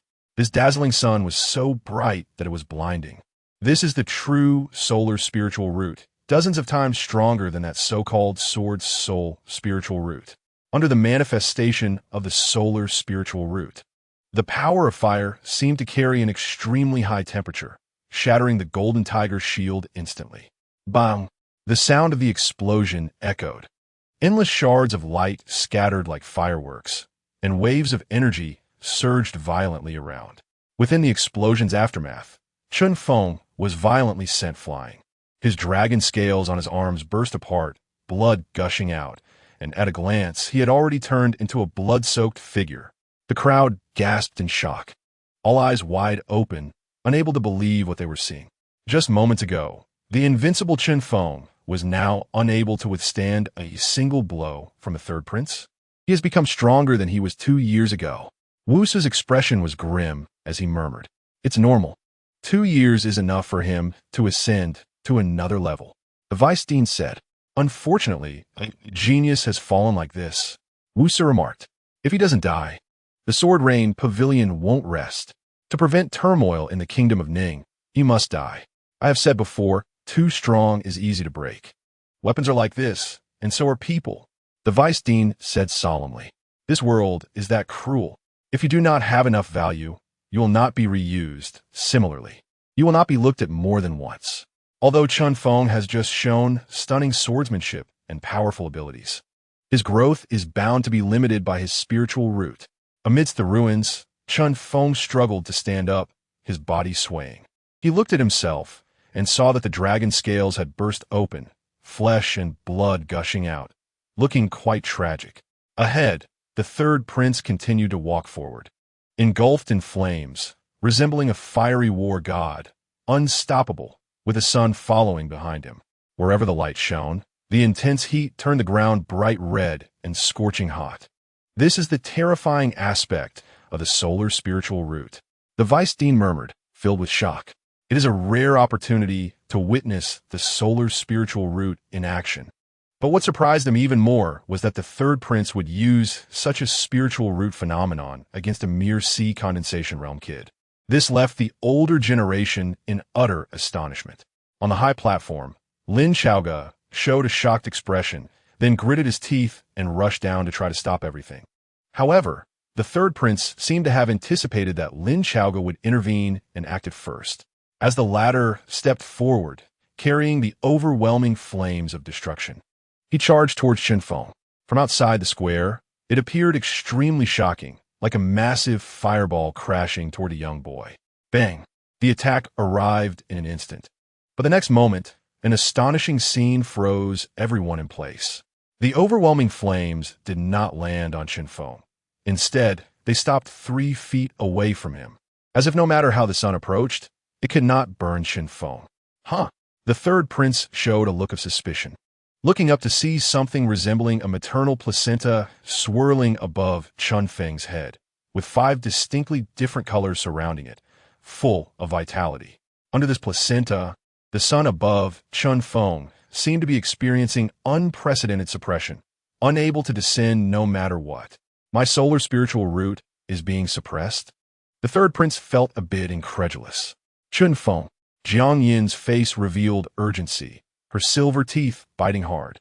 Her beautiful eyes filled with overwhelming anger as she stared fiercely at the third prince, gripping her sword tightly. She herself did not know where her courage came from, but she charged forward. However, Before she could reach the third prince, he merely cast a disdainful glance at her and struck out with a palm. Undoubtedly, under the solar spiritual root and absolute invincibility, the wildly violent crimson spiritual power struck heavily against Jiang Yin's delicate body, sending her flying like a kite with a broken string, spitting out a mouthful of blood, her face instantly pale as paper. This matter does not concern the Jiang clan. If they do not want to bring disaster upon the Jiang clan, it is best not to provoke trouble, the third prince declared. Jiang Yin clutched her chest, her eyes filled with deep unwillingness. The third prince's gaze turned back to Chen Feng. To verify his suspicion, he dispersed his solar spiritual root and instead transformed it into pure spiritual power, striking out with a palm. Boom! The spiritual power was released, forming a wildly violent whip-like force, sending Chen Feng flying again, a mouthful of blood spewing forth, his complexion growing even paler. The third prince frowned. Although his face was expressionless, his heart was filled with turbulent waves. The spiritual power was unaffected. This means that everything that just happened was due to the advantage of the spiritual root. His solar spiritual root was actually firmly suppressed by the opponent's spiritual root.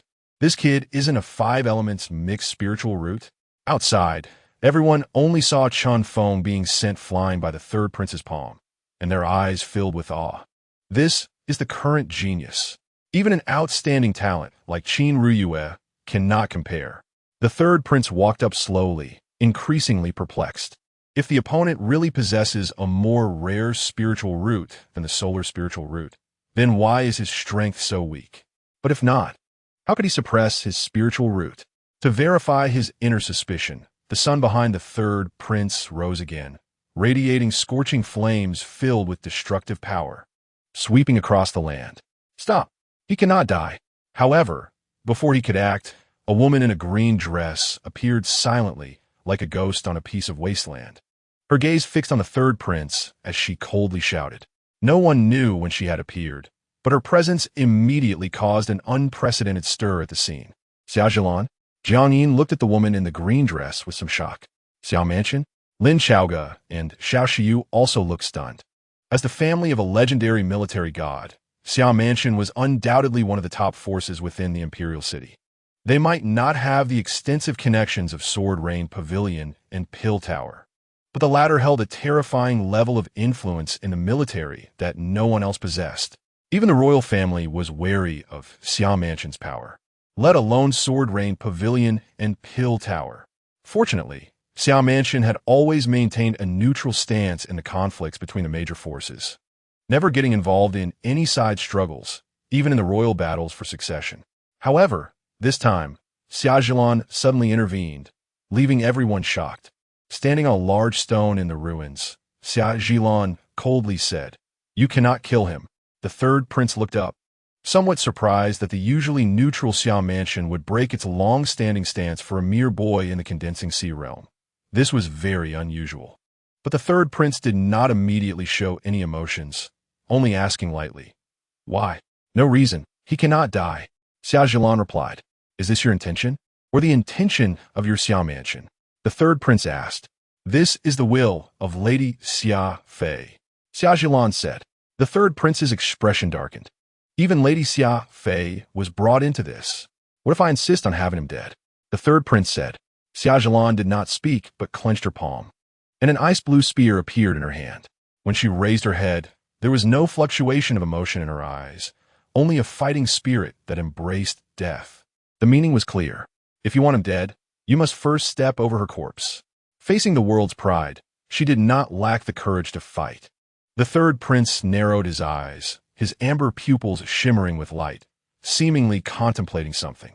Then, he looked towards Chen Feng, curious about how this mere boy in the Condensing Sea realm could attract so many prominent figures to assist him. Chapter 43.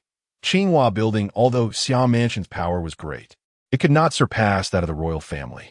However, Xiao Zhilan was indeed the most beloved granddaughter of Xiao Wentian. If Xiao Zhilan were to die here, Xiao Mansion would undoubtedly not let it go easily. Given Xiao Mansion's status in the military, this might cause a huge upheaval in Ningguo, a situation the Ningguo royal family clearly did not want to see.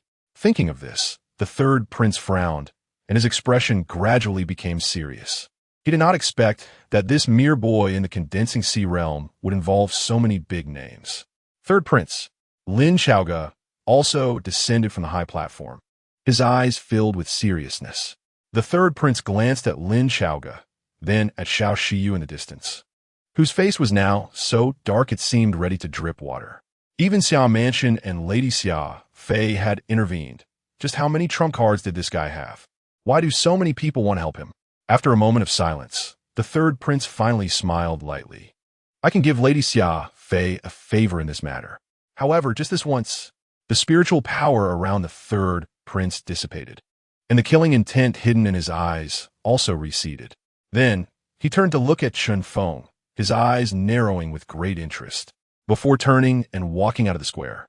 Seeing this, Xia Zhilan also breathed a sigh of relief, her hand gripping the ice-blue spear breaking out in a slight cold sweat.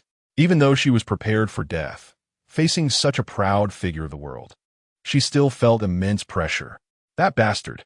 In the distance, the members of Sword Rain Pavilion looked extremely ferocious, their gazes fixed menacingly on Chen Feng. Upon seeing that even Xiao Mansion had intervened, they understood that Chen Feng could not be killed today. At such a young age, to have killed so many of our Sword Rain Pavilion members, kid, you truly exceeded my expectations. Xiao Shiyu looked at Chen Feng, who was now drenched in blood, still smiling, though that smile sent shivers down people's spines. Forget it. You Dan Tower can enjoy your moment of glory today, but a month later, the battle for the ownership of the Linglong Xianhuang pool will begin.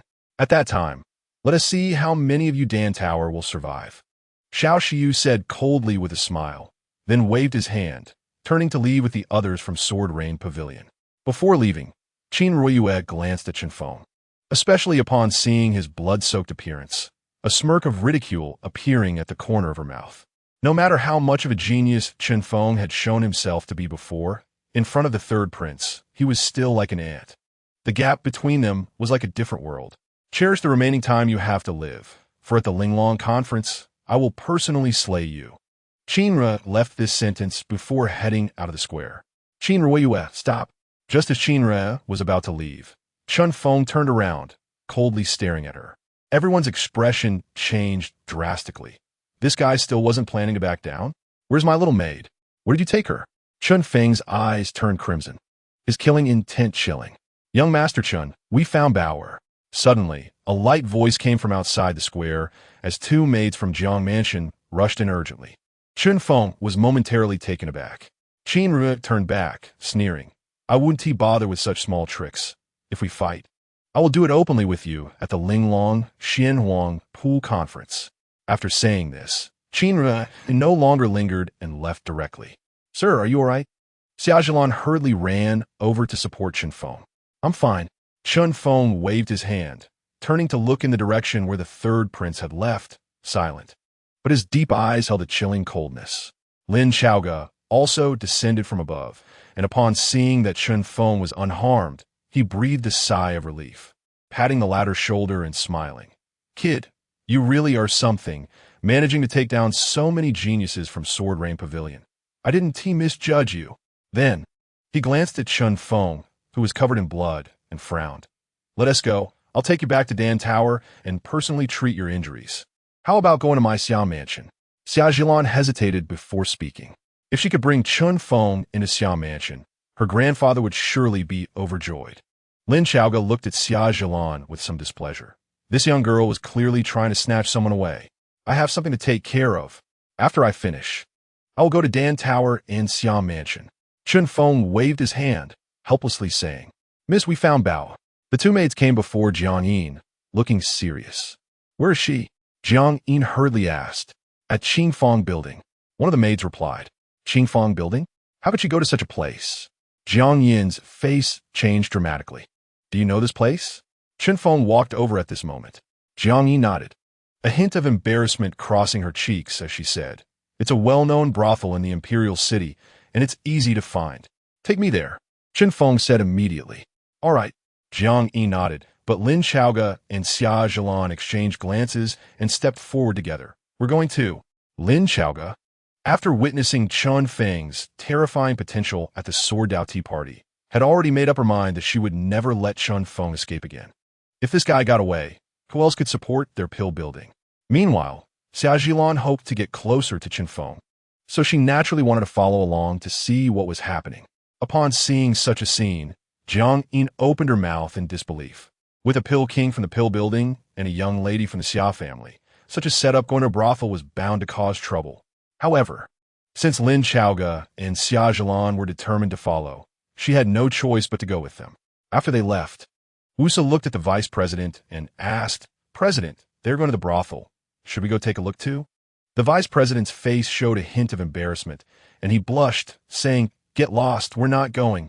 Qingfang Building is located on a bustling street in the imperial city. Whether it's the dignitaries within the capital or wandering martial artists, they all enjoy coming here to have fun. Over time, Qingfang Building has become the largest brothel in the capital. At this moment, in one of the top private rooms of this brothel, several enchanting women with alluring figures surrounded a well-dressed young master, with the fragrance of wine filling the air, creating an extremely luxurious atmosphere. Young Master Wang, after drinking this cup of wine, you'll have her at your command. Young Master Wang, don't pay attention to Xiao Qing. I am the one you truly care for, right? The graceful figures of the women kept brushing against Wang Gang, and with the intoxicating scent of perfume, his lust was rising. He wished to embrace all the women before him. Not long after, an old madam knocked on the private room door and entered, bringing in a tall and graceful young girl. "Young Master Wang, we've cleaned this woman you brought back for you. Would you plan to enjoy her?" The old madam said with a smile. Wang Gang often forcefully took women from the streets, brought them to Qingfang Building for cleaning, and dressed them in clean clothes for his enjoyment. Even the old madam had to admit that Wang Gang had a sharp eye. This girl, though dirty, transformed into a stunning beauty after a wash and a change of clothes. Even in the entire imperial city, she would be considered a top beauty. "Let go of me. If my young master finds out you've captured me, he definitely won't let you go."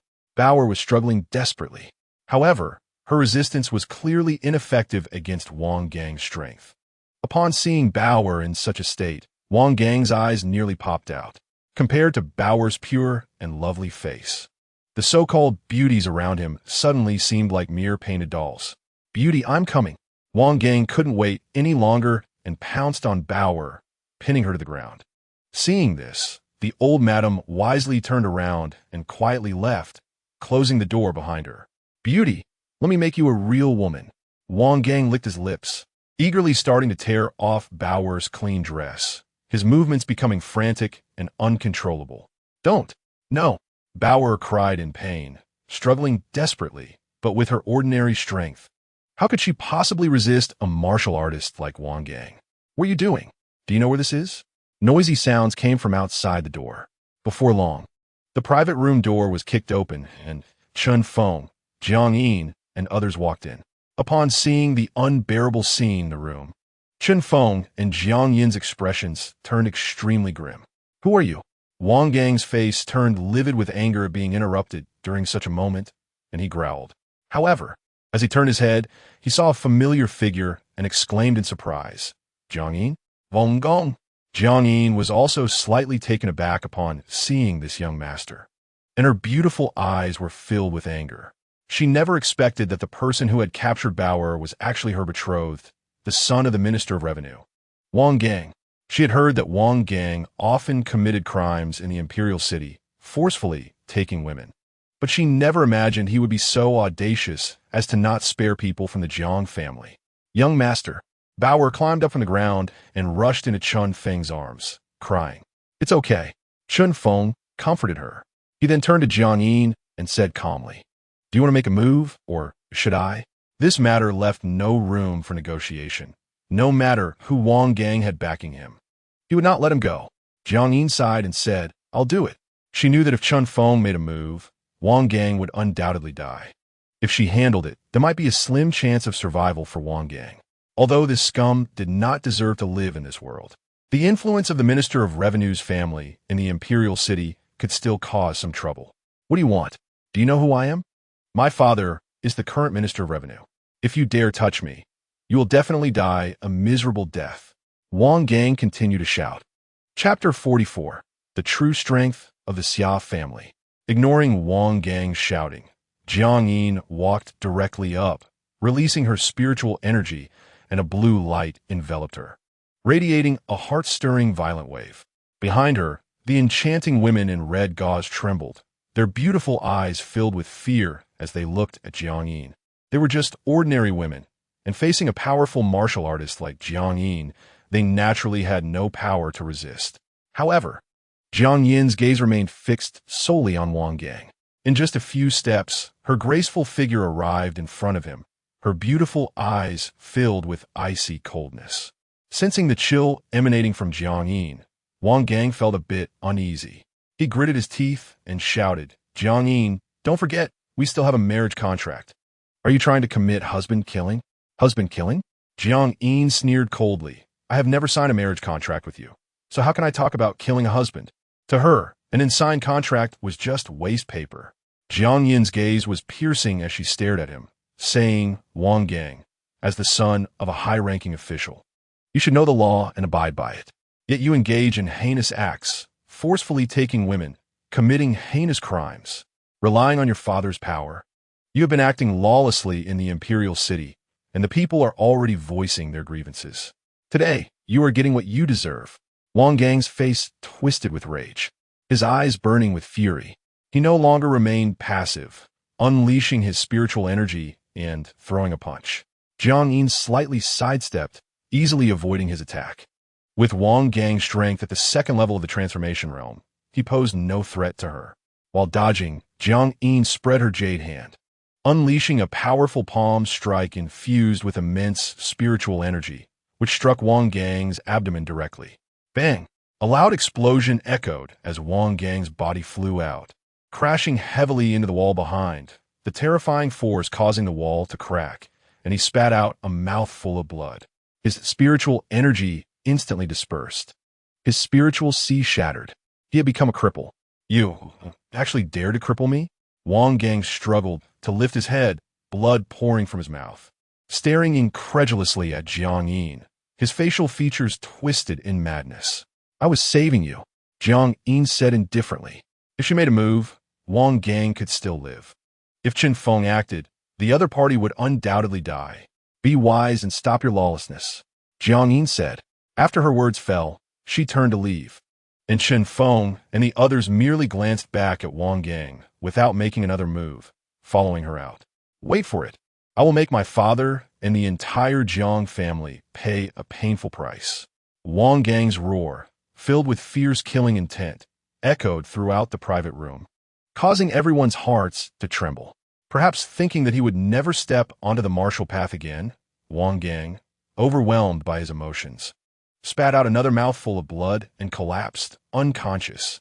Outside the room, upon hearing such commotion, many people from Qingfang Tower rushed in. When they saw Wang Gang, covered in blood, everyone was taken aback. The old madam who had been standing outside was so frightened that her legs trembled, and she collapsed on the spot, her face filled with despair and helplessness. "It's over. This time it's really over. The imperial city is probably going to change. You have to understand. This is the son of the Minister of Revenue, the most favored legitimate son. Now he has been directly crippled, with the minister's protective nature. I'm afraid everyone involved in this matter will not be able to escape. Although Qingfang Tower is not the main culprit, Wang Gang had an incident here, and once accountability is pursued, Qingfang Tower cannot escape blame either." For a moment, the entire Qingfang Tower fell into a state of chaos. Meanwhile, Qin Feng and the others had already left Qingfang Tower. "I should have just killed him directly and buried him somewhere, and it would have been over," Qin Feng said bluntly. Jiang Yin shot him an annoyed glance and said, "Do you think this is a life and death competition on the arena? This is an imperial city. Killing someone is very serious, especially in public. If I had killed him, it would have been even more troublesome. What I just did to cripple him was already the maximum I could do." Hearing this, Qin Feng frowned, and a serious expression appeared on his face. "Then what are you planning to do next? After all, the other party is from the Minister of Revenue's family." And Jiang Yin had heard some things about her. She was not favored within the Jiang family, and many matters were managed by the main wife of the Jiang residence. which inevitably could lead to unnecessary trouble. If Chen Feng were to act, he wouldn't be afraid of retaliation afterward. In his view, he already had enough enemies. Adding one more from the Jiang residence wouldn't matter. It's fine, I'll handle it myself. Jiang Yin smiled. All right then, if you need help, you can find me. I won't go back for now. I'll go check out the Dan Tower. Chen Feng smiled. Having been in the imperial city for so long, he had yet to visit the Dan Tower. As one of the top powers in the imperial city, the Dan Tower's background and strength were enough to rival the royal family and the Sword Rain Pavilion. He thought there should be plenty of good cultivation places there. Just in time, he could increase his strength before the Linglong Su Huangpool Conference. Good. Jiang Yi nodded. The group bid farewell, and regarding Xia Jilin, Chen Feng promised to visit the Xia residence within 10 days to check on the old Master Xia's injuries. After receiving Chen Feng's promise, Xia Jilin happily left. Chen Feng then walked behind Lin Xiaoge, heading towards the outskirts of the imperial city with Bauer. On the other side, within the imperial palace. This was the highest point of power in the kingdom of Ning and the place with the most stringent defenses. Since ancient times, the emperor's authority has been divinely granted. No matter how powerful the Sword Rain Pavilion or how extensive the connections of the Dan Tower, they could only bow their heads before the royal family. At the entrance of the imperial study, a row of armored guards with imposing expressions stood watch. The third prince walked over, and the old eunuch at the door hurriedly bowed and said, "Greetings, Your Highness. Where's my father?" The third prince asked. "The emperor is waiting for you in the study." The old eunuch replied. The third prince nodded and stepped forward to push open the study door, walking inside. Upon entering the room, a faint sandalwood fragrance wafted through the air, and the sunlight filtered through the intricately carved windows, casting dappled spots on the jade-carved floor. At the desk sat a middle-aged man, around 50 years old, reviewing memorials. He wore a royal robe adorned with dragon patterns. Although he was older, he still exuded an innate regal authority that made people reluctant to meet his gaze. Beside him, a young and beautiful concubine in silk was grinding ink for him. The room was exceptionally quiet, making it feel as if one dared not breathe loudly. This man was none other than the emperor of the kingdom of Ning, Tang Feng. The third prince knelt respectfully and said, "Son pays respects to father." "Back already?" The emperor, seeing the third prince, put down the memorial and walked over. The third prince stood tall and proud, his posture as straight as a spear. Though he made no movements, he naturally exuded a born regal aura that was comparable to the emperor himself. The emperor's eyes showed satisfaction. Among his 13 sons, this third one made him the proudest, both in terms of character and strategy. Moreover, the third prince had exceptional talent. Among all the princes, his martial prowess was the strongest, excelling in both swordsmanship and alchemy, making him the most outstanding genius in the entire kingdom of Ning. In a vast imperial city, where various powers like the Sword Rain Pavilion and the Dan Tower existed, one could not suppress these major forces without sufficient strength and presence. As the third prince, a contemporary genius, the emperor had the most confidence in him. As long as he was given enough time, he would surely suppress all the heroes of various factions, making them dare not act recklessly. The emperor smiled and said, "It has been a long time since we played chess together. Would you like to accompany me for a game?" "I would like to." The third prince nodded respectfully. The two sat down at the chessboard, with the emperor taking the first move. This game was akin to the kingdom of Ning's world. The emperor had always been the main player. "Did you gain any insights or experiences from this outing?" the emperor asked while playing. "The conflict between the Sword Rain Pavilion and the Dan Tower has deepened significantly. Their enmity is irreconcilable. However, the more fiercely they fight, the better it is for our royal family." The third prince replied. "Anything else?" the emperor continued to ask. The third prince pondered for a moment and then said, "Although the Sword Rain Pavilion and the Dan Tower seem powerful, they ultimately cannot form a significant threat to our royal family. Before our kingdom of Ning's million iron cavalry, these two major forces could be easily destroyed. What I'm most wary of is that Xia family." The emperor's eyes showed a hint of surprise, but his expression remained unchanged as he continued to ask, "Why do you say that?" The third prince replied, "Although father has taken away Xiao Wentian's military power, Xiao Wentian as a military god of the kingdom of Ning, possesses an influence in the military that even you do not have. It can be said that currently, 80% of the officers in the military were promoted by Xia Wentian. As long as Xia Wentian gives the order, at least half of the troops will support him, which is the greatest threat to our royal family. During this outing, I also witnessed the terrifying aspects of the Xia family. The apparent power of the Xia family seems to lie within the military, but in fact, they have many hidden powers within the court as well. The emperor paused for a moment while playing chess, but then continued to play at a steady pace. The third prince glanced at his father, feeling some pressure in the face of his imposing and steadfast presence. The emperor said lightly, "The Empress Dowager comes from the Xia family. It is within my expectations that she would choose to stand with the Xia family. However, what I did not anticipate was that she, who should have been a strong trump card, would surface so quickly. Yes, that is also the most puzzling part for me. It can only be said that it was too fast. The Empress Dowager came out too quickly." The third prince said, puzzled. Princess Xia, backed by the formidable power of the Xia family and favored by the emperor, has countless officials in the court secretly trying to curry favor with her. It can be said that she will be the most powerful trump card for the Xia family, the key to deciding their life or death, and will not be easily used unless in a crisis. However, this time, Princess Xia's influence has been brought out, forcing the third prince to compromise. It is too sudden. The timing of Princess Xia's appearance is completely unexpected. Xia Wentian, who has spent his life in battles and has top-notch strategic abilities to control the overall situation, should not make such a low-level mistake. The third prince's face showed a thoughtful expression, as if he had thought of something, and continued, after thinking it over. I believe the only possible explanation is the recent emergence of a young man named Chun Feng in the imperial city. What secret does this young man possess that would make Xia Wentian go to such lengths to protect him, even at the cost of exhausting all the Xia family's connections and resources? Chapter 45. The Emperor's cunning strategy. The third prince has personally competed with Chun Feng, who is only at the 5th level of the sea condensation realm. Such strength is not even considered formidable in the imperial city, let alone in the major cities of Ningwa, and therefore does not warrant any attention. The third prince is confident that even if given Chun Feng 3 to 5 more years, or even longer, he can crush him at any time. Yet, this person he looks down upon has received unprecedented attention from the Xia family, even prompting Xia Wentian to use Princess Xia as a trump card to check the third prince. It seems that the renowned military god is finally aging. The third prince thought, if the third prince were in Xia Wentian's position, he would never allow Princess Xia to surface to protect such a useless young man.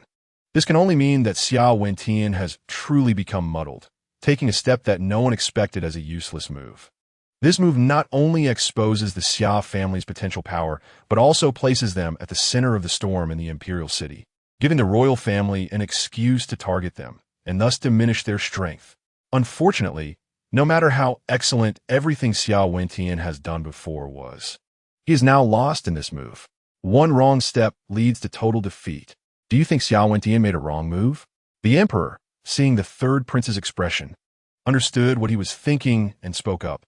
If I were in charge of the Xia family, I would absolutely not let Princess Xia, this key piece, surface. The third prince said seriously. Oh.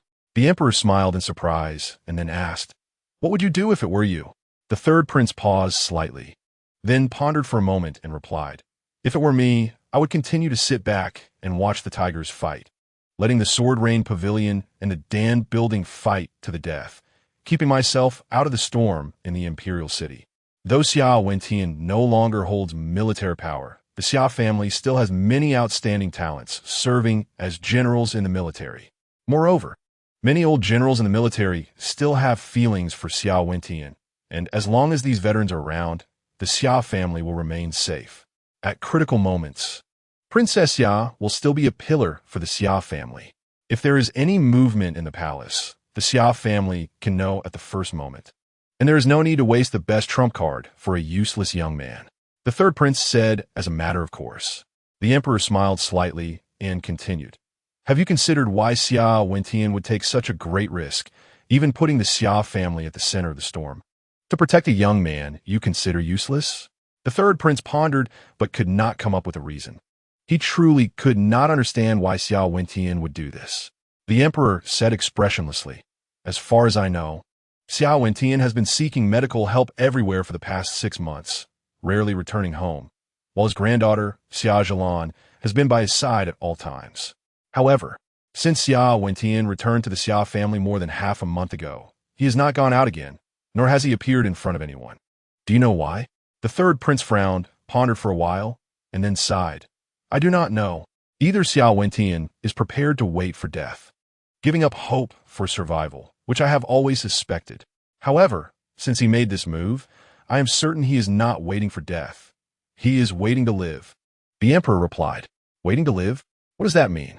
The third prince's face showed a look of confusion. The emperor replied, "There's only one reason that can explain why he no longer goes out, why he is willing to spare no effort to protect that young man's life, and that is that the young man can save Xiao Wentian. This is his hope for life."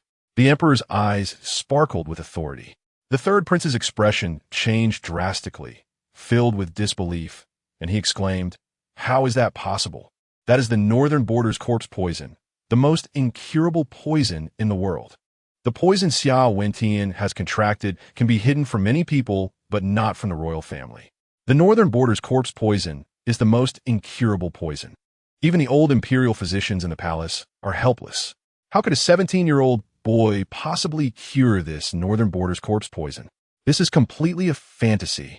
The emperor did not speak, but held a black piece and slowly placed it in the center of the board. This move directly sealed off all retreat routes for the third prince's white pieces, leaving him with no way to proceed. The third prince was slightly taken aback. He had focused entirely on the Xia family in Chenfeng, without paying much attention to the game board. Realizing this, he found that he had already lost, and it was a crushing defeat. The third prince smiled bitterly, hurriedly stood up, and respectfully bowed. "Father, your chess skills are superb. I am ashamed of my inferiority."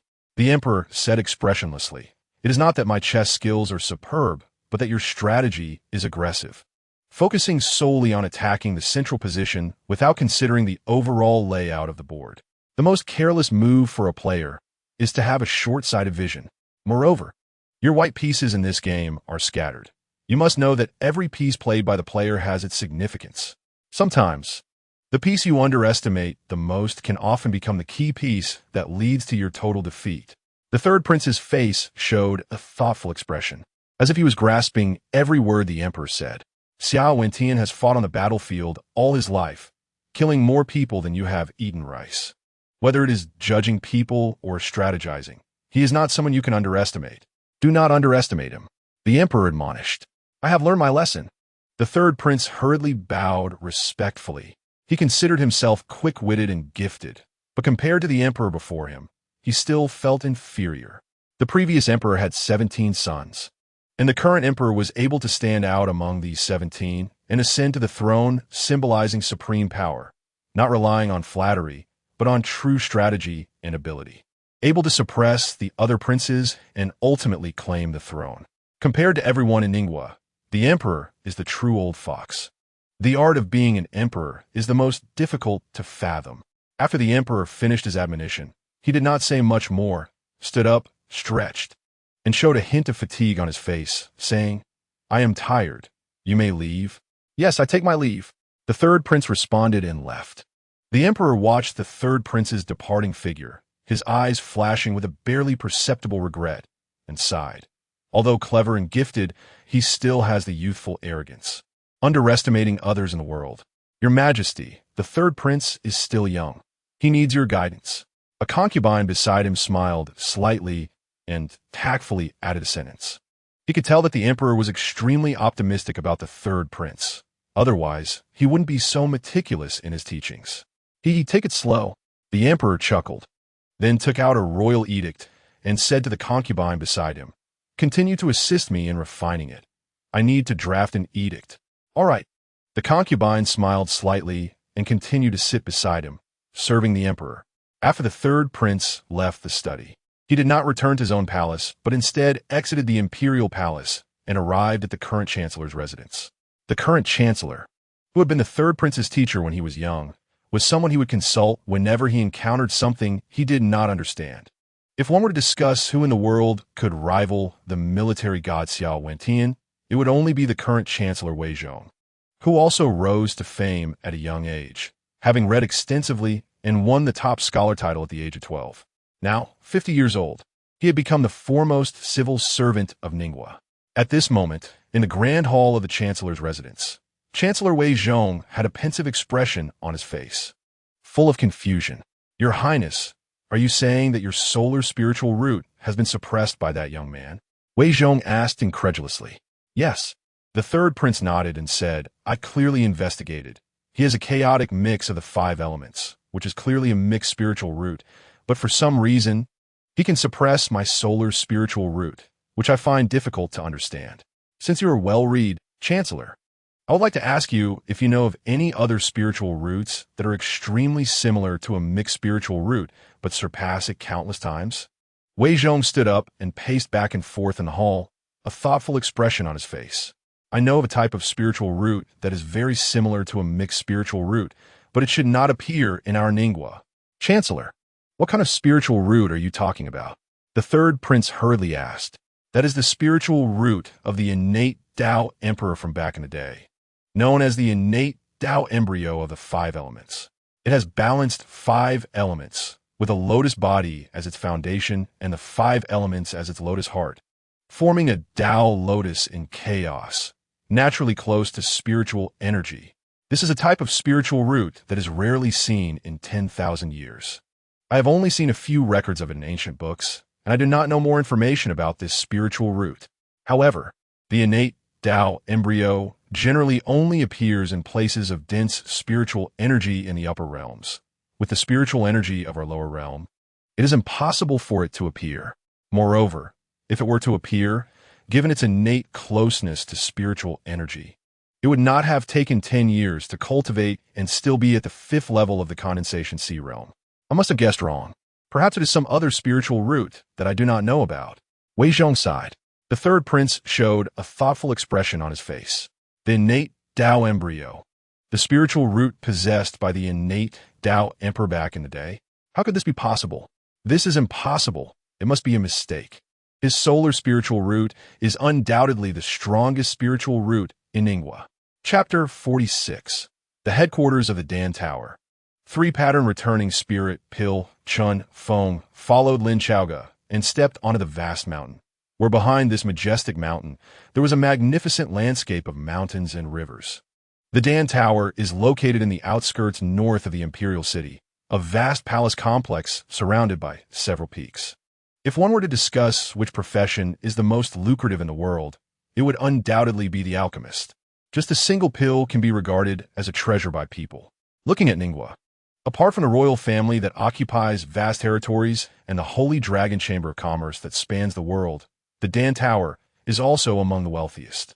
The Dan Tower recruits alchemists widely, becoming the largest gathering place for alchemists in Ningguo. Thus, their established headquarters is almost the most luxurious. Standing at the top of the mountain and looking down, one could see an expansive plain that seemed to have no end. And on this plain stood towering and magnificent cultivation halls, surrounded by rugged mountains, with waterfalls like the Milky Way, the booming sound of rushing water echoing throughout this realm. The sounds of birds and fragrant flowers filled the air, with sturdy trees over 100 years old standing tall, their branches and leaves spreading out like a giant net covering the sky. The scene before him was so majestic that under the shroud of clouds and mist, it looked like a fairyland. "It's so beautiful." Bayer couldn't help but be amazed by the sight, her beautiful eyes shimmering with sparkling waves. The legendary palace was nothing compared to this. Most of the scenery before them was pure and natural, while the magnificent cultivation halls rising amidst the clouds made one marvel at the unparalleled wealth of the Dan Tower. At a glance, these halls exuded an overwhelming grandeur, and one could imagine the substantial financial resources required for their construction. A proud expression appeared on Lin Chaoga's face, looking across the entire Ningguo. Apart from the royal family and the Holy Dragon Chamber of Commerce, there were probably no other forces that could have such a luxurious headquarters. "Kid, how is it? My Dan Tower isn't bad, right?" Lin Chaoga smiled. "Indeed, it's quite impressive." Chen Feng nodded, a bit surprised. He hadn't expected that the seemingly weak Dan Tower could establish such a splendid headquarters. It seemed that the alchemists recruited within the Dan Tower were not ordinary individuals. Let's go, I'll take you around. Lin Xiaoge waved his hand and laughed. The three then stepped forward, walking down the mountain, surrounding the cultivation halls of the Dan Tower. There were some martial arts experts guarding them. With the Dan Tower's immense financial resources, it had recruited many strong individuals over the years. But these people were not from a younger generation, so they could not represent the Dan Tower in the Sword Dao Tea Party and the Linglong Conference. As they strolled around, Chen Feng suddenly noticed with surprise that the mist surrounding the Dan Tower did not dissipate at all due to the sunlight outside. Instead, it became denser as they approached the depths of the Dan Tower. Sensing this, Chen Feng extended his hand, and as he gathered his palm, accompanied by the operation of his internal cultivation technique, streams of spiritual energy from heaven and earth surged from all around, ultimately condensing into a ball of golden light in Chen Feng's palm. This ball of golden light was formed from pure spiritual energy, but it was undoubtedly even more refined and powerful. The mist surrounding the Dan Tower was not ordinary mist. It was spiritual energy. Is there a gathering array nearby? Chen Feng looked at Lin Xiaoge in surprise and asked, "Ha, good kid, you really have an eye for this. You've discovered it." Lin Xiaoge laughed heartily, showing appreciation. "This is a second-level gathering array set up by the formation master I hired at great expense back in the day. How about it? Not bad, right?" Lin Xiaoge's face showed pride. Such a large formation was indeed rare, and across the entire Ningwa, probably only the royal family, the Holy Dragon Chamber of Commerce, and the Dan Tower could establish such a thing. "He really wealthy?" Chen Feng tugged at the corner of his mouth, saying with a forced smile. However, there was something Chen Feng held back and did not say. They are armed to the teeth with pills, spiritual arrays, and money. Yet they were still beaten in such a pitiful state by the Sword Rain Pavilion. Are the geniuses of the Dan Tower all raised on dung? Noticing Chen Feng's somewhat strange expression, Lin Xiaoge also felt a bit awkward. With so many excellent conditions, they still couldn't compete with others, which was indeed somewhat disgraceful. The previous geniuses of the Dan Tower had good talent in alchemy, but in martial arts, they were indeed lacking. However, some of the new geniuses I've recruited this time are quite good. If you get to know them, I believe you will have a new impression of them. Lin Xiaoge said. "Where are they?" Chen Feng asked. After entering the Dan Tower, it seemed like he hadn't seen much of the younger generation there. Bang! Suddenly, a deafening explosion echoed from the nearby training hall, and thick smoke rapidly spread out from it. The explosion came so unexpectedly that even Bauer and Lin Xiaoge were startled. "What's happening? Is an enemy attack?" Bauer said nervously, her cheeks showing a hint of anxiety.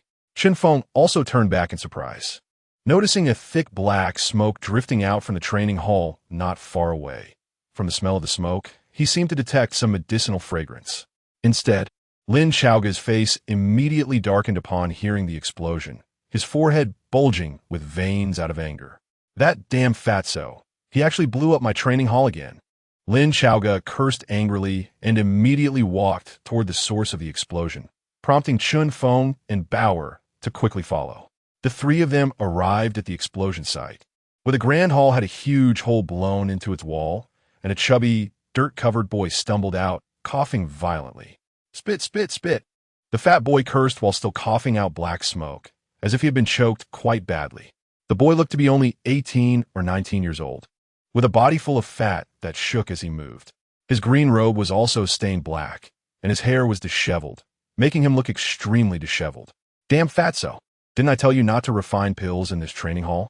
Just look at this. My grand hall has been blown up by you. Do you know how much silver I spent to build this?" Lin Xiaoge grabbed the boy by the collar, angrily scolding him. "Old man, why are you so anxious? It's just one of your training halls that's been destroyed. I can afford the compensation." The fat boy, seemingly unafraid of Lin Xiaoge, retorted with a flushed face. "Give me 10,000 taels, or this matter won't be resolved." Lin Xiaoge angrily let go of his grip. At this moment, the fat boy also noticed Bauer and Chen Feng. "New faces?" the fat boy asked in surprise. "Hello, my name is Chen Feng." Chen Feng introduced himself. "I'm Sun Xiaodiyan. They all call me Sun Fatty, and I'm the vice master of this Dan Tower." The fat boy smiled, showing no signs of being distant. Wait, the vice master of the Dan Tower? Upon hearing this, Chun Feng felt a premonition and couldn't help but have dozens of black lines appear on his face. May I ask, how many vice masters are there in the Dan Tower? Counting me, there are currently 6. Sun Fatty replied. Chun Feng's eyes shot red as he glared at Lin Xiaoge. He now realized that he had been completely tricked by Lin Xiaoge, the vice master of the Dan Tower. This title was practically everywhere. He seriously suspected that everyone who was brought into the Dan Tower by Lin Xiaoge would be titled as vice master. Don't mind it. Once you enter the Dan Tower, we're family. The title of vice master is just that, a title. If you can kill those geniuses from the Sword Rain Pavilion at the Linglong Conference, I, the official master of the Dan Tower, will give you the title. Lin Xiaoge chuckled.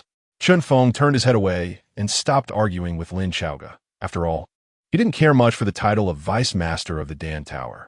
However, the current Sun Fatty piqued Chun Feng's interest because he had a badge on his green robe depicting a pill refining cauldron with 3 stars engraved on it. This meant that this person was actually a third-grade alchemist? A third-grade alchemist at 18 years old was indeed quite talented. After all, the current third prince, with the vast resources of the royal family and exceptional talent, was only a 4th-grade alchemist. This showed that this fat boy had some skill in alchemy.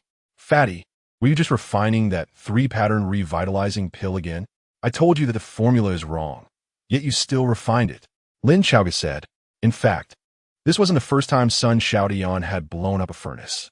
Although the 3-pattern revitalizing pill was a 3rd-grade pill, it was among the top tier of 3rd-grade pills. Sun Xiaodian had been trying to refine this pill for half a month, but had failed every time. My formula cannot be wrong. This formula was found by my father in an ancient tomb. How could it possibly be wrong? Sun Xiaodian replied, his face flushed with anger.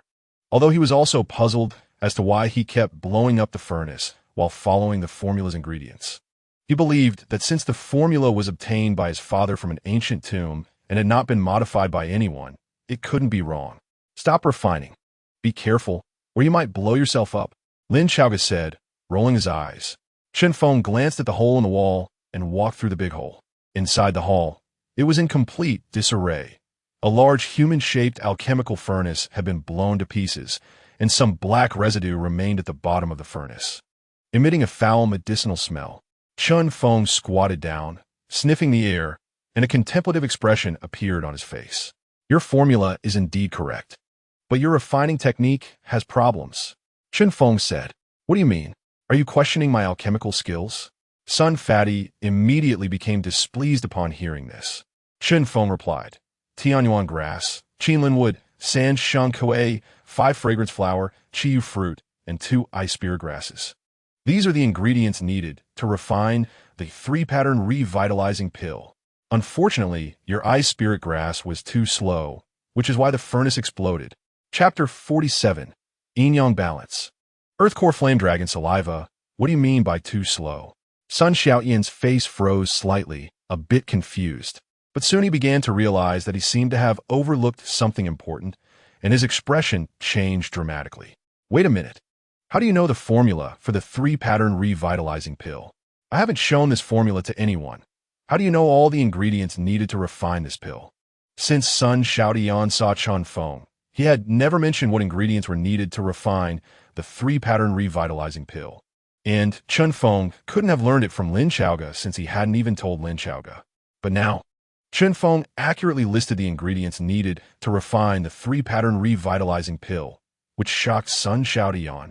Lin Xiaoge's expression also changed rapidly, looking at Chun Feng with disbelief. He had only mentioned that Sun Fatty was refining the 3-pattern revitalizing pill and had not said anything else about it. I smelled it. Chun Feng smiled faintly. Sun Xiaoyan's eyes widened. What kind of nose do you have? Can you really smell that? Sun Xiaodian was somewhat shocked.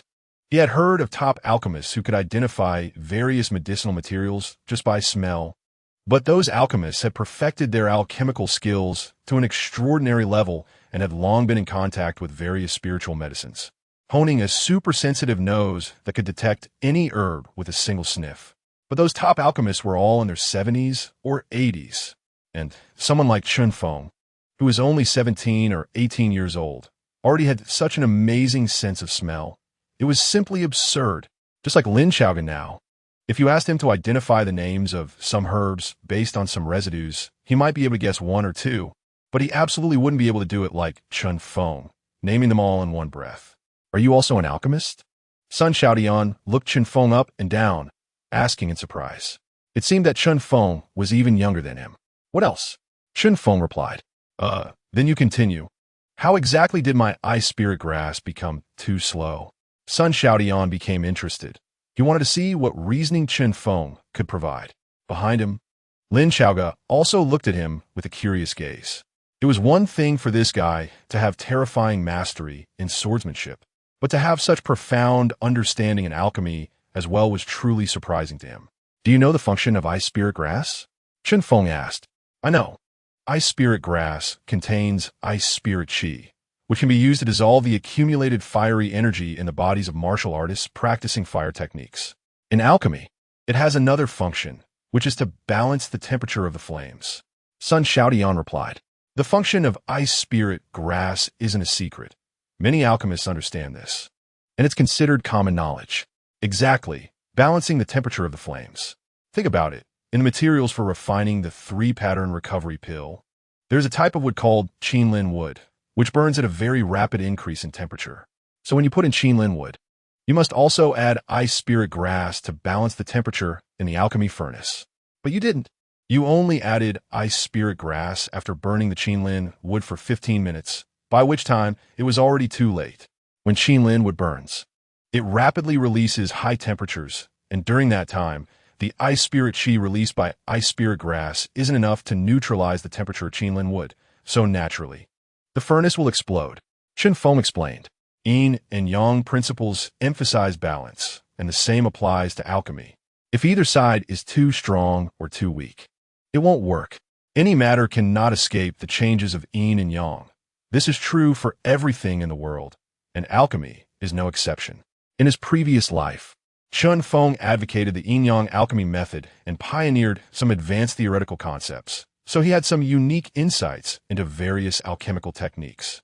Sun Xiaodian pondered for a moment, and suddenly understood. His previously confused expression became clear. No wonder, I always felt that the temperature in the alchemy furnace was a bit too high during refining. But every time I lowered the flame energy, I couldn't condense the pill. This repeated cycle led to furnace explosions, yet I couldn't find any problems with the recipe. So the issue was here. Sun Xiaodian was indeed a person of high comprehension. Otherwise, he wouldn't have reached the third-grade alchemist at this age. With Chen Feng's guidance, he instantly realized the recipe was indeed fine. The biggest problem lay with himself. It was his failure to fully understand the properties of ice spirit grass and Qinlin wood and the various temperature changes that caused him to have furnace explosions every time. Remembering the terrifying destructive power of the explosions, Sun Xiaotian still felt a bit of shadow from it. The cultivation hall was constructed from some hard and rare stones, yet they were all blown to pieces. He was lucky to have escaped each time. If he had experienced a few more explosions, his life might have been in danger. Chen Feng continued. Actually, the greatest function of the 3-pattern recovery pill is to quickly restore the spiritual energy of martial artists. Using ice spirit grass to refine the 3-pattern recovery pill is correct, but using ice dragon saliva would be even better. Ice dragon saliva? Sun Xiaotian showed a contemplative look, then carefully thought and murmured. The function of ice dragon saliva is similar to ice spirit grass, but also different. The dragon saliva power contained within ice dragon saliva not only has the effect of balancing the temperature in the alchemy furnace, but can also enhance the speed at which martial artists recover spiritual energy, which aligns with the concept of the 3-pattern recovery pill, aimed at restoring martial artists' spiritual energy. However, the melting point of ice dragon saliva is too high. Once the flame is raised, it will deplete the medicinal properties of other materials, likely affecting the quality of the pill. Chen Feng shook his head and said, recipes are fixed, but people are adaptable. You must learn to be flexible. Ice dragon saliva can be used as the first ingredient, burning it with 8 parts of fire. When the medicinal properties melt, you can then add other materials to mix in. Wouldn't that work? Hearing this, Sun Xiaotian carefully comprehended it. After a moment, he suddenly slapped his thigh and exclaimed, right? Why didn't I think of that? It can be refined this way. It's brilliant. This way, not only is the failure rate of alchemy greatly reduced, but the quality of the pills will also be significantly improved. Wow, what is going on in that head of yours that you could think of this? With Chun Feng's guidance, Sun Xiaotian felt as if he had opened a new world. Lin Xiaoga behind him also showed a shocked expression. He was known as the Pill King in Ningguo, which proved his alchemical talent. However, if Lin Xiaoga were to revise this 3-pattern recovery pill recipe, he would definitely not think of such an exquisite modification method. Modifying a recipe is not something just anyone can do. It requires a clever mind and a deep understanding of the properties and effects of various materials. You must know that there are over 108,000 known spiritual herbs, each with completely different properties and effects. To modify a recipe, you must be familiar with various spiritual herbs and their properties. Chun Feng's recipe modification skills are almost all based on the principles of yin and yang. If yang is too strong, then use something more yin. Yin-yang alchemy method, the unique alchemical concept of the Northern Xian Sword Emperor. Is it a coincidence? Lin Xiaoga narrowed his eyes, looking seriously at the youthful figure in front of him, who still had a hint of naivety.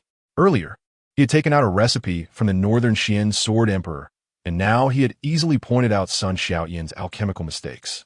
In a daze, he seemed to see the shadow of the Northern Xian Sword Emperor in Qinfeng. Sun Xiaotian, however, was not aware of anything. After solving this major problem with the recipe, he felt joyful, putting his arm around Chun Feng's shoulder and laughing. Let's go, you helped me a lot. I'll treat you to a meal. You can choose any restaurant in the royal city. I'll pay for it. Chun Feng waved his hand, looking a bit strange as he asked, we'll talk about dinner later, but why is it only you here in the Pill Tower? Such a big deal as a furnace explosion, and no one else has come out yet.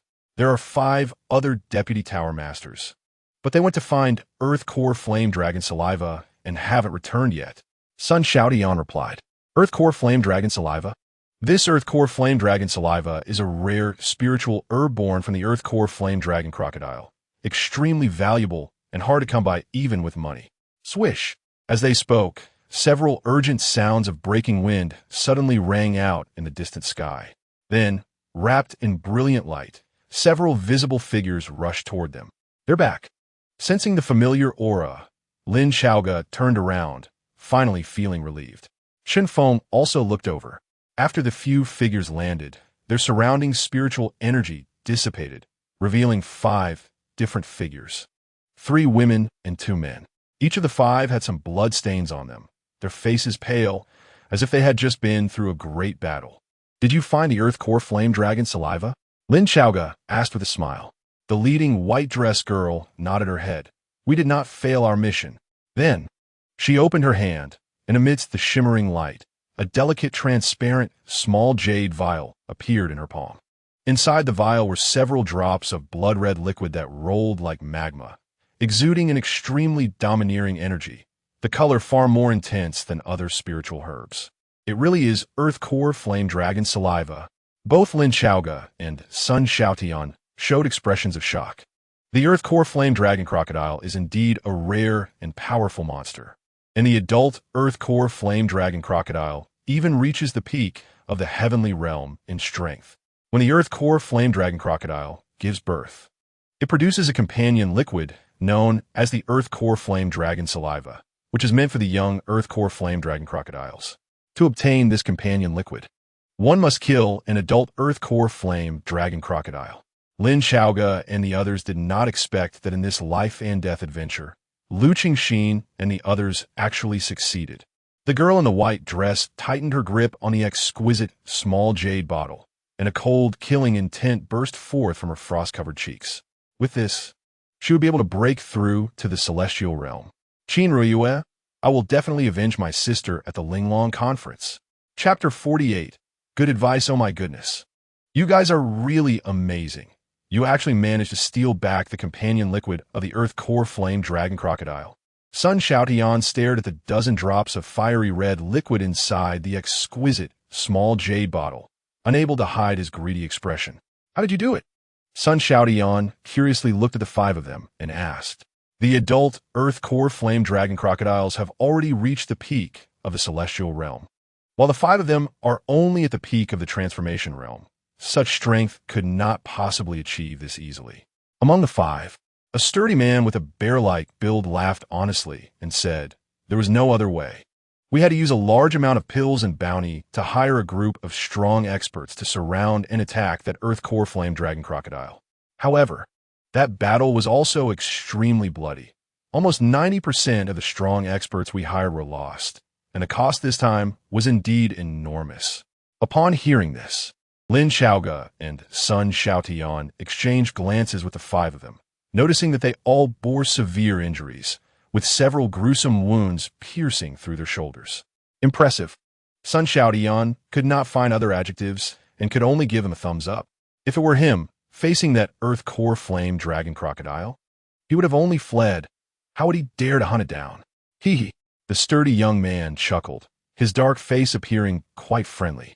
Then, everyone noticed Chen Feng and Bauer standing next to Lin Xiaoge, their eyes revealing some curiosity. "Who is this?" the sturdy young man asked. Lin Xiaoge smiled and said, "Let me introduce, this is Chen Feng, my newly recruited Vice Master." Vice Master? Upon hearing this, the five of them looked somewhat speechless. This old guy is using this title to fool people again. Lin Xiaoge's face showed a hint of embarrassment as he pointed to the tall, dark man and said, "This is Mu Shun, a dual cultivator of martial and alchemical arts, currently at the 8th level of the transformation realm, ranked 11th on the Ningwa talents list. Please take care of him in the future." Mu Shun cupped his fists towards Chen Feng, indicating that he was relatively easy to get along with. Chen Feng also returned the gesture. Lin Xiaoge then pointed to a pair of extremely similar twin sisters nearby and said, "This is Han Xiao and Han Shan, a pair of twins who specialize in spear techniques. They have already mastered spear momentum, and despite their young age, their strength is not weak. They are currently ranked 12th and 13th on the Ningwa talents list." Chen Feng cupped his fists towards the two sisters, sensing that despite their youth, they were both at the 7th level of the transformation realm. With such strength, they were already top experts in Ningwa. Lin Xiaoge then pointed to the last man, who was different from Mushan. This last man had horns on his head, and his eyes were naturally crimson. He had a slim physique, but was filled with well-defined muscles. Just standing there gave an indescribable sense of pressure, as if one were facing a fierce beast. "Half-demon," Chen Feng exclaimed in surprise. He could sense that the latter's blood energy was very strong, and combined with his well-defined muscles, it was clear that he had honed his body to perfection. If it came to physical combat, this slender man could probably punch through Mushan. Seeing that Chen Feng had seen through him, the young man also showed some surprise and then expressionlessly said, "My name is Tan Song. My mother is of the human race, and my father is of the black elephant race. Please take care of me in the future." Chen Feng raised an eyebrow, noticing that the young man's breathing was noticeably heavy and that his crimson eyes seemed to be struggling to suppress a strong killing intent. Every beast race possesses a murderous nature, and Tan Song was currently trying hard to suppress this murderous instinct. It seems that the talents of the Dan Tower are not as weak as I imagined. Chen Feng thought to himself. Perhaps the geniuses previously recruited by the Sword Rain Pavilion were indeed weak. But this time, he saw some promising candidates. Finally, Lin Xiaoge pointed to the girl in the white dress, ready to speak, but unexpectedly, the girl in the white dress stepped forward first. Her beautiful eyes sparkled like a sea of stars, seemingly inhabited by countless celestial bodies, staring at Chen Feng without saying a word. Chen Feng's gaze met hers. Her features were exceptionally beautiful, with an oval face, star-like eyes, and delicate brows like distant mountains. Her flawless skin had a faint blush, and she wore a pure, white off-shoulder long dress, with her beautiful collarbone faintly visible. In terms of appearance, her beauty was enough to rival Qin Ruoyue and Jiang Yin. However, the icy aura around her made people hesitant to approach her casually. "You are at the 5th level of the condensing sea realm?" the girl in the white dress asked. "Yes." Chen Feng nodded. His realm was easily sensed by others, so he had no need to hide it. The girl in the white dress shook her head and sighed. "Lin Sr., I know you want to win against the Sword Rain Pavilion, and I do too. But we ultimately can't drag some innocent people to their deaths, can we? Lin Chaoga's face stiffened. He found it hard to refute her words. The girl in the white dress looked at Chun Feng and coldly said, I am not trying to discourage you. The 5th level of the condensing sea realm is indeed too weak. For your own safety, you should leave the Dan Tower. This place is not suitable for you. Staying here will only make you a burden to us. As she said this, her face showed no emotion, as if she were merely stating a well-known fact. Chun Feng raised an eyebrow and remained silent, while Bauer beside him spoke up. My young master is very strong. The girl in the white dress retorted. The geniuses in the Sword Rain Pavilion are even stronger. Qin Ruyue is ranked 8th on the talents list. With her sword momentum reaching perfection and her strength at the peak of the transformation realm, Beixuan Yu is a strong expert in the celestial realm, ranked 6th on the talents list, and has comprehended sword intent, reaching the level of a sword master. Shinsong is also a strong expert in the celestial realm, ranked 5th on the talents list with great sword intent, and has become a grandmaster of sword techniques. Just these 3 alone are enough to crush any young generation of any force. Besides them, the Sword Rain Pavilion has countless geniuses that haven't even shown themselves. Not only the Sword Rain Pavilion, but also the Cloud Sea Academy and the Sacred Dragon Merchant Association. These forces have geniuses far stronger than you can imagine. So, you should not stay here. Lin Chaoga opened his mouth, wanting to speak, but when the words reached his lips, he swallowed them back. A large portion of the geniuses on the talents list are from the Sword Rain Pavilion, so their strength is not to be underestimated. Although the words of the girl in the white dress were somewhat cruel, they were a fact. The previous Sword Dao Tea Party was merely a small skirmish. After all, the Sword Dao Tea Party did not have enough benefits. Even if they won, it was just a title, and there were no substantial benefits to tempt the true geniuses. So all the real talented individuals in the Sword Rain Pavilion did not show up. However, this time, the Linglong Xianwang pool is different. The Xianwang Qi is an invaluable tonic for any martial artist, and everyone will go crazy fighting for it. The Sword Rain Pavilion will undoubtedly spare no effort to display all its talents to seize the ownership of the Linglong Xianwang pool. By then, it will be a real brutal slaughter. In fact, I'm not weak, really. Chun Feng said seriously. If you want to seek death, that's up to you. The girl in the white dress looked at Chun Feng with beautiful eyes, and after dropping this sentence, she walked away with a blank expression. Her advice was already given, and if Chun Feng still wanted to stay here, she wouldn't stop him. The crowd exchanged glances, all revealing a hint of complex emotions. Sun Xiaodian patted Chun Feng on the shoulder and whispered, Chun Feng, don't take it personally. Her sister died at the hands of Qin Ruyue during the Linglong Conference. So, she has deep resentment towards the Sword Rain Pavilion. This time, she intends to take revenge for her sister at the Linglong Conference. Hearing this, Chun Feng raised his eyebrows. It seemed that the hatred between the Sword Rain Pavilion and the Dan Tower was deeper than he had imagined. After a difficult battle, Lu Qingxin and others finally obtained the Heartfire Dragon Saliva. After a brief rest and healing, they began their own closed-door cultivation. The opening time of the Linglong Conference was less than 2 months away, so they had to crazily improve their strength within this less than 2 months. The top geniuses of the Sword Rain Pavilion were all focused on martial arts, and in that state of single-mindedness, their growth rate was naturally astonishing. As for Lu Qingxin and others, who practiced both martial arts and alchemy, their martial arts strength was naturally weaker than that of the Sword Rain Pavilion. But that did not mean their talent was inferior to those top geniuses of the Sword Rain Pavilion. On the contrary, as practitioners of both martial arts and alchemy, Lu Qingxin and others had a huge advantage. Alchemy, as long as they could refine higher quality pills, they could grow faster by leveraging the advantages of those pills. While everyone was in closed-door cultivation, Chun Feng was not idle either. He went alone to a waterfall. He had never underestimated those true top geniuses, so he did not dare to relax. Otherwise, what awaited him would be the demise of arrogance. So-called strong individuals are merely those who have grown through a combination of slight talent and countless hardships and sweat. Compared to talent, the tempering of hard work is far more important. In his previous life, Chun Feng had seen too many mediocre martial artists with ordinary roots who, through extraordinary perseverance, ultimately became overlords in their own right. Therefore, what Chun Feng needed to do next was to cultivate. Frenzied cultivation.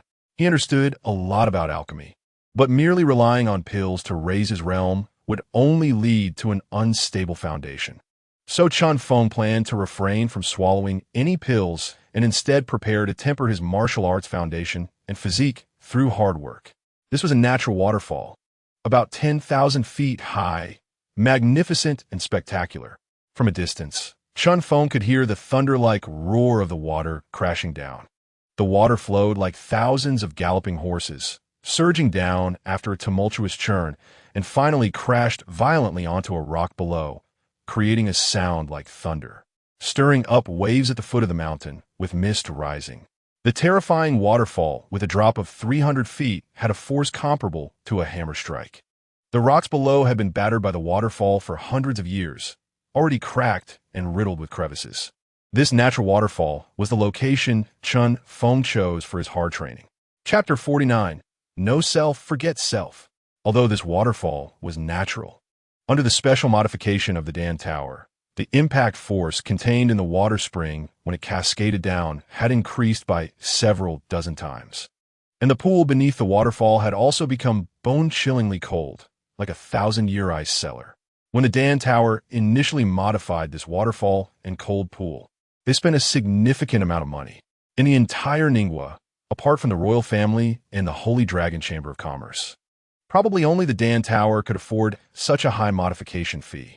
However, although this waterfall and cold pool were built, very few actually utilized them, as the torment and pain faced within were not something ordinary people could endure. Even someone with a half-demon body like Tan Song could only withstand the training under this waterfall for less than 2 hours before automatically retreating. Moreover, there were not many people in the Dan Tower to begin with, and those who could endure the torment were even fewer. Over time, this waterfall and cold pool had almost fallen into disuse. Standing before the waterfall cold pool, Lin Xiaoga frowned and said solemnly, "Kid, I must remind you that this waterfall cold pool is no less than a dragon's den or a tiger's lair. Training in there could easily lead to serious injury. If you can't hold on, you must retreat in time." "I know." Chun Feng nodded. Lin Xiaoga sighed helplessly. "Kid, it's not that I'm criticizing you. There are plenty of other cultivation places in the Dan Tower, like the Heavenly Spirit Pool or the Gathering Spirit Array. Why would you pick this place of all places? Do you have a masochistic tendency?" Chun Feng remained silent, directly taking off his shirt. He looked thin when he was wearing clothes, but when he took off his shirt, his sturdy body and well-defined muscles gave off a very solid feeling. To the average person, his physique was already powerful enough to create a strong visual impact. But compared to the violent force of the waterfall before him, it was like an ant trying to stop a chariot, incomparable.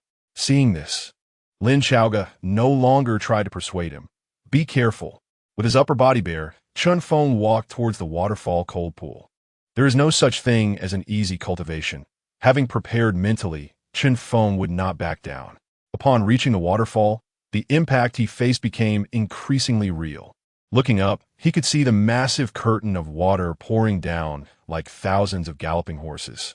The force of the falling water splashed up to dozens of feet high, and the deafening sound of the water striking created a vibration that made his eardrums buzz.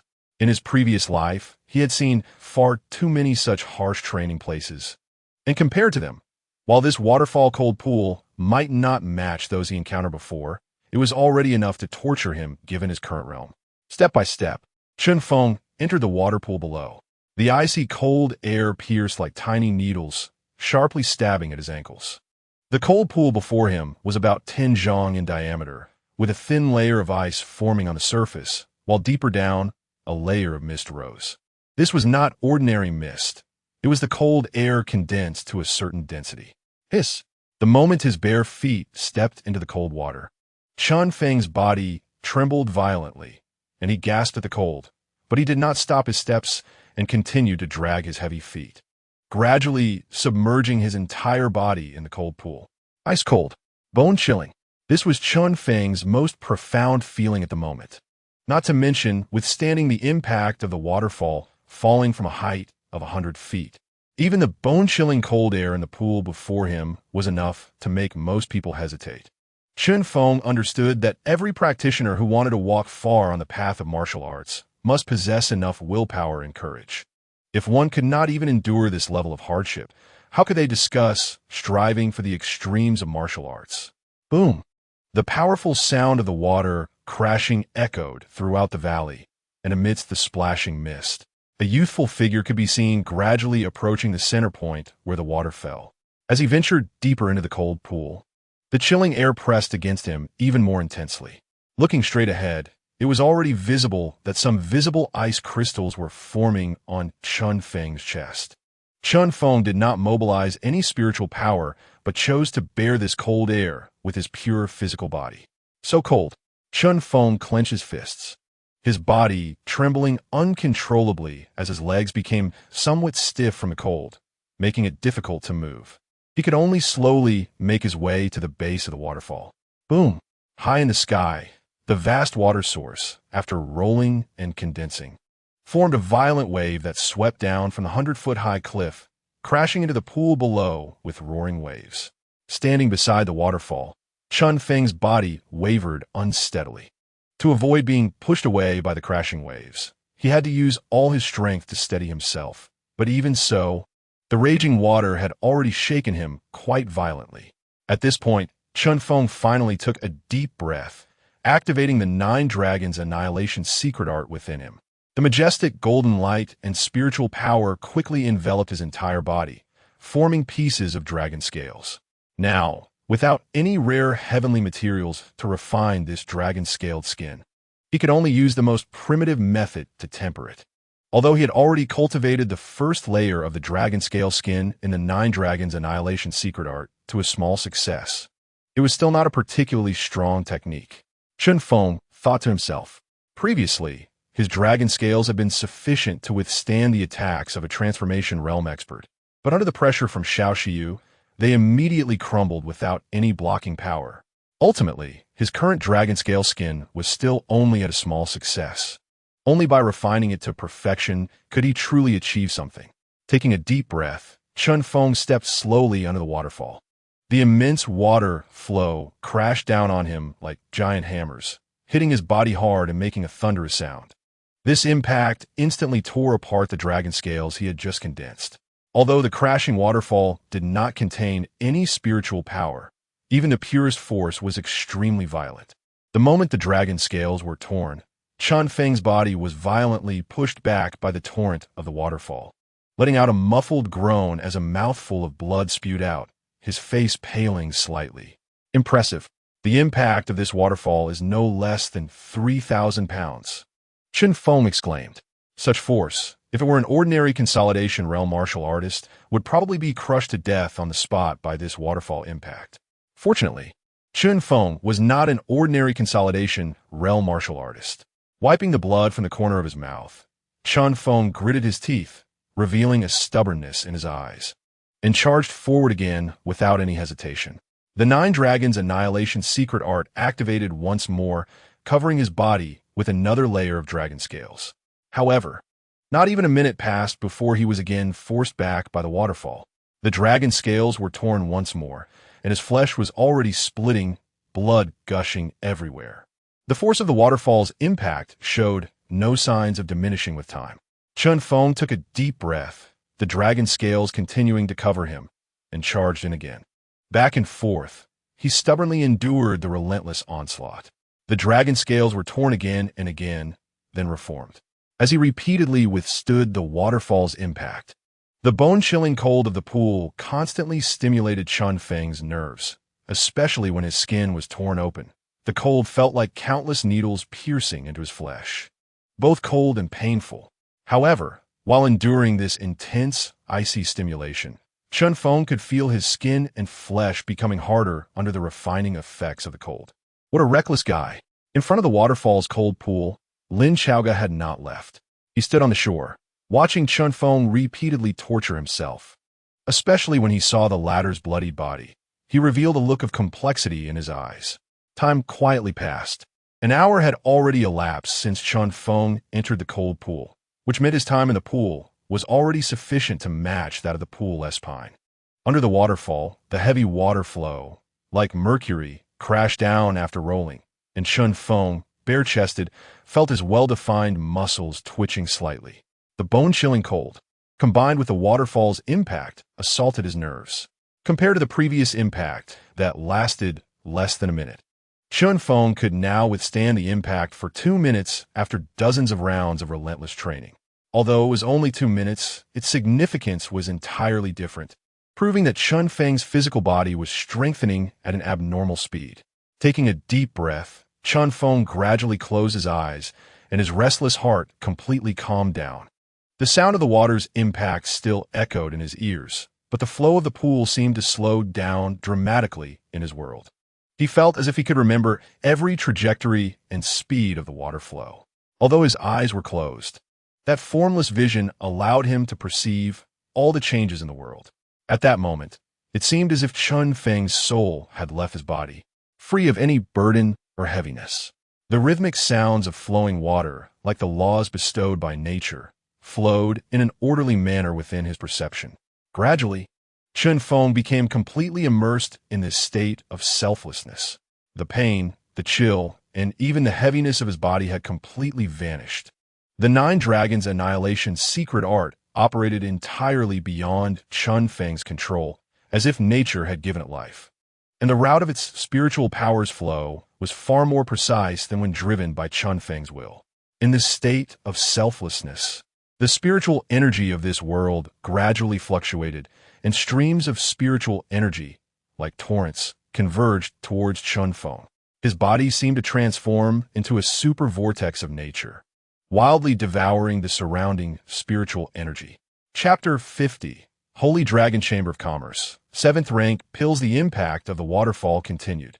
But at this moment, Chun Feng had become as still as an old monk in meditation, immovable as he weathered the fierce water flow like a reef in the ocean, unshaken by wind and rain. This mysterious and profound state of mind lasted for an unknown period. When Chun Feng awoke from this state, he found his chest feeling extremely congested, clearly having inhaled water from a waterfall. He hurriedly exited the cold pool. The icy water flowed over his body, dripping down. His robust body, like a tiger, was now bloodied. The dragon scales had long been completely torn apart, and the only reason he could endure such intense pain was that he had been in a state of unawareness. Now, having awakened from that state of selflessness, he immediately felt the intense pain flooding through his body. Chun Feng couldn't help but gasp in shock. This pain was at least dozens of times stronger than when he first entered the cold pool. After all, he had just endured the waterfall's impact without any defense, relying solely on his flesh. The cold had already invaded his flesh through the wounds, and the pain was unimaginable. Did I just enter a state of enlightenment? Chun Feng pondered. The so-called enlightenment is a state of martial arts, mysterious and indescribable, relying entirely on chance and comprehension. In his previous life, Chun Feng had a high level of comprehension and had often entered states of enlightenment, each time resulting in a significant leap in his abilities.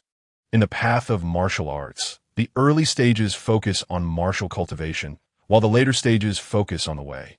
Even the current 5 major realms, consolidation of meridians, consolidation of the sea, transformation, ascension, and divine storage, are almost all foundational for later stages of the way. The further one progresses in martial arts, the more important enlightenment becomes. Some warriors, in a state of enlightenment, step directly from the condensing sea realm into the divine storage realm, and this truly exists. It is even said that some warriors, sitting under the Bodhi tree, merge with nature and reach a state of unity between heaven and man, making rapid progress in their cultivation. There are even those who, in a state of enlightenment, turn white-haired overnight and enter the realm of martial emperor, breaking through the void and attaining divinity. Chun Feng recalled the state he had just experienced. He had almost completely emptied his mind, entering a wonderful state of practice where his breathing merged with nature. In this state, he felt no pain and was unaware of his physical existence, as if his soul had broken free, devoid of intense pain and physical burdens. with the flow of spiritual energy within him reaching an extremely perfect state. Chun Feng tried to return to that previous state, but no matter how hard he tried, he could not return to it. What a pity. The duration of this state of enlightenment was still too short. Chun Feng sighed. He also knew that such a state of enlightenment was hard to come by, so after one unsuccessful attempt, he did not delve deeper into it. Then, Chun Feng began to introspect the state of his spiritual energy and found that it had already doubled in strength. Now, he had stepped into the 6th level of the condensing sea realm. With the help of the recent state of enlightenment, he had obviously broken through, and his 9 dragons annihilation technique at the skin refining stage had also reached the peak of minor accomplishment, not far from great accomplishment. Chun Feng did not continue his cultivation and stood up to return to the shore. The 6th level of the condensing sea realm? So soon. Lin Chaoga sensed the fluctuations of spiritual energy around Chun Feng, and his expression changed slightly, shocked. It should be noted that when Chun Feng entered the pool just a short while ago, he was only at the 5th level of the condensing sea realm, and now, just about 2 hours later, he had climbed another small step. This speed was truly astonishing. Just luck. Chun Feng smiled.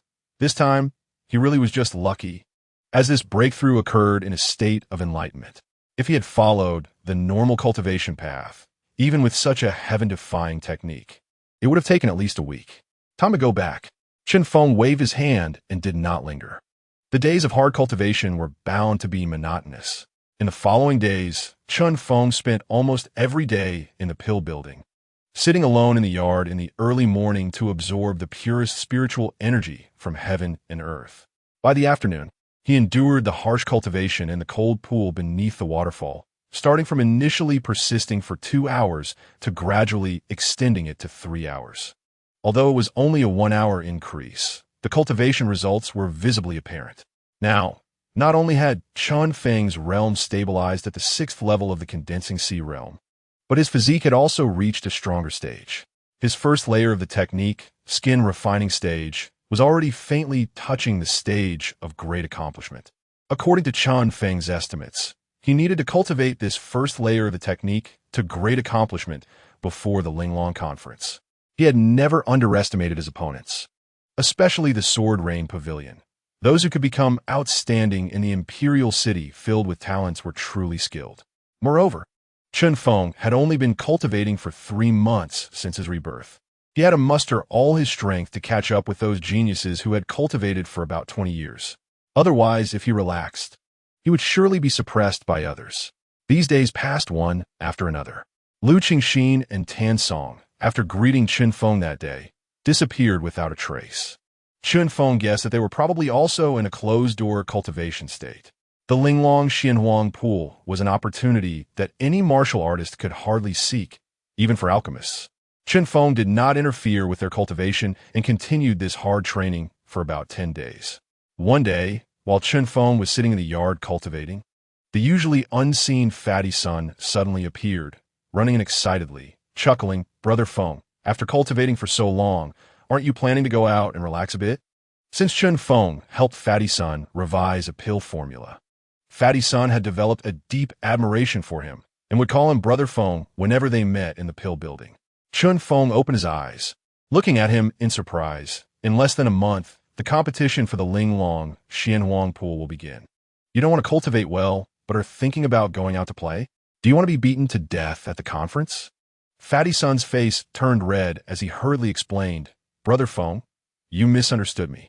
Today is a special day. It's the annual large auction of the Holy Dragon Chamber of Commerce. It only happens once a year and is very lively. There might be good things at the auction. Let us go take a look." Fatty Son's face was filled with anticipation. If he went alone, it would be too boring, so he naturally wanted to bring Chun Feng along. An auction? Chun Feng showed a contemplative expression. In his previous life, he often participated in such auctions.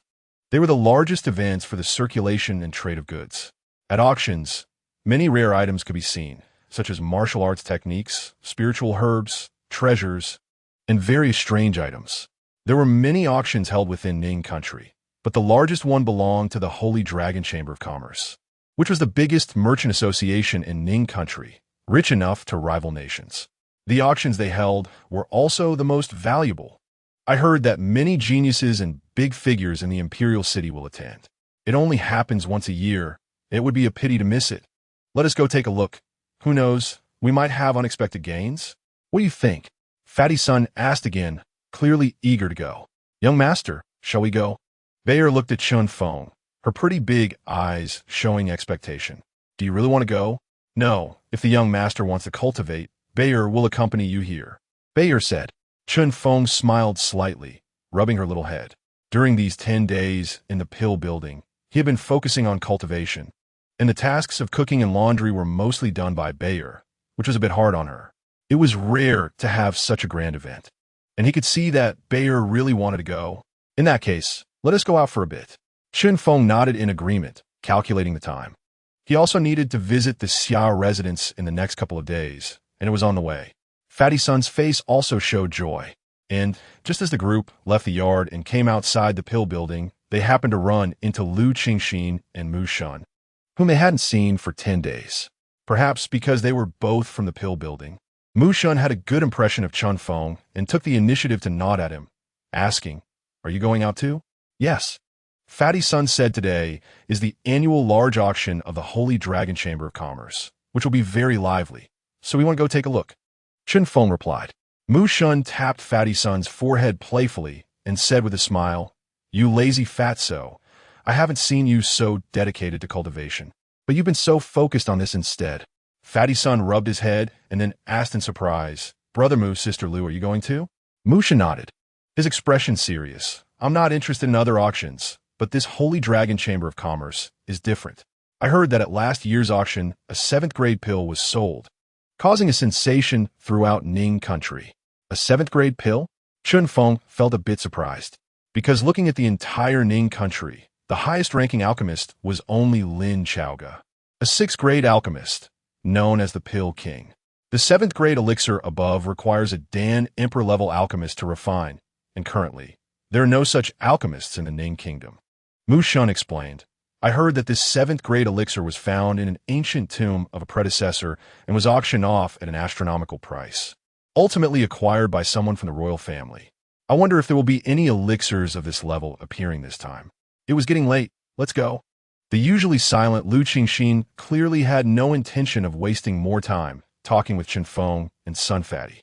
After coldly throwing out this sentence, she headed down the mountain. Seeing this, Tan Song and the twin sisters Han Xiao and Han Shan immediately followed her, while Mu Shun said to Chun Feng, "We are also going to the auction. Let's go together." Chun Feng nodded, as he was unfamiliar with the location of the Holy Dragon Chamber of Commerce. So having someone lead the way was even better. Chapter 51. Bountiful Rewards, the Terrifying Nature of Alchemists. The group stepped out, and, after about an hour, they arrived in the royal city, perhaps due to the annual large auction held by the Holy Dragon Chamber of Commerce. The crowds in the royal city seemed much more vibrant than usual, with people in various attire continuously pouring into the ancient city. Last year, the auction held by the Holy Dragon Chamber of Commerce had sold a 7th grade elixir, causing a sensation throughout the Ning kingdom, leading to countless eyes watching the Holy Dragon Chamber of Commerce, eagerly anticipating what exquisite items would be presented at this auction. Some martial artists even traveled from distant cities just to participate in this Holy Dragon Chamber of Commerce auction, resulting in the number of people in the royal city nearly doubling. However, the area of the royal city was simply too vast, even with the population increase. It did not feel crowded at all. Chun Feng and his companions headed straight for the martial artist market in the royal city, a place thriving with martial artists where most shops were related to martial arts, selling various treasures, spiritual herbs, and martial skills. As long as you could afford the price, the items you desired would be yours. "Young master, the royal city has become so lively," Bauer exclaimed, her eyes sparkling as she looked at the bustling streets. After staying in the Dan Tower for 10 days, returning to such a lively market made her a bit excited. "It seems I underestimated the charm of the Holy Dragon Chamber of Commerce." Chun Feng laughed. Such an unprecedented spectacle was rare in the royal city, and it was all drawn in by the Holy Dragon Chamber of Commerce. Mu Shun casually scanned the surroundings and said with a smile, Most of the items here are average. The truly good stuff is at the Holy Dragon Chamber of Commerce. As the largest chamber of commerce in the royal city, every time something rare and good appears in the Ning Kingdom, it is bought by the Holy Dragon Chamber of Commerce.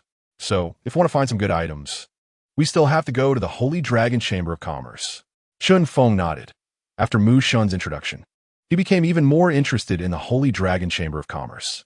Leading the way at the front was Lu Qingxin, who seemed to be the most familiar with the royal city, yet she remained cold and aloof, hardly speaking throughout the journey. However, her unique, cool, and elegant aura attracted quite a bit of attention, with many people casting fiery glances her way. This Ice Queen type was the most captivating for men. Lu Qingxin was already used to these gazes and didn't pay much attention to them. Just then, someone in the crowd suddenly sneered. "A beauty like you is just a disaster. Pretending to be aloof, you don't know how many people have been with you, and you dare to appear so boldly." The scornful voice immediately caught Lu Qingxin's attention. She stopped in her tracks, her moon-like eyes turning towards the source of the voice. The one who spoke was a young man with brown hair, around 20 years old, holding a sword, and a badge on his chest identified him as a member of the Sword Rain Pavilion. "What are you looking at, bitch? I'm from the Sword Rain Pavilion, and I specialize in taking down your Dan Tower. If you're not afraid, come at me, you bunch of cowards," the brown-haired youth coldly scolded, surrounded by a group of young men who all looked at Chun Feng and the others with cold smiles. Previously, at the Sword Dao Tea Party, Chun Feng had killed several members of their Sword Rain Pavilion, and they were looking for an opportunity to retaliate, not expecting Dan Tower's people to appear so brazenly in the royal city. "Someone is looking for trouble." Tan Song looked at the brown-haired youth, his eyes gradually revealing a hint of killing intent. The feud between Dan Tower and Sword Rain Pavilion had been ongoing for some time. It was just unexpected that the Sword Rain Pavilion had become so shameless in recruiting people of all types. As the brown-haired youth's taunting spread, more and more onlookers gathered, all eager to watch the show.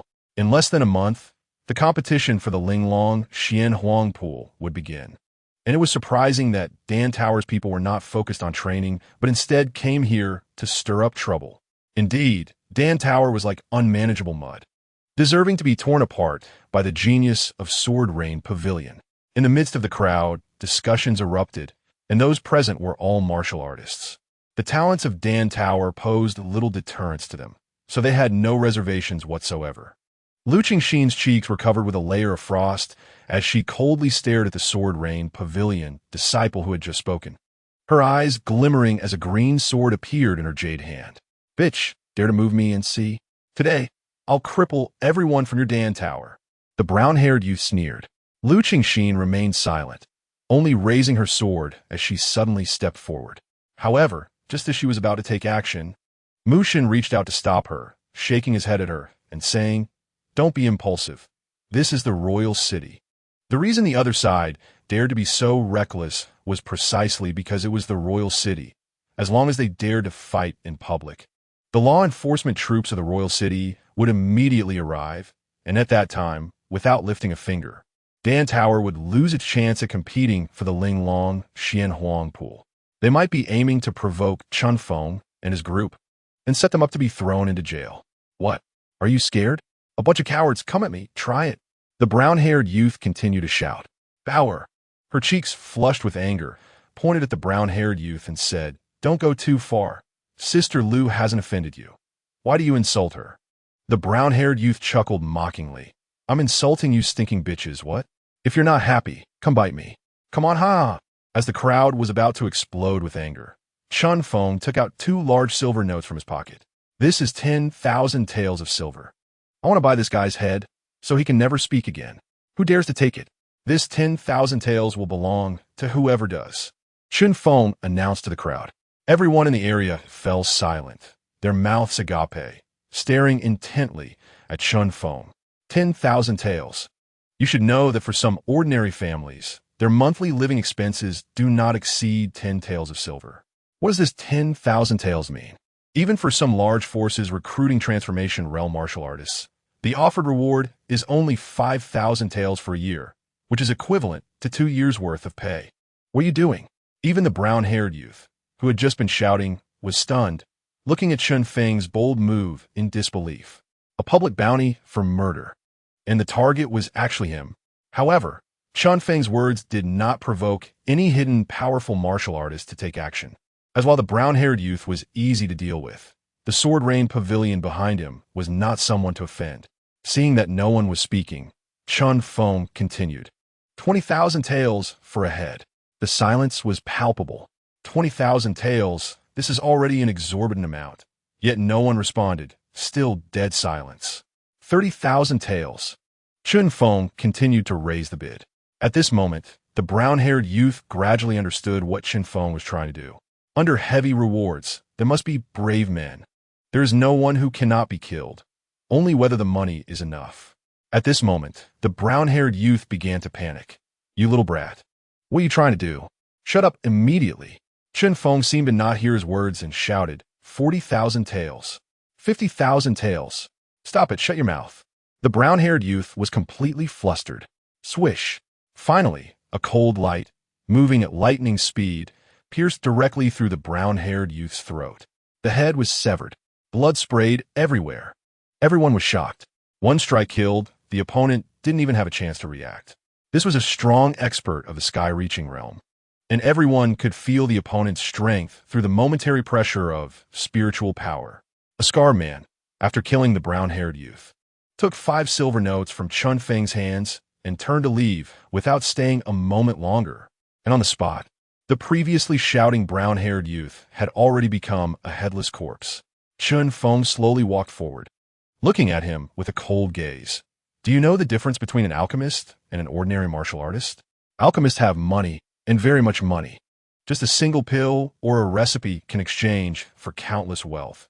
Something you martial artists could only dream of. To fight against us alchemists. Even if we don't take action, we can easily take you down. Fool! Everyone present stared dumbfounded at this scene, their minds completely blank, unable to speak for a moment. At this moment, they realized that they seemed to have truly underestimated the alchemists. These guys practiced both martial arts and alchemy. Although their martial arts strength might not be that impressive, their alchemy skills were something others yearned for. How could they have dared to insult the alchemists and offend them? This was seeking death. Those who had previously mocked Lu Qingxin all showed expressions of fear, worried that they would be the next target for a heavy bounty. Unlike the disciples of the Sword Rain Pavilion, who had such a strong backing, killing them would be quite easy, with many wanting to take over. They were alchemists. Brother Ling, the other disciples of the Sword Rain Pavilion, seeing the headless corpse, immediately voiced their grief and anger. What a heavy bounty for murder. I truly underestimated you, Dan Building. However, using such despicable means to oppress our Sword Rain Pavilion. Do you really think there's no one in my Sword Rain Pavilion? At this moment, a voice came from the crowd, and soon the crowd parted. 3 men dressed in white, holding swords, walked over. It was Zhao Shu, the ruthless man ranked 10th on the genius list. Gasps immediately filled the arena. Soon, the place was in an uproar. Every person on the genius list was a genius among geniuses, and those ranked in the top 10 were truly 1 in 10,000. No one expected these guys to show up at this moment. Chen Feng frowned. Who is really oppressing whom? The shamelessness of the Sword Rain Pavilion. I have seen it. Is there even a need to ask? You Dan Building relies on your wealth and power, offering heavy bounties to kill my Sword Rain Pavilion disciples. If you don't die today, where will my Sword Rain Pavilion's face remain? Zhao Shu's eyes revealed a cold, killing intent. Chapter 52. Dan Building versus Sword Rain Pavilion. Chaos and slaughter. I've seen many shameless people, but I've never seen anyone as shameless as you. Chen Feng said coldly. From the beginning, it was the Sword Rain Pavilion that was picking fights, yet now it had turned into the Sword Rain Pavilion being the victim. Enough with the nonsense. For killing my Sword Rain Pavilion disciples, you will pay with your life. As soon as Zhao Shu's words fell, a chilling killing intent erupted from his eyes. The ground beneath him shook, and like a cheetah, he lunged forward, releasing his spiritual power. In an instant, he was in front of Chen Feng, delivering a powerful punch aimed directly at his throat. Zhao Shu's attack was ruthless and decisive, without a single word wasted, because both sides no longer needed to exchange threats. They were already in a life-and-death situation. Chun Feng's eyes also revealed a fierce glint, and he punched back, the 9 dragons destroying God's technique circulating within him.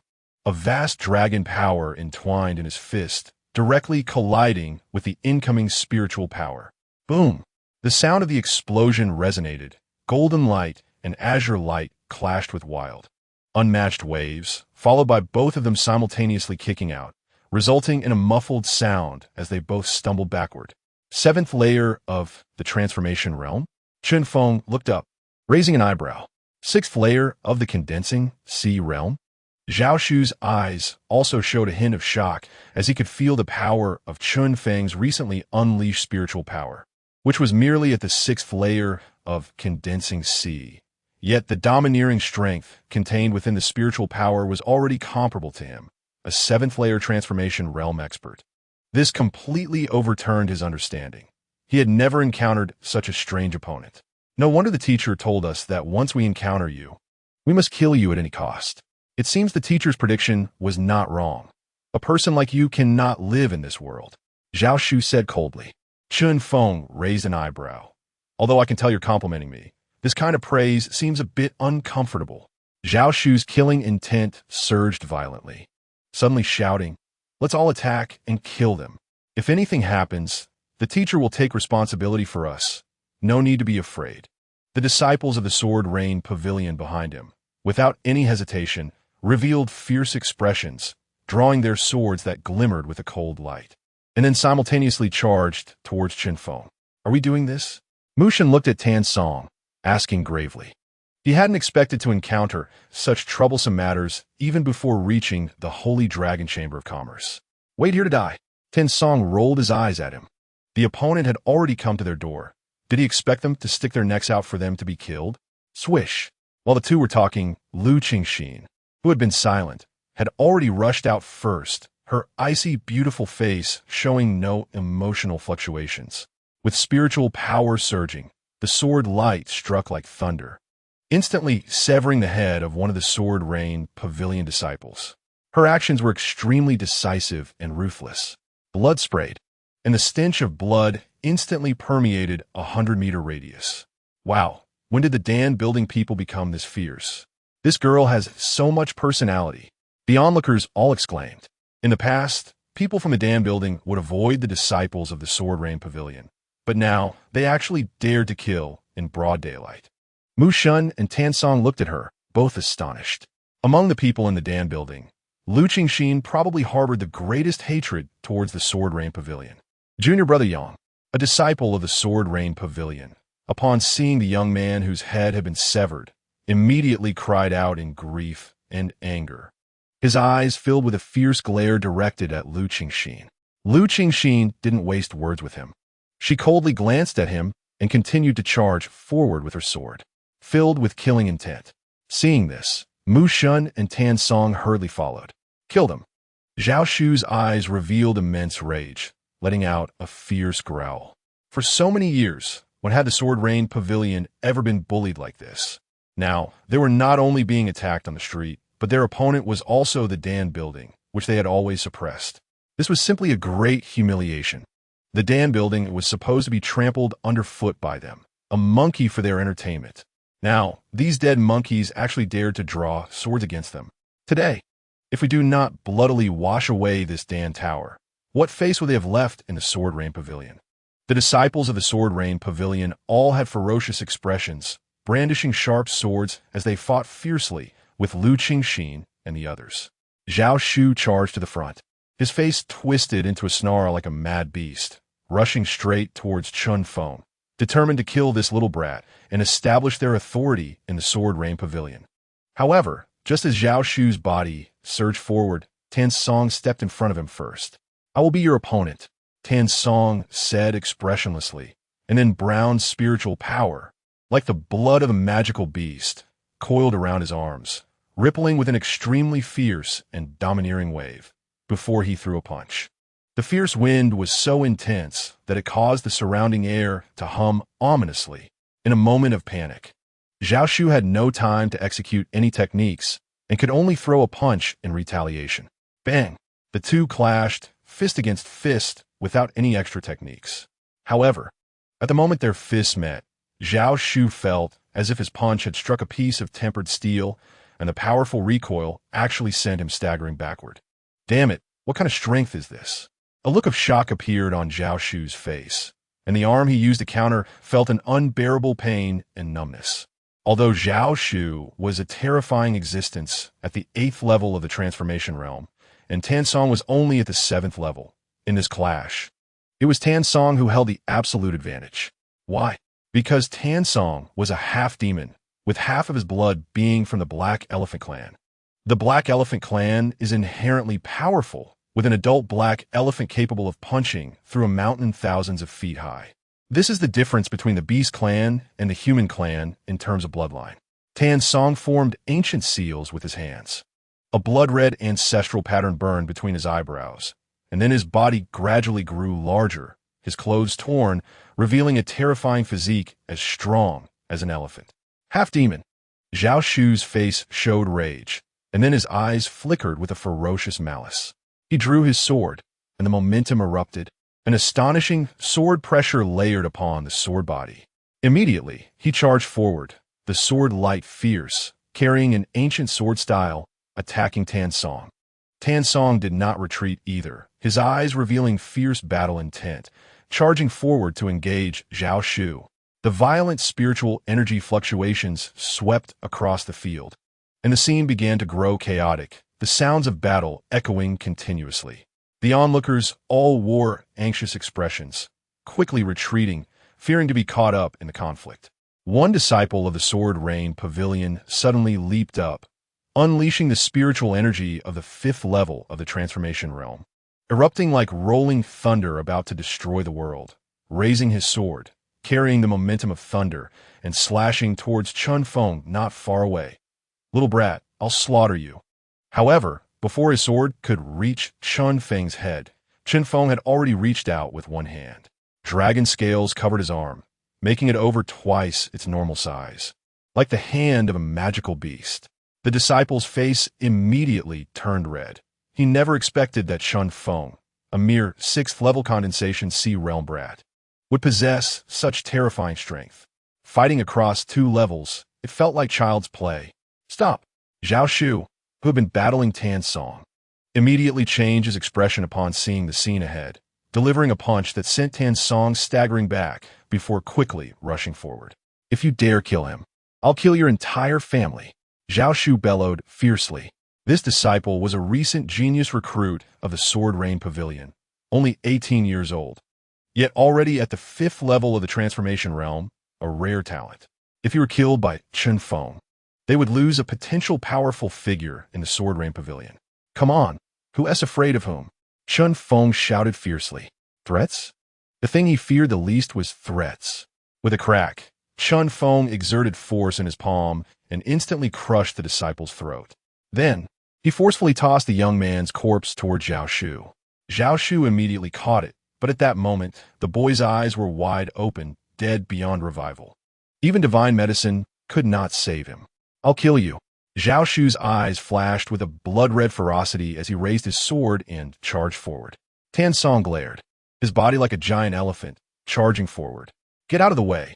Zhao Shu's eyes revealed overwhelming ferocity as he swung his sword, unleashing a sword pressure of 300 layers, sweeping like an invisible storm, causing the ground to crack layer upon layer, sending Tan Song flying.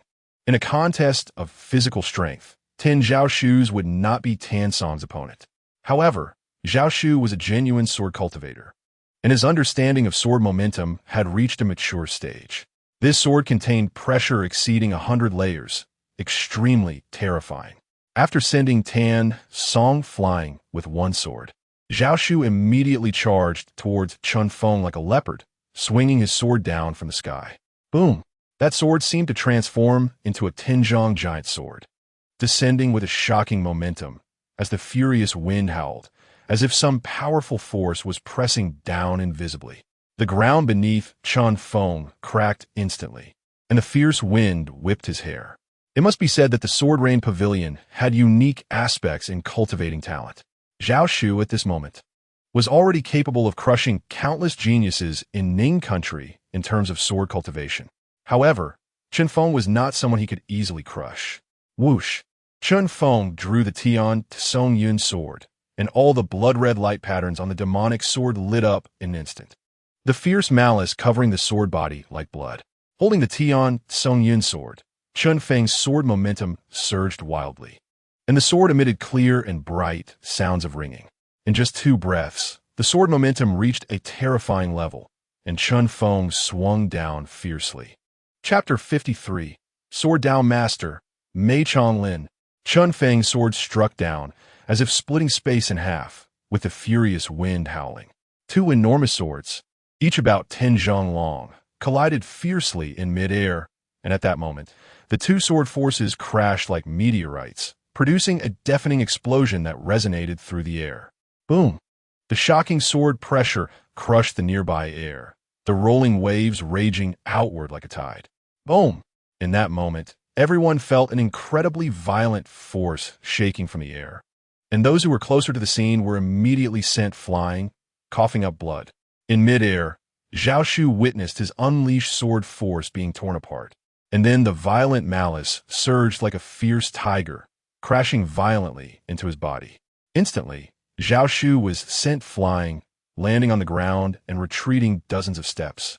He then groaned and spat out a mouthful of blood, his face pale as paper. He raised his head, staring incredulously at Chen Feng ahead. At this moment, Chen Feng also stepped back a few paces, his face slightly pale, but compared to Zhao Shu, he was much better off. This strike clearly showed that Chen Feng held the absolute upper hand. How could this guy possibly suppress me in swordsmanship? Zhao Shu's face looked frenzied, his pupils wide with disbelief. His sword techniques were all taught personally by the Sword Emperor, and with his astonishing talent in swordsmanship, even the old sword masters in Ning country could not compare to him. Yet now, he was actually being suppressed by a mere 17-year-old boy. The key is that he is still at the 7th level of the Condensing Sea realm, a gap of 9 levels. Is this guy a monster?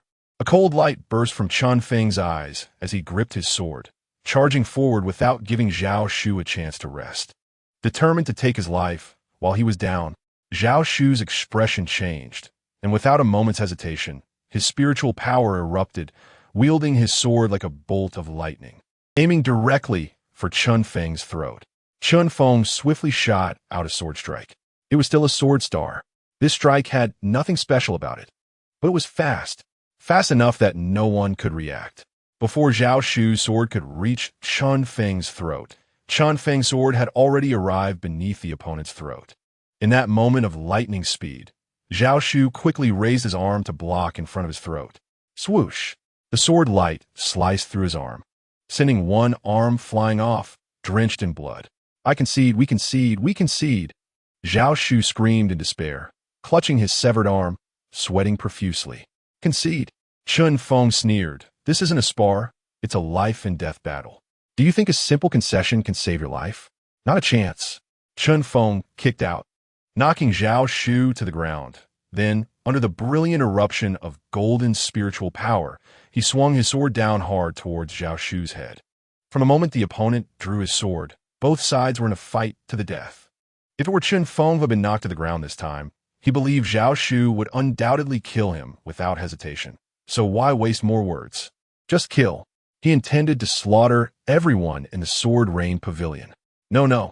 Perhaps sensing the murderous intent radiating from Chen Feng, fear of death finally appeared in Zhao Shu's eyes as he frantically begged for mercy, regretting ever offending this demon. This guy was simply a freak. Swish! Chen Feng mercilessly severed his head, blood spraying out, and in an instant, the ground was stained blood red. Brother Zhao, in the front, the group of Sword Rain Pavilion disciples had tears in their eyes, crying out in anger. Remembering the care Zhao Shu had shown them within the Sword Rain Pavilion and the happy times they had shared, the disciples revealed a fierce, killing intent. Let's all kill him, avenge Brother Zhao, someone shouted. The group of Sword Rain Pavilion disciples suddenly charged forward, dozens of sword lights aimed at Chen Feng, hacking down. Although these people were not strong, they had the advantage of numbers, and their combined assault was ferocious. Chen Feng had to dodge, retreating a few steps, skillfully avoiding their attacks, and when he raised his gaze again, His killing intent grew even stronger. Can't win one-on-one, then prepare for a group fight? Come on. Chen Feng wasted no breath and charged straight towards the group, activating the 9 dragons' destroying god technique, brilliant golden light quickly enveloping his body, forming a layer of dragon scales that rippled with indestructible waves. Now, after enduring the harsh training in the cold waterfall pool, Chen Feng's first layer of body refining realm was already near completion, and his dragon scales were several times harder than before. I'm coming too. Mu Shun gritted his teeth, gripping a long spear, and charged in as well. Seeing this, Lu Qingxin and Tan Song followed behind. At this point, no one intended to back down. They would fight to the end until one side was completely defeated. This was not just a feud, it was deeper than a feud, as both sides had long been in a fight to the death. The scene grew chaotic again. One of the Sword Rain Pavilion disciples, filled with killing intent, slashed at Chen Feng's shoulder with his sword, but with a clang, not only did he fail to cut Chen Feng in half, but there wasn't even a hint of flesh tearing. How is this possible? The Sword Rain Pavilion disciple exclaimed in shock. However, before he could regain his senses, Chen Feng raised his fist and smashed it toward the opponent's throat with overwhelming force, breaking it instantly, blood splattering everywhere. Brother Feng, are you really a sword cultivator? Sun Fatty exclaimed in shock upon seeing Chen Feng's monstrous physique. At this rate, relying on just his physical strength, Chen Feng was nearly catching up to Tan Song, who had half of the Black Elephant clan bloodline. Your physique is quite impressive. Tan Song, witnessing this scene, showed a hint of astonishment, then spoke seriously. In the midst of speaking, Tan Song also punched and killed a Sword Rain Pavilion disciple, but soon he was surrounded by a group of people. The number of disciples from the Sword Rain Pavilion had already reached dozens. Although the Sword Rain Pavilion was not an academy, it recruited talents widely, and many took pride in being under the Sword Emperor's name. Therefore, compared to the Cloud Sea Academy, the overall strength of the Sword Rain Pavilion was even stronger, with more numbers. Furthermore, most of the recruits were carefully selected geniuses, and after being taught by some swordsmanship seniors within the Sword Rain Pavilion, they had all reached powers above the transformation realm, and with their large numbers, the advantage of the Dan Tower side was not particularly great in a fight. Kill them. Do they really think our Dan Tower is still the same as before, letting them bully us? Not anymore. Never again. The current Dan Tower is no longer the same as before. Sun Fatty roared among the crowd. Though his figure was stout, he was surprisingly agile, a nimble fat man. Under his large knife slash, 2 or 3 disciples also perished beneath his blade, but he also sustained several sword wounds. Fortunately, Sun Fatty was someone who valued his life, always carrying a large supply of healing pills, quickly consuming one whenever he was cut. In this back-and-forth consumption of healing pills, Chen Feng's side actually started pushing the opponents back.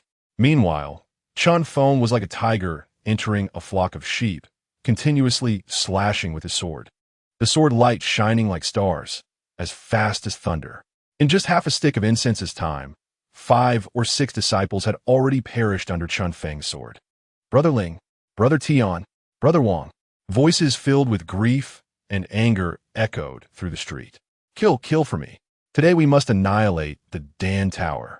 All the remaining disciples of the Sword Rain Pavilion had red eyes, tears in their eyes as they roared. The killing intent was overwhelming. You want to destroy our Dan Tower with just you little turtles from the Sword Rain Pavilion? You're not worthy. Sun Fatty cursed without reservation. Then, wielding his large knife, he charged forward, ready for a desperate fight.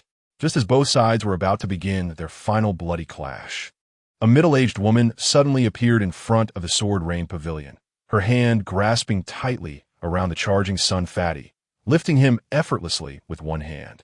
Master Mei? Upon seeing this middle-aged woman, everyone present was taken aback. Chen Feng and the others also halted abruptly.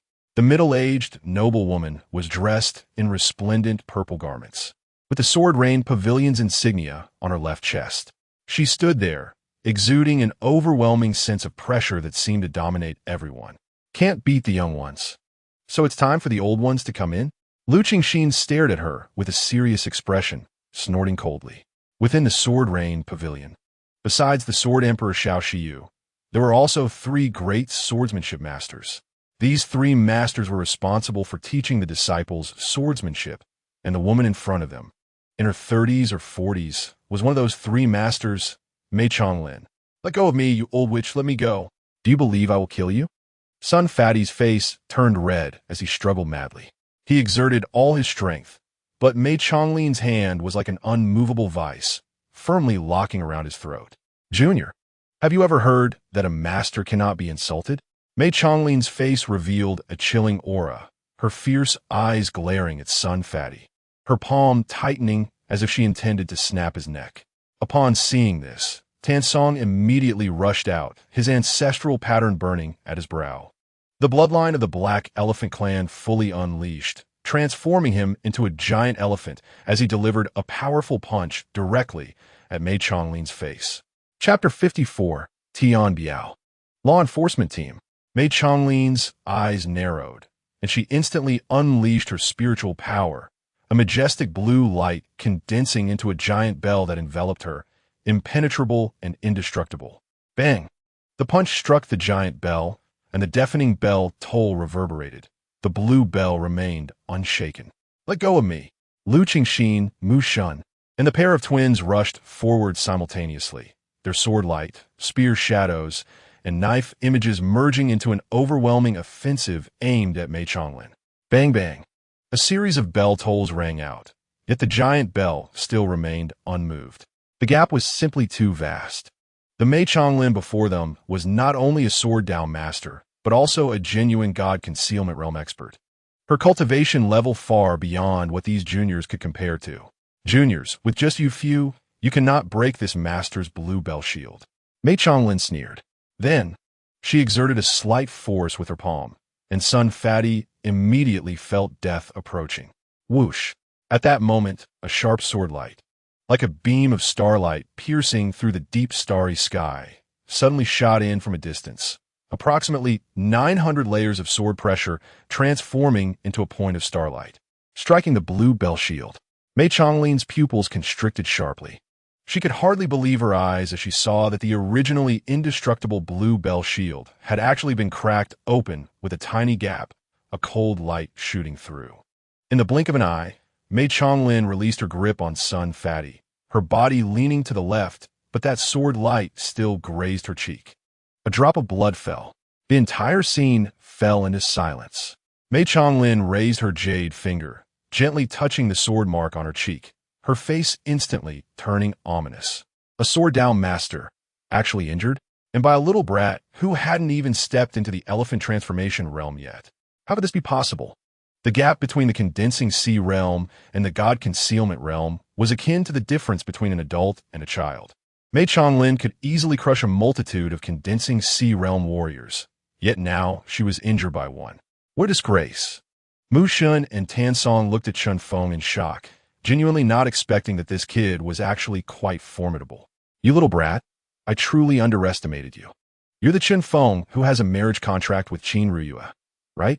Mei Chonglin's eyes narrowed as she focused on the white-clothed youth at the back. A marriage contract with Qin Ruyue? The little brat who divorced Qin Ruyue?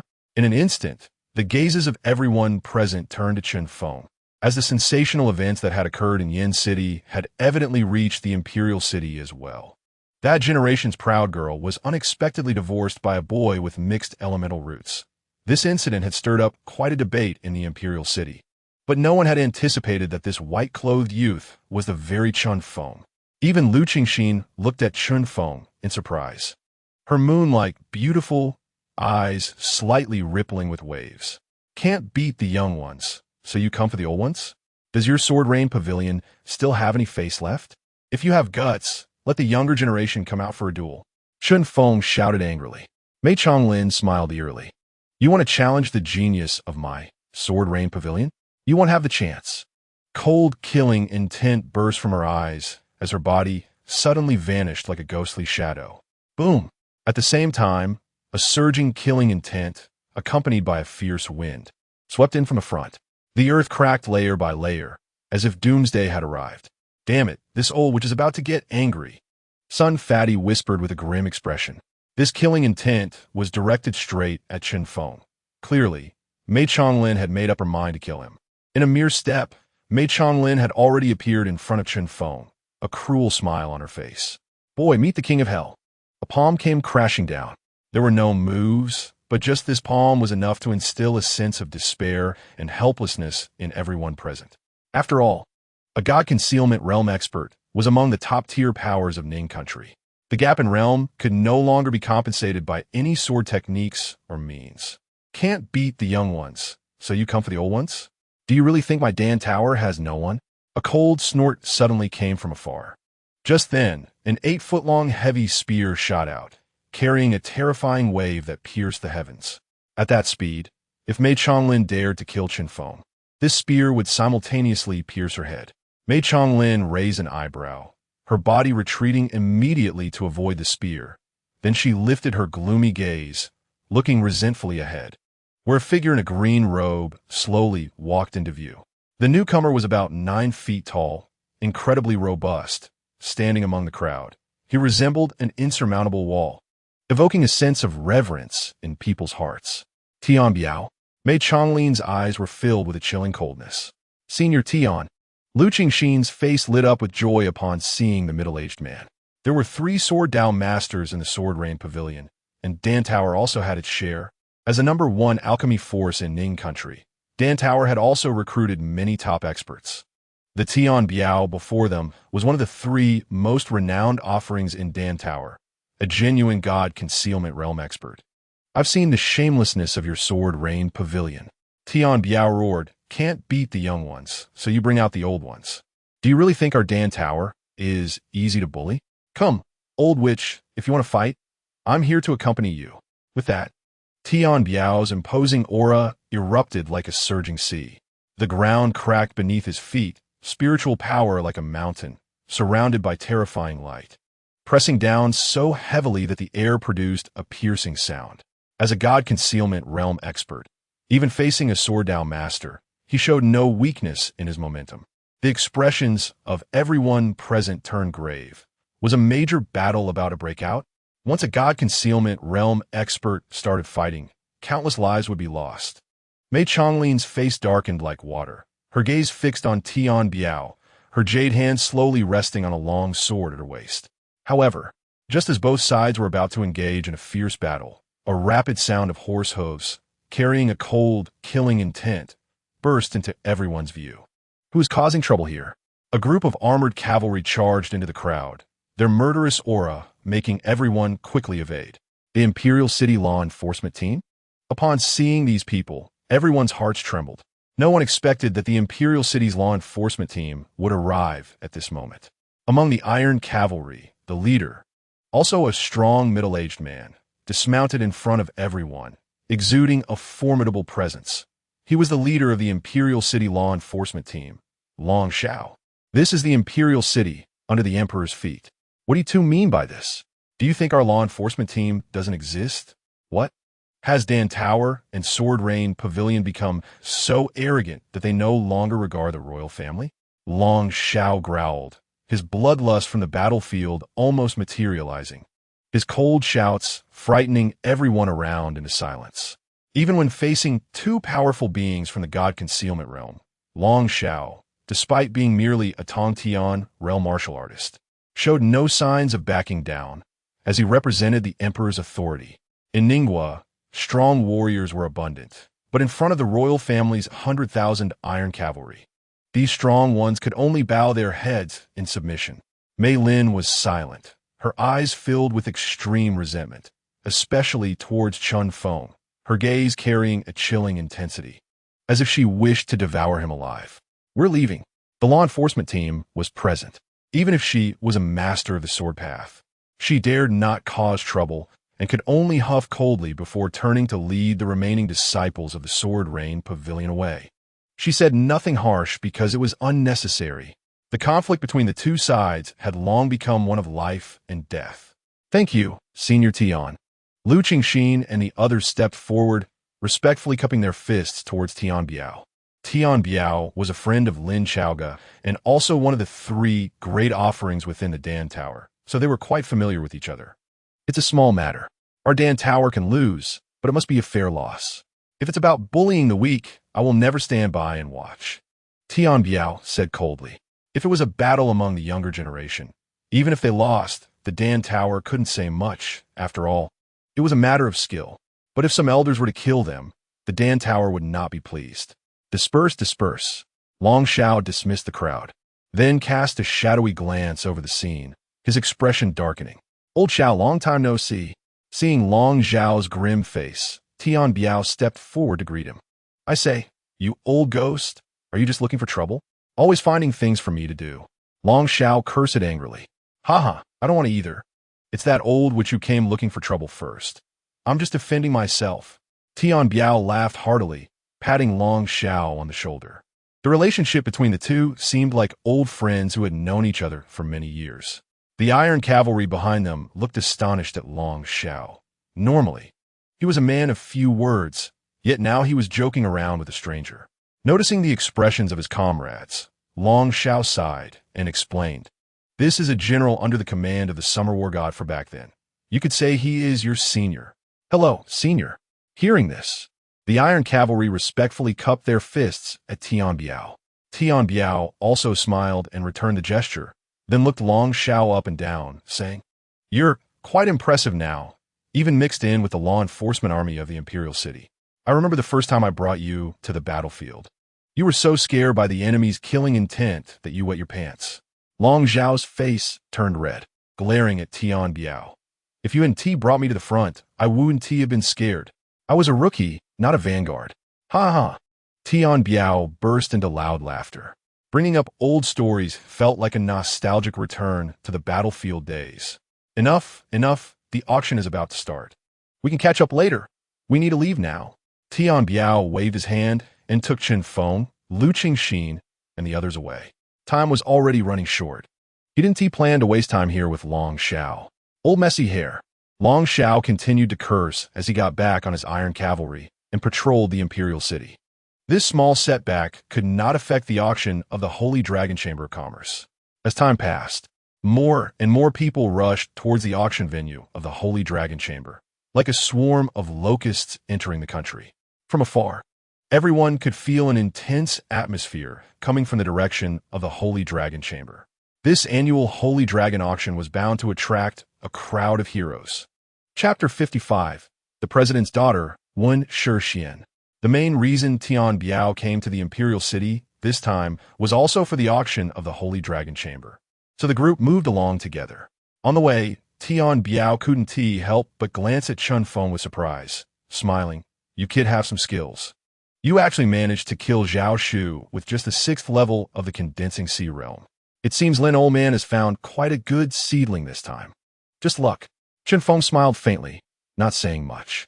In battles of the same level, there might be an element of luck, but you've jumped over 8 levels. That is not just luck. Tian Biao laughed, narrowing his eyes as he discreetly assessed Chen Feng. Seeing that Chen Feng didn't intend to explain further on this matter, he didn't press on. Everyone had their own secrets. Then, Tian Biao's expression gradually became serious as he said in a low voice, "But don't think that just because you killed Zhao Shu, you can underestimate the Sword Rain Pavilion. Although Zhao Shu is the top genius within the Sword Rain Pavilion, he is merely a stepping stone for people like Qin Ruyue and Huo Xuanyu. The truly powerful ones are Huo Xuanyu, Qin Ruyue, and Shen Song, all top talents of the Sword Rain Pavilion, and they are many times stronger than Zhao Shu. The reason they haven't appeared this time, I suspect they have simply entered seclusion. When the Linglong Conference begins, their strength will definitely exceed your expectations. So be careful." "I understand." Chen Feng nodded, a serious expression flashing in his eyes. The Holy Dragon Chamber of Commerce was located in the deepest part of the Imperial City's martial artist trading area, in a magnificent hall. Inside the hall, people were coming and going, and at the entrance, fully armed guards were stationed. To enter the Holy Dragon Chamber, a ticket was required. This level of Chamber of Commerce could not be compared to others. However, with the financial resources of Lu Qingxin and the others, the ticket price was negligible. The group quickly made their way inside. There were several corridors in the hall, each leading to different rooms and areas. "This way," Tian Biao said. He was very familiar with the Holy Dragon Chamber. leading Chun Feng and the others down the left corridor. Soon, their vision opened up to a vast auction hall that could accommodate tens of thousands of people. The Holy Dragon Chamber was not only famous within the Imperial City, but also throughout the entire Ningwa. Moreover, with this annual auction event, the auction hall was already packed with people, a sea of heads creating a highly lively atmosphere. Didn't he expect it to be so lively? Seeing the bustling scene, Sun Pongzi couldn't help but exclaim, "Let us move closer to the front." Tian Biao continued ahead. Lu Qingxin and Mu Shun quickly followed. And Chen Feng held on a Bauer's little hand, following suit. Despite the large crowd at the auction hall, there were still 2 or 3 rows of seats at the very front that no one dared to occupy because, generally speaking, the closer the seats were, the more powerful and influential the individuals from Ningwa were who could sit there. As a powerful being from the God Concealment realm and a former general in the Ningwa military, Tian Biao naturally qualified to sit near the front. The group found a spot in the 3rd row and sat down, waiting for the auction to begin.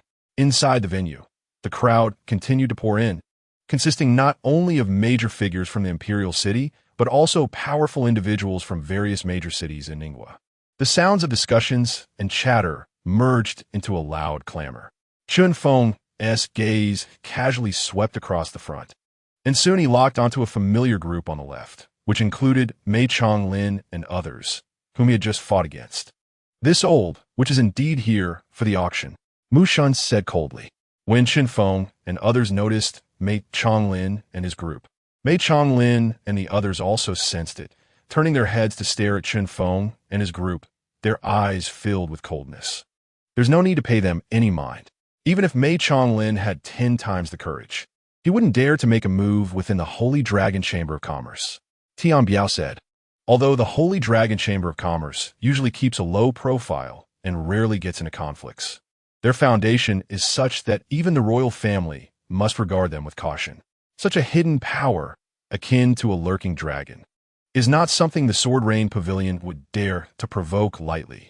Upon hearing this, Chun Feng and the others shifted their gaze away from Mei Chonglin and moved slightly closer to him. And then they saw a group of middle-aged men dressed in extraordinarily fine attire, quietly sitting there. All of them occupied the front row, symbolizing their status and strength. And in Ningwa, they were at least top-tier figures. Beside them, there were guards following them to varying degrees. And the aura and spiritual fluctuations emitted by these guards were enough to instill a strong sense of intimidation in others. Clearly, these were all prominent figures from the royal city. "Fatty-san, do you know them?" Chun Feng asked. Fatty-san followed Chun Feng's gaze and immediately replied, "I do." The middle-aged man in the purple and gold robe in the center is the current prime minister, Beixuan. He rose to fame at a young age. Although he is a civil servant, his status in Ningwa is not any less than that of the god of war Xia. And he is also the teacher of the 3rd prince. Next to him are the current minister of revenue, Wang Wenlu, and the minister of rights, Tong Shanqing. Following them is the head of the Jiang family, Jiang Dongting. After Xia Wentian retired from the military, the one who took his position is Jiang Dongting. He is a disciple of the god of war Xia and wields significant military power. Jiang Dongting? Upon hearing Fatty Sun's introduction, Chun Feng was slightly taken aback. Isn't he Jiang Yin's father? In an instant, Chun Feng couldn't help but look at Jiang Dongting a couple more times, finding him somewhat different from what he had imagined. Jiang Dongting appeared very young, not even 40 years old, with a face as smooth as jade, exuding a hint of handsomeness and elegance in his brows, which was in stark contrast to the dark and masculine aura of many old generals. He looked more like a refined scholar. If it weren't for Fatty Sun's words, anyone would struggle to believe he was a military commander. However, this gentle-looking middle-aged man had no guards beside him, only a young maidservant attending to him, which clearly showed that Jiang Dongting had complete confidence in his own strength. I wonder how Jiang Yin is doing now. This little girl hasn't been in touch recently. Chun Feng thought to himself. Ever since their parting at the Qinghua Tower, he hadn't seen Jiang Yin again. Although Jiang Yin was the eldest daughter of the Jiang family, her status within the family was not high, and given that she had recently rendered the Minister of Revenue's son a waste, she might be in some trouble. It seems I need to find a time to visit the Jiang family soon. Unexpectedly, this auction attracted so many big shots. It seems this year's auction is even more significant than last year's. Tian Biao looked at the many prominent figures of Ningguo in front of him, his face showing a serious expression as he sighed. Didn't these people come last year? Chen Feng asked. No. Tian Biao shook his head and said, although the Holy Dragon Chamber of Commerce holds its auction only once a year and it's extremely grand, the Prime Minister is a civil servant. And these pills and such don't mean much to him. But this time, he actually chose to attend this auction, which is quite surprising. Chen Feng's gaze turned serious as he focused on Wei Zhong and Jiang Dongting. These people came specifically for the auction. Could it be that there's something particularly special at this auction that attracted them?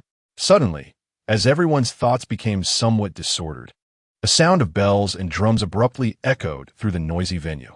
Instantly, everyone looked up toward the auction stage at the front, where the embedded luminous pearls lit up, illuminating the entire auction stage as bright as day, capturing the attention of everyone present. Below, everyone straightened up, their eyes filled with excitement, knowing that this annual grand auction was finally about to begin. Ningguo, with the royal city as its capital, is the central hub of the entire Ningguo. Where the most elixirs, martial arts, and treasures circulate, it is the most prosperous place in Ningguo. As the largest chamber of commerce in Ningguo, the Holy Dragon Chamber of Commerce possesses a greater variety of rare items than any other force besides the royal family, accounting for nearly 40% of the total share, which also makes this auction extremely significant. If one could find a good treasure, weapon, or elixir at the auction, the opportunity to soar to great heights is certainly not impossible. Under the dazzling light of the luminous pearls, a young girl in a red dress gracefully walked up to the auction stage under everyone's gaze. She looked about 17 or 18 years old, at the prime age of youth, with a waterfall of long hair cascading down to her waist. Dressed in a fiery red gown, as she stepped forward, the silver rings on her earlobes clinked together, producing a sound like jade beads falling onto a plate, crisp and pleasant, her amber-colored eyes radiating nobility and elegance. Dear friends, I am Wen Shixian, the daughter of the president of the Holy Dragon Chamber of Commerce and the auctioneer for this event. First, I would like to thank you all for your support on behalf of the Holy Dragon Chamber of Commerce. The girl's voice was melodious, like the gentle notes flowing from an ancient zither. Just listening to her speak felt like a delight. In an instant, the previously restless venue fell silent, and many young men cast affectionate glances at the girl in the red dress. Chapter 56, 5 Element Oddities, Red Refining Heavenstone. The title of the daughter of the president of the Holy Dragon Chamber of Commerce alone was enough for everyone to regard the girl named Wen Shixian with great respect. Coupled with her unique, elegant demeanor, she had gained considerable fame within the royal city, with countless admirers, rivaling even the likes of Qin Riyue and Jiang in among the heavenly beauties. As soon as she spoke, the crowd that had been restless instantly quieted down, showcasing her impressive ability to control the situation. I didn't expect that this auction would be hosted by her. Mu Shen suddenly murmured. Brother Mu, do you know her? Chen Feng asked. Mu Shen fixed his gaze on the elegant girl in the red dress on the auction stage, his face revealing a hint of seriousness as he said, her name is Wen Shixian, the only daughter of the president of the Holy Dragon Chamber of Commerce, spoiled and adored, ranked 8th on the talented youngsters list. But that ranking was from 2 years ago. One could say she's the only young girl whose strength might surpass even Qin Riyue and Xia Zhilan. At this moment, Fatty-san also chimed in, Brother Feng, think about it. She was already ranked 8th on the talented youngsters list 2 years ago. Over the past 2 years, with the countless cultivation resources from the Holy Dragon Chamber of Commerce to assist her, how strong do you think her current strength is? She's beautiful, has a powerful background, and possesses high talent. She is truly cherished. So that's how it is. Chen Feng suddenly understood. No wonder as soon as she appeared, all attention was drawn to her. It seems that with Wen Shixian's charm, even Qin Riyue might pale in comparison, as Wen Shixian's background is far superior. She is probably the dream object of countless young men in the royal city. Little girl, isn't your father here today? Wei Zhong asked with a light smile from the front row. Uncle Wei, although Xian is young, she has long memorized all the procedures in the auction house, and she is confident in handling all the various situations that may arise during this auction. Is Uncle Wei still not at ease with Xian hosting it? When Xian blinked her beautiful amber eyes, her long eyelashes fluttering like the wings of a lively butterfly, adding a touch of mischievous charm. You little girl, the way you phrase, it makes me sound like the bad guy. Wei Zhong laughed. Uncle Wei, Xian wouldn't dare. When Xian slightly leaned forward, her red dress swaying gently, and whether in her speech or demeanor, she gave an incredibly comfortable impression. Let's get started. I'm eager to see what good items will appear in this auction. Wei Zhong smiled and waved his hand. It will definitely satisfy Uncle Wei. Facing the gaze of everyone in the audience, when Xian showed no signs of nervousness. Her red lips slightly pursed and a smile appeared on her cheeks. Next, let's welcome our first auction item. Her voice, still as soft as a gentle melody, rang out. A young maid from below the stage carried a camphor-wood box up. The surface of the box was covered with a white cloth. When Xian personally lifted the cloth, revealing a sword box on the auction table, she took out a long sword from the box, approximately 3 feet long, with a sharp blade that shimmered with a faint green light. When Xian directly infused her spiritual energy into it, and the green light immediately became dazzling, flowing along the blade and finally condensing at the tip, transforming into a green light sculpture. The giant sculpture fluttered its wings slightly, unleashing countless sharp wind blades from the sword's edge, as if it could tear through the air itself. This was clearly a high-grade treasure sword. Ladies and gentlemen, let me introduce this sword, named Qingfeng Sword. It is a high-grade, mysterious treasure, which seals a beast soul of a Qingfeng eagle with strength comparable to that of a Transcendence Realm expert. As we all know, the Qingfeng eagle excels at using wind blades and possesses incredible speed, making it difficult for even Transcendence Realm powerhouses to catch up when at full speed. Now, with this speed enhanced on the sword, its power is greatly multiplied. When Xian smiled slightly as she introduced the sword's features and selling points. Instantly, many people's gazes in the audience grew intense. There are many sword cultivators within the Ning Kingdom, but truly famous swords are rare, and this sword could already be listed among them. No one expected that such a significant item would be presented right at the start of the auction. Chun Feng's eyes were also examining the sword. As a sword cultivator, he had a very keen eye. He could tell that while this sword was good, it unfortunately could not compare to the Tian Tsung Yun sword in his hand. The Qingfeng sword contained a beast soul, whereas the Tian Tsung Yun in Chun Feng's hand was a sword spirit that was born on its own. Beast souls and sword spirits are entirely different concepts. Although the sword spirit of his Tian Tsung Yun was still sealed at the moment, as long as his strength grew, one day he would be able to unlock this sword spirit's seal. Therefore, no matter how good the Qingfeng sword was, Chun Feng had no interest at all. The starting bid for this sword is 50,000 taels of silver. When Xian smiled lightly, 50,000 taels? Upon hearing this price, the restless crowd in the auction house quieted down slightly, as this was already a considerable amount. However, after a few seconds of silence, some began to call out bids, as the Qingfeng sword, despite its high price, was worth it. Chun Feng looked at the fiercely bidding auction house and couldn't help but smile bitterly. He had initially sold a pill formula to the Dan Lu for 100,000 taels, but after various expenses, he had already spent nearly 10,000 taels. And after heavily rewarding the assassination of a disciple from the Sword Rain Pavilion, he had spent another 50,000 taels. Now he only had 40,000 taels left. However, Chun Feng had no interest in this sword, so he quietly watched the bids from others. The fierce bidding lasted several minutes before gradually subsiding, and finally, the Qingfeng sword was bought by a slightly thin middle-aged man for 70,000 taels. After successfully selling the Qingfeng sword, when Xian went on to present various treasures, martial arts, and even pills with a wide variety and all of high quality. In other auctions, these items could be considered top treasures, but in this Holy Dragon Chamber of Commerce, they were merely auctioned as ordinary items at the front, which made people look forward to what rare items would be brought out later.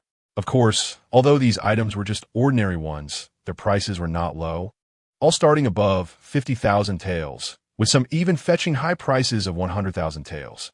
However, for these treasures, martial arts, and pills, Lu Qingxin and Sun Pongzi, among others, were not interested.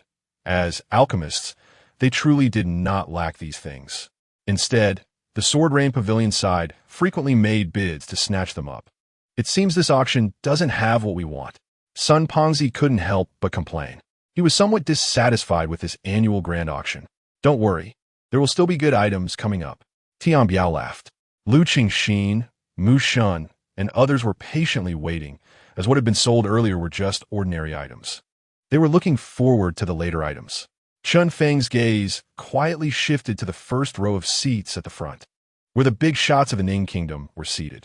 However, Wei Zhong, Jiang Dongting, and the others did not seem inclined to make a move yet. But they were not impatient, quietly waiting for the truly good items to come later. As time passed gradually, finally, after the 9th item was sold, Wen Shixian slightly pursed her lips and softly said, "Next, we have the 10th auction item." When Shixuan's jade hand slightly opened, revealing a fire-red crystal stone in her palm. As soon as the fire flame crystal appeared, an indescribably hot aura quickly spread out, and everyone in the audience felt a wave of heat. This fire flame crystal seemed to be forged from pure flame power, extremely hot, with flame power hidden within. Chun Feng, who had been uninterested in various auction items, finally had his eyes light up. This auction had finally presented something that satisfied him. Ladies and gentlemen, this item is quite special. It was excavated from a vein by a mining team and is called the Chilean Tian Stone. This Chilean Tian Stone is one of the rare treasures of the 5 elements, extremely rare and hard to come by. It contains abundant fire spiritual energy, and if absorbed, it can greatly enhance one's cultivation. However, absorbing this Chilean Tian Stone is not an easy task, unless one has a spiritual root associated with fire among the 5 elements. It is difficult to absorb. This item can be a great tonic if one has the suitable spiritual root. Now, this Chilean Tian Stone is officially up for auction, with a starting price of 70,000 taels. As soon as Wen Shixuan's words fell, not many in the audience showed interest, and instead, some boos were heard, because 5-element treasures must have corresponding 5-element spiritual roots to absorb. Otherwise, this Chilean Tian Stone would be just a useless stone in their hands. Moreover, pure 5-element spiritual roots are rare, so the response to this item was much weaker compared to other items. Furthermore, with a starting bid already at 70,000 taels, it was beyond the reach of ordinary people. 70,000 taels? Chen Feng frowned. This price was a bit high. He only had 40,000 taels left on him. "Hey, fatty, how much money do you have? Lend me some." Chen Feng said to Sun Pongzi. "What? Brother Feng, do you want this item?" Fatty Sun asked in surprise. "Yes." Chen Feng nodded. His spiritual roots gathered in all 5 elements, making him an innate Tao.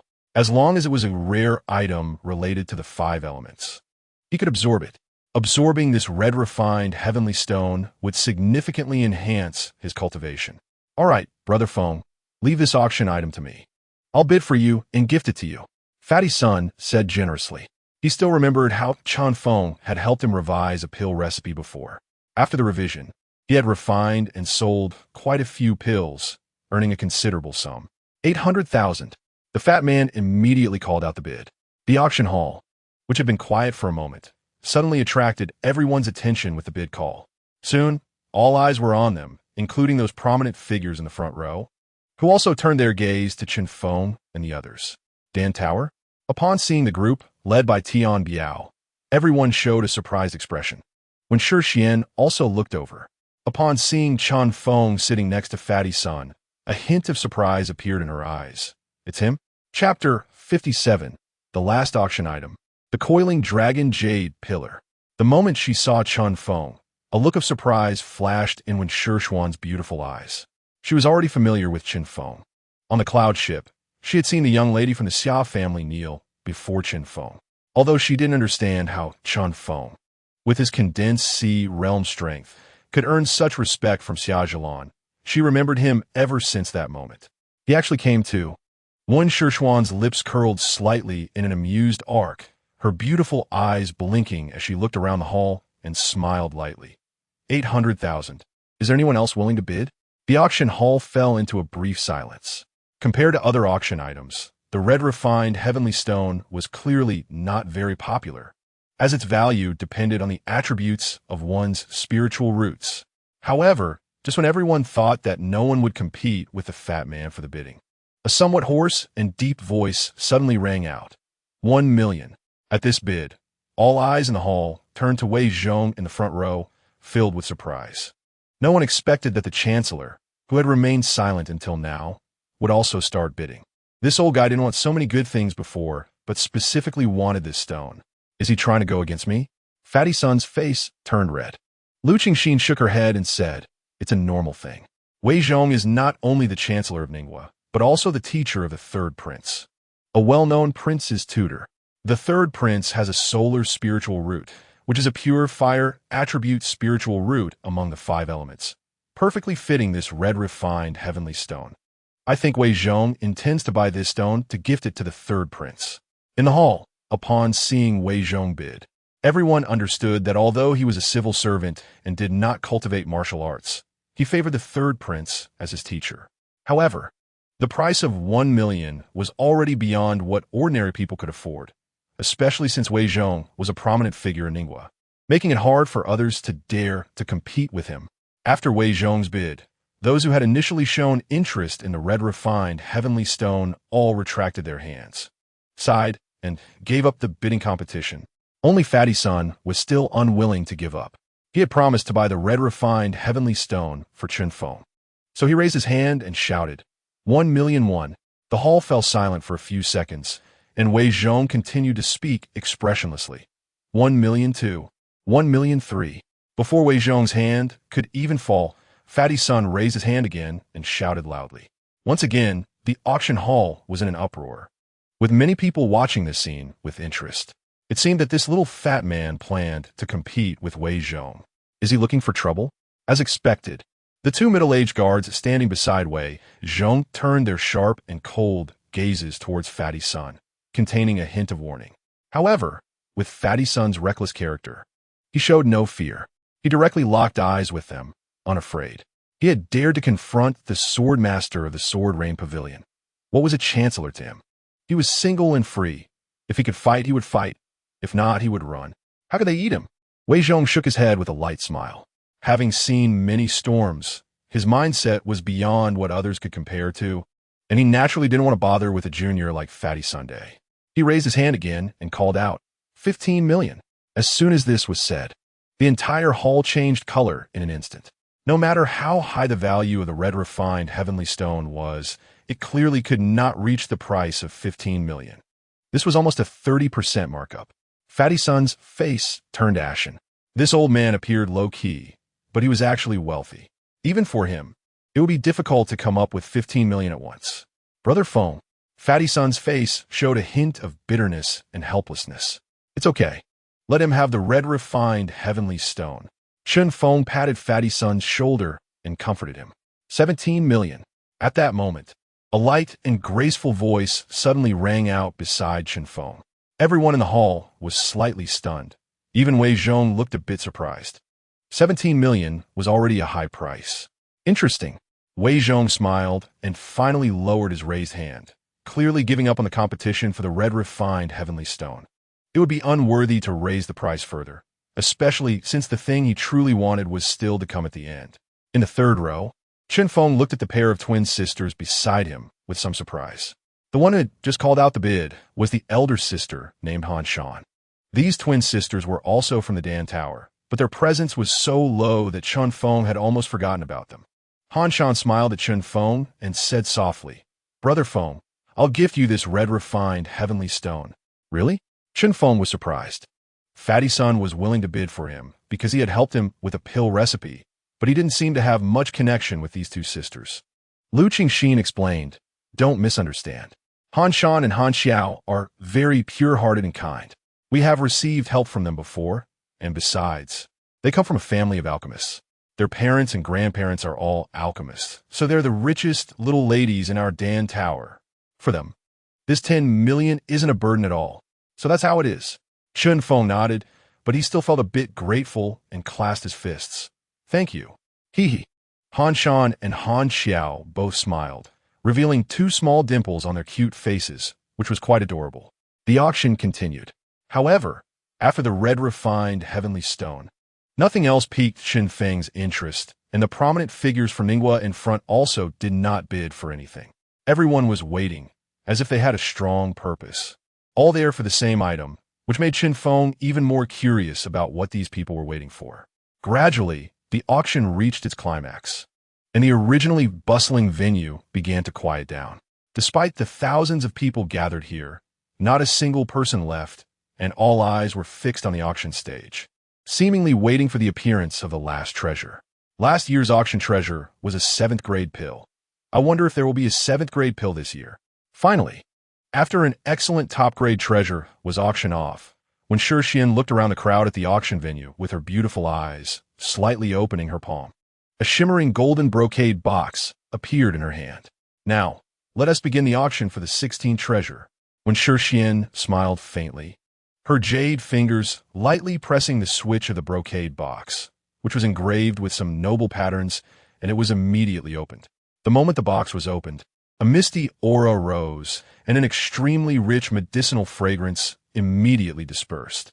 As soon as everyone caught a whiff of this medicinal aroma, they felt invigorated, and the spiritual power within them began to operate involuntarily, with their blood boiling.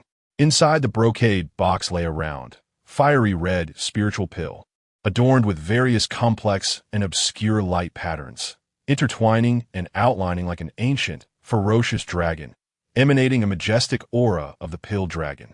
This is a 7th grade medicinal pill. To think that a 7th grade medicinal pill appeared again at this year's auction. The entire venue erupted in astonishment. Only a 7th grade medicinal pill could possess such an astonishing medicinal fragrance. Last year's treasure was a 7th grade medicinal pill, which had caused a sensation throughout Ning country. Some had even predicted that 7th grade medicinal pill might be the only one in 100 years in Ning country. But no one expected that another 7th grade medicinal pill would appear this year. This is the red gold dragon essence pill, a 7th grade medicinal pill. 7th grade alchemists, let alone not being found throughout Ning country, even in the entire southern region, there are definitely not more than 10 capable of refining such pills. Therefore, the value of this pill does not need further introduction. The starting price for this pill is 500,000 taels.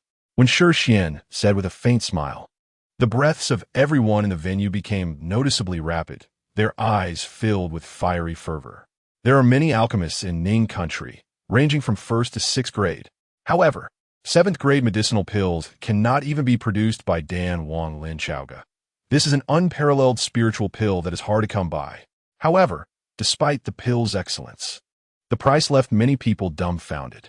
Just the starting price reached 500,000 taels, which is already a super sky-high price.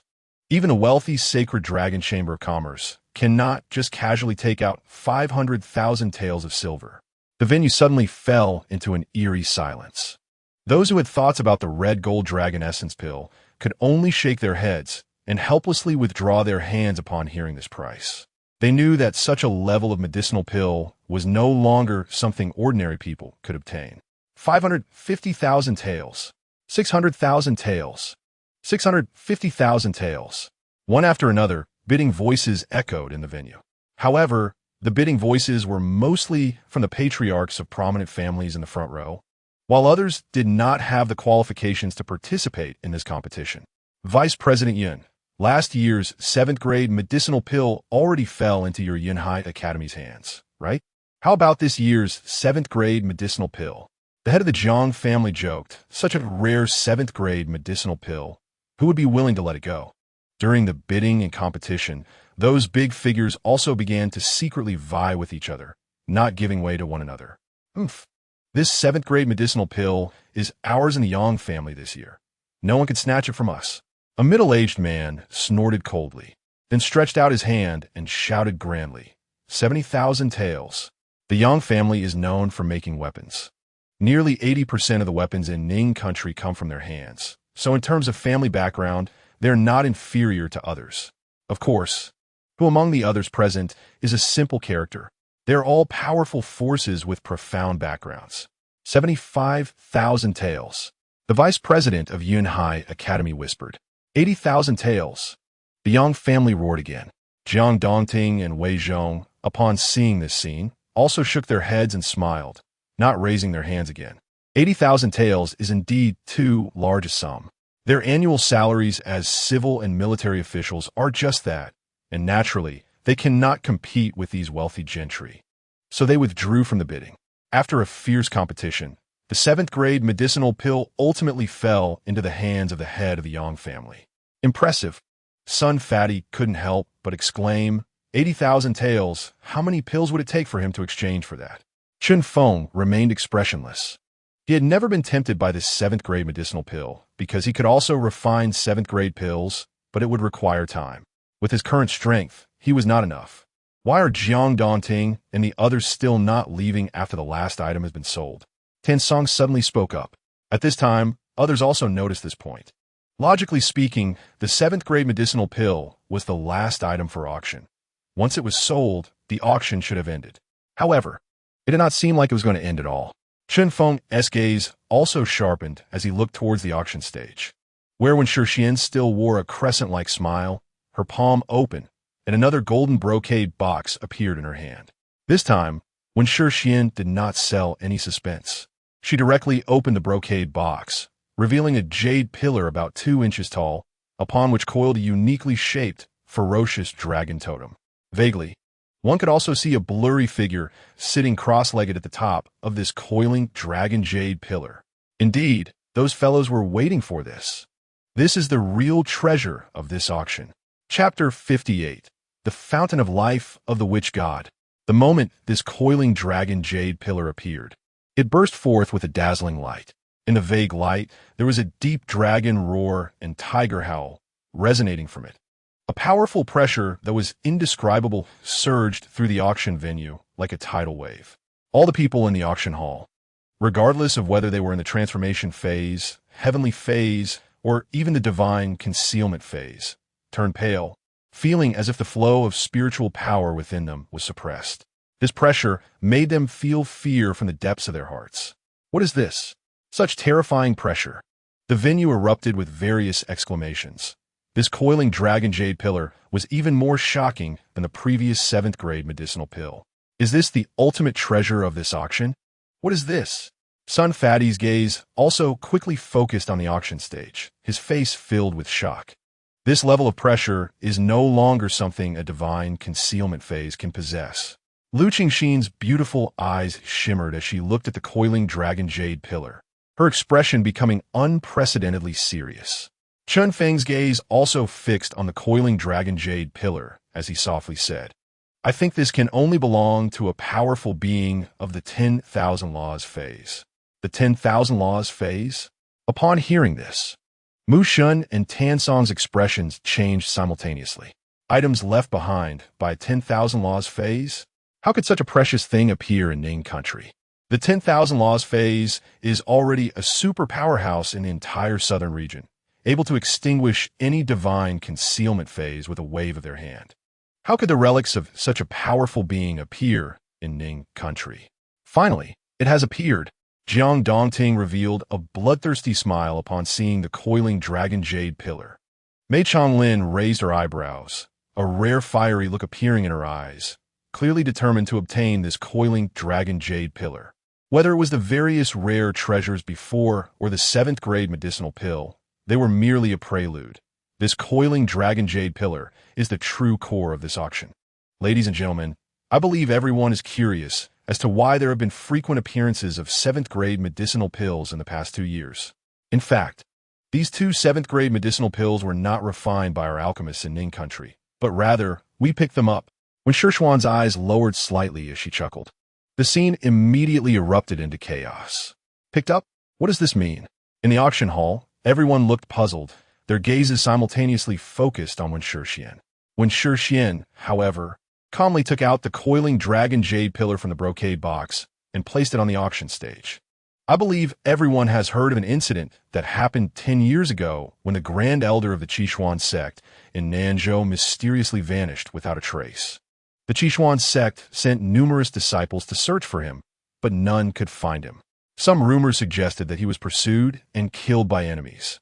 The truth of this news remains unknown, but this coiling dragon jade pillar, along with these two 7th-grade spiritual pills, were all excavated from deep within the sacred spirit mountain. After our appraisal, it is highly likely that this coiling dragon jade pillar belonged to the Grand Elder of the Beixuan sect back then. Therefore, I would like to say something uncertain. That Grand Elder of the Beixuan sect may have fallen within the sacred spirit mountain, and the location and information regarding his fall are likely concealed within this coiling dragon jade pillar. When Shixian smiled, wow, the entire audience was in an uproar, bursting into a clamor. Everyone's breathing became heavy, their eyes revealing a strong sense of disbelief. The fact that these two 7th-grade pills were actually found in the sacred spirit mountain was like a heavy bombshell. Even more unbelievable was that the sacred spirit mountain might very well be the site of the Grand Elder of the Beixuan sect's fall. If one were to ask who in Nanzhou could refine 7th-grade pills, it would likely only be the Beixuan sect. It was completely reasonable for the Grand Elder of the Beixuan sect to possess 7th-grade spiritual pills. All the clues and information connected together, making everything clear. These two 7th-grade spiritual pills were likely left behind by the Grand Elder of the Beixuan sect. It seems that a major upheaval is about to occur in Ningguo, and our competition for the Linglong Xianhuang pool will also undergo an unprecedented change. After hearing this information, Lu Qingxin showed no excitement, but rather a heavy expression. What do you mean? Chen Feng asked curiously. Sun Fatty interjected. Brother Feng, you might not know, but the competition for the Linglong Conference is taking place within the Sacred Spirit Mountain. Lu Qingxin sighed and said, originally, the competition for the Linglong Xianhuang pool was already a fierce battle among geniuses. If the Grand Elder of the Beixuan sect's legacy emerges, many powerful individuals who have surpassed the age limit will likely go to great lengths to disguise themselves just to enter the Sacred Spirit Mountain. Chen Feng focused his gaze on the coiling dragon jade pillar on the auction stage, and then turned to look at the tense faces of the various powerful factions. He knew that the competition for the Linglong Xianhuang pool was about to become increasingly interesting.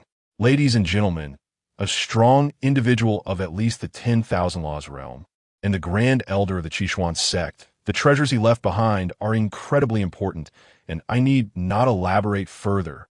It is possible that within the Sacred Spirit Mountain, there are not just two 7th-grade spiritual pills. There could be 3, 4, 5, or even more rare and precious items.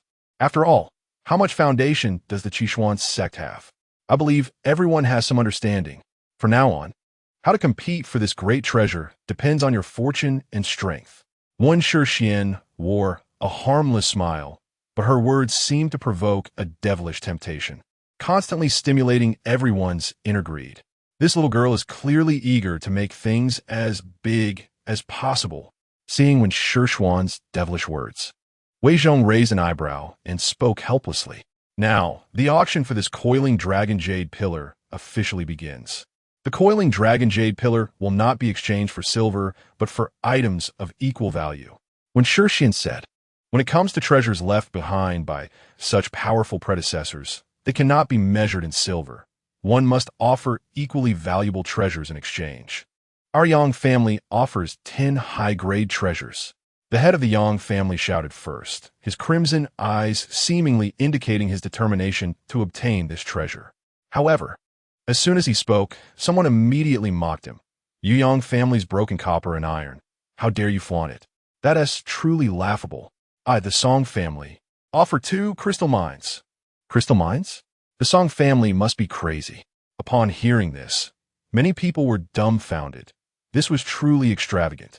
Unlike gold or silver mines, crystal mines can yield spiritual power crystals, which can rapidly replenish the spiritual power consumed by martial artists.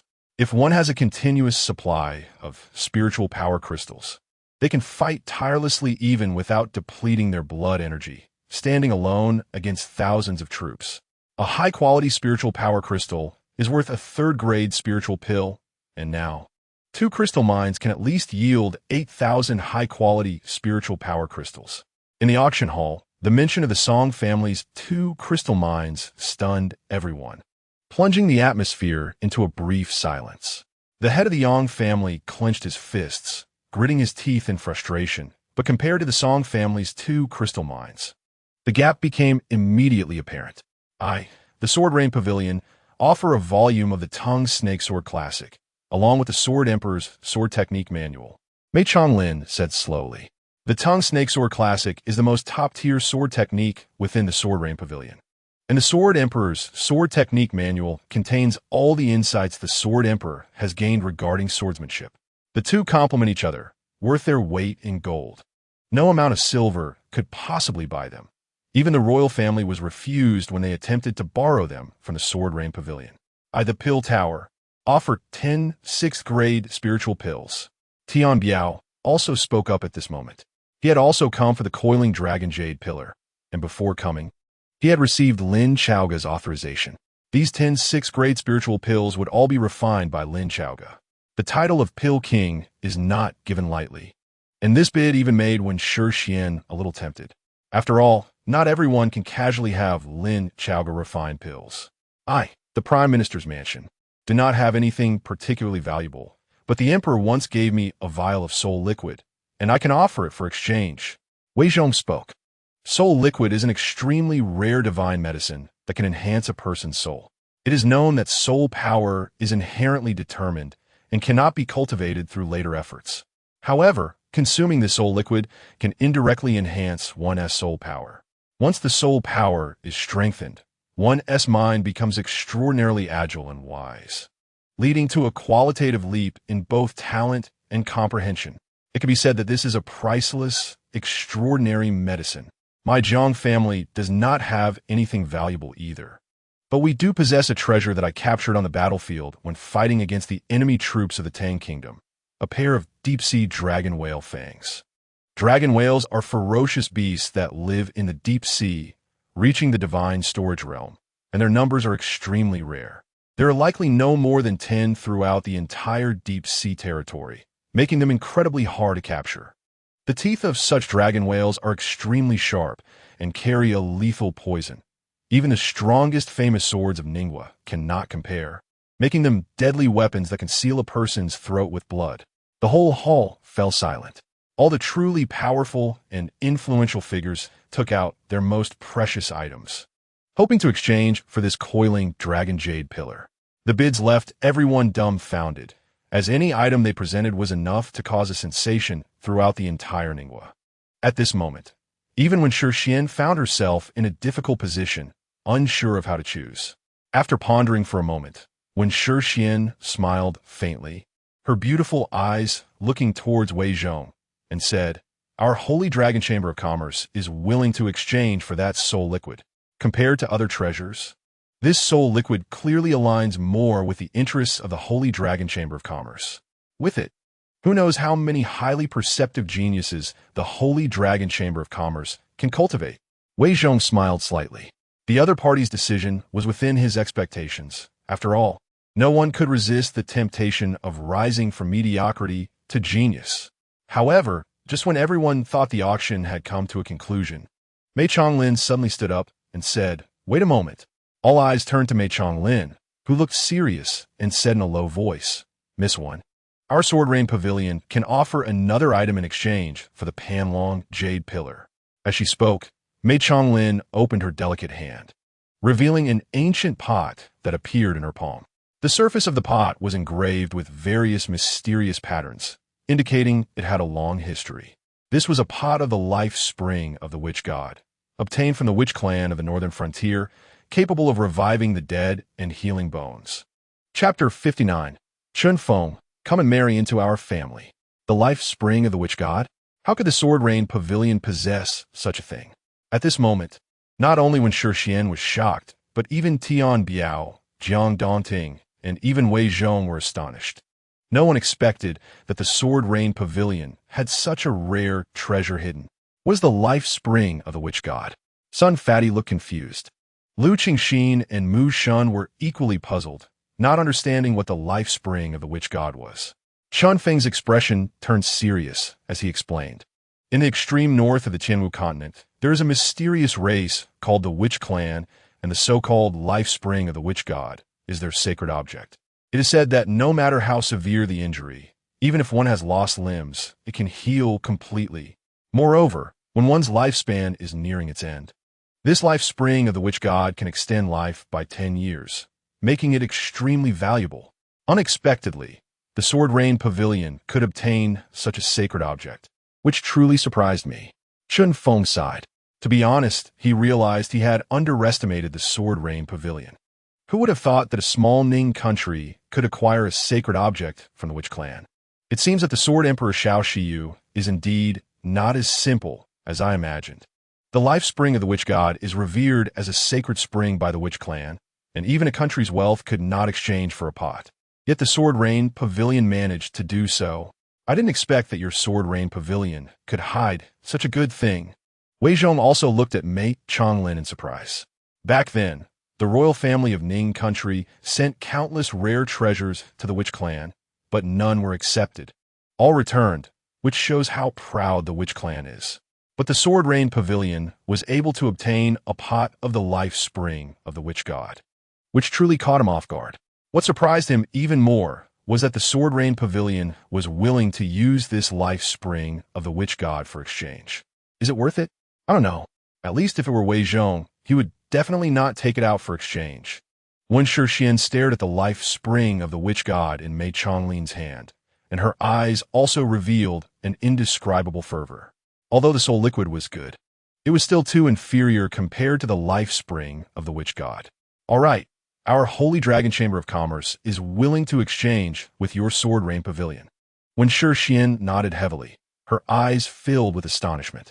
She never expected to exchange for the life spring of the witch god at this auction. This Panlong jade pillar was truly worth the trade. Mei Chonglin's expression was somewhat heavy. Using the life spring of the witch god for exchange also made her heart bleed. However, thinking of the strict order given to her by Sword Emperor Xiao Shiyu, she could only pay any price. She didn't understand why Xiao Shiyu insisted on obtaining this Panlong jade pillar. Congratulations to Master Mei for becoming the final winner. I hope your Sword Rain Pavilion can truly obtain the treasures left behind by the Grand Elder of the Seven Mysteries sect after the Sacred Spirit Mountain. Tian Biao stood up and smiled at Mei Chonglin, clearly believing that no matter how precious the Panlong jade pillar was, it could not compare to a pot of the life spring of the witch god. Mei Chonglin's face turned pale, and she glared fiercely at Tian Biao, gritting her teeth and saying, "You just wait.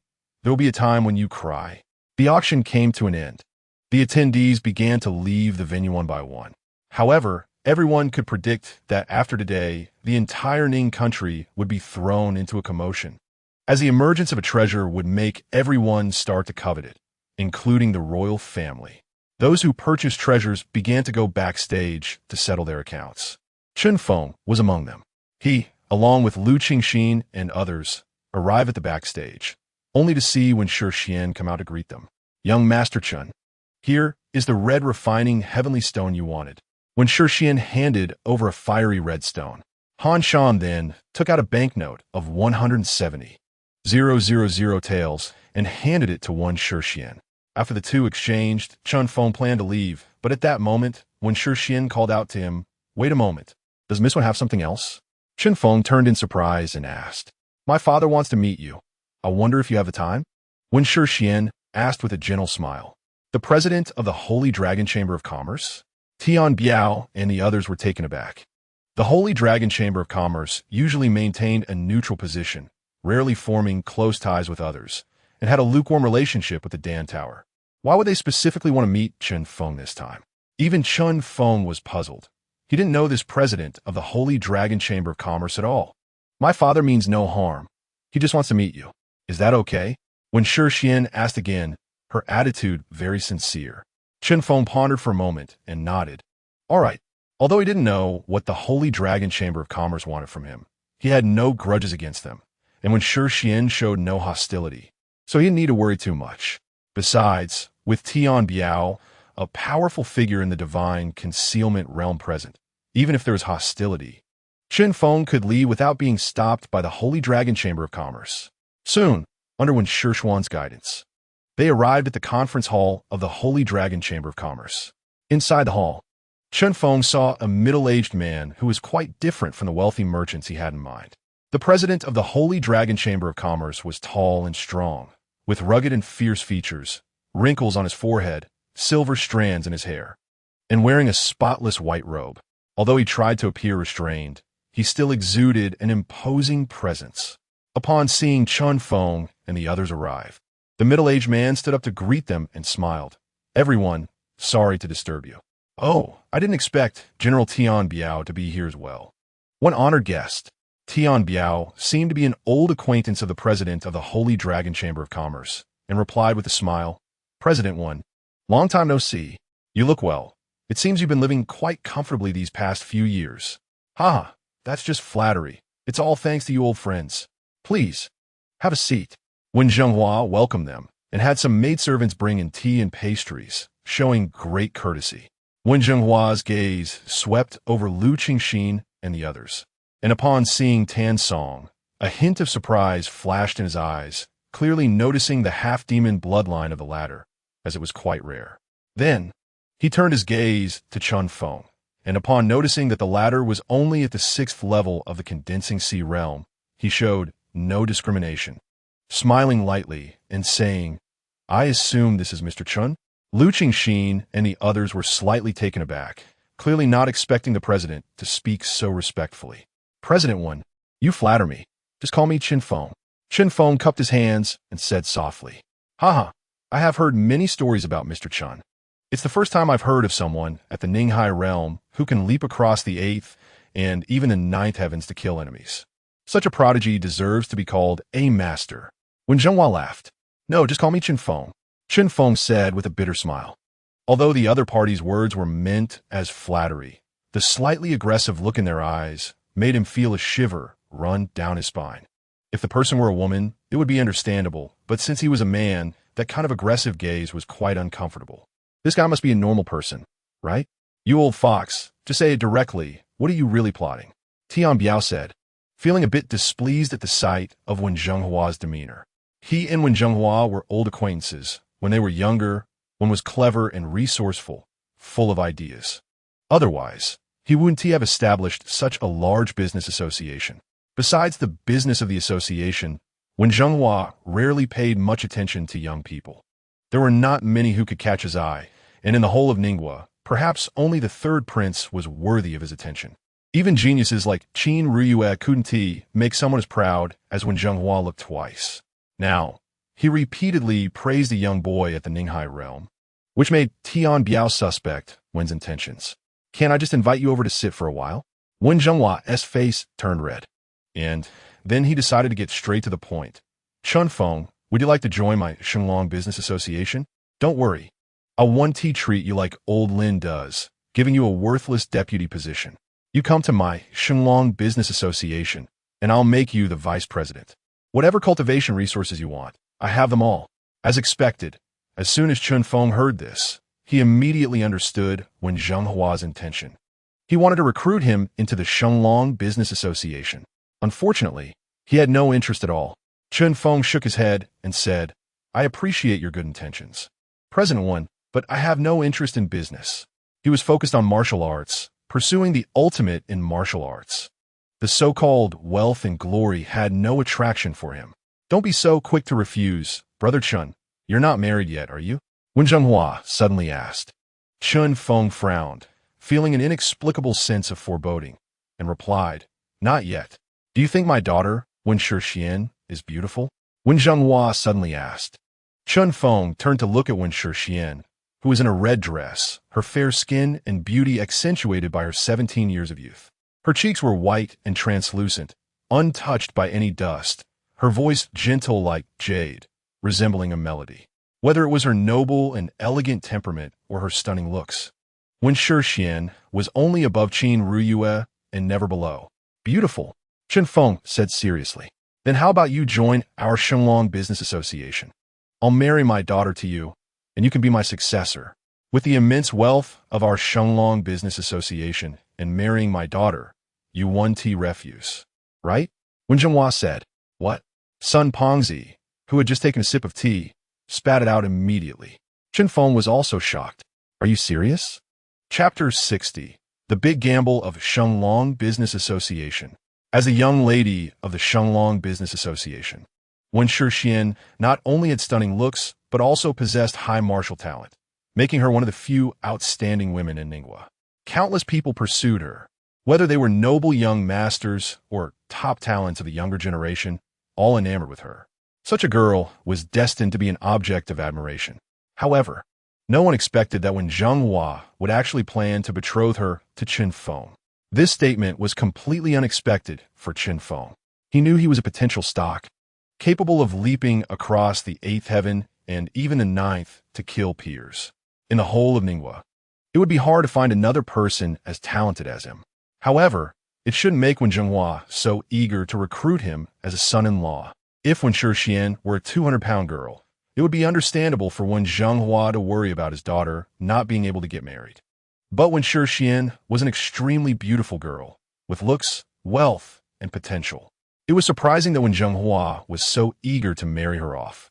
Even Lu Qingxin and others, as well as Wen Shixian herself, were shocked and stood up. "Dad, what are you saying?" When Shixuan's face turned pale and then gradually flushed red with embarrassment and anger. Usually, her father was a mature and steady person. How could he act so recklessly today? "Leave this matter to Dad. I won't harm you," Wen Zhenghua said solemnly. Then he turned to Chen Feng and asked, "Little brother, what do you think? Are you really not joking?" Chen Feng's eyes widened. "I'm not joking. As long as Brother Chen nods, the wedding will be within 3 months. Wen Zhenghua said seriously. As the president of the Shenglong Business Association, what he said would definitely be fulfilled. As long as Chen Feng wanted to marry, he would find a way to make Wen Shixian marry him. "Dad, I absolutely 1T agree. If you want to marry, go ahead. I absolutely 1T marry. This is infuriating. I'm leaving." Wen Shixian's cheeks were flushed with anger. She waved her hand and rushed out of the hall, not wanting to discuss anything further with her father. She feared that if she stayed any longer, she would really be driven mad by her old man. She admitted that Chen Feng was indeed excellent, but he was still far from meeting her requirements. Seeing this scene, Chen Feng smiled bitterly. He could tell that this matter was entirely Wen Zhenghua's one-sided wish. To be honest, he didn't like to force others in such matters. So he shook his head and said, "I'm afraid I have to disappoint Senior Wen's good intentions. I refuse. I don't think you have a reason to refuse. I only have this daughter, and if you marry her, the entire vast business empire of Shenglong Business Association will be yours. If you're not interested in the business of Shenglong Business Association, you can completely hand it over to your subordinates to manage. Moreover, with the immense wealth of Shenglong Business Association, it could be a great help to you." When Zhenghua said, "I'm sorry, I still refuse," Chen Feng said firmly, "Don't you like my daughter?" When Zhenghua frowned and asked, "No, your daughter is very beautiful. Any man would like her. I'm a young man full of vigor, so naturally, I'm no exception. However, I still refuse. A forced marriage is not sweet." Chen Feng replied, "Well then," Wen Zhenghua sighed and could only give up helplessly. "If there is nothing else, we should take our leave now. President Wen, let us meet again another day." Chen Feng stood up and cupped his fist. He feared that if he stayed any longer, Wen Zhenghua might do something like forcibly marrying him off. "Wait a moment. I called you over abruptly, and, as a senior, I feel bad letting you leave empty-handed. Let me give you something," Wen Zhenghua said, taking out a black sheepskin scroll from his sleeve and handing it to Chen Feng. "What is this?" Chen Feng raised an eyebrow, puzzled. "This is a map inscribed on the Panlong Jade Pillar. I've already seen that Jade Pillar in advance, and this map is what I copied down," Wen Zhenghua said. In an instant, Tian Biao, Lu Qingxin, and others all turned pale with shock, their eyes involuntarily revealing an indescribable heat. Everyone had fiercely competed at the auction for the information inscribed on the Panlong Jade Pillar. Now, this map turned out to be the information inscribed on the Panlong Jade Pillar, which was no less than obtaining the Panlong Jade Pillar itself. The most crucial part was that when Zhenghua actually gave such a generous gift to Chen Feng. No free lunch. Chen Feng shook his head and did not take it. Wen Zhenghua was not foolish, and neither was Chun Feng. Everything Wen Zhenghua had done before, including sending out this map now, seemed to point to a single clue. Wen Zhenghua was eager to tie Chun Feng to the Shenglong Chamber of Commerce. We are all smart people. I think Brother Chun should know what I want. This is an exchange, not a favor.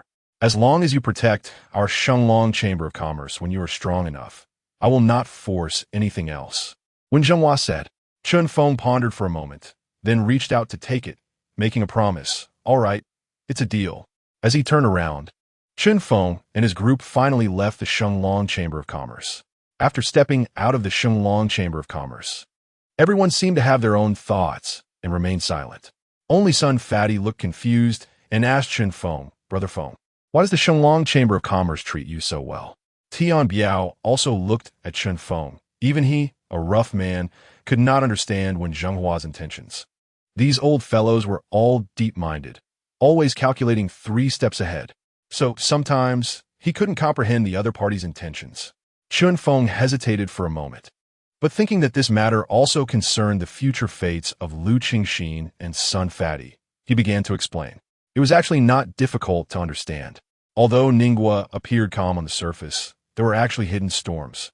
The Sword Rain Pavilion and the Dan Tower were at odds with each other, and many forces were rising while the royal family's attention was solely focused on them. The Shenglong Chamber of Commerce was one of them and was developing rapidly, its status and wealth already threatening the current royal family. Such a huge entity, how could the royal family allow it to continue growing? It would inevitably be uprooted. Moreover, the internal corruption of the court was extremely severe. The Minister of Revenue and the Minister of Rights were crazily hoarding wealth, and the royal family had long raised the knife, preparing for a major bloodbath. This was a preparation for the next emperor's ascension and to stabilize royal power. This knife would eventually fall. I think not only the Shenglong Chamber of Commerce, but many forces would be implicated this time. The tall tree catches the wind. With Wen Zhenghua's intelligence, he couldn't possibly be unaware of these hidden dangers. Tian Biao and Sun Fatty showed shock on their faces. But Brother Feng, what does this have to do with you? Sun Fatty asked urgently. Chun Feng smiled bitterly, gripping the sheepskin scroll in his hand, and said, he has placed the hope of saving the Shenglong Chamber of Commerce on me. Wen Zhenghua has gone mad. Upon hearing this, Tian Biao was stunned. Placing hope on a 17-year-old boy and a martial artist at the 6th level of the condensing sea realm. Even though he had the potential to leap to the 8th or even 9th level, it still wasn't worth such a big gamble. You need to be careful next. You have already fallen into the center of the storm in the royal city. Lu Qingxin suddenly spoke. I anticipated today as a situation the moment I entered the royal city. I just didn't expect it to come so quickly. Chun Feng shook his head and smiled. After Chun Feng left, Wen Zhenghua let out a long sigh. In the dark corner behind him, an old figure emerged, looking serious and saying, Sir, are you sure you want to gamble the life and death of the Shenglong Chamber of Commerce on him? He is worth it, Wen Zhenghua said firmly. Why? The old man asked, puzzled. From what I have gathered, this kid named Chun Feng was just a fool in Mianshan town 2 months ago. But now he seems to have undergone a transformation, growing to the level where he can kill those in the transformation realm. Don't you think that's a bit unbelievable? Wen Zhenghua replied. To leap to the 8th level and kill enemies, that difficulty is equivalent to taking the head of a general amidst a million troops. If you say he didn't have any fortuitous encounters, I wouldn't believe it even if you killed me. Wen Zhenghua continued. Even so, he is still not worth it, the old man said. Wen Zhenghua continued explaining, recently, at the Sword Dao team meeting, the 3rd prince wanted to kill Chun Feng. But Xiao Wentian didn't hesitate to use the card of the Xia Empress to protect him. Now, it's not just our Shenglong Chamber of Commerce betting on him. Even the Xia family is betting on him. Do you think that old fox Xiao Wentian would do something without confidence? But sir, he is only 17, the old man exclaimed. A 17-year-old boy. What virtue and ability does he have to receive so much attention? Young does not mean incapable. What if he is 17? Wen Zhenghua snorted coldly. The bloodbath in the royal city is coming, and when the king's knife falls, the first blow will fall on the Xia family. Those who achieve great merit will alarm their lord. The Xia family's crisis is much greater than that of our Shenglong Chamber of Commerce. Since Xia Wentian dares to bet, Why shouldn't I? Wen Zhenghua said, his eyes flashing with a cold glint. Hearing this, the old man fell silent, no longer saying anything. He always felt that Wen Zhenghua was acting too recklessly. At first, he thought Wen Zhenghua was copying this map of the Panlong Jade Pillar to please the royal family. But unexpectedly, he turned around and gave it to Qin Feng. With the emperor's suspicious nature, even if our Shenlong Chamber of Commerce were to cut ourselves, it would be difficult to achieve results. Now we are betting on how long Qin Feng can survive. As long as he can survive, considering his current potential and growth rate, in less than 2 years, he will definitely be able to disregard royal power. By then, our Shenlong Chamber of Commerce might not decline, but instead become even stronger. Wen Zhenghua said solemnly, in front of the royal family's million iron cavalry. No matter how much wealth our Shenlong Chamber of Commerce had, what good would it do? It would still be a dead end. Unless there is a powerful person strong enough to single-handedly withstand a million cavalry. In Qin Feng, Wen Zhenghua seemed to see the shadow of the North Xian Sword Emperor, who crushed his peers and was invincible in the world. So, he placed his bet on Qin Feng. President, the third prince has come. Suddenly, a servant rushed in from outside, respectfully saying. The old man looked at Wen Zhenghua with a serious expression, knowing that the third prince was coming to seek revenge regarding the Panlong Jade Pillar. See, it's nothing. Wen Zhenghua said, go back first. I will visit the Xia family and then return to the Dan Tower. After leaving the Shenlong Chamber of Commerce, Qin Feng said to Tian Biao and the others. It had been a while, and Xia Wentian still had toxins in his body that had not been cleared out. He needed to visit the Xia family. Tian Biao frowned. All right, be careful. Then Tian Biao took Lu Qingxin and the others back to the Dan Tower, while Qin Feng headed alone towards the Xia family. The Xia family in the royal city was the residence of the war god, so it was not hard to find. A casual inquiry would lead him there. However, before he could reach the Xia family, Long Xiao, as part of the enforcement team, suddenly appeared in front of him with his men. Qin Feng, come with us. Long Xiao commanded, looking down at Qin Feng from atop his iron steed. Qin Feng furrowed his brows. Where to? You will know once you come with us. Long Xiao replied. And if I say I won't go? We're all smart people. If you don't go, we can only pin some fictitious charges on you. Qin Feng stared at him with cold eyes, while Long Xiao wore a mocking smile, unafraid of Qin Feng resisting. In fact, he hoped Qin Feng would resist. That way, he could better carry out the orders from above. The atmosphere fell silent for a moment, and suddenly, Qin Feng helplessly shrugged his shoulders. All right, then I will go with you. Smart choice. Long Xiao sneered. Then, he signaled with his eyes, and one of the cavalry soldiers immediately understood his intention, dismounted, and approached Qin Feng with a pair of iron chains. Everyone cooperate a little, and we won't have to endure so much pain, a cavalry soldier said with a playful smile. Qin Feng, being honest, raised his hands. Seeing this, the smile on the cavalry soldier's face grew even wider. However, just as the cavalry soldier was about to wrap the iron chain around Qin Feng's hands, a cold gleam suddenly flashed across his throat. The head fell to the ground. Blood sprayed out. Sorry, I never liked cooperating with others. Qin Feng sneered. Saying this, he didn't waste any time, and with his spiritual power wrapping around his feet, he immediately fled like lightning. Chase. Long Xiao's face turned ashen. A murderous intent erupted. No young person had dared to be so rampant in front of him. Qin Feng plunged into the crowded throng, with Long Xiao quickly pursuing on horseback. But the next moment, Qin Feng seemed to have vanished, his aura completely gone. His aura has been hidden, said a nearby cavalry soldier with a grim expression. Long Xiao also had a dark expression. He had underestimated this guy. Fortunately, due to the recent influence of the Holy Dragon auction, the number of people in the imperial city had nearly doubled. After a series of disguises, Qin Feng finally distanced himself from the law enforcement team's sight. It seems someone above doesn't want me to cure Xia Wentian. Qin Feng pondered. However, for such petty tricks, it seems no one in Ning country could outplay him. Before long, Qin Feng, as if transformed into a different person, arrived at the Xia residence. Mr. Qin has come to the Xia residence. It's truly an honor for us. Upon entering the Xia residence, Xia Wentian immediately came out to greet him. After more than half a month apart, Xiao Wentian no longer needed Xia Zhilan to support him. The purple-black aura between his brows had completely dissipated, and his emaciated body now showed a strong vitality. I promised to help Elder Xia deal with the toxic residue in his body after 10 days. But I didn't expect it to be delayed for half a month. I feel quite embarrassed, Chen Feng said with a smile. Ha ha ha, in a little over a month. It will be the competition for the Ling Long Xianwang pool. Mr. Chun is busy with cultivation. I can understand. Xiao Wentian smiled faintly, not angry. After that, the two stopped talking about other matters. After Chen Feng took Xiao Wentian's pulse and checked his physical condition, he began acupuncture to regulate the meridians in his body. As long as he used poison to combat poison and forced out the corpse poison from the northern border, the remaining toxins would be a minor issue. Chen Feng used his spiritual power to move the needles, and after circulating through his body, Xiao Wentian suddenly flushed and a mouthful of blood spewed out. The blood was pitch black, seemingly carrying an indescribable stench and corrosiveness.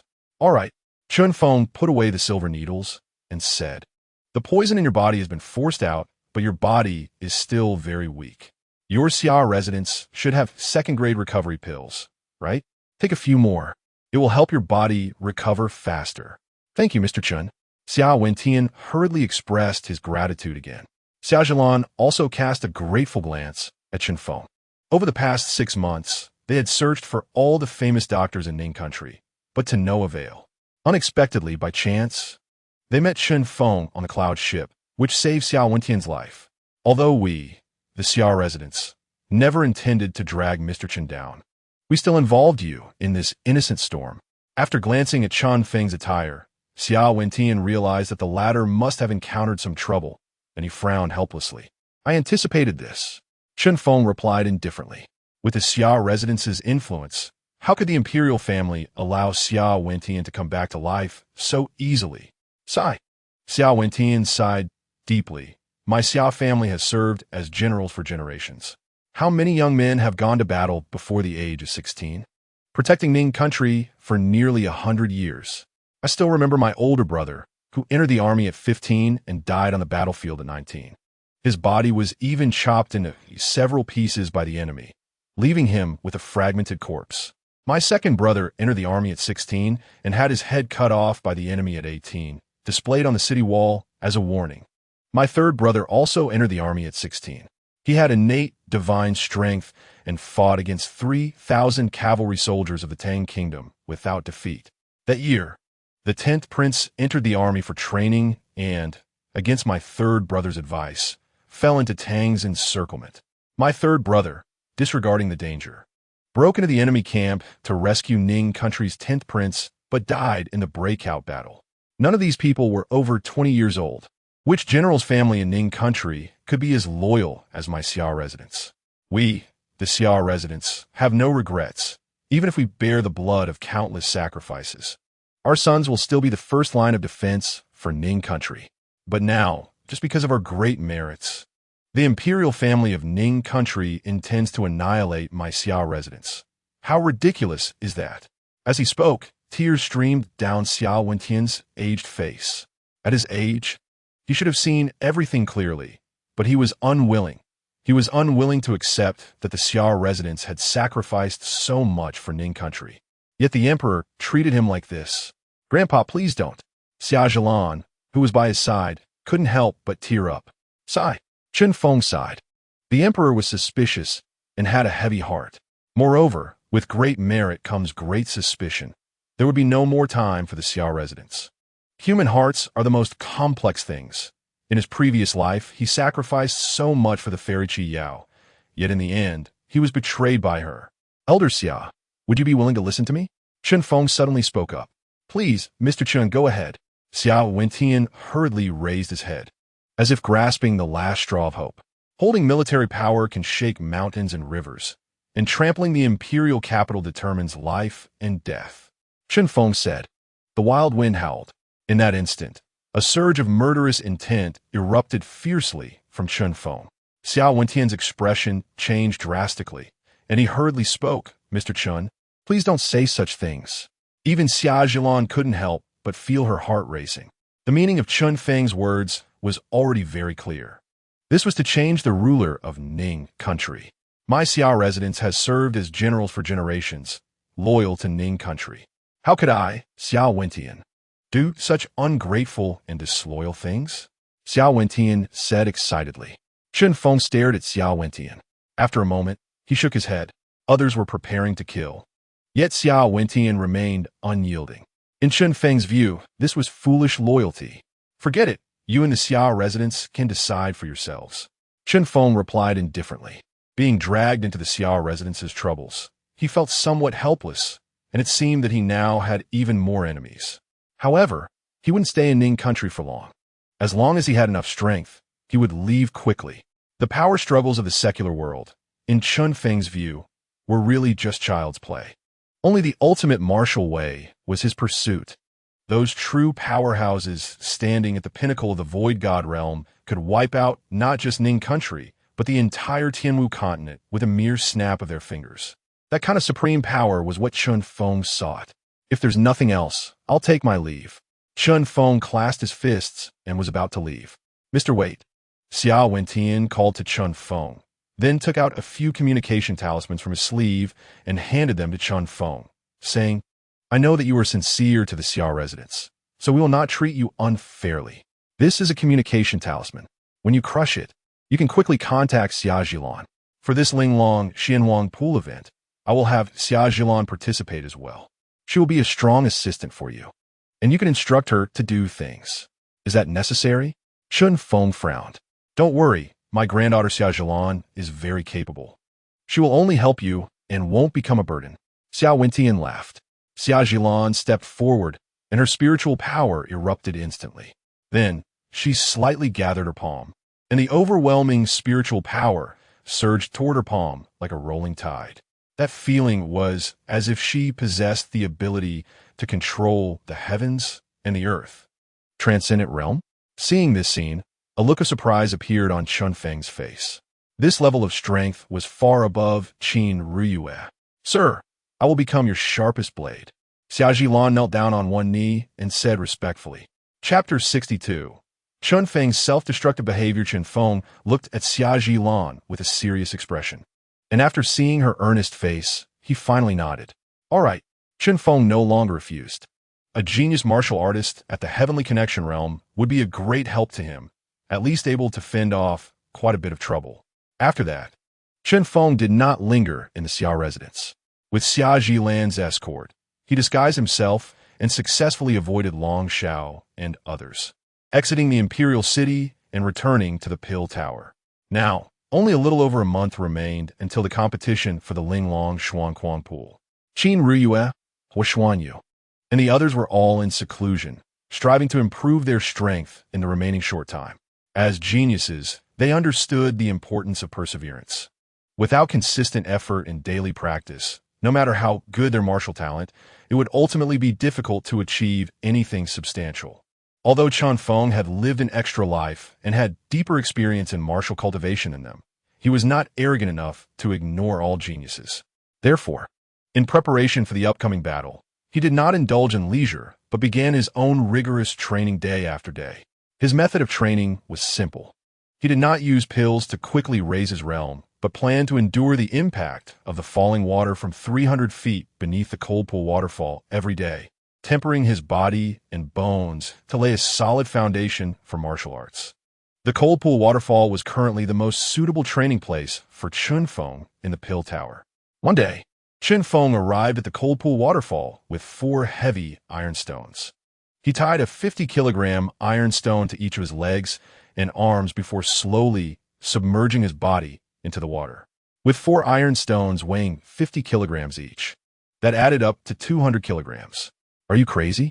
Initially pleased that Chen Feng was determined to continue his training in the cold pool waterfall, Lin Xiaogo was now frightened and turned pale upon seeing Chen Feng's actions. The cold pool waterfall was already an extremely dangerous place for harsh training.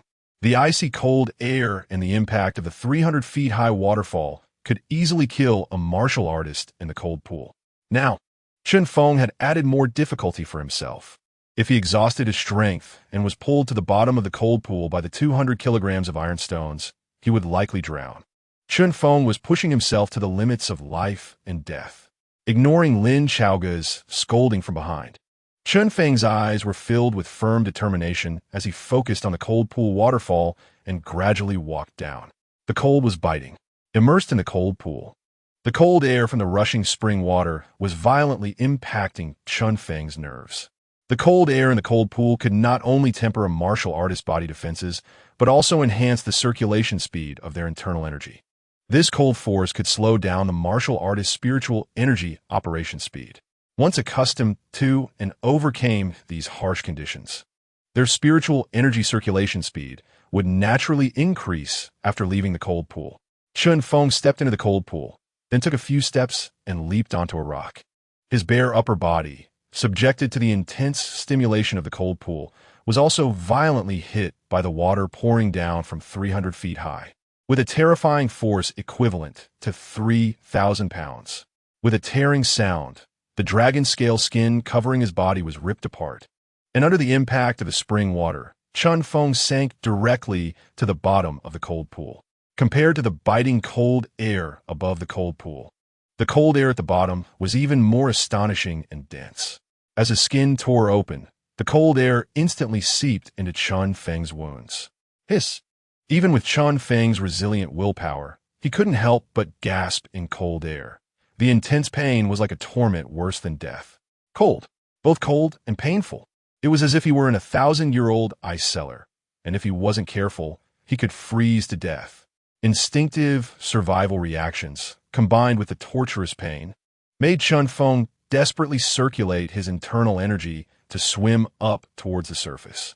However, the 200 kilograms of heavy iron stones undoubtedly became a burden, drastically slowing his ascent. At this moment, Chun Feng pressed hard on his internal potential, unleashing stronger spiritual energy to break free from the cold air and shoot upwards. When Chun Feng finally swam out of the cold pool, the crashing water from above slammed down again, and his body was once more hurled back into the cold pool. In just a short time, blood began to seep out from within the cold pool. This kid is a lunatic. Lin Chaoga's face was so dark it seemed like water could drip from it. This guy's training was simply too insane. It's known that people only unleash their potential when facing life and death situations. And right now, Chun Feng was doing exactly that, utilizing the limits between life and death. He was crazily tempering his body and spiritual energy. The moment the dragon scales tore open, he reformed another layer of dragon scales, repeatedly hammering and striking. Although the process was painful, the benefits were immense. Under this kind of tempering, not only did Chun Feng's body grow stronger, but his internal spiritual energy also became more vigorous and powerful. However, this kind of rigorous training method was not something an average person could endure, as a slight mistake could truly cost them their life. Boom! At the top of the 300 feet high waterfall, the water surged, forming a stampede-like force that crashed down. The splash of water revealed the figure of a young boy, struggling desperately like a vine in the sea of suffering, trying to climb up, seeking a glimmer of life at the edge of death. The 200 kilograms heavy iron stones hung over Chun Feng's head like a death scythe. Any moment of inattention could cause them to fall. Having lived an extra life, Chun Feng understood even more deeply that the pinnacle of martial arts was like a lone wooden bridge crossed by 1,000 troops. If one did not unleash their potential between life and death, how could they crush those geniuses? Under Chun Feng's frenzied training, his spiritual energy quickly exhausted. At this point, he climbed onto a rock, nearly collapsing from exhaustion, and took out the red, refining heavenly stone from his pocket, quickly absorbing the fire energy contained within. The fire energy flowed through his martial arts meridians, and when it entered the 5 elements Tao, it was quickly transformed into 5 elements power, feeding back into his spiritual sea as spiritual energy. This was the power of the innate Tao. As long as one possessed the innate Tao, the 5 elements would gather and balance. He could absorb any 5 elements' power and convert it all into his spiritual energy for his use. As he consumed and replenished himself, Chun Feng's realm rapidly climbed. He did not rely on pills for assistance, but instead improved his realm through rigorous training, making his foundation much stronger than other martial artists. After replenishing his strength, Chun Feng swam out again, returning to the cold pool waterfall to endure its torment and abuse. Each time, he pushed himself to the brink of death, struggling to crawl out of the cold pool. And there were several occasions when he nearly drowned in the cold pool due to exhaustion. Fortunately, Lin Chaoga acted in time to pull him out. Otherwise, he would have truly succeeded in his self-destructive endeavor. Chun Feng's reckless cultivation quickly spread within the Dan Tower. Before long, even Lu Qingxin, Mu Shintan, and others couldn't help but come over to watch. When they saw Chun Feng exhausted and covered in blood, lying on a rock, their expressions turned serious. Brother Feng is indeed different from others. This kind of cultivation is truly abnormal. Son Fatty couldn't help but curse. He used to think his own cultivation was already hard enough, but after witnessing Chun Feng's reckless behavior, he felt his own method was simply too gentle. Lu Qingxin's beautiful eyes revealed a hint of indescribable shock. Then she shook her head and thought, "What a madman." At this moment, she clearly had a new perspective on Chun Feng. After clenching his fists, Mu Shantan didn't say anything and turned to continue his own cultivation. After Chun Feng's antics, the elders in the Dan Tower clearly felt the pressure on the younger generation had increased, and they seemed to be cultivating even harder. Obviously, this was the influence brought by Chun Feng. After all, no one wanted to be easily surpassed. In the following period, Lin Chaoga had to send the elders of the Dan Tower to various cultivation locations to keep an eye on things and prevent any accidents. As for Lin Chaoga, he personally stayed by the cold pool waterfall to prevent this guy from actually drowning inside. In the day-to-day cultivation at the Dan Tower, the imperial city of Ningwa also fell into a rare state of tension. The young geniuses no longer showed their faces. All of them were like facing a great enemy, retreating into closed-door training, desperately cultivating to try to strengthen their power. The ancient principle of sweat more in peace, bleed less in war remained unchanged. The source of this scene was naturally the upcoming Linglong Conference. Finally, after a month of silence and closed-door training, time flew by. The competition for the Linglong Xianhuang pool had begun. On this day, the sun was bright, the sky was clear and blue, like jade, without a cloud in sight. It was a good day and a good omen. A light breeze brushed by, warm sunlight covered the earth, and the faint fragrance of flowers wafted through the courtyard. Standing at the entrance of a courtyard in the Dan Tower, Chun Feng hugged Bauer goodbye, then patted her little head, smiling as he said, "Stay here and don't run around. Okay? I'll be back in half a month or a month at most, and remember to practice hard the techniques I taught you. If you have any questions, ask the seniors in the Dan Tower." "I got it, young master." Bauer obediently nodded her little head and said, "You must come back safely." "Don't worry, I will definitely return." Chun Feng nodded with a smile. After that, he no longer lingered and turned to head outside the mountain gate of the Dan Tower. At the mountain gate, Lu Qingxin, Mu Shantan, and others had long been waiting. Today, they all wore the Dan Tower's training uniforms, with a badge in the shape of a medicinal cauldron on their chests, which was the symbol of the Dan Tower's power. When encountering people from the Sword Rain Pavilion, don't hold back, just kill. One kill is one gain. Lin Chaoga's eyes were filled with a cold, killing intent as he said coldly. The number of people from the Dan Tower who had died at the hands of the Sword Rain Pavilion was simply too many to count. Each of those lives was the most intense pain in Lin Chaoga's heart. Therefore, this time, once there was a chance to take down the geniuses of the Sword Rain Pavilion, the Dan Tower would not show any mercy. Understood. Lu Qingxi nodded. Lin Chaoga waved his hand, personally led the team, and a few figures moved swiftly, shooting into the distant sky. For some reason, he had become very confident about this year's Linglong Xianhuang pool competition. Perhaps the disciples he had recruited this time could really bring him great surprises. The Linglong Conference was held in the Holy Spirit Mountain. The Holy Spirit Mountain was one of the largest mountain ranges in Ningwa, spanning about 10,000 miles.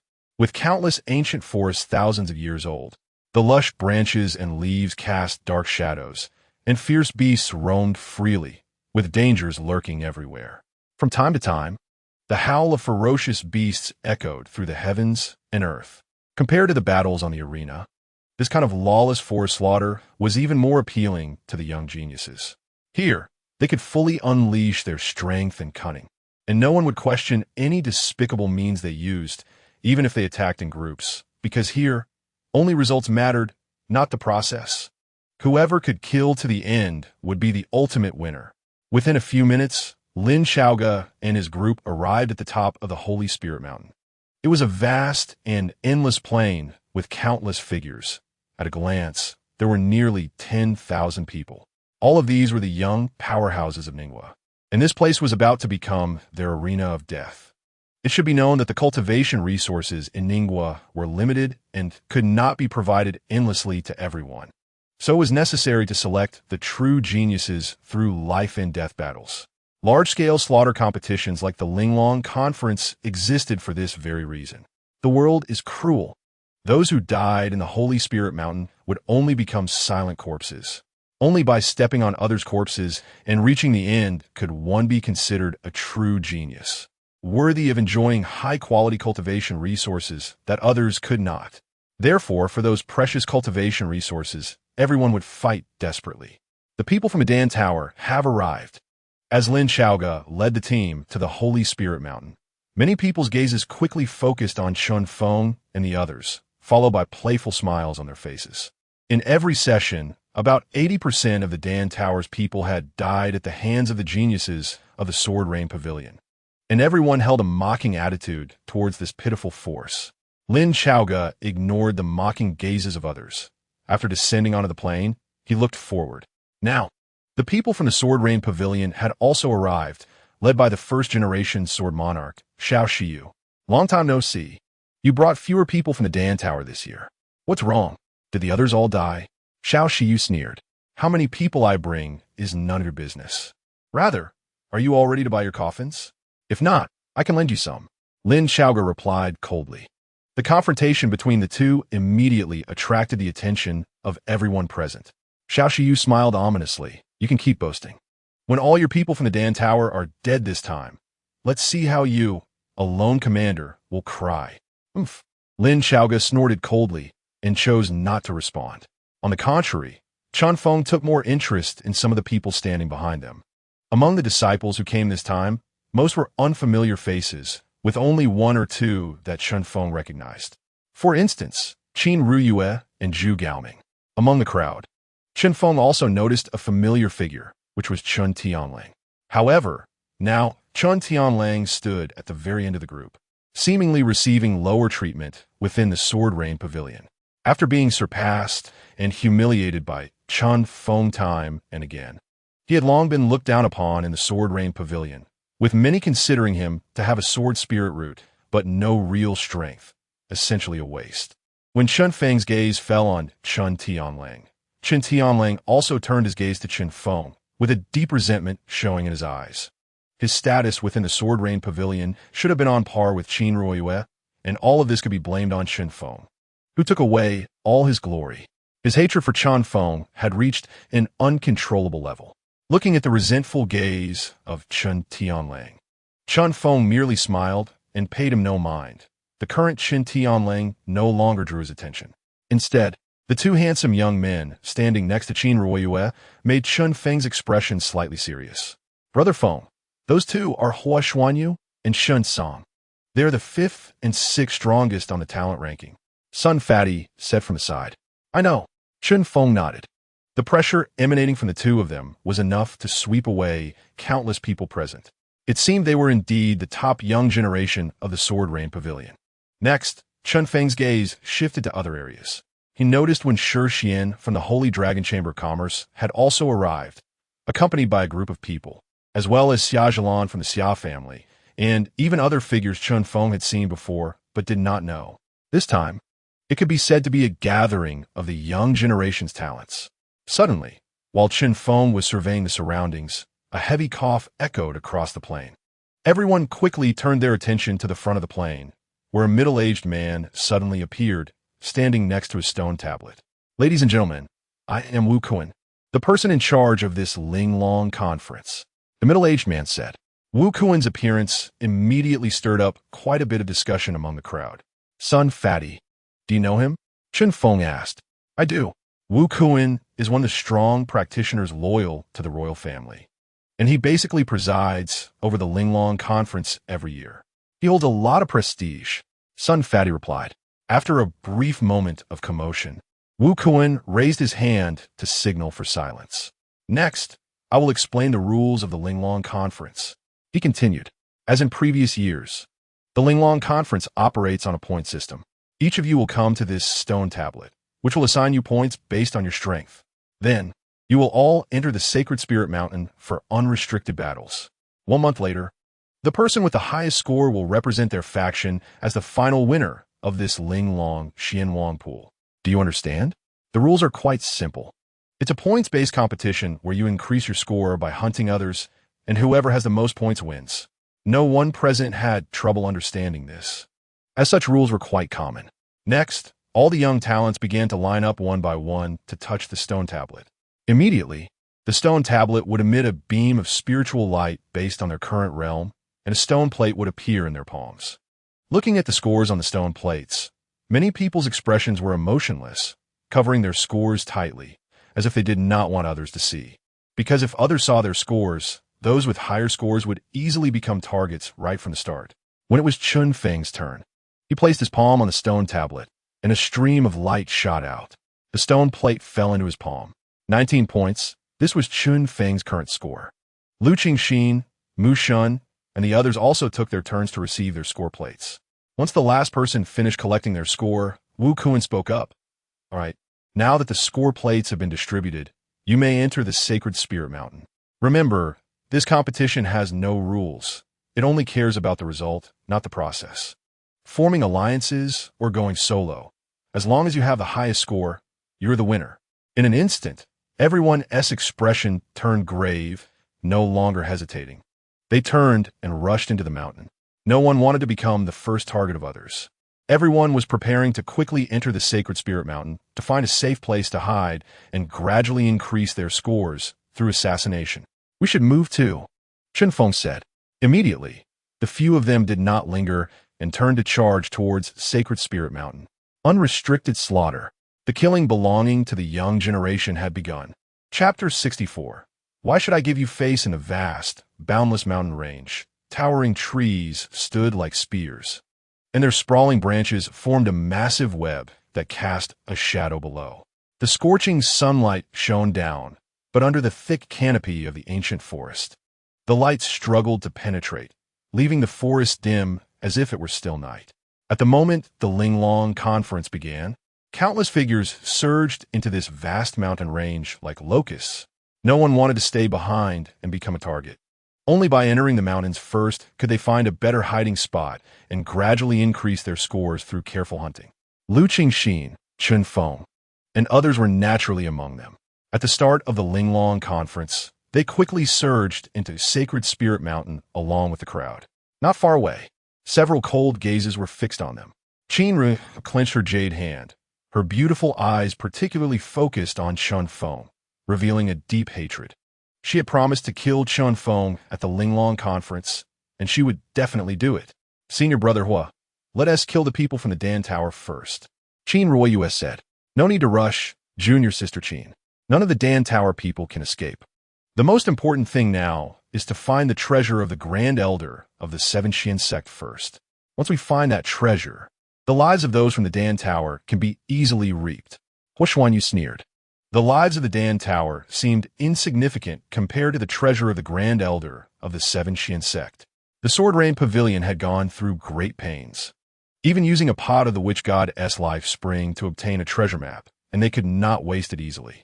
Only by finding that treasure could they feel at ease. Huashuan Yu looked at the sheepskin map in his hand, licking his lips, his eyes filled with greed. The dragon-patterned jade pillar had already been deciphered by the people of the Sword Rain Pavilion once it was brought back. Fortunately, only they in the Sword Rain Pavilion knew about this dragon-patterned jade pillar. If it fell into the hands of the royal family, there would be no place for them in the Sword Rain Pavilion. Let the people from the Dan Tower live a few more days. It's fine. In this Sacred Spirit Mountain, they won't be able to escape. Huashuan Yu licked his lips and said with a chilling smile. All right. Qin Ruoyue nodded, her eyes filled with a cold smile. In their view, Chun Feng and the others were undoubtedly doomed. They could let them live a little longer, and after obtaining the treasure, they would kill them. Let us go. Beixuan did not linger, wave his hand, and immediately led the people from the sword-rained pavilion into the sacred spirit mountain.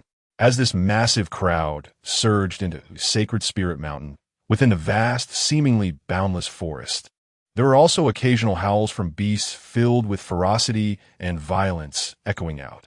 Participants in this Linglong conference not only had to be wary of the schemes and hunts from their peers, but also had to remain vigilant against the demonic beasts that could emerge from the mountains at any time. This kind of test was far from ordinary. After this large group of people entered Sacred Spirit Mountain, the long silent ancient forest seemed to begin to awaken. In the dark corners of the forest, the light was gradually severed, and beast shadows resembling giant walls charged towards these contestants with ferocity and murderous intent. These demonic beasts were all quite powerful, mostly above the condensing sea realm, with some even reaching the level of transformation realm. Coupled with the sheer number of demonic beasts, it undoubtedly posed a significant problem. Soon, humans and demonic beasts quickly engaged in battle. The first chaotic slaughter had begun.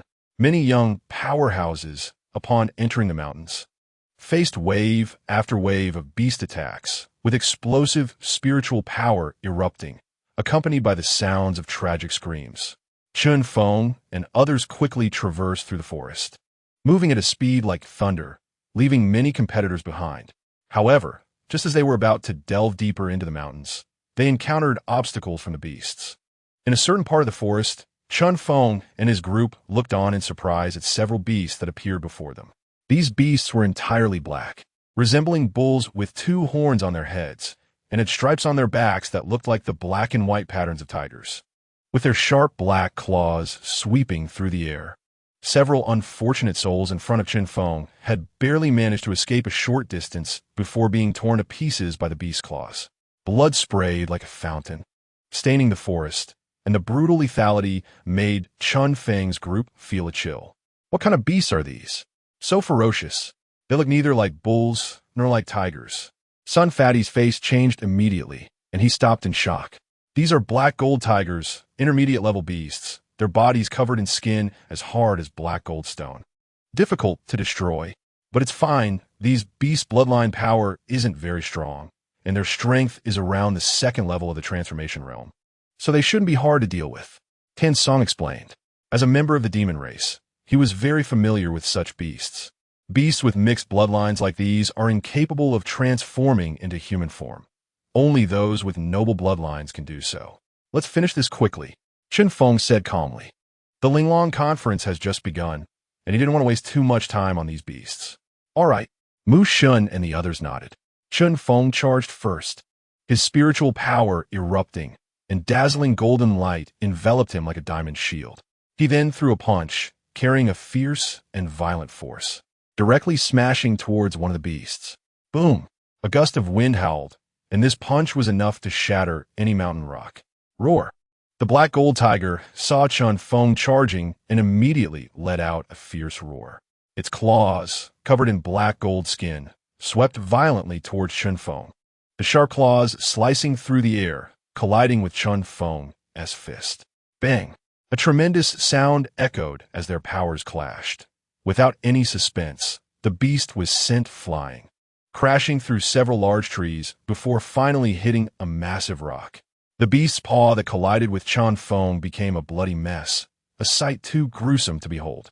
Seeing this scene, Lu Qingxin behind them showed a look of astonishment in her beautiful eyes.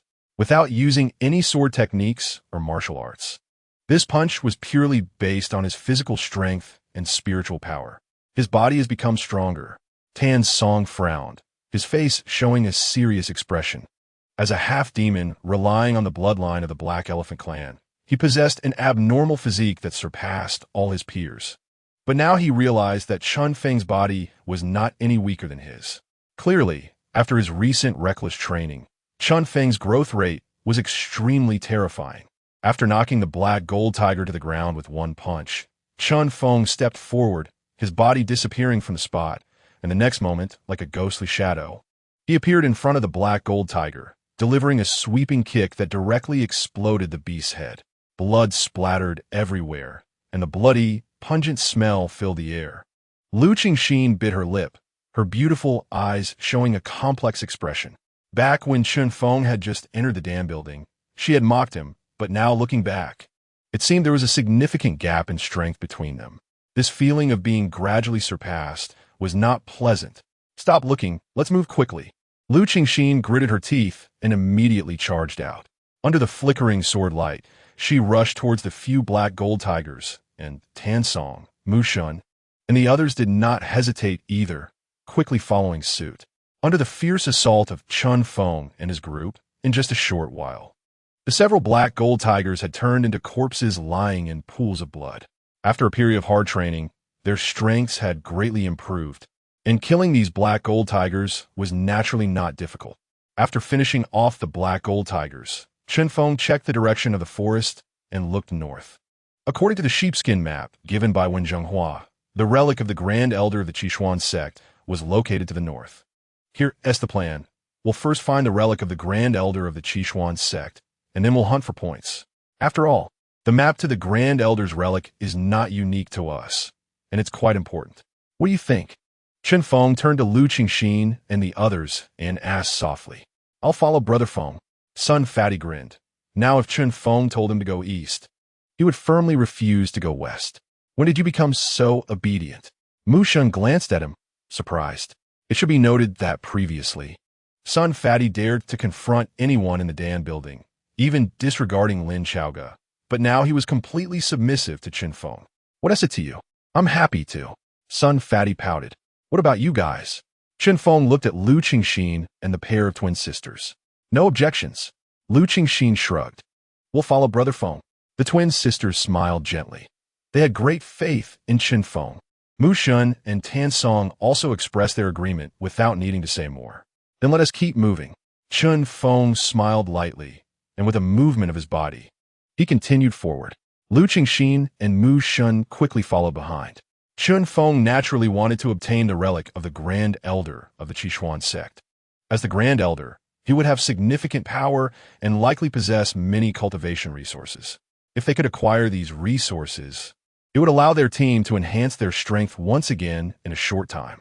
However, just as Chun Feng and the others had rushed out a few meters, Chun Feng suddenly came to a halt. What's wrong? Lu Qingxin cast a puzzled glance. Chun Feng didn't answer, but suddenly fixed his gaze on a dark area in the forest ahead and smiled faintly. I say, since you all have followed us here, why not come out and meet? As soon as he said this, Lu Qingxin, Mu Shun, and the others tensed up. They had been followed without realizing it. Swish, swish. The forest remained silent, and in an instant, two cold flashes shot out from either side of the forest, tearing through the air at lightning speed. Heading straight for Chun Feng's head. Chun Feng did not dodge. His body erupted with golden light and spiritual power, and the two cold flashes struck against the protective golden light around him, producing two clanging sounds as the daggers fell to the ground. This little trick doesn't need to be used, Chun Feng said indifferently. Impressive. This year's Dan building seems quite different from before. A faint laugh suddenly came from the forest ahead, followed by 7 figures stepping out from behind the sturdy trees. These 7 figures seemed to come from the same force, all wearing dark blue clothing, consisting of 3 girls and 4 boys, all members of the younger generation. People from the Yang family? Upon seeing the 7 figures, Lu Qingxin showed a look of surprise, clearly recognizing them. All 7 were from the Yang family's faction, which was a prominent family in the imperial city, known for their weapon making, and was quite influential. These 7 were also notable talents on the genius rankings. I told you, these little tricks won't work on him. But you all didn't believe it. A cute girl with a ponytail pouted and snorted coldly. Ah, yes, you're right.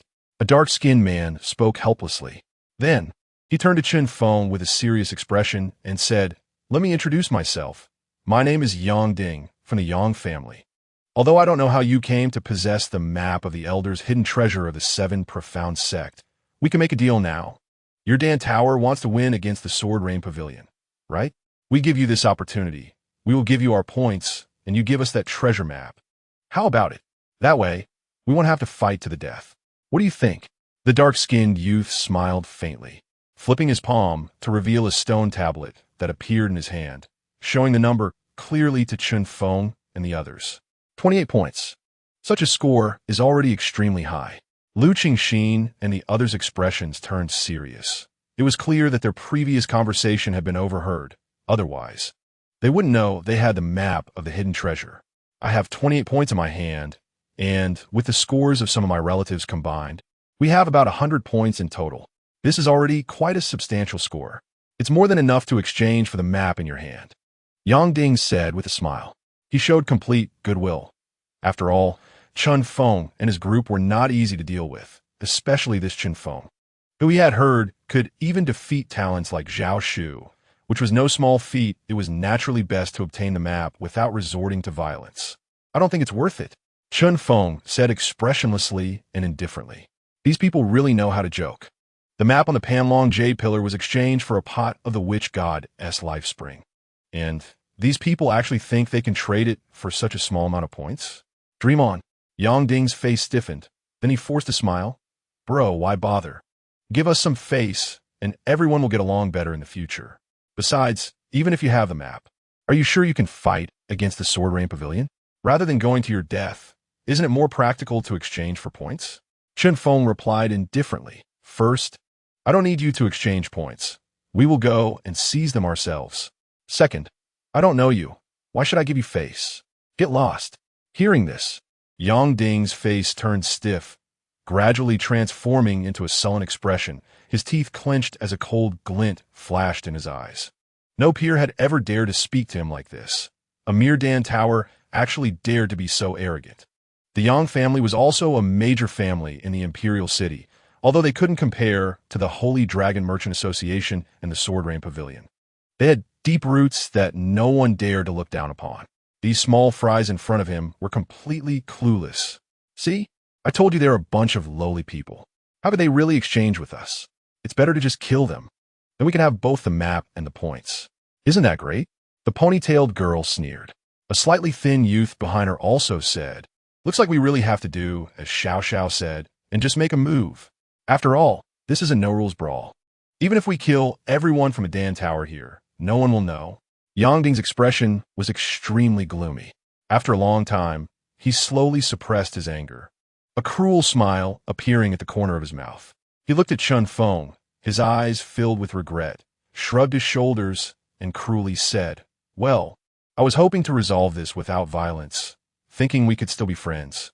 Since you refuse to listen, then I can only turn you into dead people. Upon hearing this, Lu Qingxin and the others raised their eyebrows, releasing their spiritual power, and their jade hands suddenly rested on the sword hilts, ready to take action. However, Chun Feng suddenly raised his hand to stop her. You don't need to make a move. I can handle it myself, Chun Feng said. Lu Qingxin's expression changed slightly as she opened her mouth, but before she could say anything, Chun Feng had already stepped forward, his gaze landing on Yang Ding and the others. He smiled and said, One-on-one or a group fight? You choose. Yang Ding and the others revealed a chilling, killing intent, seemingly provoked by this statement. As young people of the same generation, they had never seen anyone dare to look down on them like this. Since Brother Chun has such elegant interest, we won't need to give him face anymore. Let's all go together and kill him. Yang Ding spoke coldly. Swish. At the moment his murderous words fell, his body shot out explosively. The violent spiritual power surged like a tidal wave, and in an instant, his fist struck out with the force of a collapsing mountain. He knew this kid was very strong, not just ordinarily strong. Previously in the Imperial City, he had already shown terrifying combat power that could take down enemies at the 8th level of the Transformation Realm. So he didn't hold back at all and unleashed all his combat power. The strength of the 8th level of the Transformation Realm was fully released by him. Huh! A low growl echoed, and a fist imbued with blazing fiery spiritual power smashed towards Chun Feng's throat. Boom! A thunderous sound reverberated as the fist, containing overwhelming spiritual power, suddenly stopped just before reaching Chun Feng's throat.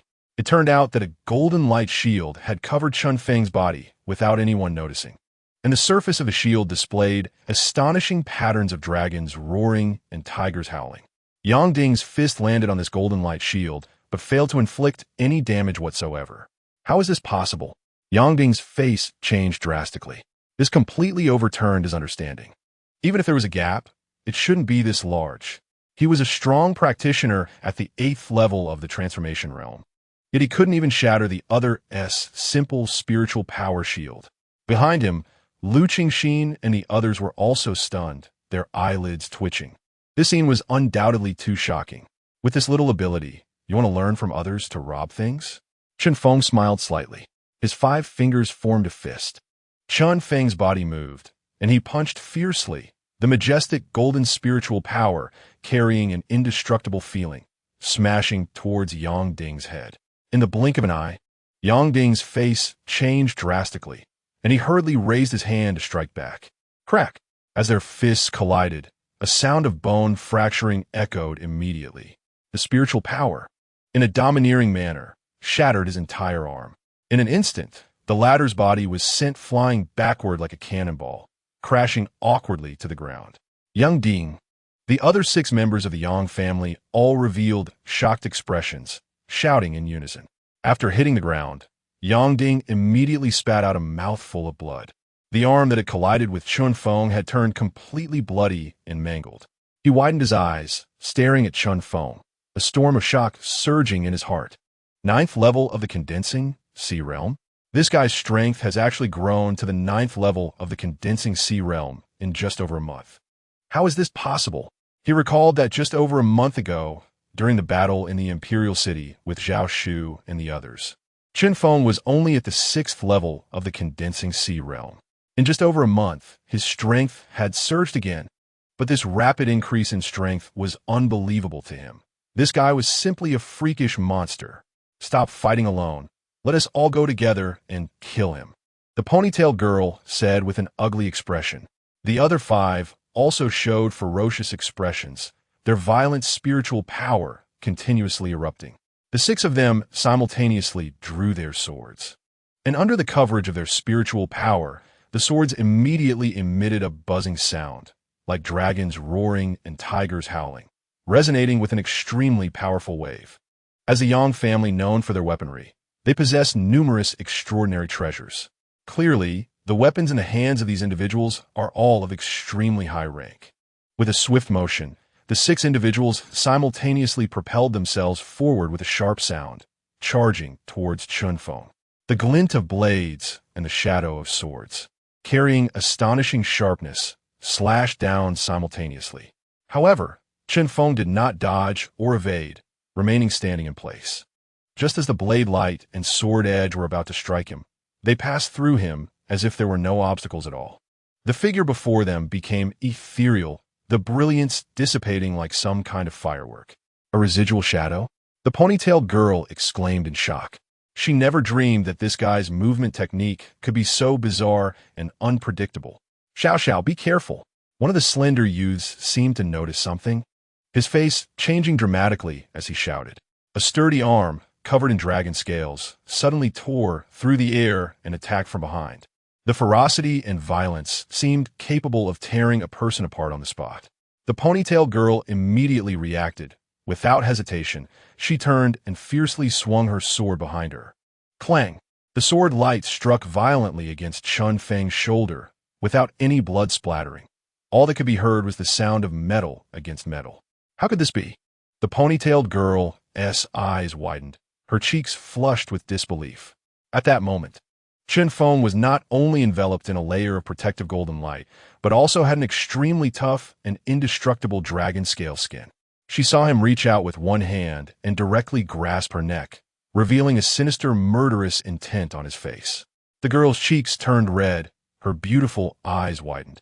Perhaps she never expected that she, who had reached the 7th level of the transformation realm, would be so easily held by Chun Feng's grip. Stop!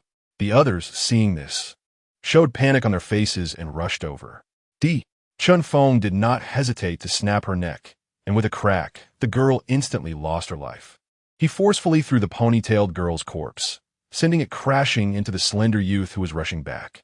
The terrifying force sent his body flying away. I'll kill you. Soon.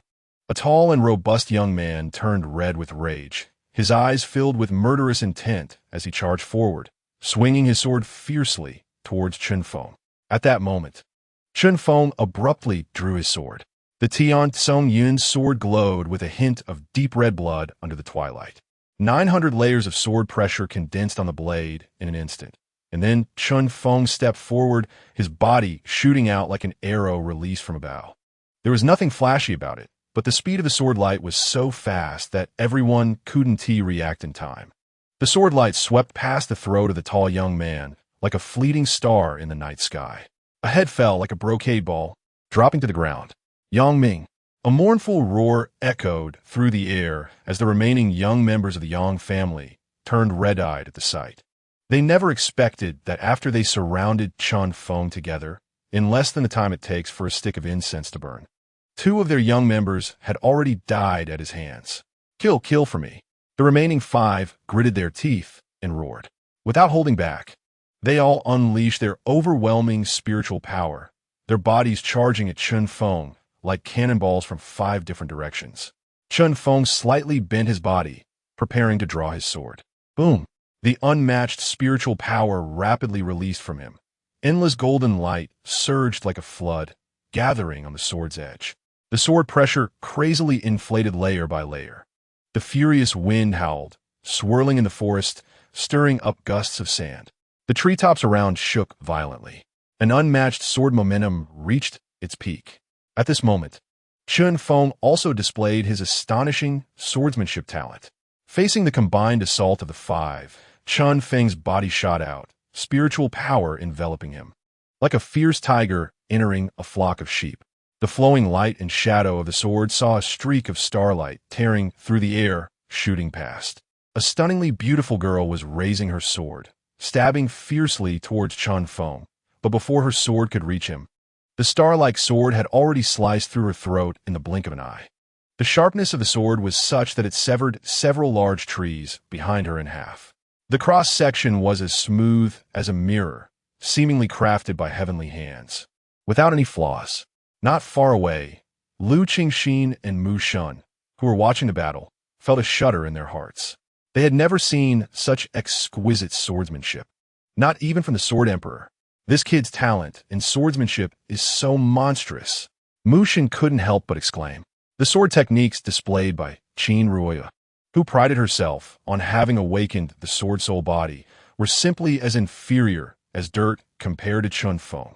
Such exquisite swordsmanship could no longer be called swordsmanship. It should be called art. After effortlessly eliminating the girl, Chun Feng's figure did not pause at all. With a burst of spiritual power from his feet, his figure vanished like a ghost. By the time everyone reacted again, he had already appeared behind the remaining Yang family members. Again, with a single sword. There was nothing flashy about it, but it exuded a stunning beauty never seen before. Yet this beauty was imbued with lethal force. Swish! The sword light flashed, and a head fell once more. This time, the opponent didn't even get a chance to strike before they met a tragic end under Chun Feng's sword. The smell of blood filled the entire forest. Gradually, the number of bloodied corpses lying down increased, all of them headless. In less than the time it takes for a stick of incense to burn, the 7 had been reduced to just 1 man and 1 woman. A demon. This guy is a demon. A girl in a green dress, at that moment, seemed to have lost her mind, her face filled with fear. She no longer hesitated, immediately turning to flee, devoid of any fighting spirit. Chun Feng looked coldly at her panicked figure as she fled, and with a snap of his fingers, the Tian Tsung Yin sword shot out from his fingertips. The sword tip pierced through her heart, nailing her brutally against a large tree. The girl's eyes widened. Perhaps even in death, she couldn't believe that the top young members of the Yang family would all perish at the hands of Chun Feng alone. Compared to He Xuanyu and the others, this guy was simply a freakish monster. The last remaining Yang Ding trembled in fear and fell to the ground. His handsome face, once charming to girls, now only displayed terror of death. Don't kill me, don't kill me. Chun Feng remained silent, pulling the Tian Tsung Yun sword from the tree. The blade was already stained with blood, the ancient patterns on the sword glowing ominously, a deep red and fierce. Then, everyone was shocked to discover that the blood staining this demonic sword was gradually being consumed by it. The blood patterns engraved on the sword seemed to twist and turn, transforming into a menacing evil spirit incredibly sinister. Chun Feng, holding the Tian Song Yun sword, slowly walked towards the last Yang Ding. Don't kill me. Don't kill me. Yang Ding frantically retreated, and then, as if he thought of something, he suddenly knelt down. Please don't kill me. I can be your slave. Right, I have a stone tablet. I can give you all the points on it. Foolish. Killing you means the points are mine too. Before Yang Ding could finish speaking, Chun Feng had already slashed his sword across his throat. In an instant, Yang Ding's body went rigid and fell into a pool of blood. Not far away, Lu Qingxin, Mu Shun, and others stood frozen in place, their faces filled with shock. This guy's heart is truly ruthless. Even a beautiful woman, so enticing, holds no distinction in his eyes. Chun Feng suddenly turned his head, his gaze directed at them, causing several of them to instinctively take a step back. Would this guy go insane and want to chop off their heads for fun too? However, their imagination was purely unnecessary. Hey, why are you just standing there? Come help. Chun Feng called out to Lu Qingxin and the others, feeling speechless. He then proceeded to strip the stone tablets from Yang Ding's body. Chapter 66, 3 Great Sects and 7 Great Nations. Under the busy efforts of Chun Feng and the others, the 7 young members of the Yang family had all their stone tablets removed. Unfortunately, these people's realms were all at the transformation stage, and their scores were not particularly high. However, the advantage was in their numbers, and their total score added up to 150 points. Currently, the strong at the transformation stage posed little threat to Chun Feng. As long as he didn't encounter someone at the celestial realm, he could quickly eliminate them. After stripping these people's scores, Chun Feng also took their spatial rings. Even Chun Feng had to marvel at how wealthy these guys were. Each one had a spatial ring. It should be noted that the value of such a spatial ring is comparable to a high-grade mystical weapon and could be sold for over 10,000 taels of silver. Chun Feng's perception delved in and found that, besides some clothing, there were tens of thousands of taels of silver and some spiritual herbs for cultivation. Naturally, Chun Feng looked down on these items and left them in the spatial ring.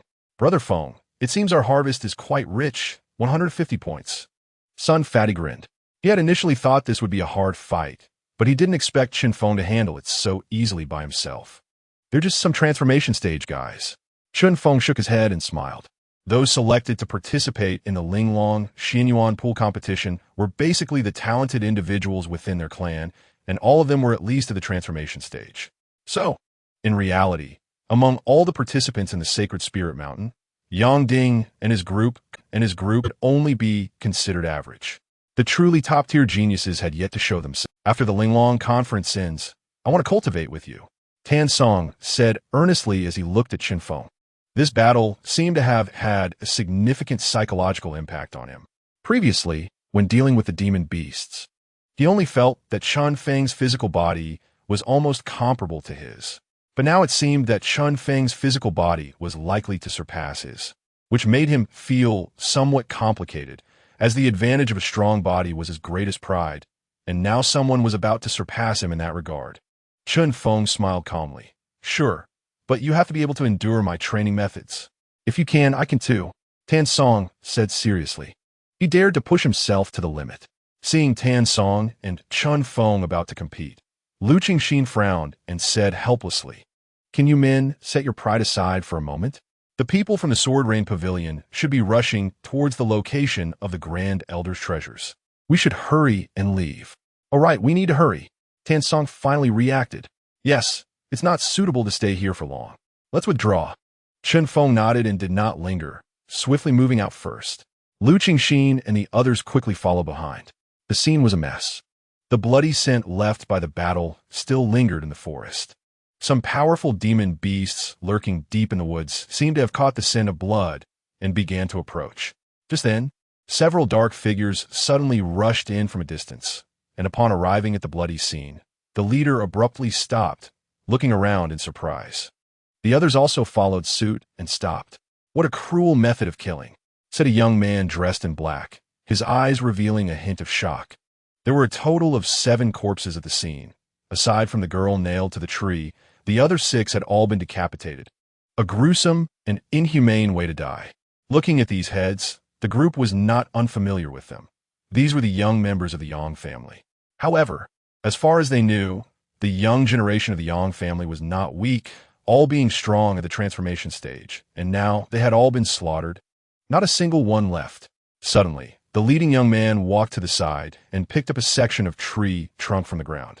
This section of trunk was precisely the half that Chen Feng had just cut off, and at this moment, its surface was extremely smooth, like a mirror, seemingly a masterpiece carved by an artistic master. Senior brother, could these people have been killed by the Sword Rain Pavilion? A young man approached and asked, looking at the half-tree trunk with a hint of shock in his eyes. This level of swordsmanship was something he was witnessing for the first time, and he believed that even as a disciple of the Seven Mysterious Sect, he could not execute such perfect swordsmanship. The leading man shook his head, frowning, and said, "It shouldn't be. The incompetents from the Sword Rain Pavilion can't perform this peak sword technique. Then who could it be?" The young man asked seriously. As far as they knew, the strongest swordsmanship in Ning country was only from the Sword Rain Pavilion.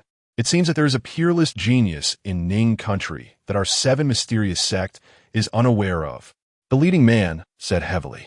This was not good news for them, as the Seven Mysterious Sect was neighboring Ning country, and if Ning country became too powerful, it would also restrain the Seven Mysterious Sect. Ning country is located in a place called Southern State.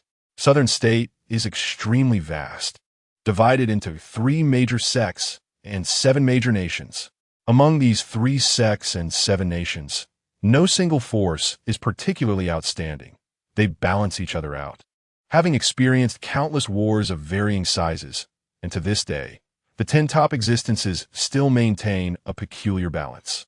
If Ning country were to become too powerful now, the neighboring 7 Mysterious Sect would naturally be somewhat affected. The leading man then put down the half-tree trunk in his hand and said, "Let's go, don't mind them. First, let's find a Grand Elder's treasures." That old man was hiding the divine seal left by the previous sect master, and this divine seal must not fall into the hands of people from Ning country. Otherwise, the consequences would be unimaginable. Upon hearing about the divine seal, the expressions of the group instantly turned serious.